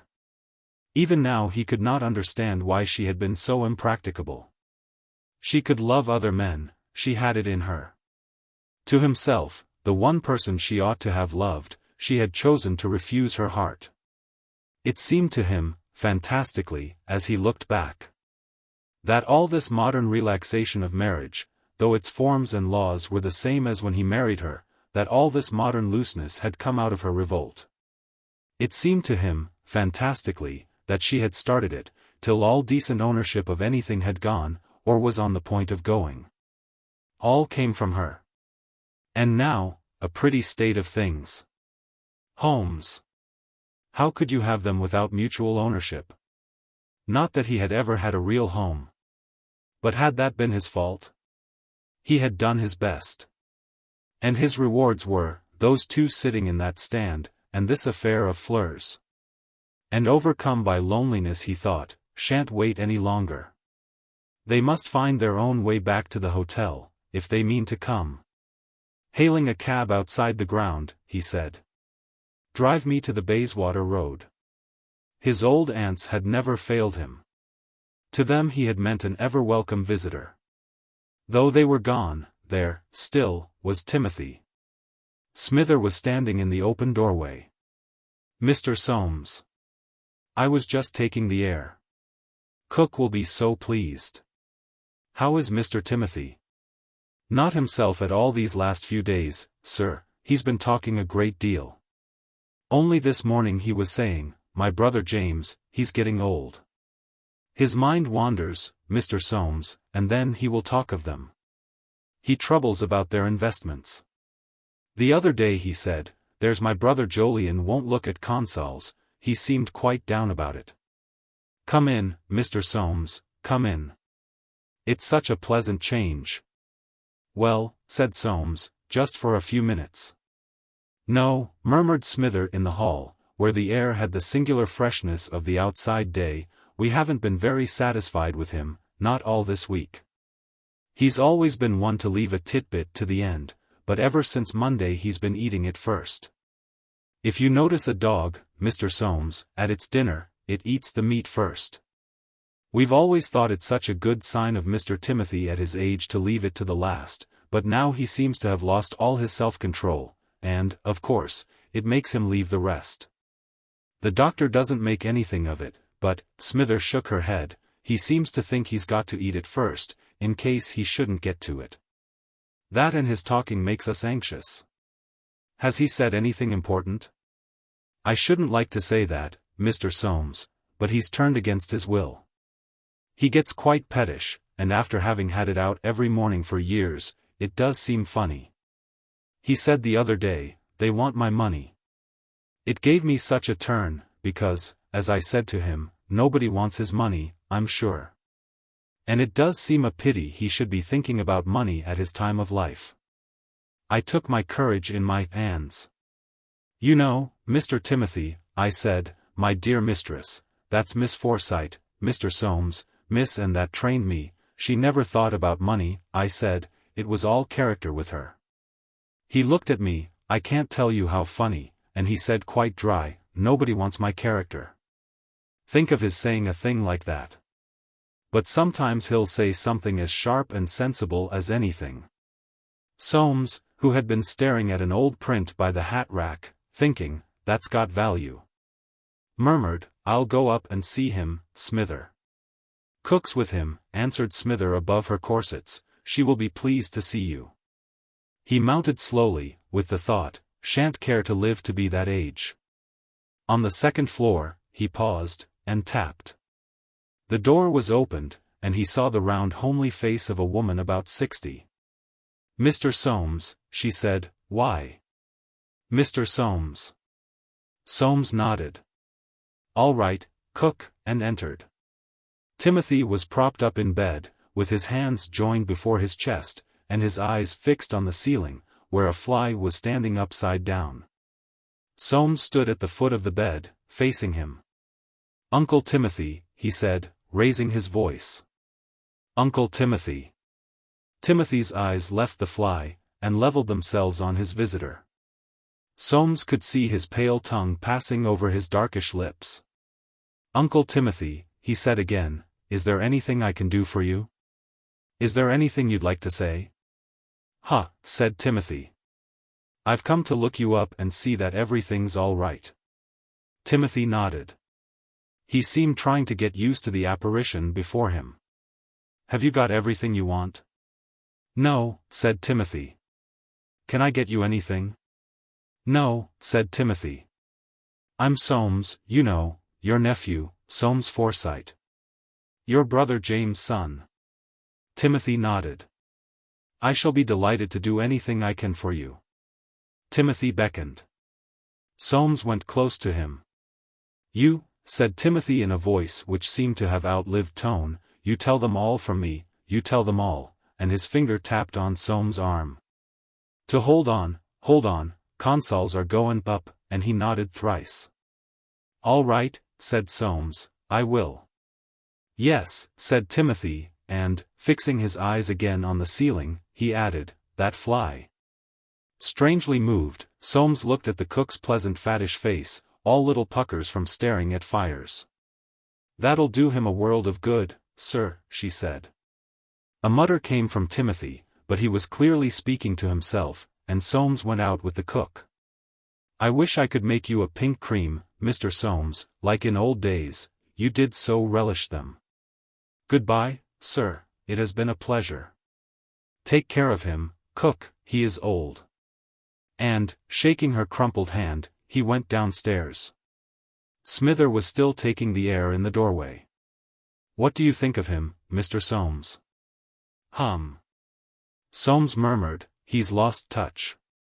"Yes," said Smither, "I was afraid you'd think that coming fresh out of the world to see him like." Smither, said Soames, "we're all indebted to you." "Oh, no, Mr. Soames, don't say that. It's a pleasure, he's such a wonderful man." "Well, goodbye," said Soames, and got into his taxi. Going up, he thought, going up. Reaching the hotel at Knightsbridge, he went to their sitting room, and rang for tea. Neither of them were in. And again that sense of loneliness came over him. These hotels. What monstrous great places they were now. He could remember when there was nothing bigger than Long's or Brown's, Morley's or the Tavistock, and the heads that were shaken over the Langham and the Grand. Hotels and clubs, clubs and hotels. No end to them now. And Soames, who had just been watching at Lord's a miracle of tradition and continuity, fell into reverie over the changes in that London where he had been born 65 years before. Whether consols were going up or not, London had become a terrific property. No such property in the world, unless it were New York. There was a lot of hysteria in the papers nowadays. But anyone who, like himself, could remember London 60 years ago, and see it now, realized the fecundity and elasticity of wealth. They had only to keep their heads, and go at it steadily. Why? He remembered cobblestones, and stinking straw on the floor of your cab. And old Timothy, what could he not have told them, if he had kept his memory? Things were unsettled, people in a funk or in a hurry, but here were London and the Thames, and out there the British Empire, and the ends of the earth. Consols are goin' up. He shouldn't be a bit surprised. It was the breed that counted. And all that was bulldogged in Soames stared for a moment out of his grey eyes, till diverted by the print of a Victorian picture on the walls. The hotel had bought 3 dozen of that little lot. The old hunting or Rake's Progress prints in the old inns were worth looking at, but this sentimental stuff, well, Victorianism had gone. Tell them to hold on, old Timothy had said. But to what were they to hold on in this modern welter of the democratic principle? Why, even privacy was threatened. And at the thought that privacy might perish, Soames pushed back his teacup and went to the window. Fancy owning no more of nature than the crowd out there owned of the flowers and trees and waters of Hyde Park. No, no. Private possession underlay everything worth having. The world had slipped its sanity a bit, as dogs now and again at full moon slipped theirs and went off for a night's rabbiting. But the world, like the dog, knew where its bread was buttered and its bed warm, and would come back sure enough to the only home worth having, to private ownership. The world was in its second childhood for the moment, like old Timothy, eating its titbit first. He heard a sound behind him, and saw that his wife and daughter had come in. "So you're back," he said. Fleur did not answer. She stood for a moment looking at him and her mother, then passed into her bedroom. Annette poured herself out a cup of tea. "I am going to Paris, to my mother, Soames." "Oh. To your mother?" "Yes." "For how long?" "I do not know." "And when are you going?" "On Monday." Was she really going to her mother? Odd, how indifferent he felt. Odd, how clearly she had perceived the indifference he would feel so long as there was no scandal. And suddenly between her and himself he saw distinctly the face he had seen that afternoon, Irene's. "Will you want money?" "Thank you, I have enough." "Very well. Let us know when you are coming back." Annette put down the cake she was fingering, and, looking up through darkened lashes, said, "Shall I give Maman any message?" "My regards." Annette stretched herself, her hands on her waist, and said in French, "What luck that you have never loved me, Soames." Then rising, she too left the room. Soames was glad she had spoken it in French, it seemed to require no dealing with. Again that other face, pale, dark-eyed, beautiful still. And there stirred far down within him the ghost of warmth, as from sparks lingering beneath a mound of flaky ash. And Fleur infatuated with her boy. Queer chance. Yet, was there such a thing as chance? A man went down a street, a brick fell on his head. Ah! That was chance, no doubt. But this. Inherited, his girl had said. She was holding on. Chapter 3. Chapter 1. Old Jolyon walks. Twofold impulse had made Jolyon say to his wife at breakfast, "Let's go up to Lord's." Wanted, something to abate the anxiety in which those two had lived during the 60 hours since John had brought Fleur down. Wanted, too, that which might assuage the pangs of memory in one who knew he might lose them any day. 58 years ago Jolyon had become an Eton boy, for old Jolyon's whim had been that he should be canonized at the greatest possible expense. Year after year he had gone to Lord's from Stanhope Gate with a father whose youth in the 1820s had been passed without polish in the game of cricket. Old Jolyon would speak quite openly of swipes, full tosses, half and three-quarter balls, and young Jolyon with the guileless snobbery of youth had trembled lest his sire should be overheard. Only in this supreme matter of cricket he had been nervous, for his father, in Crimean whiskers then, had ever impressed him as the beau ideal. Though never canonized himself, old Jolyon's natural fastidiousness and balance had saved him from the errors of the vulgar. How delicious, after bowling in a top hat and a sweltering heat, to go home with his father in a hansom cab, bathe, dress, and forth to the Disunion Club, to dine off white bait, cutlets, and a tart. And go, two swells, old and young, in lavender kid gloves, to the opera or play. And on Sunday, when the match was over, and his top hat duly broken, down with his father in a special hansom to the Crown and Sceptre. And the terrace above the river, the golden 60s when the world was simple, dandies glamorous, democracy not born, and the books of White Melville coming thick and fast. A generation later, with his own boy, jolly Harrow buttonholed with cornflowers, by old Jolyon's whim his grandson had been canonized at a trifle less expense. Again Jolyon had experienced the heat and counter-passions of the day. And come back to the cool and the strawberry beds of Robin Hill, and billiards after dinner, his boy making the most heartbreaking flukes and trying to seem languid and grown-up. Those 2 days each year he and his son had been alone together in the world, one on each side, and democracy just born. And so, he had unearthed a grey top hat, borrowed a tiny bit of light blue ribbon from Irene, and gingerly, keeping cool, by car and train and taxi, had reached Lord's ground. There, beside her in a lawn-colored frock with narrow black edges, he had watched the game, and felt the old thrill stir within him. When Soames passed, the day was spoiled. Irene's face was distorted by compression of the lips. No good to go on sitting here with Soames or perhaps his daughter recurring in front of them, like decimals. And he said, "Well, dear, if you've had enough, let's go." That evening Jolyon felt exhausted. Not wanting her to see him thus, he waited till she had begun to play, and stole off to the little study. He opened the long window for air, and the door, that he might still hear her music drifting in. And, settled in his father's old armchair, closed his eyes, with his head against the worn brown leather. Like that passage of the Caesar Frank sonata, so had been his life with her, a divine third movement. And now this business of John's, this bad business. Drifted to the edge of consciousness, he hardly knew if it were in sleep that he smelled the scent of a cigar, and seemed to see his father in the blackness before his closed eyes. That shape formed, went, and formed again, as if in the very chair where he himself was sitting, he saw his father, black-coated, with knees crossed, glasses balanced between thumb and finger. Saw the big white mustaches, and the deep eyes looking up below a dome of forehead and seeming to search his own, seeming to speak. "Are you facing it, Joe? It's for you to decide. She's only a woman." Ah!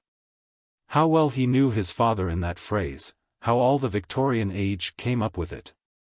And his answer, "No, I've funked it, funked hurting her and John and myself. I've got a heart, I've funked it." But the old eyes, so much older, so much younger than his own, kept at it, "It's your wife, your son, your past. Tackle it, my boy. Was it a message from walking spirit, or but the instinct of his sire living on within him?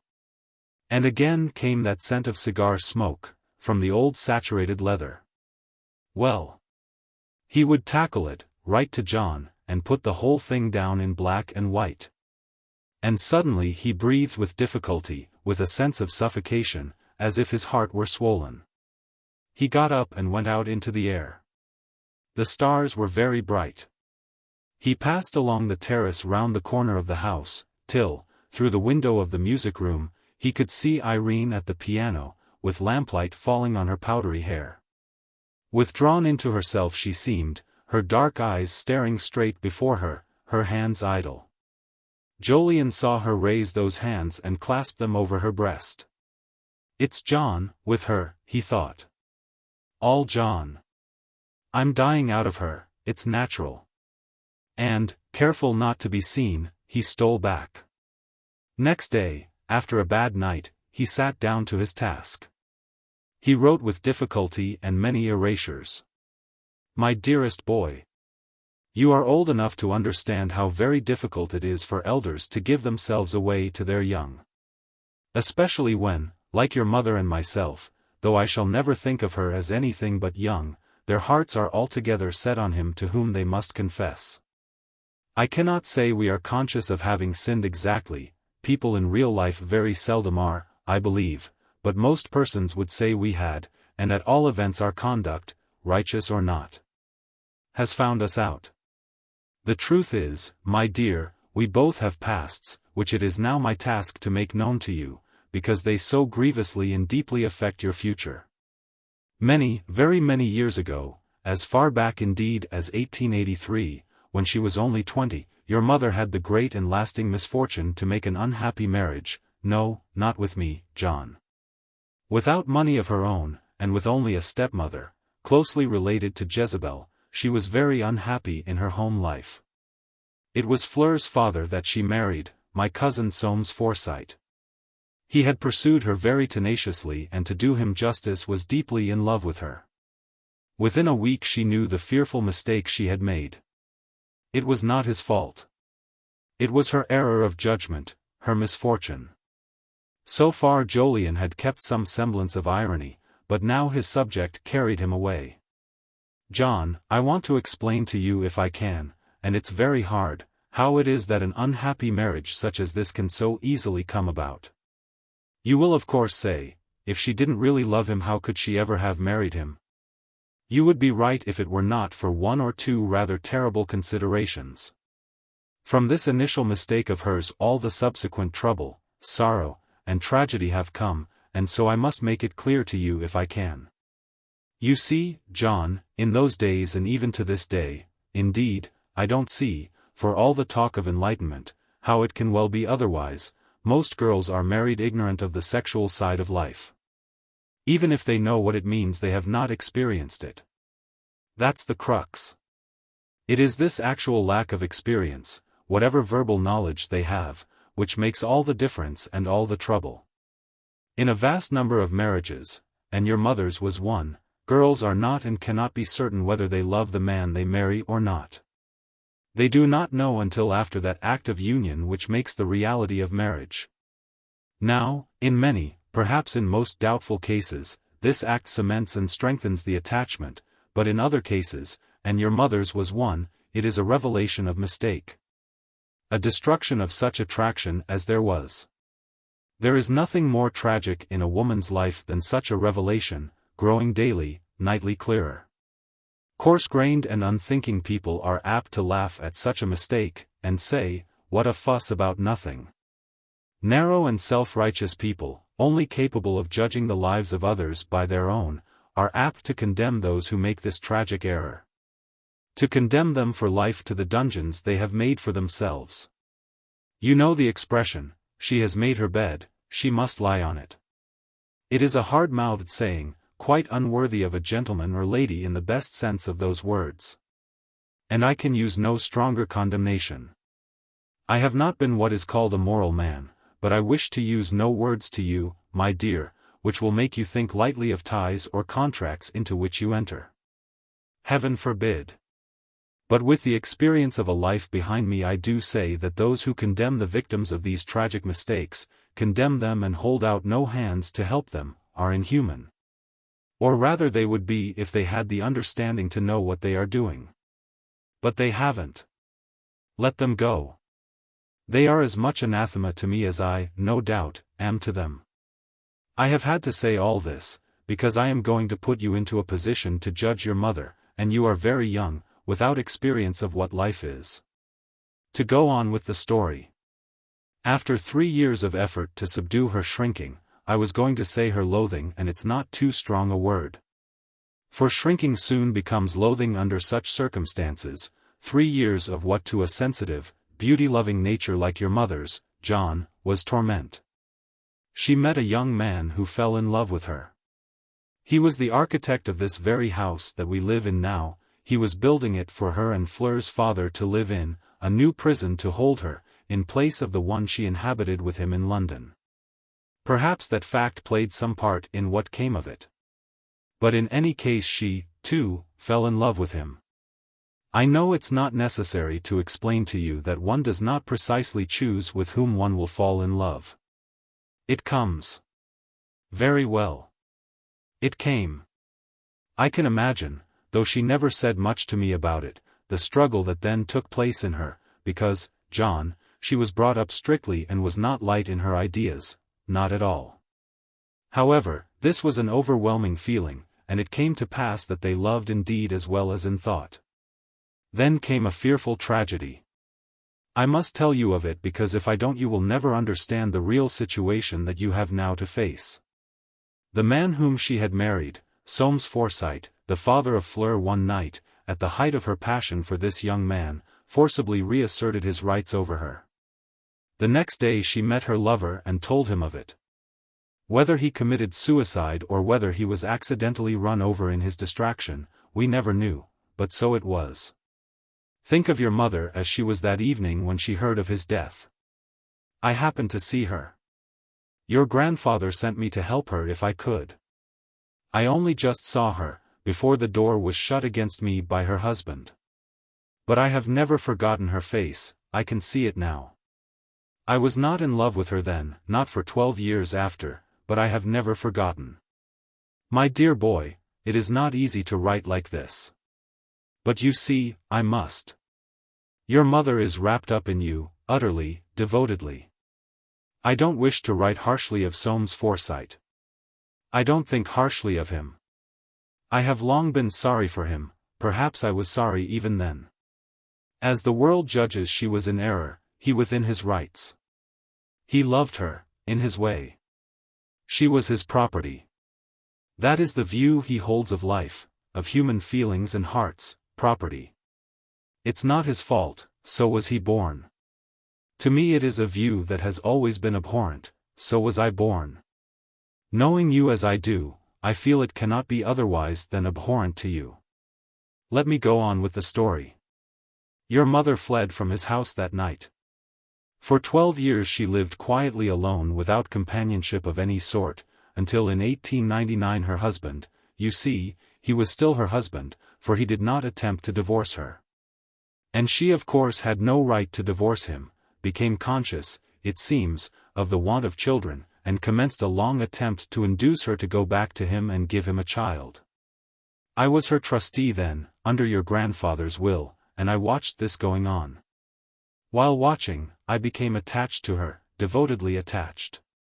His pressure increased, till one day she came to me here and practically put herself under my protection. Her husband, who was kept informed of all her movements, attempted to force us apart by bringing a divorce suit, or possibly he really meant it, I don't know. But anyway our names were publicly joined. That decided us, and we became united in fact. She was divorced, married me, and you were born. We have lived in perfect happiness, at least I have, and I believe your mother also.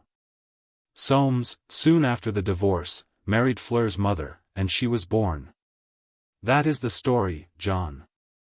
I have told it you, because by the affection which we see you have formed for this man's daughter you are blindly moving toward what must utterly destroy your mother's happiness, if not your own.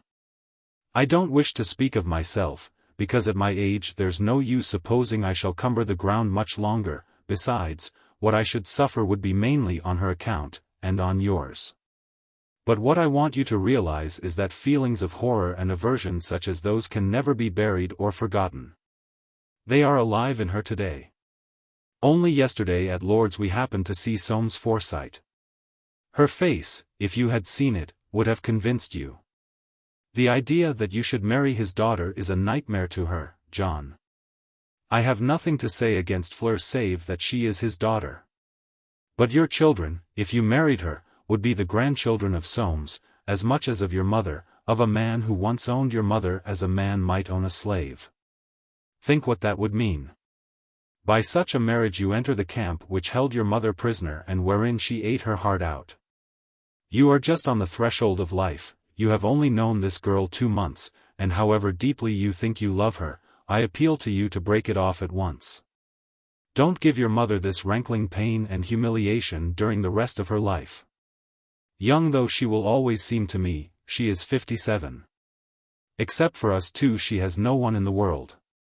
She will soon have only you. Pluck up your spirit, John, and break away. Don't put this cloud and barrier between you. Don't break her heart. Bless you, my dear boy, and again forgive me for all the pain this letter must bring you. We tried to spare it you, but Spain, it seems, was no good. Ever your devoted father, Jolyon Forsyte. Having finished his confession, Jolyon sat with a thin cheek on his hand, rereading. There were things in it which hurt him so much, when he thought of John reading them, that he nearly tore the letter up. To speak of such things at all to a boy, his own boy, to speak of them in relation to his own wife and the boy's own mother, seemed dreadful to the reticence of his Forsyte soul. And yet without speaking of them how make John understand the reality, the deep cleavage, the ineffaceable scar? Without them, how justify this stiffing of the boy's love? He might just as well not write at all. He folded the confession, and put it in his pocket. It was, thank heaven, Saturday, he had till Sunday evening to think it over. For even if posted now it could not reach John till Monday. He felt a curious relief at this delay, and at the fact that, whether sent or not, it was written. In the rose garden, which had taken the place of the old fernery, he could see Irene snipping and pruning, with a little basket on her arm. She was never idle, it seemed to him, and he envied her now that he himself was idle nearly all his time. He went down to her. She held up a stained glove and smiled. A piece of lace tied under her chin concealed her hair, and her oval face with its still dark brows looked very young. The greenfly are awful this year, and yet it's cold. You look tired, Jolyon. Jolyon took the confession from his pocket. I've been writing this.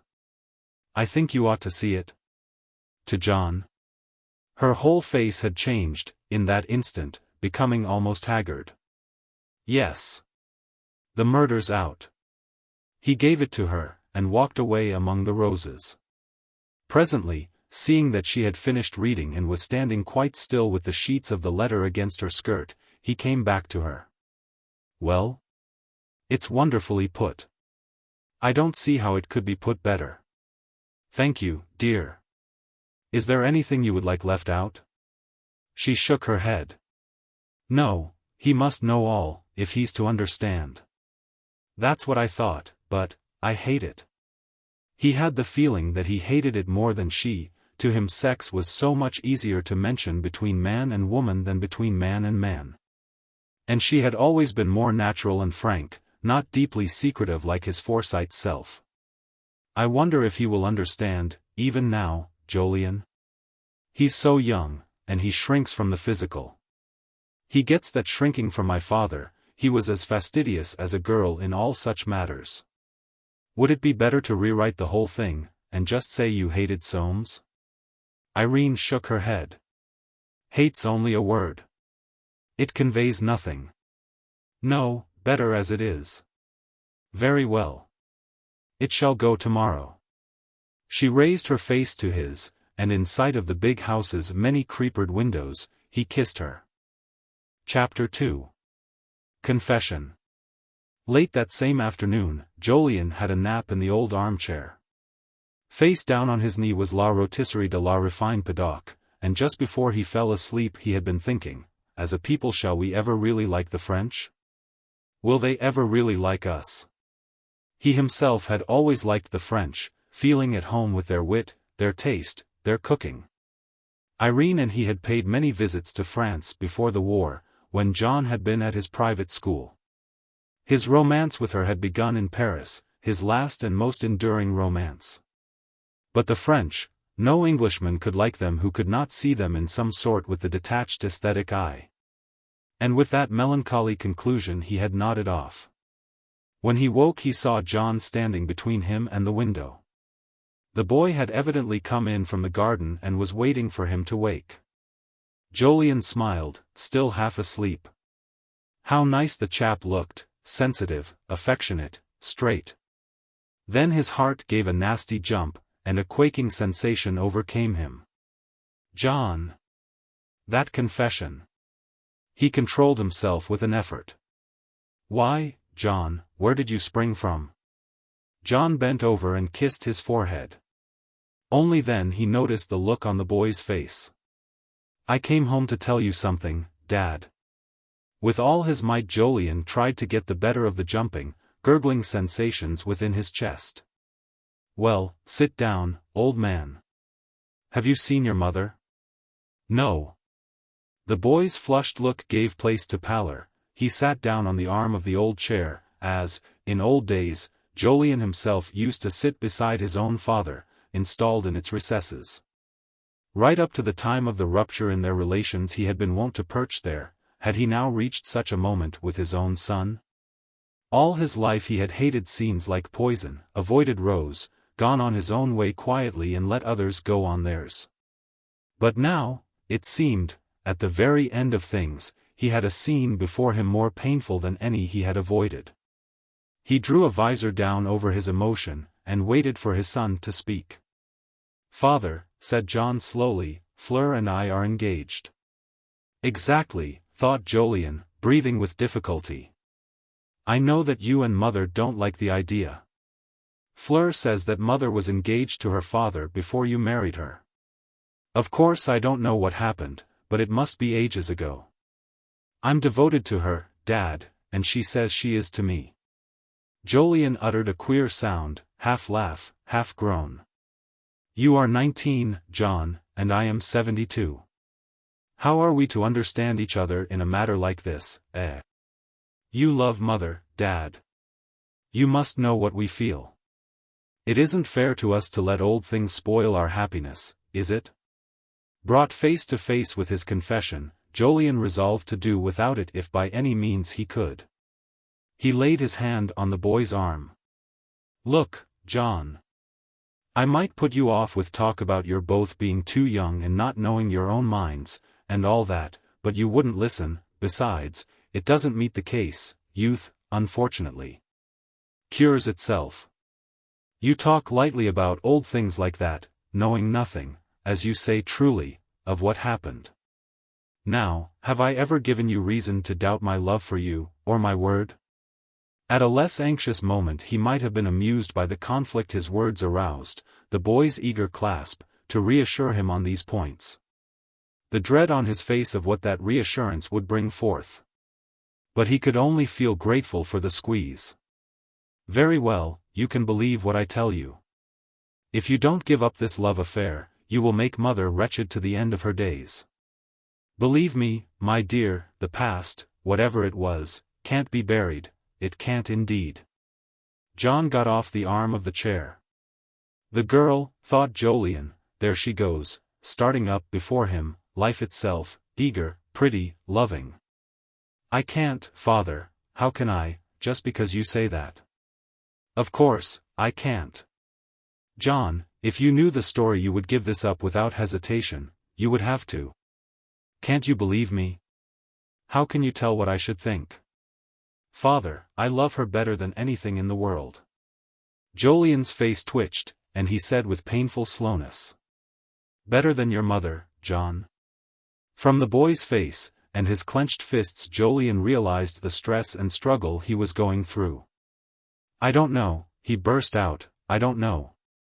But to give Fleur up for nothing, for something I don't understand, for something that I don't believe can really matter half so much, will make you feel us unjust, put a barrier, yes. But that's better than going on with this. I can't. Fleur loves me, and I love her. You want me to trust you, why don't you trust me, Father? We wouldn't want to know anything, we wouldn't let it make any difference. It'll only make us both love you and Mother all the more." Jolyon put his hand into his breast pocket, but brought it out again empty, and sat, clucking his tongue against his teeth. "Think what your mother's been to you, John. She has nothing but you. I shan't last much longer." "Why not?" "It isn't fair to, why not?"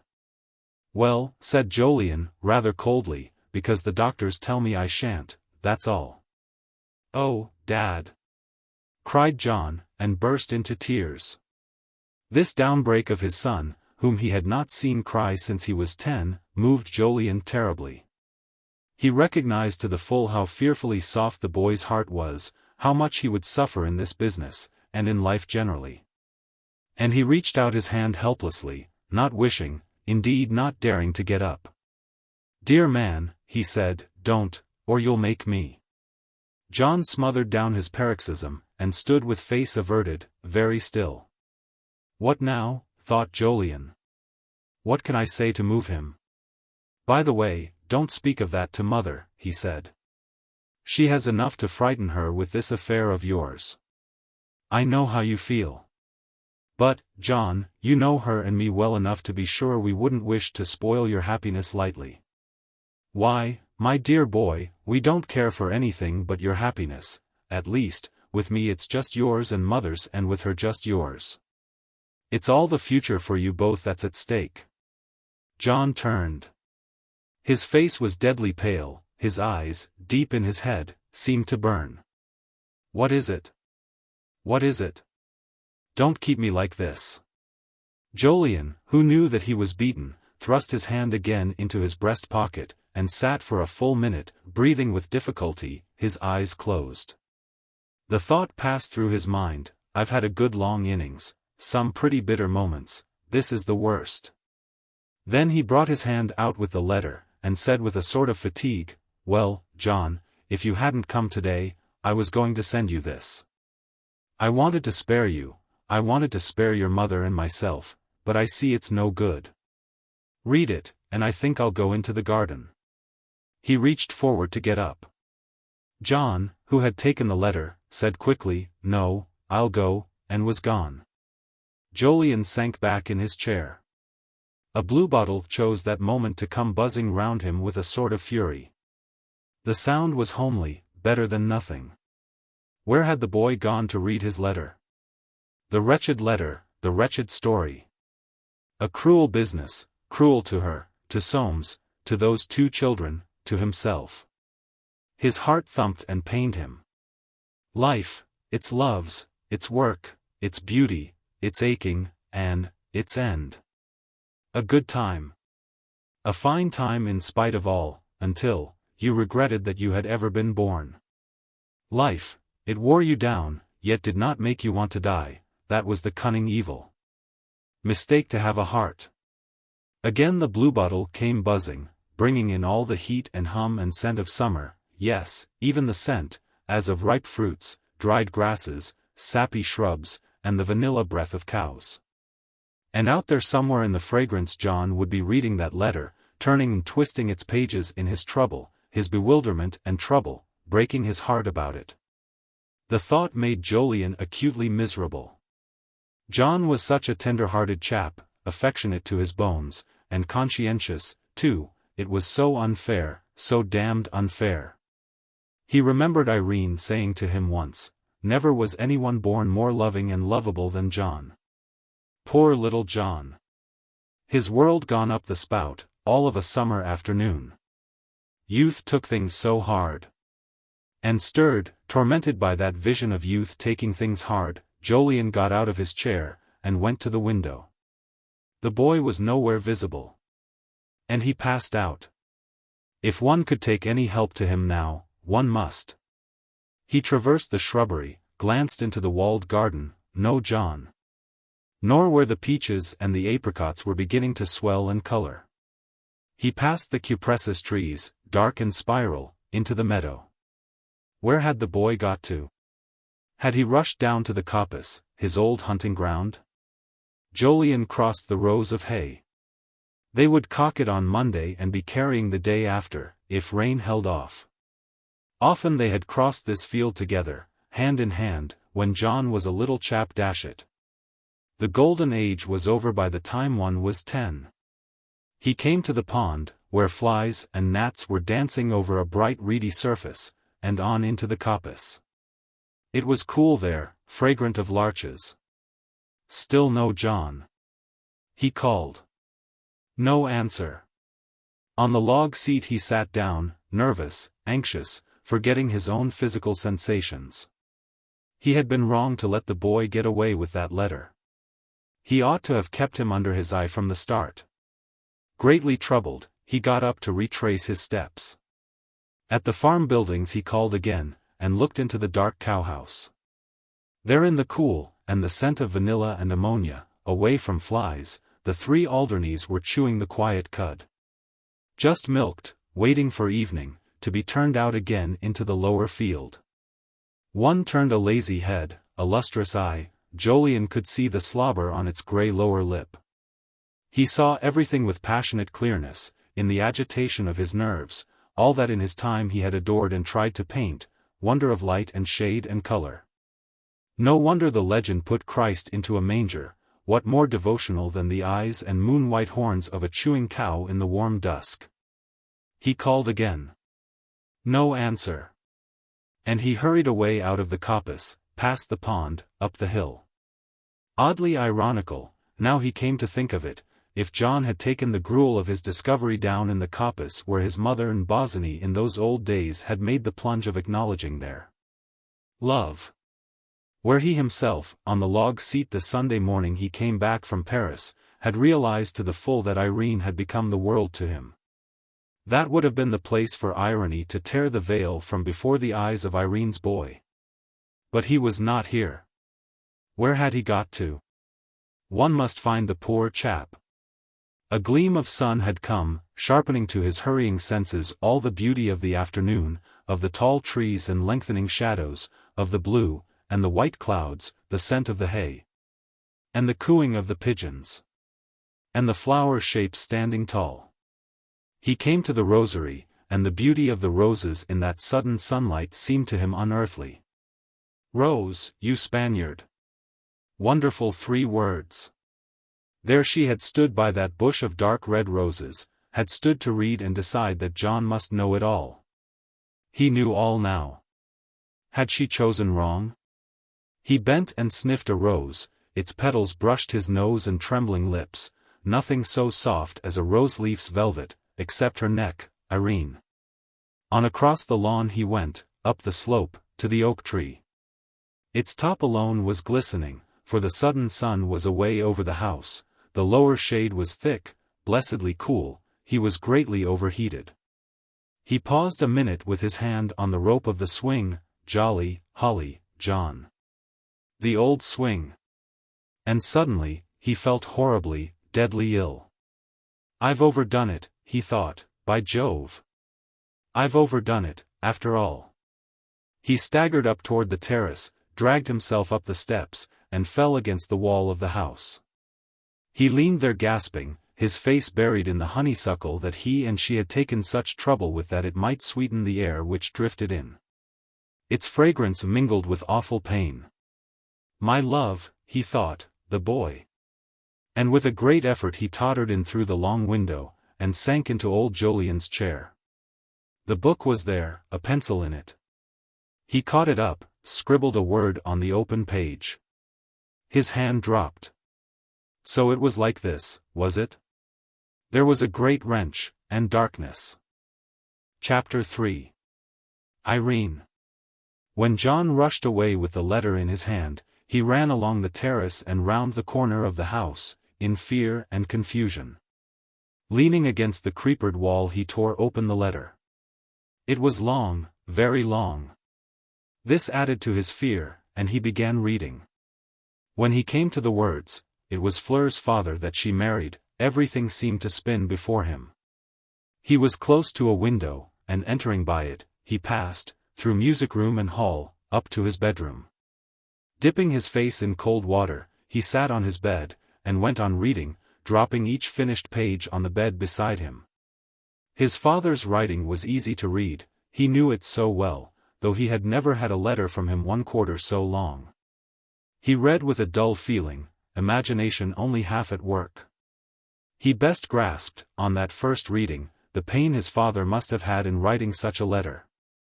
He let the last sheet fall, and in a sort of mental, moral helplessness began to read the first again. It all seemed to him disgusting, dead and disgusting. Then, suddenly, a hot wave of horrified emotion tingled through him. He buried his face in his hands. His mother. Fleur's father. He took up the letter again, and read on mechanically.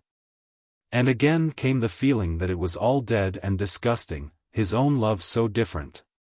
This letter said his mother, and her father. An awful letter. Property. Could there be men who looked on women as their property? Faces seen in street and countryside came thronging up before him, red, stockfish faces, hard, dull faces, prim, dry faces, violent faces. Hundreds, thousands of them. How could he know what men who had such faces thought and did? He held his head in his hands and groaned. His mother. He caught up the letter and read on again, horror and aversion, alive in her today, your children, grandchildren, of a man who once owned your mother as a man might own a slave. He got up from his bed. This cruel shadowy past, lurking there to murder his love and Fleur's, was true, or his father could never have written it. Why didn't they tell me the first thing, he thought, the day I first saw Fleur? They knew I'd seen her. They were afraid, and, now, I've got it. Overcome by misery too acute for thought or reason, he crept into a dusky corner of the room and sat down on the floor. He sat there, like some unhappy little animal. There was comfort in dusk, and the floor, as if he were back in those days when he played his battles sprawling all over it. He sat there huddled, his hair ruffled, his hands clasped round his knees, for how long he did not know. He was wrenched from his blank wretchedness by the sound of the door opening from his mother's room. The blinds were down over the windows of his room, shut up in his absence, and from where he sat he could only hear a rustle, her footsteps crossing. Till beyond the bed he saw her standing before his dressing table. She had something in her hand. He hardly breathed, hoping she would not see him, and go away. He saw her touch things on the table as if they had some virtue in them, then face the window grey from head to foot like a ghost. The least turn of her head, and she must see him. Her lips moved, "Oh, John." She was speaking to herself, the tone of her voice troubled John's heart. He saw in her hand a little photograph. She held it toward the light, looking at it, very small. He knew it, one of himself as a tiny boy, which she always kept in her bag. His heart beat fast. And, suddenly as if she had heard it, she turned her eyes and saw him. At the gasp she gave, and the movement of her hands pressing the photograph against her breast, he said, "Yes, it's me." She moved over to the bed, and sat down on it, quite close to him, her hands still clasping her breast, her feet among the sheets of the letter which had slipped to the floor. She saw them, and her hands grasped the edge of the bed. She sat very upright, her dark eyes fixed on him. At last she spoke. "Well, John, you know, I see." "Yes." "You've seen father?" "Yes." There was a long silence, till she said, "Oh, my darling. It's all right." The emotions in him were so violent and so mixed that he dared not move, resentment, despair, and yet a strange yearning for the comfort of her hand on his forehead. What are you going to do?" "I don't know." There was another long silence, then she got up. She stood a moment, very still, made a little movement with her hand, and said, "My darling boy, my most darling boy, don't think of me, think of yourself," and, passing round the foot of the bed, went back into her room. John turned, curled into a sort of ball, as might a hedgehog, into the corner made by the two walls. He must have been 20 minutes there before a cry aroused him. It came from the terrace below. He got up, scared. Again came the cry, "John." His mother was calling. He ran out and down the stairs, through the empty dining room into the study. She was kneeling before the old armchair, and his father was lying back quite white, his head on his breast, one of his hands resting on an open book, with a pencil clutched in it, more strangely still than anything he had ever seen. She looked round wildly, and said, "Oh, John, he's dead, he's dead." John flung himself down, and reaching over the arm of the chair, where he had lately been sitting, put his lips to the forehead. Icy cold. How could Dad be dead, when only an hour ago? His mother's arms were round the knees, pressing her breast against them. Why wasn't I with him?" he heard her whisper. Then he saw the tottering word Irene penciled on the open page, and broke down himself. It was his first sight of human death, and its unutterable stillness blotted from him all other emotion. All else, then, was but preliminary to this. All love and life, and joy, anxiety, and sorrow, all movement, light and beauty, but a beginning to this terrible white stillness.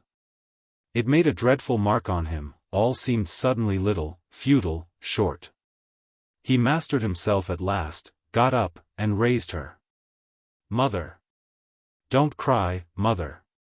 Some hours later, when all was done that had to be, and his mother was lying down, he saw his father alone, on the bed, covered with a white sheet. He stood for a long time gazing at that face which had never looked angry, always whimsical, and kind. "To be kind and keep your end up, there's nothing else in it," he had once heard his father say. How wonderfully Dad had acted up to that philosophy. He understood now that his father had known for a long time past that this would come suddenly, known, and not said a word. He gazed with an odd and passionate reverence. The loneliness of it, just to spare his mother and himself. His own trouble seemed small while he was looking at that face. The word scribbled on the page. The farewell word. Now his mother had no one but himself. He went up close to the dead face, not changed at all, and yet completely changed.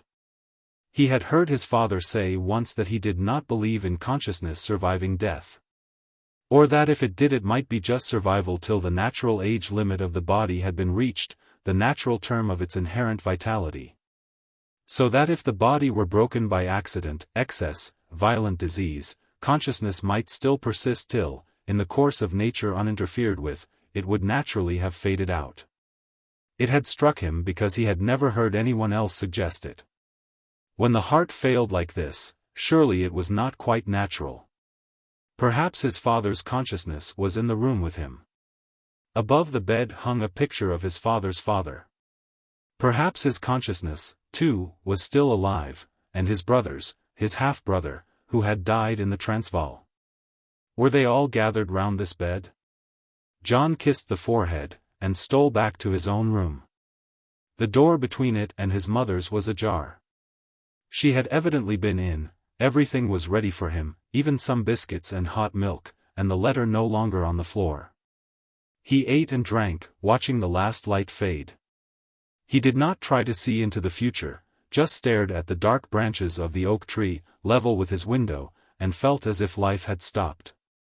Once in the night, turning in his heavy sleep, he was conscious of something white and still, beside his bed, and started up. His mother's voice said, "It's only I, John dear." Her hand pressed his forehead gently back, her white figure disappeared. Alone. He fell heavily asleep again, and dreamed he saw his mother's name crawling on his bed. Chapter 4. Soames Cogitates. The announcement in the Times of his cousin Jolyon's death affected Soames quite simply. So that chap was gone.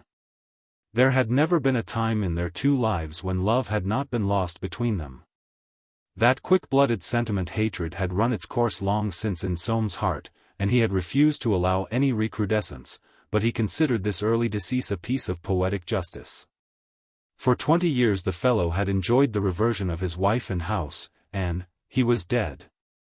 The obituary notice, which appeared a little later, paid Jolyon, he thought, too much attention. It spoke of that diligent and agreeable painter whose work we have come to look on as typical of the best late Victorian watercolor art. Soames, who had almost mechanically preferred Mole, Morpin, and Caswell Bay, and had always sniffed quite audibly when he came to one of his cousins on the line, turned the Times with a crackle. He had to go up to town that morning on Forsyte affairs, and was fully conscious of Gradman's glance sidelong over his spectacles. The old clerk had about him an aura of regretful congratulation. He smelled, as it were, of old days. One could almost hear him thinking, "Mr. Jolyon, yes, just my age, and gone, dear, dear. I dare say she feels it. She was a nice-lookin' woman. Flesh is flesh. They've given 'im a notice in the papers. Fancy." His atmosphere in fact caused Soames to handle certain leases and conversions with exceptional swiftness. "About that settlement on Miss Fleur, Mr. Soames?" "I've thought better of that," answered Soames shortly. "Ah. I'm glad of that. I thought you were a little hasty. The times do change." How this death would affect Fleur had begun to trouble Soames. He was not certain that she knew of it. She seldom looked at the paper, never at the births, marriages, and deaths. He pressed matters on, and made his way to Green Street for lunch. Winifred was almost doleful. Jack Cardigan had broken a splashboard, so far as one could make out, and would not be fit for some time. She could not get used to the idea. "Did Profond ever get off?" he said suddenly. "He got off," replied Winifred, "but where, I don't know." Yes, there it was, impossible to tell anything. Not that he wanted to know. Letters from Annette were coming from Dieppe, where she and her mother were staying. "You saw that fellow's death, I suppose?" "Yes," said Winifred. "I'm sorry for his children. He was very amiable." Soames uttered a rather queer sound. A suspicion of the old deep truth, that men were judged in this world rather by what they were than by what they did, crept and knocked resentfully at the back doors of his mind. "I know there was a superstition to that effect," he muttered. "One must do him justice now he's dead." "I should like to have done him justice before," said Soames, "but I never had the chance." "Have you got a baronetage here?" "Yes, in that bottom row." Soames took out a fat red book, and ran over the leaves. Monsieur Lawrence, 9th BT, CR 1620, E.S., of Geoffrey, 8th BT. And Lavinia, Dor. Of Sir Charles Muscam, BT, of Muscam Hall, Shrops, Mar. 1890 Emily, Dor. Of Conway Charwell, ESQ, of Condeford Grange, Company Oxon, one son, heir Michael Conway, B. 1895, 2 doors. Residence, Lippinghall Manor, Falwell, Bucks. Clubs, Snooks. Coffee house, Aeroplane. C. Bidicott. He said. "Did you ever know a publisher?" "Uncle Timothy." "Alive, I mean." Monty knew one at his club. He brought him here to dinner once. Monty was always thinking of writing a book, you know, about how to make money on the turf. He tried to interest that man. Well? He put him on to a horse, for the 2000. We didn't see him again. He was rather smart, if I remember. Did it win? No, it ran last, I think. You know Monty really was quite clever in his way. Was he? said Soames. "Can you see any connection between a sucking baronet and publishing?" "People do all sorts of things nowadays," replied Winifred. "The great stunt seems not to be idle, so different from our time. To do nothing was the thing then. But I suppose it'll come again. This young Mont that I'm speaking of is very sweet on Fleur. If it would put an end to that other affair I might encourage it." "Has he got style?" asked Winifred. "He's no beauty. Pleasant enough, with some scattered brains. There's a good deal of land, I believe. He seems genuinely attached. But I don't know." "No," murmured Winifred, "it's very difficult. I always found it best to do nothing. It is such a bore about Jack. Now we shan't get away till after Bank Holiday." "Well, the people are always amusing. I shall go into the park and watch them."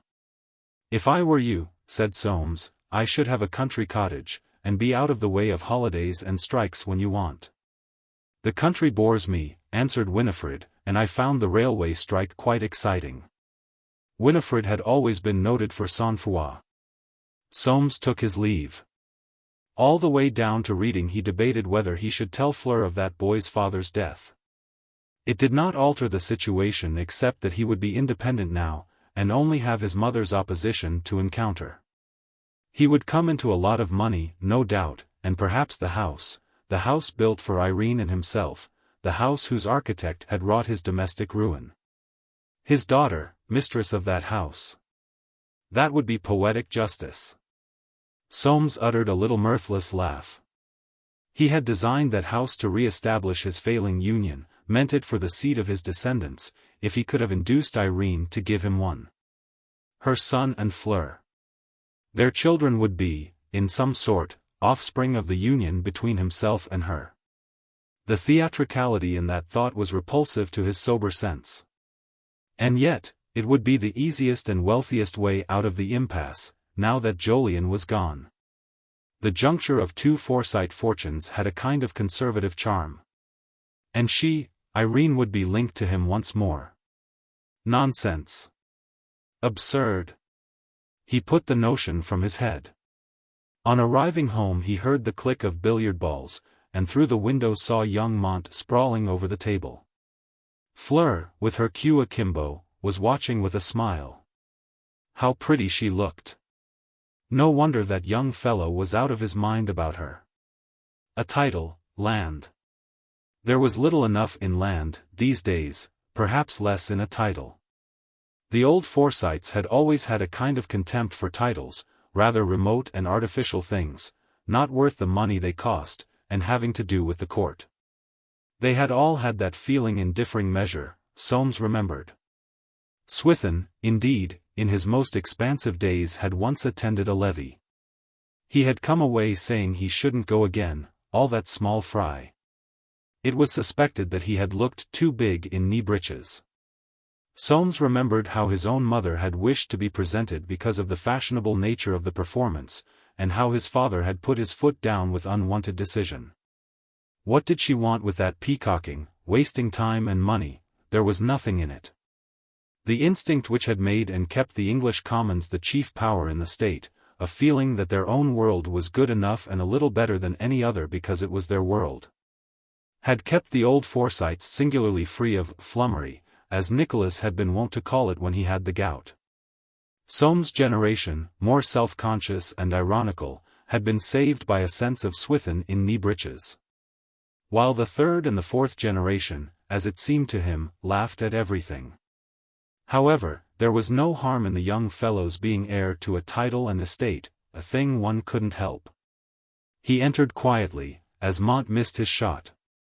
He noted the young man's eyes, fixed on Fleur bending over in her turn, and the adoration in them almost touched him. She paused with the cue poised on the bridge of her slim hand, and shook her crop of short dark chestnut hair. "I shall never do it. Nothing venture." "All right." The cue struck, the ball rolled. "There. Bad luck." "Never mind." Then they saw him, and Soames said, "I'll mark for you." He sat down on the raised seat beneath the marker, trim and tired, furtively studying those two young faces. When the game was over, Mont came up to him. "I've started in, sir." "Rum game, business, isn't it? I suppose you saw a lot of human nature as a solicitor." "I did. Shall I tell you what I've noticed?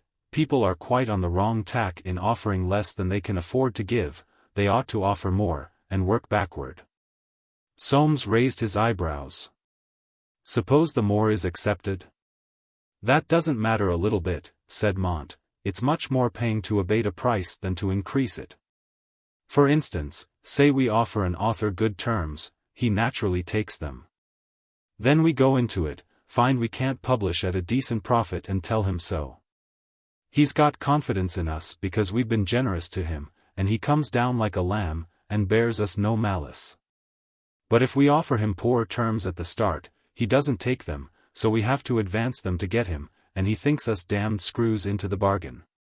Try buying pictures on that system," said Soames. "An offer accepted is a contract, haven't you learned that?" Young Mont turned his head to where Fleur was standing in the window.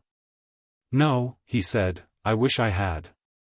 Then there's another thing. Always let a man off a bargain if he wants to be let off." "As advertisement," said Soames dryly. "Of course it is. But I meant on principle. Does your firm work on those lines?" "Not yet," said Mont, "but it'll come. And they will go." "No, really, sir. I'm making any number of observations, and they all confirm my theory. Human nature is consistently underrated in business. People do themselves out of an awful lot of pleasure and profit by that. Of course, you must be perfectly genuine and open, but that's easy if you feel it. The more human and generous you are, the better chance you've got in business." Soames rose. "Are you a partner?" "Not for 6 months, yet. The rest of the firm had better make haste and retire." Mont laughed. "You'll see," he said. "There's going to be a big change. The possessive principle has got its shutters up." "What?" said Soames. "The house is to let. Goodbye, sir, I'm off now." Soames watched his daughter give her hand, saw her wince at the squeeze it received, and distinctly heard the young man sigh as he passed out. Then she came from the window, trailing her finger along the mahogany edge of the billiard table. Watching her, Soames knew that she was going to ask him something. Her finger felt round the last pocket, and she looked up. "Have you done anything to stop John writing to me, father?" Soames shook his head. "You haven't seen, then?" he said. "His father died just a week ago today." "Oh." In her startled, frowning face he saw the instant struggle to apprehend what this would mean. "Poor John. Why didn't you tell me, father?" "I never know," said Soames slowly. "You don't confide in me." "I would, if you'd help me, dear." "Perhaps I shall." Fleur clasped her hands. "Oh. Darling, when one wants a thing fearfully, one doesn't think of other people. Don't be angry with me." Soames put out his hand, as if pushing away an aspersion. "I'm cogitating," he said. What on earth had made him use a word like that? "Has young Mont been bothering you again?" Fleur smiled. "Oh. Michael. He's always bothering, but he's such a good sort, I don't mind him." "Well," said Soames, "I'm tired, I shall go and have a nap before dinner." He went up to his picture gallery, lay down on the couch there, and closed his eyes. A terrible responsibility, this girl of his, whose mother was, what was she? A terrible responsibility. Help her, how could he help her? He could not alter the fact that he was her father. Or that Irene. What was it young Mont had said? Some nonsense about the possessive instinct, shutters up, to let. Silly. The sultry air, charged with a scent of meadowsweet, of river and roses, closed on his senses, drowsing them. Chapter 5. The Fixed Idea. The fixed idea, which has outrun more constables than any other form of human disorder, has never more speed and stamina than when it takes the avid guise of love. To hedges and ditches, and doors, to humans without ideas fixed or otherwise, to perambulators and the contents sucking their fixed ideas.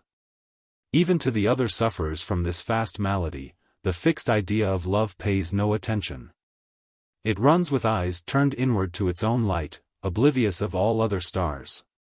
Those with the fixed ideas that human happiness depends on their art, on vivisecting dogs, on hating foreigners, on paying supertax, on remaining ministers, on making wheels go round, on preventing their neighbors from being divorced, on conscientious objection, Greek roots, church dogma, paradox and superiority to everybody else.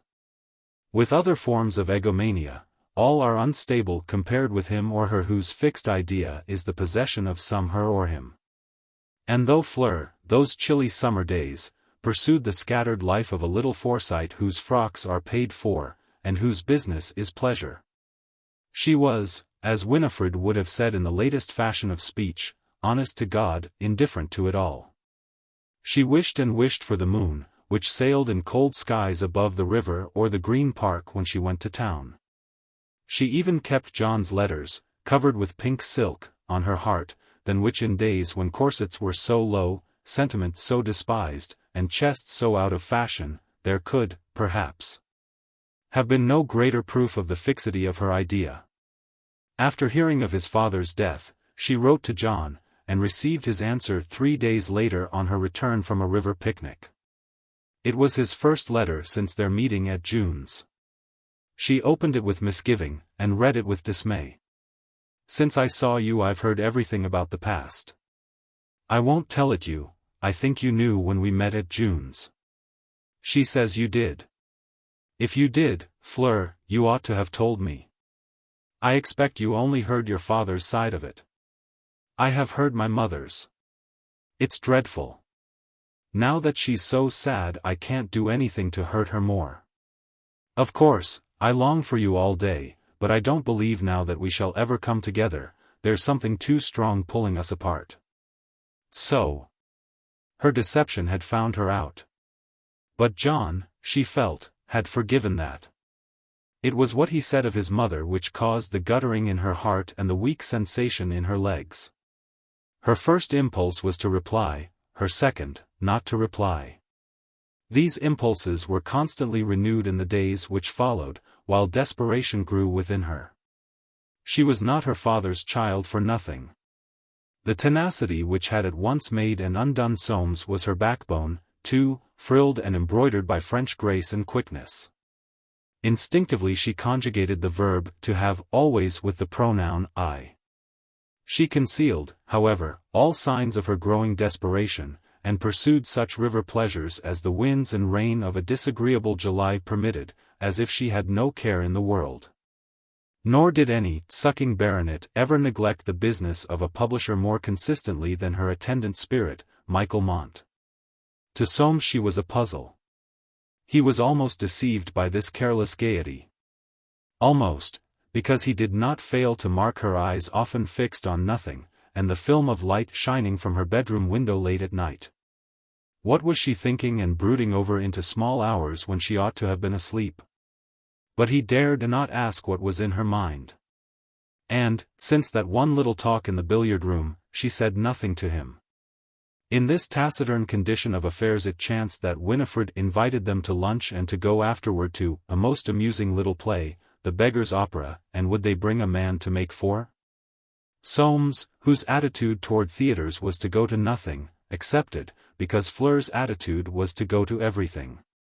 They motored up, taking Michael Mont, who, being in his seventh heaven, was found by Winifred very amusing. The Beggar's Opera puzzled Soames. The people were very unpleasant, the whole thing very cynical. Winifred was intrigued by the dresses. The music, too, did not displease her. At the opera, the night before, she had arrived too early for the Russian ballet, and found the stage occupied by singers. For a whole hour pale or apoplectic from terror lest by some dreadful inadvertence they might drop into a tune. Michael Mont was enraptured with the whole thing. And all three wondered what Fleur was thinking of it. But Fleur was not thinking of it. Her fixed idea stood on the stage and sang with Polly Peachum, mimed with Filch, danced with Jenny Diver, postured with Lucy Lockit, kissed, trolled, and cuddled with Mac Heath. Her lips might smile, her hands applaud, but the comic old masterpiece made no more impression on her than if it had been pathetic, like a modern review. When they embarked in the car to return, she ached because John was not sitting next her instead of Michael Mont. When, at some jolt, the young man's arm touched hers as if by accident, she only thought, if that were John's arm. When his cheerful voice, tempered by her proximity, murmured above the sound of the car's progress, she smiled and answered, thinking, if that were John's voice. And when once he said, Fleur, you look a perfect angel in that dress, she answered, oh, do you like it? Thinking, if only John could see it. During this drive she took a resolution. She would go to Robin Hill and see him, alone. She would take the car, without word beforehand to him or to her father. It was 9 days since his letter, and she could wait no longer. On Monday she would go. The decision made her well disposed toward young Montana. With something to look forward to she could afford to tolerate and respond. He might stay to dinner. Propose to her as usual, dance with her, press her hand, sigh, do what he liked. He was only a nuisance when he interfered with her fixed idea. She was even sorry for him so far as it was possible to be sorry for anybody but herself just now. At dinner he seemed to talk more wildly than usual about what he called the death of the close borough. She paid little attention, but her father seemed paying a good deal. With the smile on his face which meant opposition, if not anger. The younger generation doesn't think as you do, sir, does it, Fleur? Fleur shrugged her shoulders. The younger generation was just John, and she did not know what he was thinking. Young people will think as I do when they're my age, Mr. Montana. Human nature doesn't change. I admit that, sir, but the forms of thought change with the times. The pursuit of self-interest is a form of thought that's going out. Indeed. To mind one's own business is not a form of thought, Mr. Mont, it's an instinct. Yes, when John was the business. But what is one's business, sir? That's the point. Everybody's business is going to be one's business. Isn't it, Fleur? Fleur only smiled. If not, added young Mont, there'll be blood. People have talked like that from time immemorial. But you'll admit, sir, that the sense of property is dying out? I should say increasing among those who have none. Well, look at me. I'm heir to an entailed estate. I don't want the thing, I'd cut the entail tomorrow. You're not married, and you don't know what you're talking about. Fleur saw the young man's eyes turn rather piteously upon her. Do you really mean that marriage? He began. Society is built on marriage, came from between her father's close lips. Marriage and its consequences. Do you want to do away with it? Young Mont made a distracted gesture. Silence brooded over the dinner table, covered with spoons bearing the Forsyte crest, a pheasant proper, under the electric light in an alabaster globe. And outside, the river evening darkened, charged with heavy moisture and sweet scents. Monday, thought Fleur, Monday. Chapter 6. Desperate. The weeks which followed the death of his father were sad and empty to the only Jolyon Forsyte left.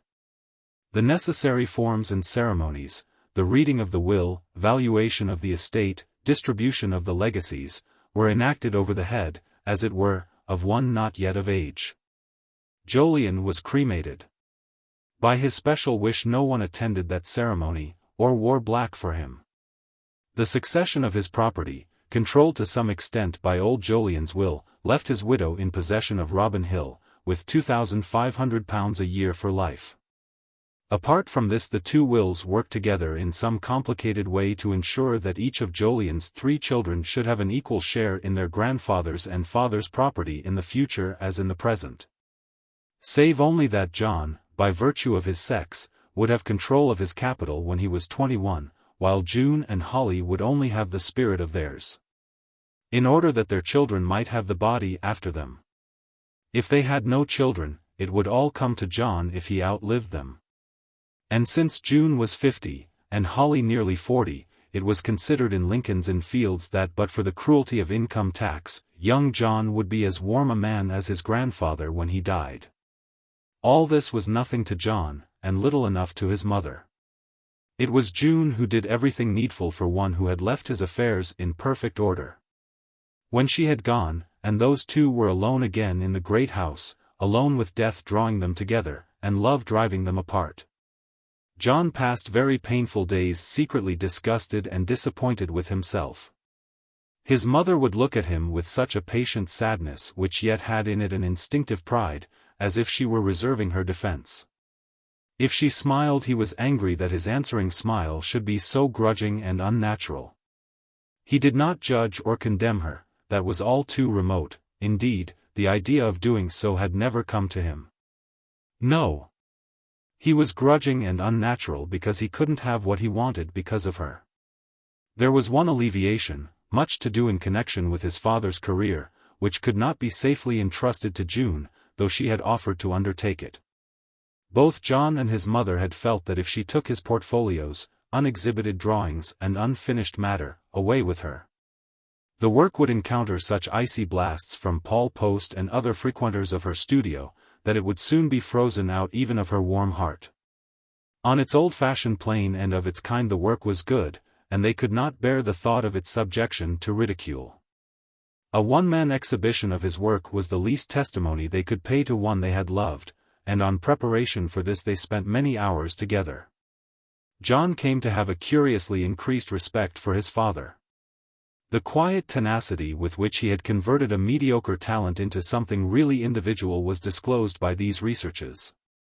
There was a great mass of work with a rare continuity of growth in depth and reach of vision. Nothing certainly went very deep, or reached very high, but such as the work was, it was thorough, conscientious, and complete.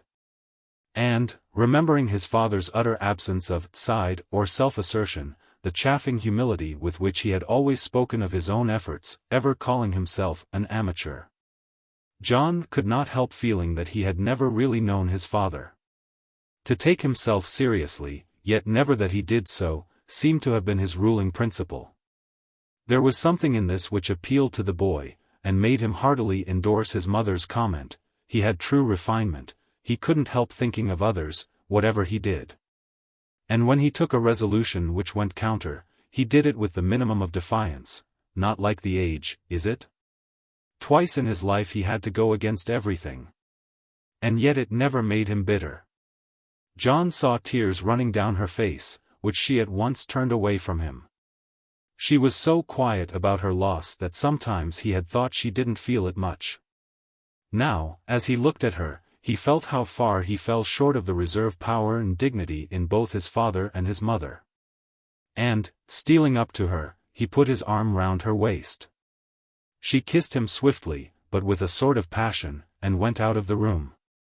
The studio, where they had been sorting and labeling, had once been Holly's schoolroom, devoted to her silkworms, dried lavender, music, and other forms of instruction.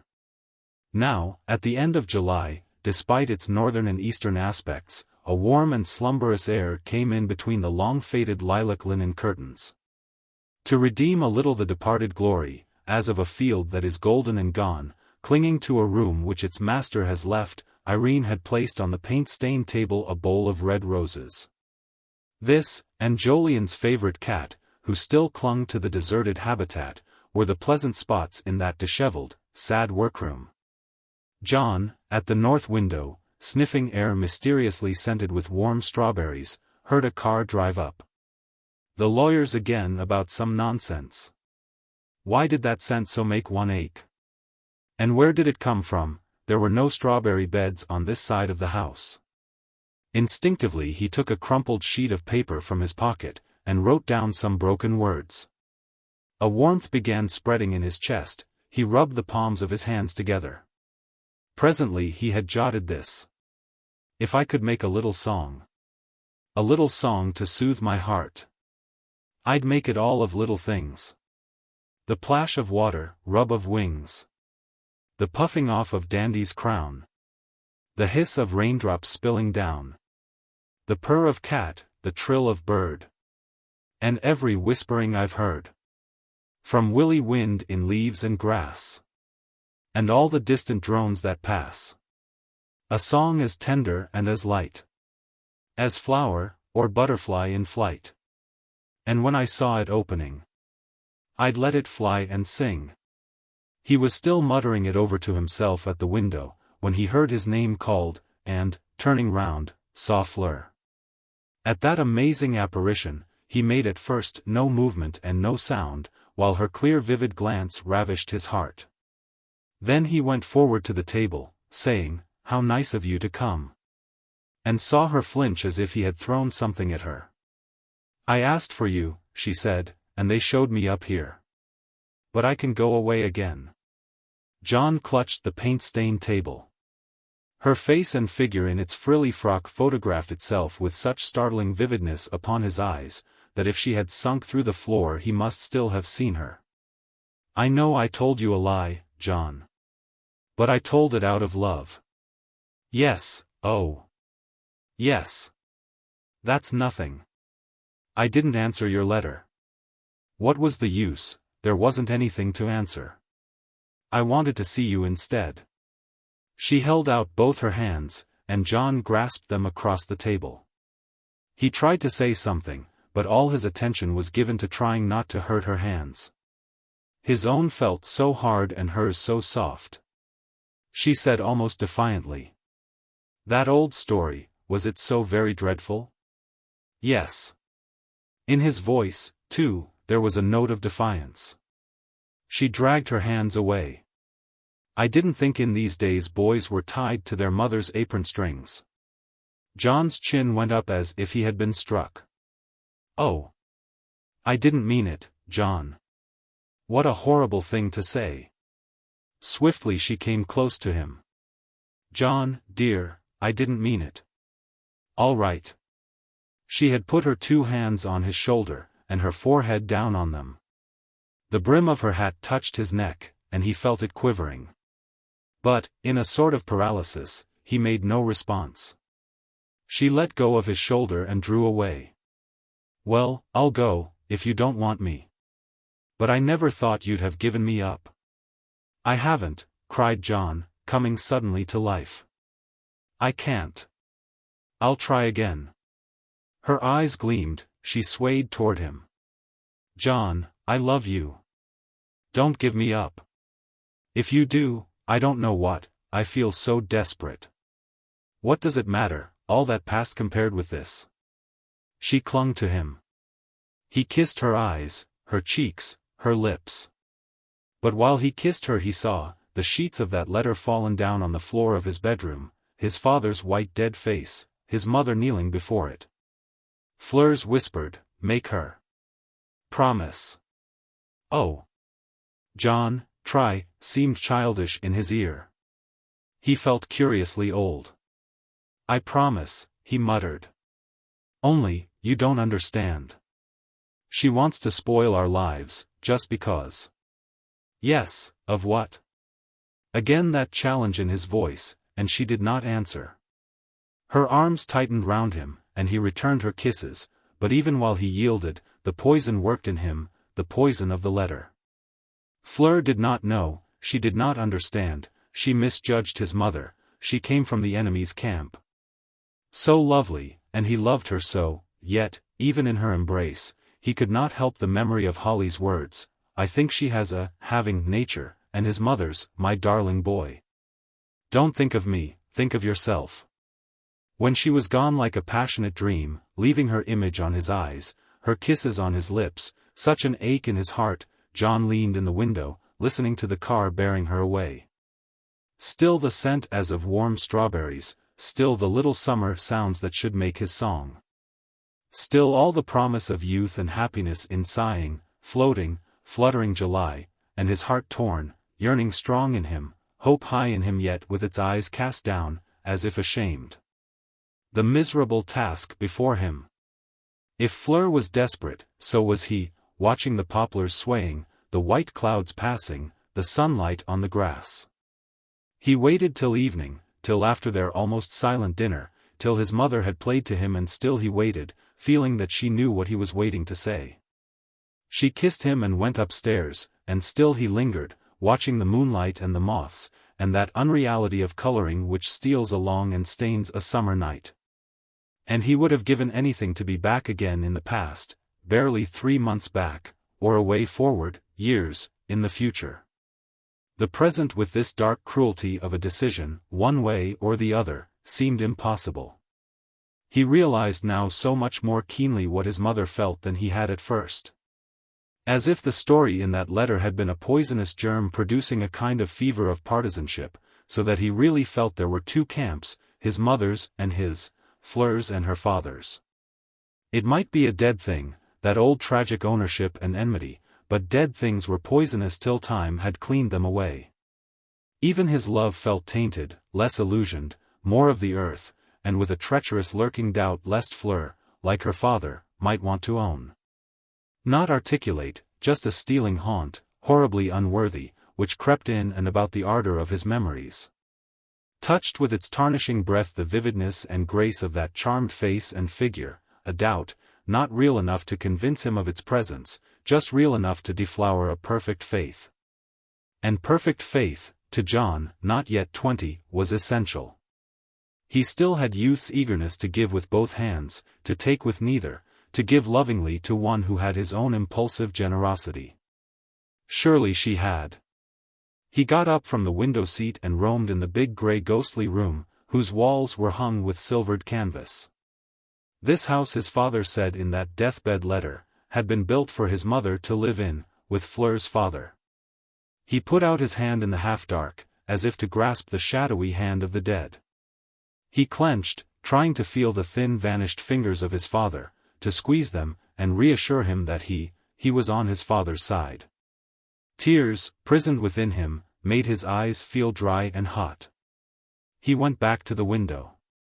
It was warmer, not so eerie, more comforting outside, where the moon hung golden, 3 days off full. The freedom of the night was comforting. If only Fleur and he had met on some desert island without a past, and nature for their house. John had still his high regard for desert islands, where breadfruit grew, and the water was blue above the coral. The night was deep, was free, there was enticement in it. A lure, a promise, a refuge from entanglement, and love. Milksop tied to his mother's. His cheeks burned. He shut the window, drew curtains over it, switched off the lighted sconce, and went upstairs. The door of his room was open, the light turned up. His mother, still in her evening gown, was standing at the window. She turned and said, "Sit down, John, let's talk." She sat down on the window seat, John on his bed. She had her profile turned to him, and the beauty and grace of her figure, the delicate line of the brow, the nose, the neck, the strange and as it were remote refinement of her, moved him. His mother never belonged to her surroundings. She came into them from somewhere, as it were. What was she going to say to him, who had in his heart such things to say to her? "I know Fleur came today. I'm not surprised." It was as though she had added, "She is her father's daughter." And John's heart hardened. Irene went on quietly. "I have father's letter. I picked it up that night and kept it. Would you like it back, dear?" John shook his head. "I had read it, of course, before he gave it to you. It didn't quite do justice to my criminality." "Mother," burst from John's lips. He put it very sweetly, "but I know that in marrying Fleur's father without love I did a dreadful thing. An unhappy marriage, John, can play such havoc with other lives besides one's own. You are fearfully young, my darling, and fearfully loving. Do you think you can possibly be happy with this girl?" Staring at her dark eyes, darker now from pain, John answered. "Yes, oh. Yes, if you could be." Irene smiled. Admiration of beauty and longing for possession are not love. If yours were another case like mine, John, where the deepest things are stifled, the flesh joined, and the spirit at war. Why should it, mother? You think she must be like her father, but she's not. I've seen him. Again the smile came on Irene's lips, and in John something wavered. There was such irony and experience in that smile. You are a giver, John, she is a taker. That unworthy doubt, that haunting uncertainty again. He said with vehemence. She isn't, she isn't. It's only because I can't bear to make you unhappy, mother, now that father. He thrust his fists against his forehead. Irene got up. I told you that night, dear, not to mind me. I meant it. Think of yourself and your own happiness. I can stand what's left, I've brought it on myself. Again the word, mother, burst from John's lips. She came over to him and put her hands over his. Do you feel your head, darling? John shook it. What he felt was in his chest, a sort of tearing asunder of the tissue there, by the two loves. I shall always love you the same, John, whatever you do. You won't lose anything. She smoothed his hair gently, and walked away. He heard the door shut. And, rolling over on the bed, lay, stifling his breath, with an awful held-up feeling within him. Chapter 7. Embassy. Inquiring for her at tea-time, Soames learned that Fleur had been out in the car since 2-3 hours. Where had she gone? Up to London without a word to him? He had never become quite reconciled with cars. He had embraced them in principle, like the born empiricist, or Forsyte, that he was, adopting each symptom of progress as it came along with, well, we couldn't do without them now. But in fact he found them tearing, great, smelly things. Obliged by Annette to have one, a roll hard with pearl-grey cushions, electric light, little mirrors, trays for the ashes of cigarettes. Flower vases, all smelling of petrol and stephanotis, he regarded it much as he used to regard his brother-in-law, Montague Dartie. The thing typified all that was fast, insecure, and subcutaneously oily in modern life.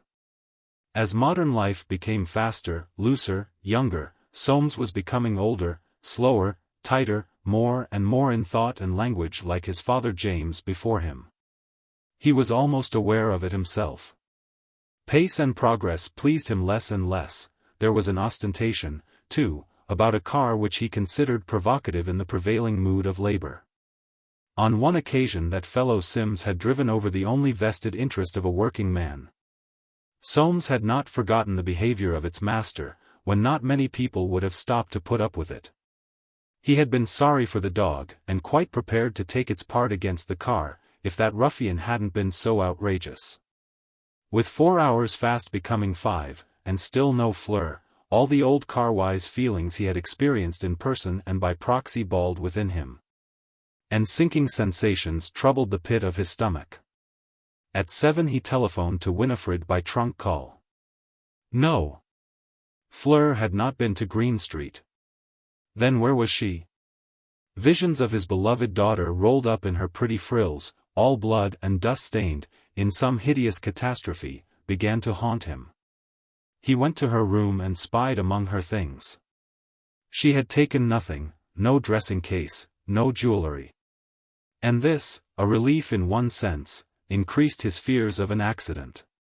Terrible to be helpless when his loved one was missing, especially when he couldn't bear fuss or publicity of any kind. What should he do if she were not back by nightfall? At 7:15 he heard the car.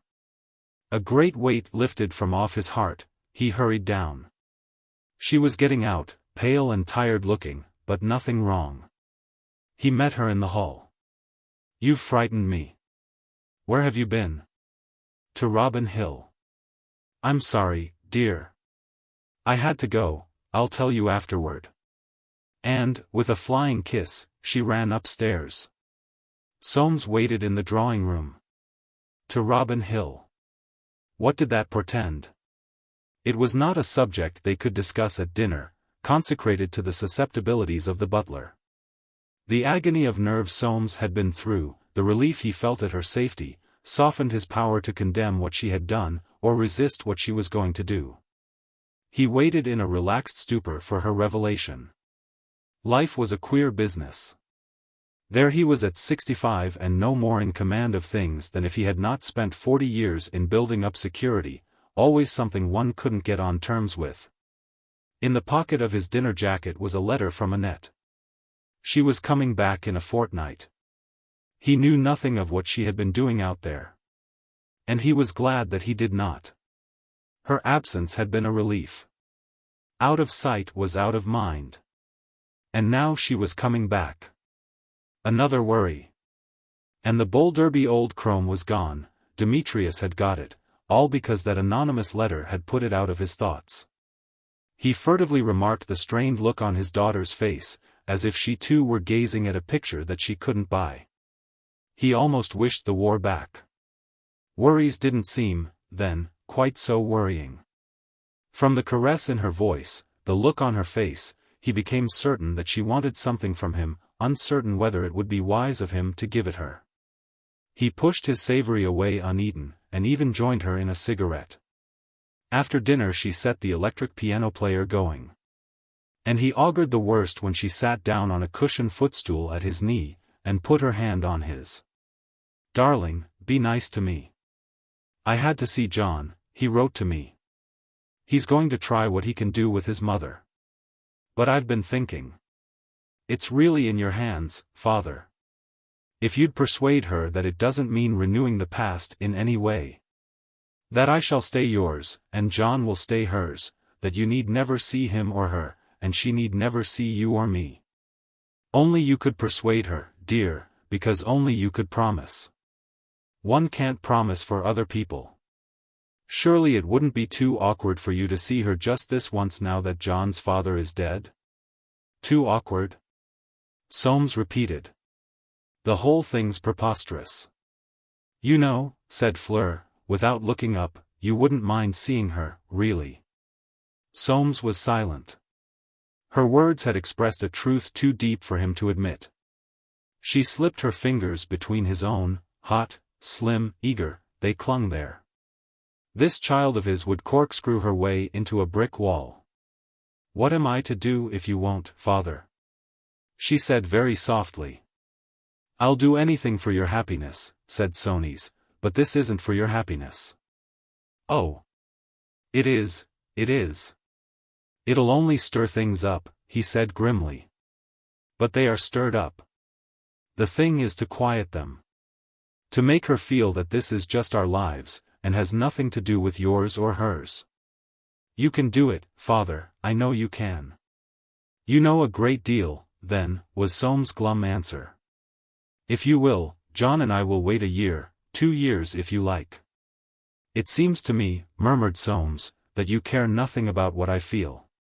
Fleur pressed his hand against her cheek. I do, darling. But you wouldn't like me to be awfully miserable. How she wheedled to get her ends. And trying with all his might to think she really cared for him, he was not sure, not sure. All she cared for was this boy. Why should he help her to get this boy, who was killing her affection for himself? Why should he? By the laws of the Forsytes it was foolish. There was nothing to be had out of it, nothing. To give her to that boy.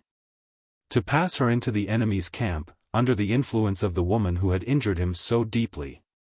Slowly, inevitably, he would lose this flower of his life. And suddenly he was conscious that his hand was wet. His heart gave a little painful jump. He couldn't bear her to cry. He put his other hand quickly over hers, and a tear dropped on that, too. He couldn't go on like this. Well, well, he said, I'll think it over, and do what I can. Come, come. If she must have it for her happiness, she must, he couldn't refuse to help her. And lest she should begin to thank him he got out of his chair and went up to the piano player, making that noise. It ran down, as he reached it, with a faint buzz. That musical box of his nursery days, the harmonious blacksmith, glorious port, the thing had always made him miserable when his mother set it going on Sunday afternoons. Here it was again, the same thing, only larger, more expensive, and now it played The Wild, Wild Women, and The Policeman's Holiday, and he was no longer in black velvet with a sky-blue collar. Profond's right, he thought, there's nothing in it. We're all progressing to the grave. And with that surprising mental comment he walked out. He did not see Fleur again that night. But, at breakfast, her eyes followed him about with an appeal he could not escape, not that he intended to try. No. He had made up his mind to the nerve-wracking business. He would go to Robin Hill, to that house of memories. Pleasant memory, the last. Of going down to keep that boy's father and Irene apart by threatening divorce. He had often thought, since, that it had clinched their union. And, now, he was going to clinch the union of that boy with his girl. I don't know what I've done, he thought, to have such things thrust on me. He went up by train and down by train, and from the station walked by the long rising lane, still very much as he remembered it over 30 years ago. Funny, so near London. Someone evidently was holding on to the land there. This speculation soothed him, moving between the high hedges slowly, so as not to get overheated, though the day was chill enough. After all was said and done, there was something real about land, it didn't shift. Land, and good pictures. The values might fluctuate a bit, but on the whole they were always going up, worth holding on to, in a world where there was such a lot of unreality, cheap building, changing fashions. Such a, here today and gone tomorrow, spirit. The French were right, perhaps, with their peasant proprietorship, though he had no opinion of the French. One's bit of land. Something solid in it. He had heard peasant proprietors described as a pig-headed lot, had heard young Mont call his father a pig-headed morning poster, disrespectful young devil. Well, there were worse things than being pig-headed or reading the Morning Post. There was Profond and his tribe, and all these labor chaps, and loud-mouthed politicians and wild, wild women. A lot of worse things. And suddenly Soames became conscious of feeling weak, and hot, and shaky. Sheer nerves at the meeting before him. As Aunt Julie might have said, quoting Superior Dosset, his nerves were in a proper fatigue. He could see the house now among its trees, the house he had watched being built, intending it for himself and this woman, who, by such strange fate, had lived in it with another after all. He began to think of Demetrius, local loans, and other forms of investment. He could not afford to meet her with his nerves all shaking. He who represented the day of judgment for her on earth as it was in heaven, he, legal ownership, personified, meeting lawless beauty, incarnate. His dignity demanded impassivity during this embassy designed to link their offspring, who, if she had behaved herself, would have been brother and sister. That wretched tune, The Wild, Wild Women, kept running in his head, perversely, for tunes did not run there as a rule. Passing the poplars in front of the house, he thought, how they've grown. I had them planted. A maid answered his ring. Will you say, Mr. Forsyte, on a very special matter? If she realized who he was, quite probably she would not see him. By George! He thought, hardening as the tug came. It's a topsy-turvy affair. The maid came back. Would the gentleman state his business, please? Say it concerns Mr. John, said Soames. And once more he was alone in that hall with the pool of grey-white marble designed by her first lover. Ah! She had been a bad lot, had loved two men, and not himself. He must remember that when he came face to face with her once more. And suddenly he saw her in the opening chink between the long heavy purple curtains, swaying, as if in hesitation. The old perfect poise and line, the old startled dark-eyed gravity, the old calm defensive voice, will you come in, please?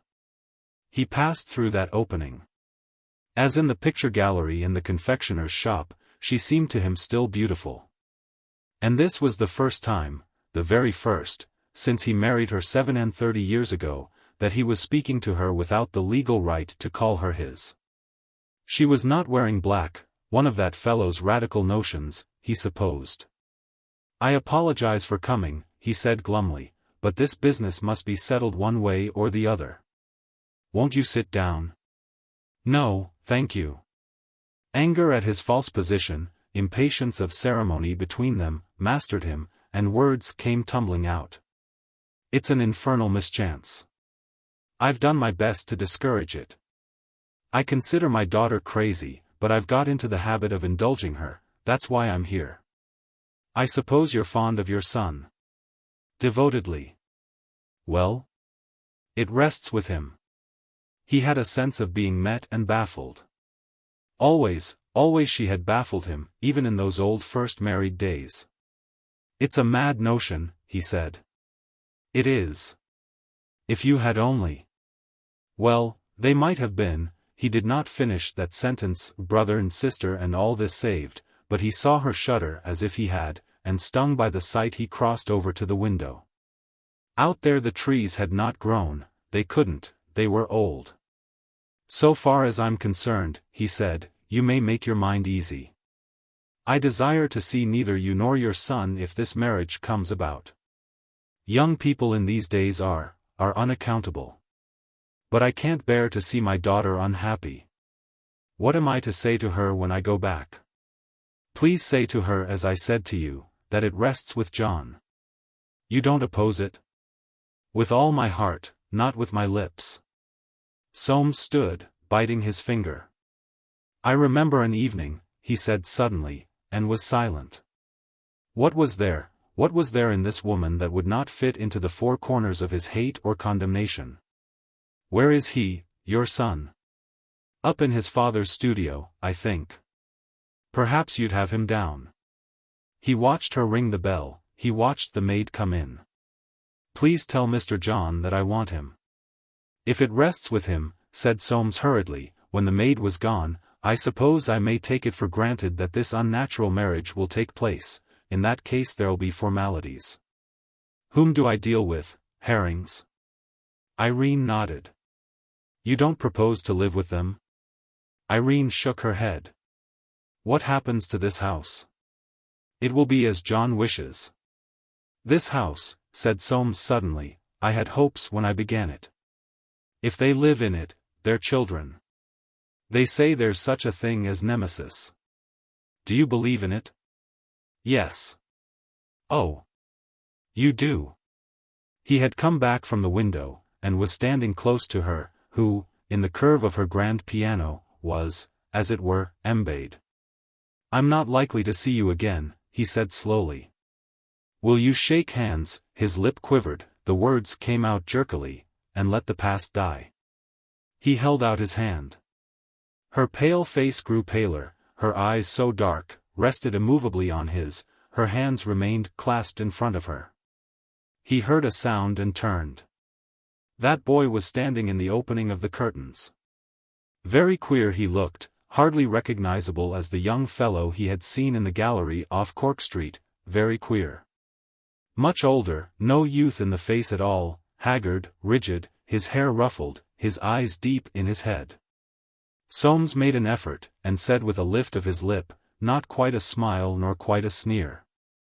"Well, young man. I'm here for my daughter. It rests with you, it seems, this matter.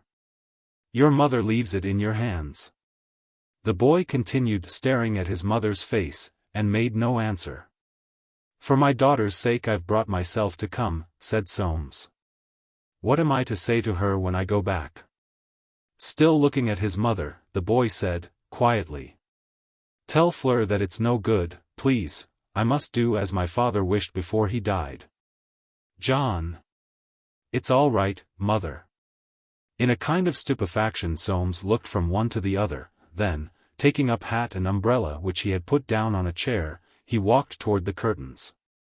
The boy stood aside for him to go by. He passed through and heard the grate of the rings as the curtains were drawn behind him. The sound liberated something in his chest. "So that's that," he thought, and passed out of the front door. Chapter 8. The Dark Tune. As Soames walked away from the house at Robin Hill, the sun broke through the grey of that chill afternoon, in smoky radiance. So absorbed in landscape painting that he seldom looked seriously for effects of nature out of doors, he was struck by that moody effulgence. It mourned with a triumph suited to his own feeling. Victory in defeat. His embassy had come to naught. But he was rid of those people, had regained his daughter at the expense of her happiness. What would Fleur say to him? Would she believe he had done his best? And under that sunlight faring on the elms, hazels, hollies of the lane and those unexploited fields, Soames felt dread. She would be terribly upset. He must appeal to her pride. That boy had given her up, declared part and lot with the woman who so long ago had given her father up. Soames clenched his hands. Given him up, and why? What had been wrong with him? And once more he felt the malaise of one who contemplates himself as seen by another, like a dog who chances on his reflection in a mirror and is intrigued and anxious at the unseizable thing. Not in a hurry to get home, he dined in town at the connoisseur's. While eating a pear it suddenly occurred to him that, if he had not gone down to Robin Hill, the boy might not have so decided. He remembered the expression on his face while his mother was refusing the hand he had held out. A strange, an awkward thought. Had Fleur cooked her own goose by trying to make too sure? He reached home at 9:30. While the car was passing in at one drive gate he heard the grinding sputter of a motorcycle passing out by the other. Young Mont, no doubt, so Fleur had not been lonely. But he went in with a sinking heart. In the cream-panelled drawing-room she was sitting with her elbows on her knees, and her chin on her clasped hands, in front of a white camellia plant which filled the fireplace. That glance at her before she saw him renewed his dread. What was she seeing among those white camellias? Well, father. Soames shook his head. His tongue failed him. This was murderous work. He saw her eyes dilate, her lips quivering. What? What? Quick, father. My dear, said Soames, I did my best, but, and again he shook his head. Fleur ran to him, and put a hand on each of his shoulders. She? No, muttered Soames, he. I was to tell you that it was no use, he must do what his father wished before he died. He caught her by the waist.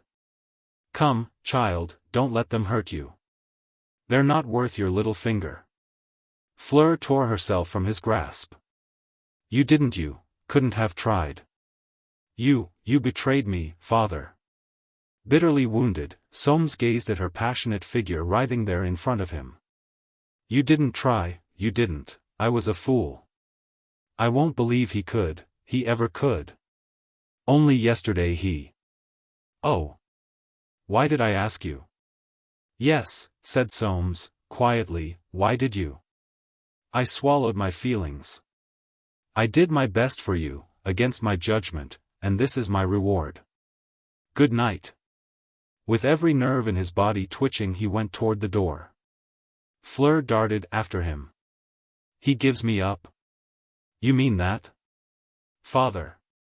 Soames turned and forced himself to answer. Yes. Oh, cried Fleur. What could you have done in those old days? The breathless sense of really monstrous injustice cut the power of speech in Soames' throat. What had he done? What had they done to him?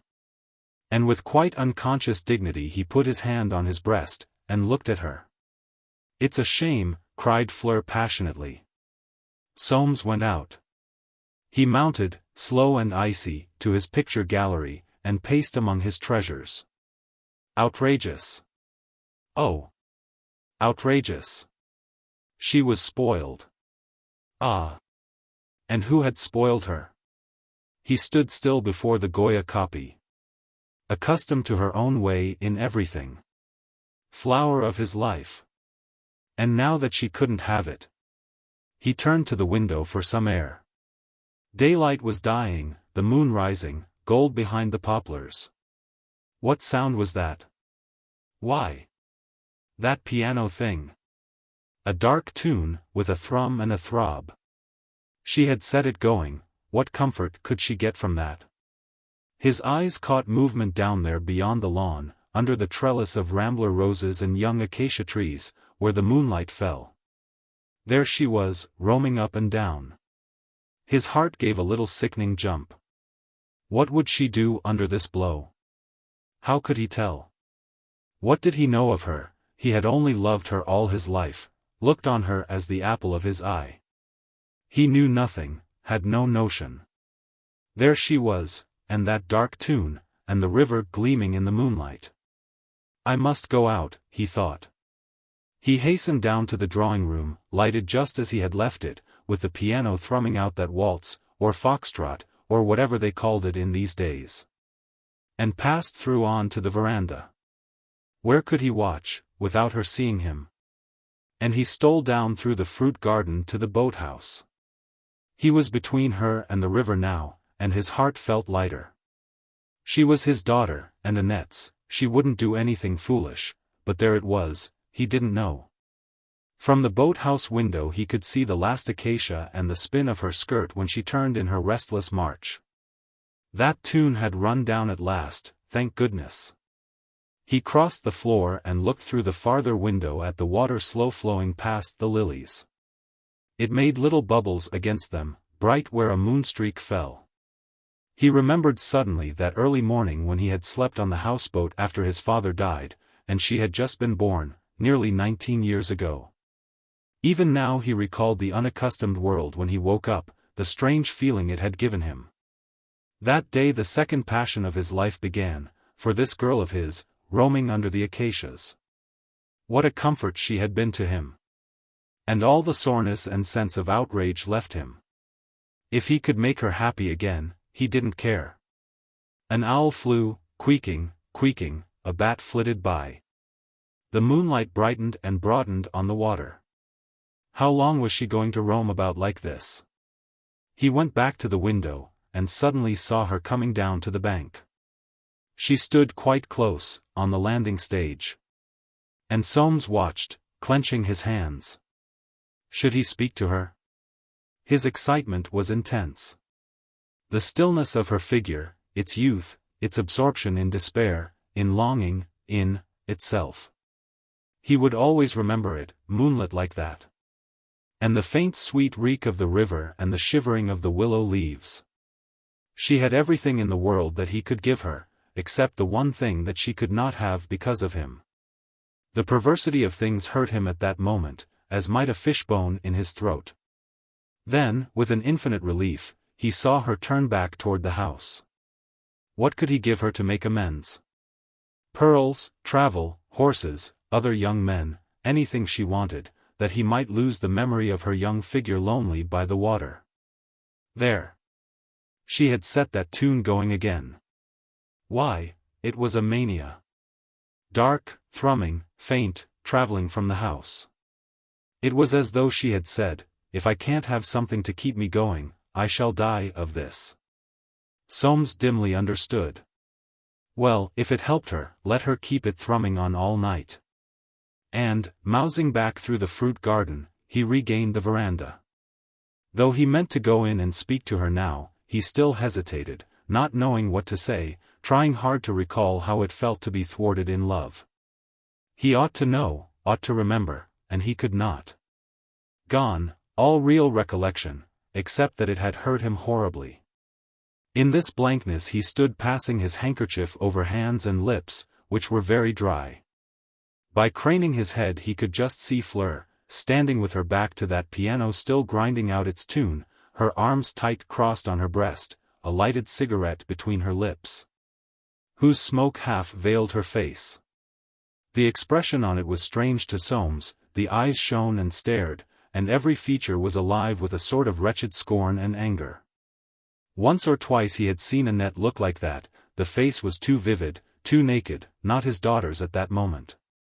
And he dared not go in, realizing the futility of any attempt at consolation. He sat down in the shadow of the inglenook. Monstrous trick, that fate had played him. Nemesis. That old unhappy marriage. And in God's name, why? How was he to know, when he wanted Irene so violently, and she consented to be his, that she would never love him? The tune died and was renewed, and died again, and still Soames sat in the shadow, waiting for he knew not what. The fag of Fleur's cigarette, flung through the window, fell on the grass. He watched it glowing, burning itself out. The moon had freed herself above the poplars, and poured her unreality on the garden. Comfortless light, mysterious, withdrawn, like the beauty of that woman who had never loved him, dappling the nemesias and the stocks with a vesture not of earth. Flowers. And his flowers so unhappy. Ah! Why could one not put happiness into local loans, gild its edges, insure it against going down? Light had ceased to flow out now from the drawing-room window.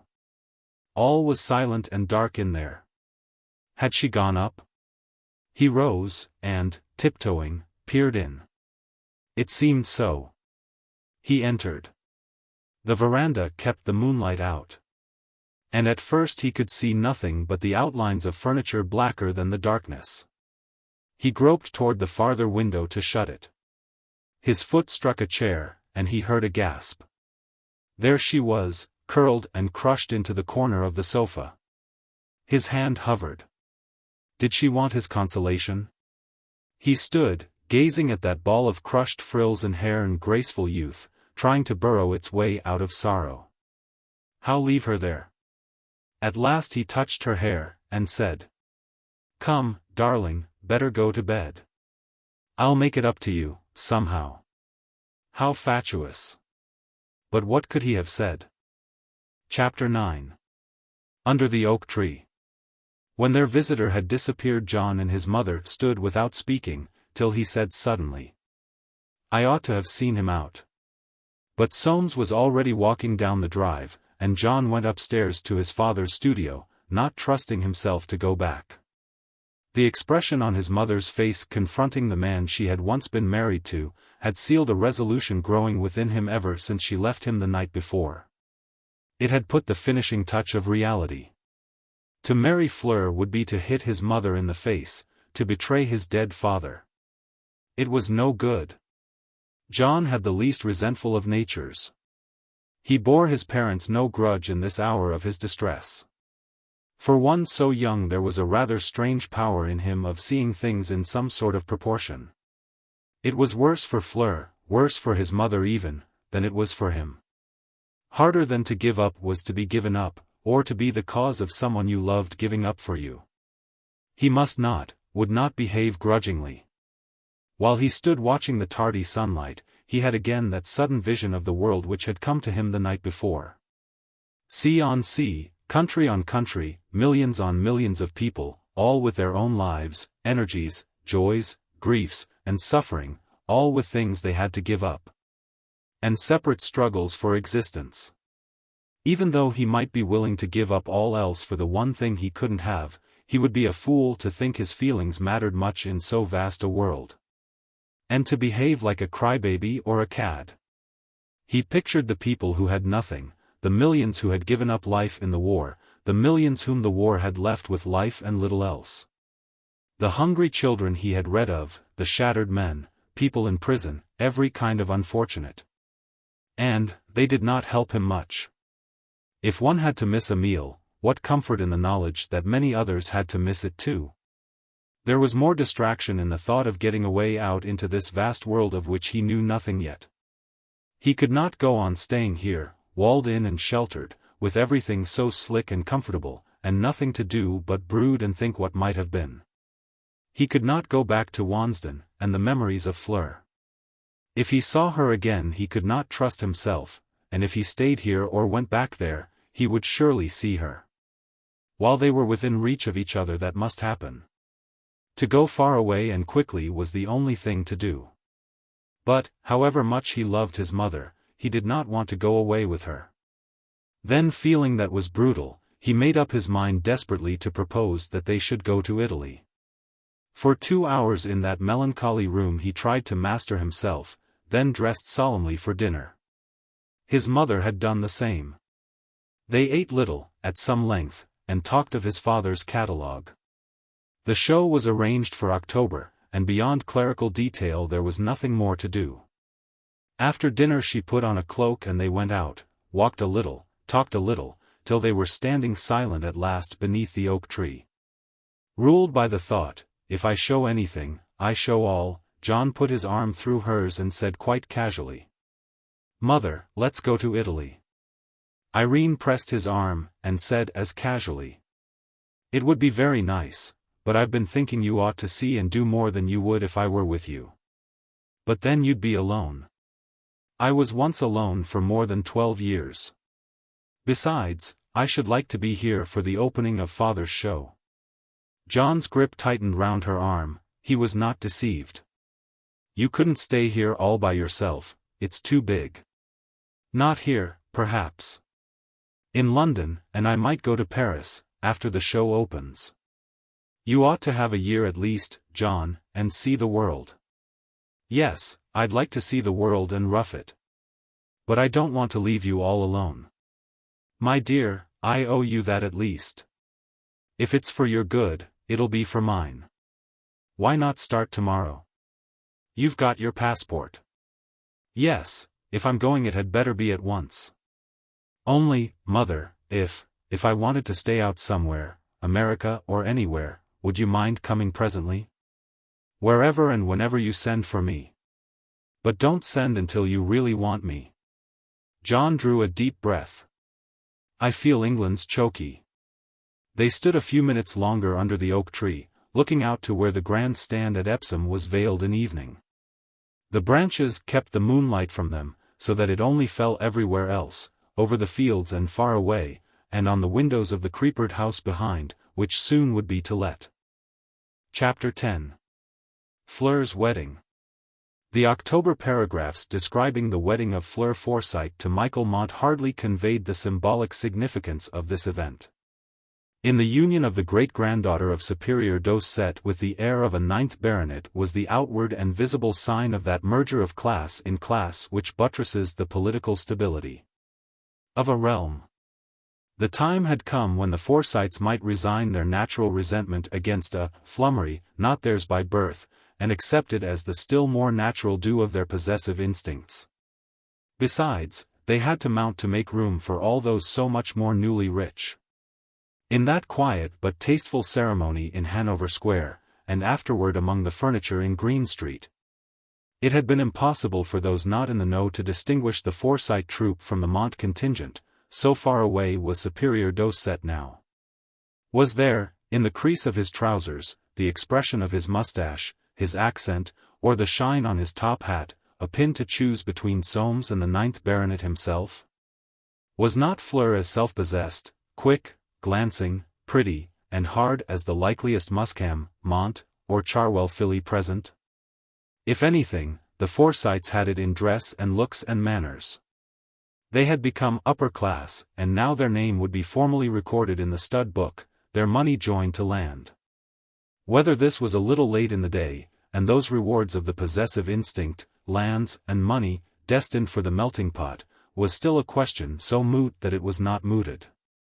After all, Timothy had said consols were goin' up. Timothy, the last, the missing link, Timothy, in extremis on the Bayswater Road, so Francie had reported.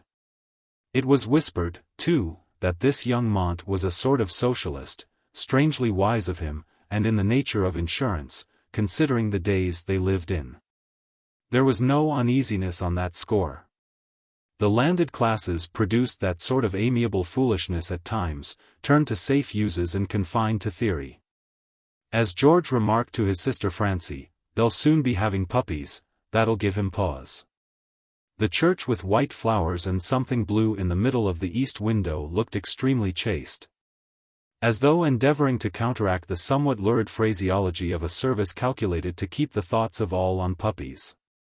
Forsytes, Haymans, Tweedymans, sat in the left aisle, Monts, Charwells, Muscams in the right. While a sprinkling of Fleur's fellow sufferers at school, and of Mont's fellow sufferers in the war, gaped indiscriminately from either side, and 3 maiden ladies, who had dropped in on their way from skywards, brought up the rear, together with 2 Mont retainers and Fleur's old nurse. In the unsettled state of the country, as full a house as could be expected. Mrs. Val Dartie, who sat with her husband in the 3rd row, squeezed his hand more than once during the performance. To her, who knew the plot of this tragicomedy, its most dramatic moment was well-nigh painful. I wonder if John knows by instinct, she thought, John, out in British Columbia. She had received a letter from him only that morning which had made her smile and say, "John's in British Columbia, Val, because he wants to be in California. He thinks it's too nice there." "Oh," said Val, "so he's beginning to see a joke again. He's bought some land and sent for his mother. What on earth will she do out there? All she cares about is John. Do you still think it a happy release?" Val's shrewd eyes narrowed to grey pinpoints between their dark lashes. "Fleur wouldn't have suited him a bit. She's not bred right. Poor little Fleur," sighed Holly. Ah! It was strange, this marriage. The young man, Mont, had caught her on the rebound, of course, in the reckless mood of one whose ship has just gone down. Such a plunge could not but be, as Val put it, an outside chance. There was little to be told from the back view of her young cousin's veil, and Holly's eyes reviewed the general aspect of this Christian wedding. She, who had made a love match which had been successful, had a horror of unhappy marriages. This might not be one in the end, but it was clearly a toss-up. And to consecrate a toss-up in this fashion with manufactured unction before a crowd of fashionable freethinkers, for who thought otherwise than freely, or not at all, when they were dolled up, seemed to her as near a sin as one could find in an age which had abolished them. Her eyes wandered from the prelate in his robes, a Charwell, the Forsytes had not as yet produced a prelate, to Val, beside her. Thinking, she was certain, of the Mayfly filly at 15-1 for the Cambridgeshire.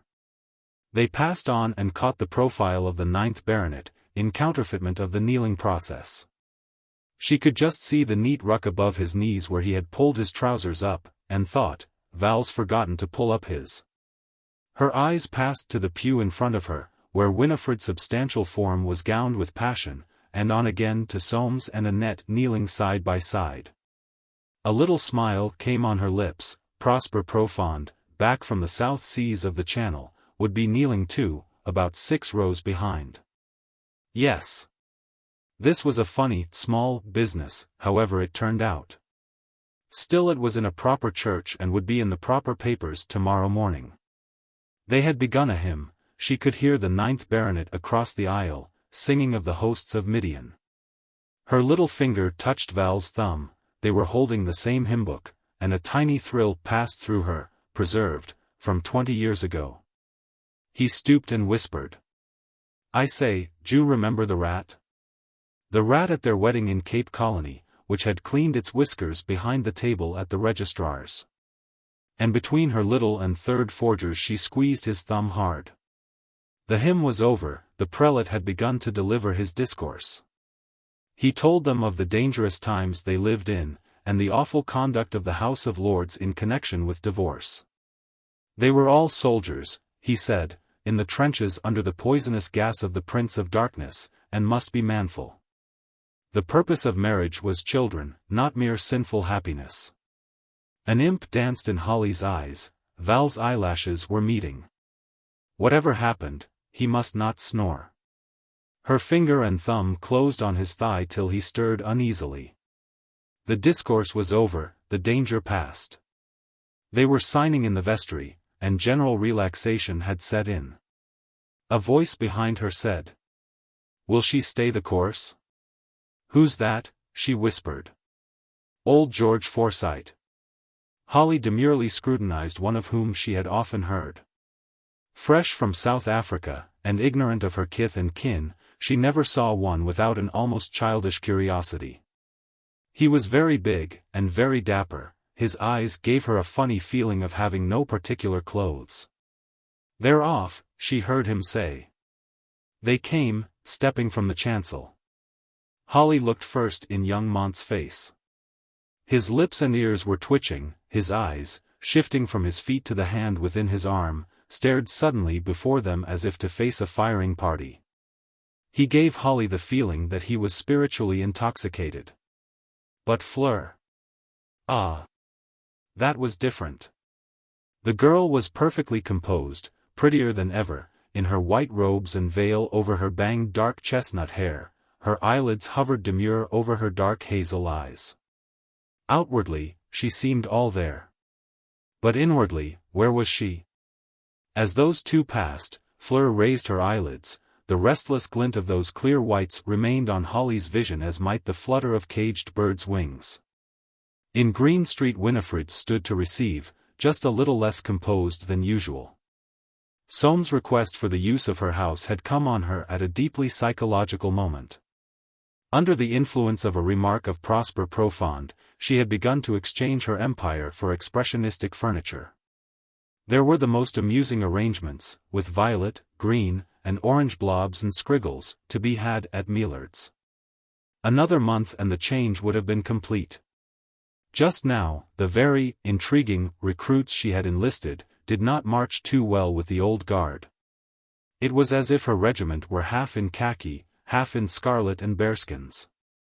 But her strong and comfortable character made the best of it in a drawing-room which typified, perhaps, more perfectly than she imagined, the semi-Bolshevized imperialism of her country. After all, this was a day of merger, and you couldn't have too much of it. Her eyes traveled indulgently among her guests. Soames had gripped the back of a buhl chair. Young Mont was behind that awfully amusing screen, which no one as yet had been able to explain to her. The 9th Baronet had shied violently at a round scarlet table, inlaid under glass with blue Australian buttery's wings, and was clinging to her Louis Quinze cabinet. Francie Forsyte had seized the new mantelboard, finely carved with little purple grotesques on an ebony ground. George, over by the old spinet, was holding a little sky-blue book as if about to enter bets. Prosper Profond was twiddling the knob of the open door, black with peacock-blue panels. And Annette's hands, close by, were grasping her own waist. 2 muscams clung to the balcony among the plants, as if feeling ill. Lady Mont, thin and brave-looking, had taken up her long-handled glasses and was gazing at the central light shade, of ivory and orange dashed with deep magenta, as if the heavens had opened. Everybody, in fact, seemed holding on to something. Only Fleur, still in her bridal dress, was detached from all support, flinging her words and glances to left and right. The room was full of the bubble and the squeak of conversation. Nobody could hear anything that anybody said. Which seemed of little consequence, since no one waited for anything so slow as an answer. Modern conversation seemed to Winifred so different from the days of her prime, when a drawl was all the vogue. Still it was amusing, which, of course, was all that mattered. Even the Forsytes were talking with extreme rapidity, Fleur and Christopher, and Imogen, and young Nicholas's youngest, Patrick. Soames, of course, was silent. But George, by the spinet, kept up a running commentary, and Francie, by her mantel-shelf. Winifred drew nearer to the 9th Baronet. He seemed to promise a certain repose. His nose was fine and drooped a little, his grey moustaches too, and she said, drawling through her smile, "It's rather nice, isn't it?" His reply shot out of his smile like a snipped bread pellet. "D'you remember, in Fraser, the tribe that buries the bride up to the waist?" He spoke as fast as anybody. He had dark lively little eyes, too, all crinkled round like a Catholic priest's. Winifred felt suddenly he might say things she would regret.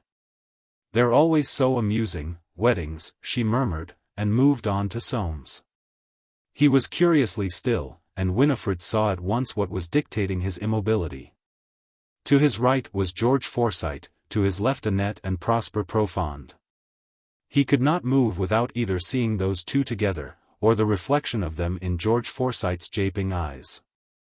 He was quite right not to be taking notice. "They say Timothy's sinking," he said glumly.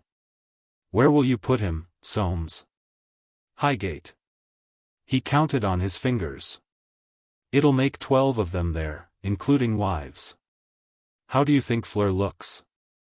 Remarkably well. Soames nodded. He had never seen her look prettier, yet he could not rid himself of the impression that this business was unnatural, remembering still that crushed figure burrowing into the corner of the sofa. From that night to this day he had received from her no confidences.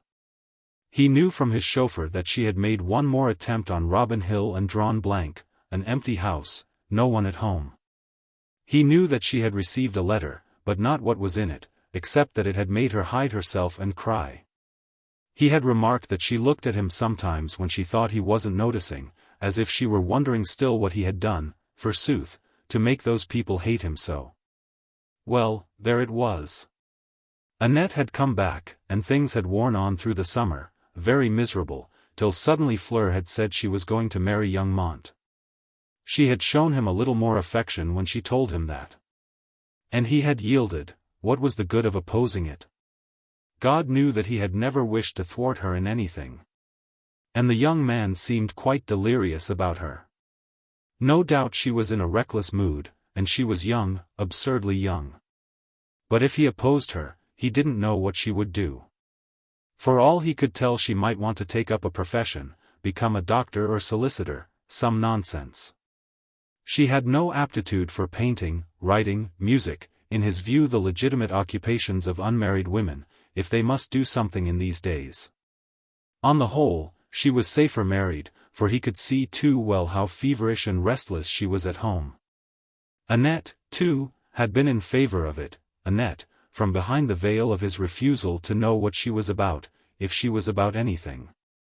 Annette had said, let her marry this young man. He is a nice boy, not so highty-flighty as he seems. Where she got her expressions, he didn't know, but her opinion soothed his doubts. His wife, whatever her conduct, had clear eyes and an almost depressing amount of common sense. He had settled 50,000 on Fleur, taking care that there was no cross-settlement in case it didn't turn out well. Could it turn out well? She had not got over that other boy, he knew. They were to go to Spain for the honeymoon. He would be even lonelier when she was gone. But later, perhaps, she would forget, and turn to him again. Winifred's voice broke on his reverie. Why? Of all wonders, June. There, in a jibba, what things she wore, with her hair straying from under a fillet, Soames saw his cousin, and Fleur going forward to greet her. The two passed from their view out onto the stairway. Really, said Winifred, she does the most impossible things. Fancy her coming. What made you ask her? Muttered Soames. Because I thought she wouldn't accept, of course. Winifred had forgotten that behind conduct lies the main trend of character. Or, in other words, omitted to remember that Fleur was now a lame duck. On receiving her invitation, June had first thought, I wouldn't go near them for the world. And then, one morning, had awakened from a dream of Fleur waving to her from a boat with a wild unhappy gesture. And she had changed her mind. When Fleur came forward and said to her, do come up while I'm changing my dress, she had followed up the stairs. The girl led the way into Imogen's old bedroom, set ready for her toilet. June sat down on the bed, thin and upright, like a little spirit in the sere and yellow. Fleur locked the door. The girl stood before her divested of her wedding dress. What a pretty thing she was. I suppose you think me a fool, she said, with quivering lips, when it was to have been John. But what does it matter? Michael wants me, and I don't care. It'll get me away from home. Diving her hand into the frills on her breast, she brought out a letter. John wrote me this. June read, Lake Okanagan, British Columbia. I'm not coming back to England. Bless you always. John. She's made safe, you see, said Fleur. June handed back the letter. That's not fair to Irene, she said, she always told John he could do as he wished. Fleur smiled bitterly. Tell me, didn't she spoil your life too? June looked up. Nobody can spoil a life, my dear. That's nonsense. Things happen, but we bob up. With a sort of terror she saw the girl sink on her knees and bury her face in the gibba. A strangled sob mounted to June's ears. "It's all right," she murmured, "don't. There. But the point of the girl's chin was pressed ever closer into her thigh, and the sound was dreadful of her sobbing. Well. It had to come. She would feel better afterward. June stroked the short hair of that shapely head, and all the scattered mother sense in her focused itself and passed through the tips of her fingers into the girl's brain. "Don't sit down under it, my dear," she said at last. "We can't control life, but we can fight it. Make the best of things. I've had to. I held on, like you, and I cried, as you're crying now. And look at me." Fleur raised her head, a sob merged suddenly into a little choked laugh. In truth it was a thin and rather wild and wasted spirit she was looking at, but it had brave eyes. "All right," she said. "I'm sorry. I shall forget him, I suppose, if I fly fast and far enough." And, scrambling to her feet, she went over to the washstand. June watched her removing with cold water the traces of emotion. Save for a little becoming pinkness there was nothing left when she stood before the mirror. June got off the bed and took a pincushion in her hand. To put 2 pins into the wrong places was all the vent she found for sympathy. "Give me a kiss," she said when Fleur was ready, and dug her chin into the girl's warm cheek. "I want a whiff," said Fleur, "don't wait." June left her, sitting on the bed with a cigarette between her lips and her eyes half closed, and went downstairs. In the doorway of the drawing-room stood Soames as if unquiet at his daughter's tardiness. June tossed her head and passed down on to the half-landing. Her cousin Francie was standing there. "Look," said June, pointing with her chin at Soames. "That man's fatal." "How do you mean?" said Francie, "fatal?" June did not answer her. "I shan't wait to see them off," she said. "Goodbye." "Goodbye," said Francie, and her eyes, of a Celtic grey, goggled. That old feud. Really, it was quite romantic. Soames, moving to the well of the staircase, saw June go, and drew a breath of satisfaction. Why didn't Fleur come? They would miss their train. That train would bear her away from him, yet he could not help fidgeting at the thought that they would lose it. And then she did come, running down in her tan-colored frock and black velvet cap, and passed him into the drawing-room. He saw her kiss her mother, her aunt, Val's wife, Imogen, and then come forth, quick and pretty as ever. How would she treat him at this last moment of her girlhood? He couldn't hope for much. Her lips pressed the middle of his cheek. "Daddy," she said, and was past and gone. Daddy. She hadn't called him that for years. He drew a long breath and followed slowly down. There was all the folly with that confetti stuff and the rest of it to go through with yet. But he would like just to catch her smile, if she leaned out, though they would hit her in the eye with the shoe, if they didn't take care. Young Mont's voice said fervently in his ear. "Goodbye, sir, and thank you. I'm so fearfully bucked." "Goodbye," he said, "don't miss your train." He stood on the bottom step but 3, whence he could see above the heads, the silly hats and heads. They were in the car now, and there was that stuff, showering, and there went the shoe. A flood of something welled up in Soames, and, he didn't know, he couldn't see. Chapter 11. The last of the old Forsytes. When they came to prepare that terrific symbol, Timothy Forsyte, the one pure individualist left. The only man who hadn't heard of the Great War, they found him wonderful, not even death had undermined his soundness.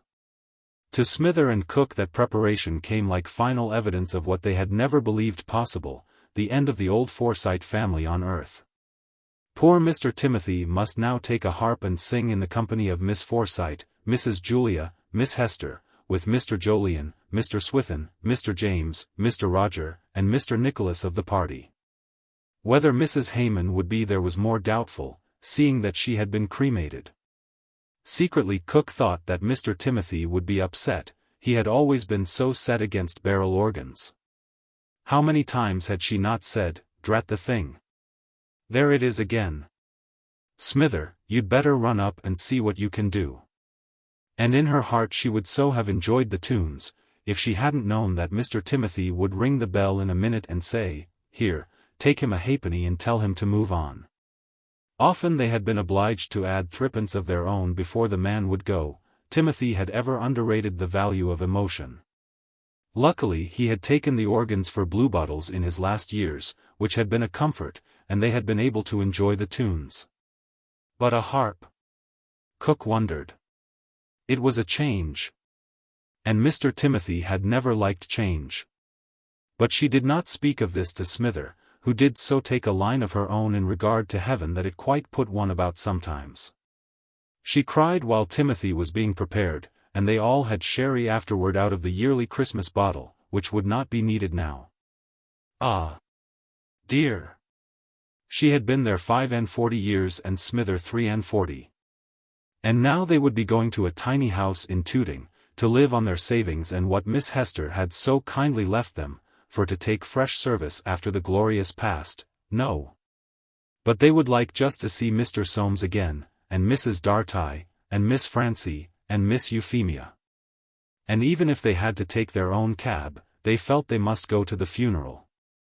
For 6 years Mr. Timothy had been their baby, getting younger and younger every day, till at last he had been too young to live. They spent the regulation hours of waiting in polishing and dusting, in catching the one mouse left, and asphyxiating the last beetle so as to leave it nice. Discussing with each other what they would buy at the sale. Miss N's workbox, Miss Julie's, that is Mrs. Julia's, seaweed album, the fire screen Miss Hester had creweled, and Mr. Timothy's hair, little golden curls, glued into a black frame. Oh! They must have those, only the price of things had gone up so. It fell to Soames to issue invitations for the funeral. He had them drawn up by Gradman in his office, only blood relations, and no flowers. 6 carriages were ordered. The will would be read afterward at the house. He arrived at 11 o'clock to see that all was ready. At 1:15 old Gradman came in black gloves and crape on his hat. He and Soames stood in the drawing-room waiting. At 11:30 the carriages drew up in a long row. But no one else appeared. Gradman said, "It surprises me, Mr. Soames. I posted them myself." "I don't know," said Soames. He'd lost touch with the family. Soames had often noticed in old days how much more neighborly his family were to the dead than to the living. But, now, the way they had flocked to Fleur's wedding and abstained from Timothy's funeral, seemed to show some vital change. There might, of course, be another reason. For Soames felt that if he had not known the contents of Timothy's will, he might have stayed away himself through delicacy. Timothy had left a lot of money, with nobody in particular to leave it to. They mightn't like to seem to expect something. At 12 o'clock the procession left the door, Timothy alone in the first carriage under glass. Then Soames alone, then Gradman alone. Then Cook and Smither together. They started at a walk, but were soon trotting under a bright sky. At the entrance to Highgate Cemetery they were delayed by service in the chapel. Soames would have liked to stay outside in the sunshine. He didn't believe a word of it. On the other hand, it was a form of insurance which could not safely be neglected, in case there might be something in it after all. They walked up 2 and 2, he and Gradman, Cook and Smither, to the family vault. It was not very distinguished for the funeral of the last old Forsyte. He took Gradman into his carriage on the way back to the Bayswater Road with a certain glow in his heart. He had a surprise in pickle for the old chap who had served the Forsytes 54 years, a treat that was entirely his doing. How well he remembered saying to Timothy the day after Aunt Hester's funeral, "Well, Uncle Timothy, there's Gradman. He's taken a lot of trouble for the family. What do you say to leaving him 5,000, and his surprise, seeing the difficulty there had been in getting Timothy to leave anything, when Timothy had nodded. And now the old chap would be as pleased as Punch, for Mrs. Gradman, he knew, had a weak heart, and their son had lost a leg in the war. It was extraordinarily gratifying to Soames to have left him £5,000 of Timothy's money. They sat down together in the little drawing-room, whose walls, like a vision of heaven, were sky-blue and gold with every picture frame unnaturally bright. And every speck of dust removed from every piece of furniture, to read that little masterpiece, The Will of Timothy. With his back to the light in Aunt Hester's chair, Soames faced Gradman with his face to the light, on Aunt N's sofa. And, crossing his legs, began. This is the last will and testament of me, Timothy Forsyte of the Bower Bayswater Road. London, I appoint my nephew Soames Forsyte of the Shelter Maple Durham and Thomas Gradman of 159 Folly Road Highgate, hereinafter called my trustees, to be the trustees and executors of this my will. To the said Soames Forsyte I leave the sum of £1,000 free of legacy duty, and to the said Thomas Gradman I leave the sum of £5,000 free of legacy duty. Soames paused. Old Gradman was leaning forward, convulsively gripping a stout black knee with each of his thick hands. His mouth had fallen open so that the gold fillings of 3 teeth gleamed.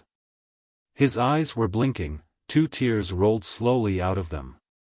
Soames read hastily on. All the rest of my property of whatsoever description I bequeath to my trustees upon trust to convert and hold the same upon the following trusts, namely, to pay thereout all my debts funeral, expenses and outgoings of any kind in connection with my will, and to hold the residue thereof in trust for that male lineal descendant of my father Jolyon Forsyte by his marriage with Anne Pierce, who, after the decease of all lineal descendants whether male or female of my said father by his said marriage in being at the time of my death shall last attain the age of 21 years absolutely, it being my desire at my property shall be nursed to the extreme limit permitted by the laws of England for the benefit of such male lineal descendant as aforesaid. Soames read the investment and attestation clauses, and, ceasing, looked at Gradman. The old fellow was wiping his brow with a large handkerchief, whose brilliant color supplied a sudden festive tinge to the proceedings. "My word, Mr. Soames," he said, and it was clear that the lawyer in him had utterly wiped out the man. "My word. Why, there are 2 babies now, and some quite young children. If one of them lives to be 80, it's not a great age, and add 21, that's 100 years. And Mr. Timothy worth £150,000 net if he's worth a penny. Compound interest at 5% doubles you in 14 years. In 14 years 300,000, 600,000 in 28, 1,200,000 in 42, 2,400,000 in 56, 4,800,000 in 70, 9,600,000 in 84, why, in 100 years it'll be 20 million. And we shan't live to use it. It is a will." Soames said dryly, "Anything may happen. The state might take the lot, they're capable of anything in these days." "And carry 5, said Gradman to himself. "I forgot, Mr. Timothy's in consols, we shan't get more than 2% with this income tax. To be on the safe side, say 8 millions. Still, that's a pretty penny." Soames rose and handed him the will.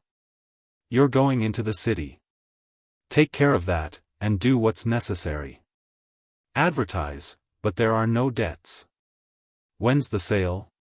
"Tuesday week," said Gradman. "Life or lives in Bein and 21 years afterward, it's a long way off. But I'm glad he's left it in the family."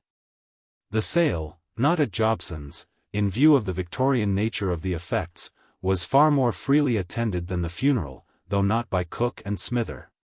For Soames had taken it on himself to give them their heart's desires. Winifred was present, Euphemia, and Francie, and Eustace had come in his car. The miniatures, Barbizons, and J.R. drawings had been bought in by Soames. And relics of no marketable value were set aside in an off-room for members of the family who cared to have mementos. These were the only restrictions upon bidding, characterized by an almost tragic languor. Not one piece of furniture, no picture or porcelain figure appealed to modern taste. The hummingbirds had fallen like autumn leaves when taken from where they had not hummed for 60 years. It was painful to Soames to see the chairs his aunts had sat on, the little grand piano they had practically never played, the books whose outsides they had gazed at, the china they had dusted, the curtains they had drawn, the hearthrug which had warmed their feet. Above all, the beds they had lain and died in, sold to little dealers, and the housewives of Fulham. And yet, what could one do? Buy them and stick them in a lumber room? No. They had to go the way of all flesh and furniture, and be worn out. But when they put up Aunt Anne's sofa and were going to knock it down for 30 shillings, he cried out, suddenly, £5. The sensation was considerable, and the sofa his. When that little sale was over in the fusty sale-room, and those Victorian ashes scattered, he went out into the misty October sunshine feeling as if coziness had died out of the world. And the board to let was up, indeed. Revolutions on the horizon, Fleur in Spain, no comfort in a net, no Timothy's on the Bayswater Road. In the irritable desolation of his soul he went into the Guppener Gallery. That chap Jolyon's watercolors were on view there. He went in to look down his nose at them, it might give him some faint satisfaction. The news had trickled through from June to Val's wife, from her to Val, from Val to his mother, from her to Soames, that the house, the fatal house at Robin Hill, was for sale.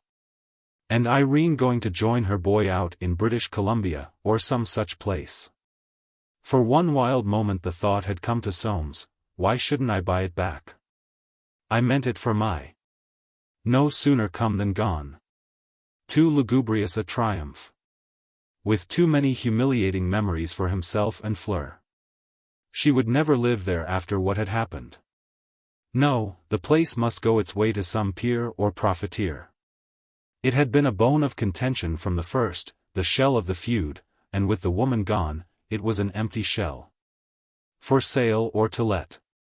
With his mind's eye he could see that board raised high above the ivied wall which he had built. He passed through the first of the 2 rooms in the gallery. There was certainly a body of work.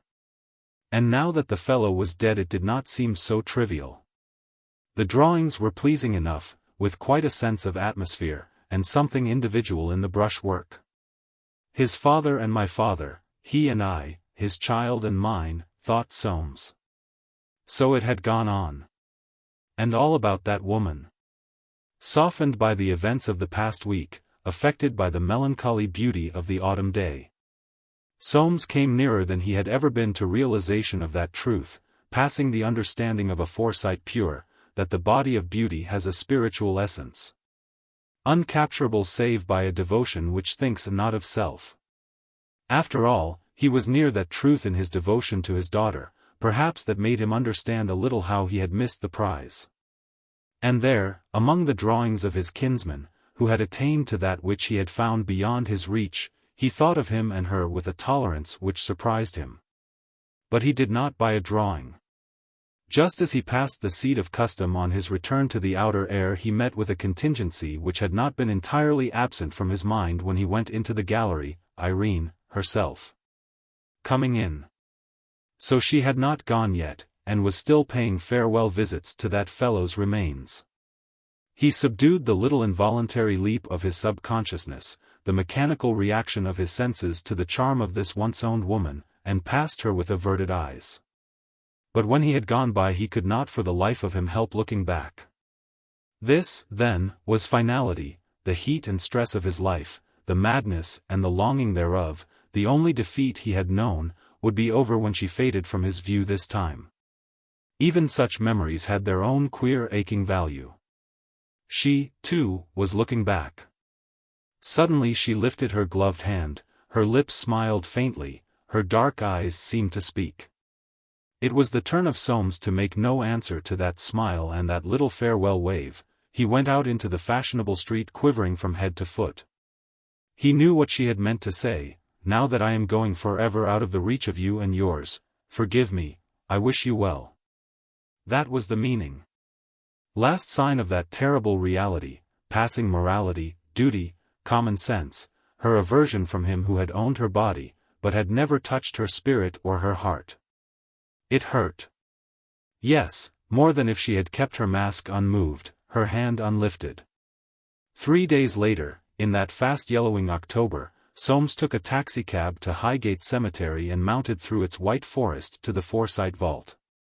Close to the cedar, above catacombs and columbaria, tall, ugly, and individual, it looked like an apex of the competitive system. He could remember a discussion wherein Swithin had advocated the addition to its face of the pheasant proper. The proposal had been rejected in favor of a wreath in stone, above the stark words, "The Family Vault of Jolyon Forsyte, 1850. It was in good order. All trace of the recent interment had been removed, and its sober grey gloomed reposefully in the sunshine. The whole family lay there now, except old Jolyon's wife, who had gone back under a contract to her own family vault in Suffolk, old Jolyon himself lying at Robin Hill. And Susan Hayman, cremated so that none knew where she might be. Soames gazed at it with satisfaction, massive, needing little attention. And this was important, for he was well aware that no one would attend to it when he himself was gone, and he would have to be looking out for lodgings soon. He might have 20 years before him, but one never knew. 20 years without an aunt or uncle, with a wife of whom one had better not know anything, with a daughter gone from home. His mood inclined to melancholy and retrospection. This cemetery was full, they said, of people with extraordinary names, buried in extraordinary taste. Still, they had a fine view up here, right over London. Annette had once given him a story to read by that Frenchman, Maupassant, most lugubrious concern, where all the skeletons emerged from their graves one night. And all the pious inscriptions on the stones were altered to descriptions of their sins. Not a true story at all. He didn't know about the French, but there was not much real harm in English people except their teeth and their taste, which was certainly deplorable. The Family Vault of Jolyon Forsyte, 1850. A lot of people had been buried here since then, a lot of English life crumbled to mold and dust. The boom of an airplane passing under the gold-tinted clouds caused him to lift his eyes. The deuce of a lot of expansion had gone on. But it all came back to a cemetery, to a name and a date on a tomb. And he thought with a curious pride that he and his family had done little or nothing to help this feverish expansion. Good solid middlemen, they had gone to work with dignity to manage and possess. Superior Dosset, indeed, had built in a dreadful, and Jolyon painted in a doubtful, period.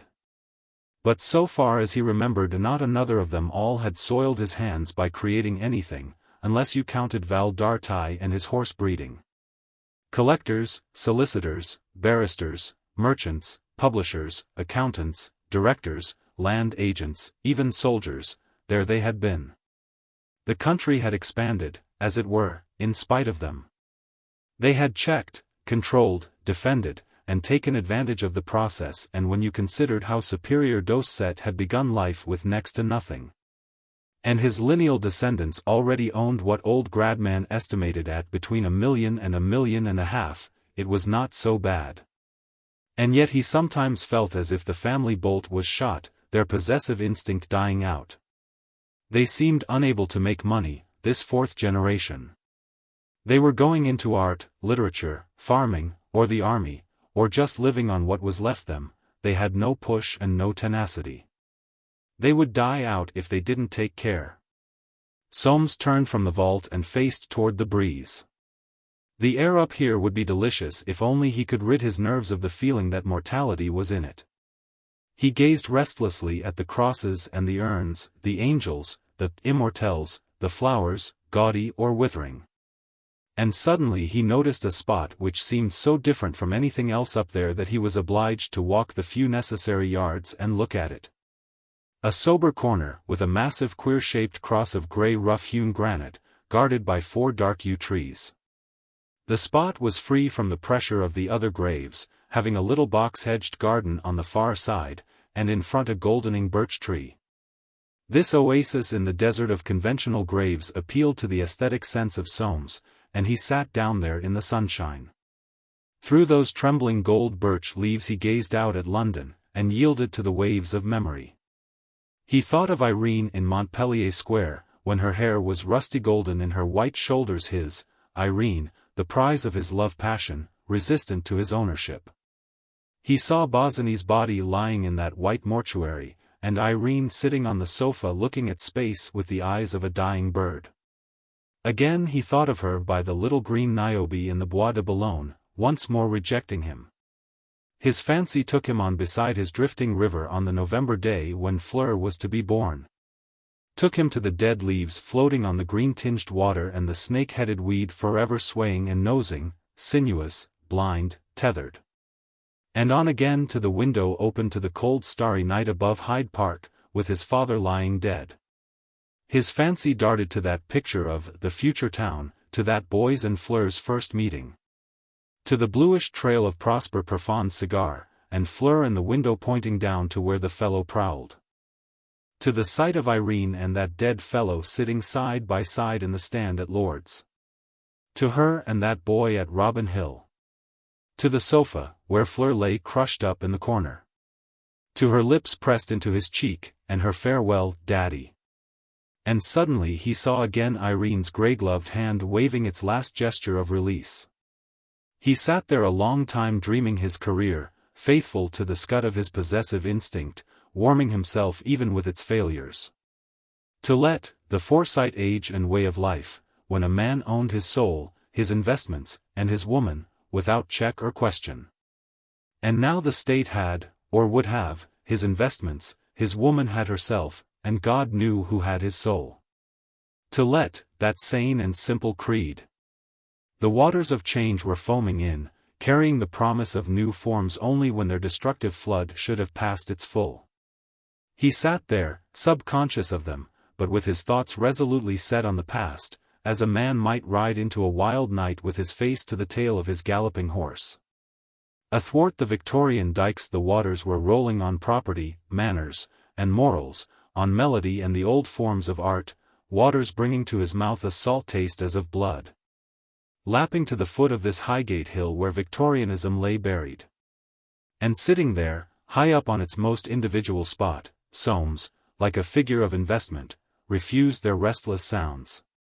Instinctively he would not fight them, there was in him too much primeval wisdom, of man the possessive animal. They would quiet down when they had fulfilled their tidal fever of dispossessing and destroying. When the creations and the properties of others were sufficiently broken and defected, they would lapse and ebb. And fresh forms would rise based on an instinct older than the fever of change, the instinct of home. Je m'en fiche, said Prosper Profond. Soames did not say Je m'en fiche, it was French, and the fellow was a thorn in his side, but deep down he knew that change was only the interval of death between two forms of life. Destruction necessary to make room for fresher property. What though the board was up, and coziness to let, someone would come along and take it again some day. And only one thing really troubled him, sitting there, the melancholy craving in his heart, because the sun was like enchantment on his face and on the clouds and on the golden birch leaves. And the wind's rustle was so gentle, and the yew tree green so dark, and the sickle of a moon pale in the sky. He might wish and never get it, the beauty and the loving in the world.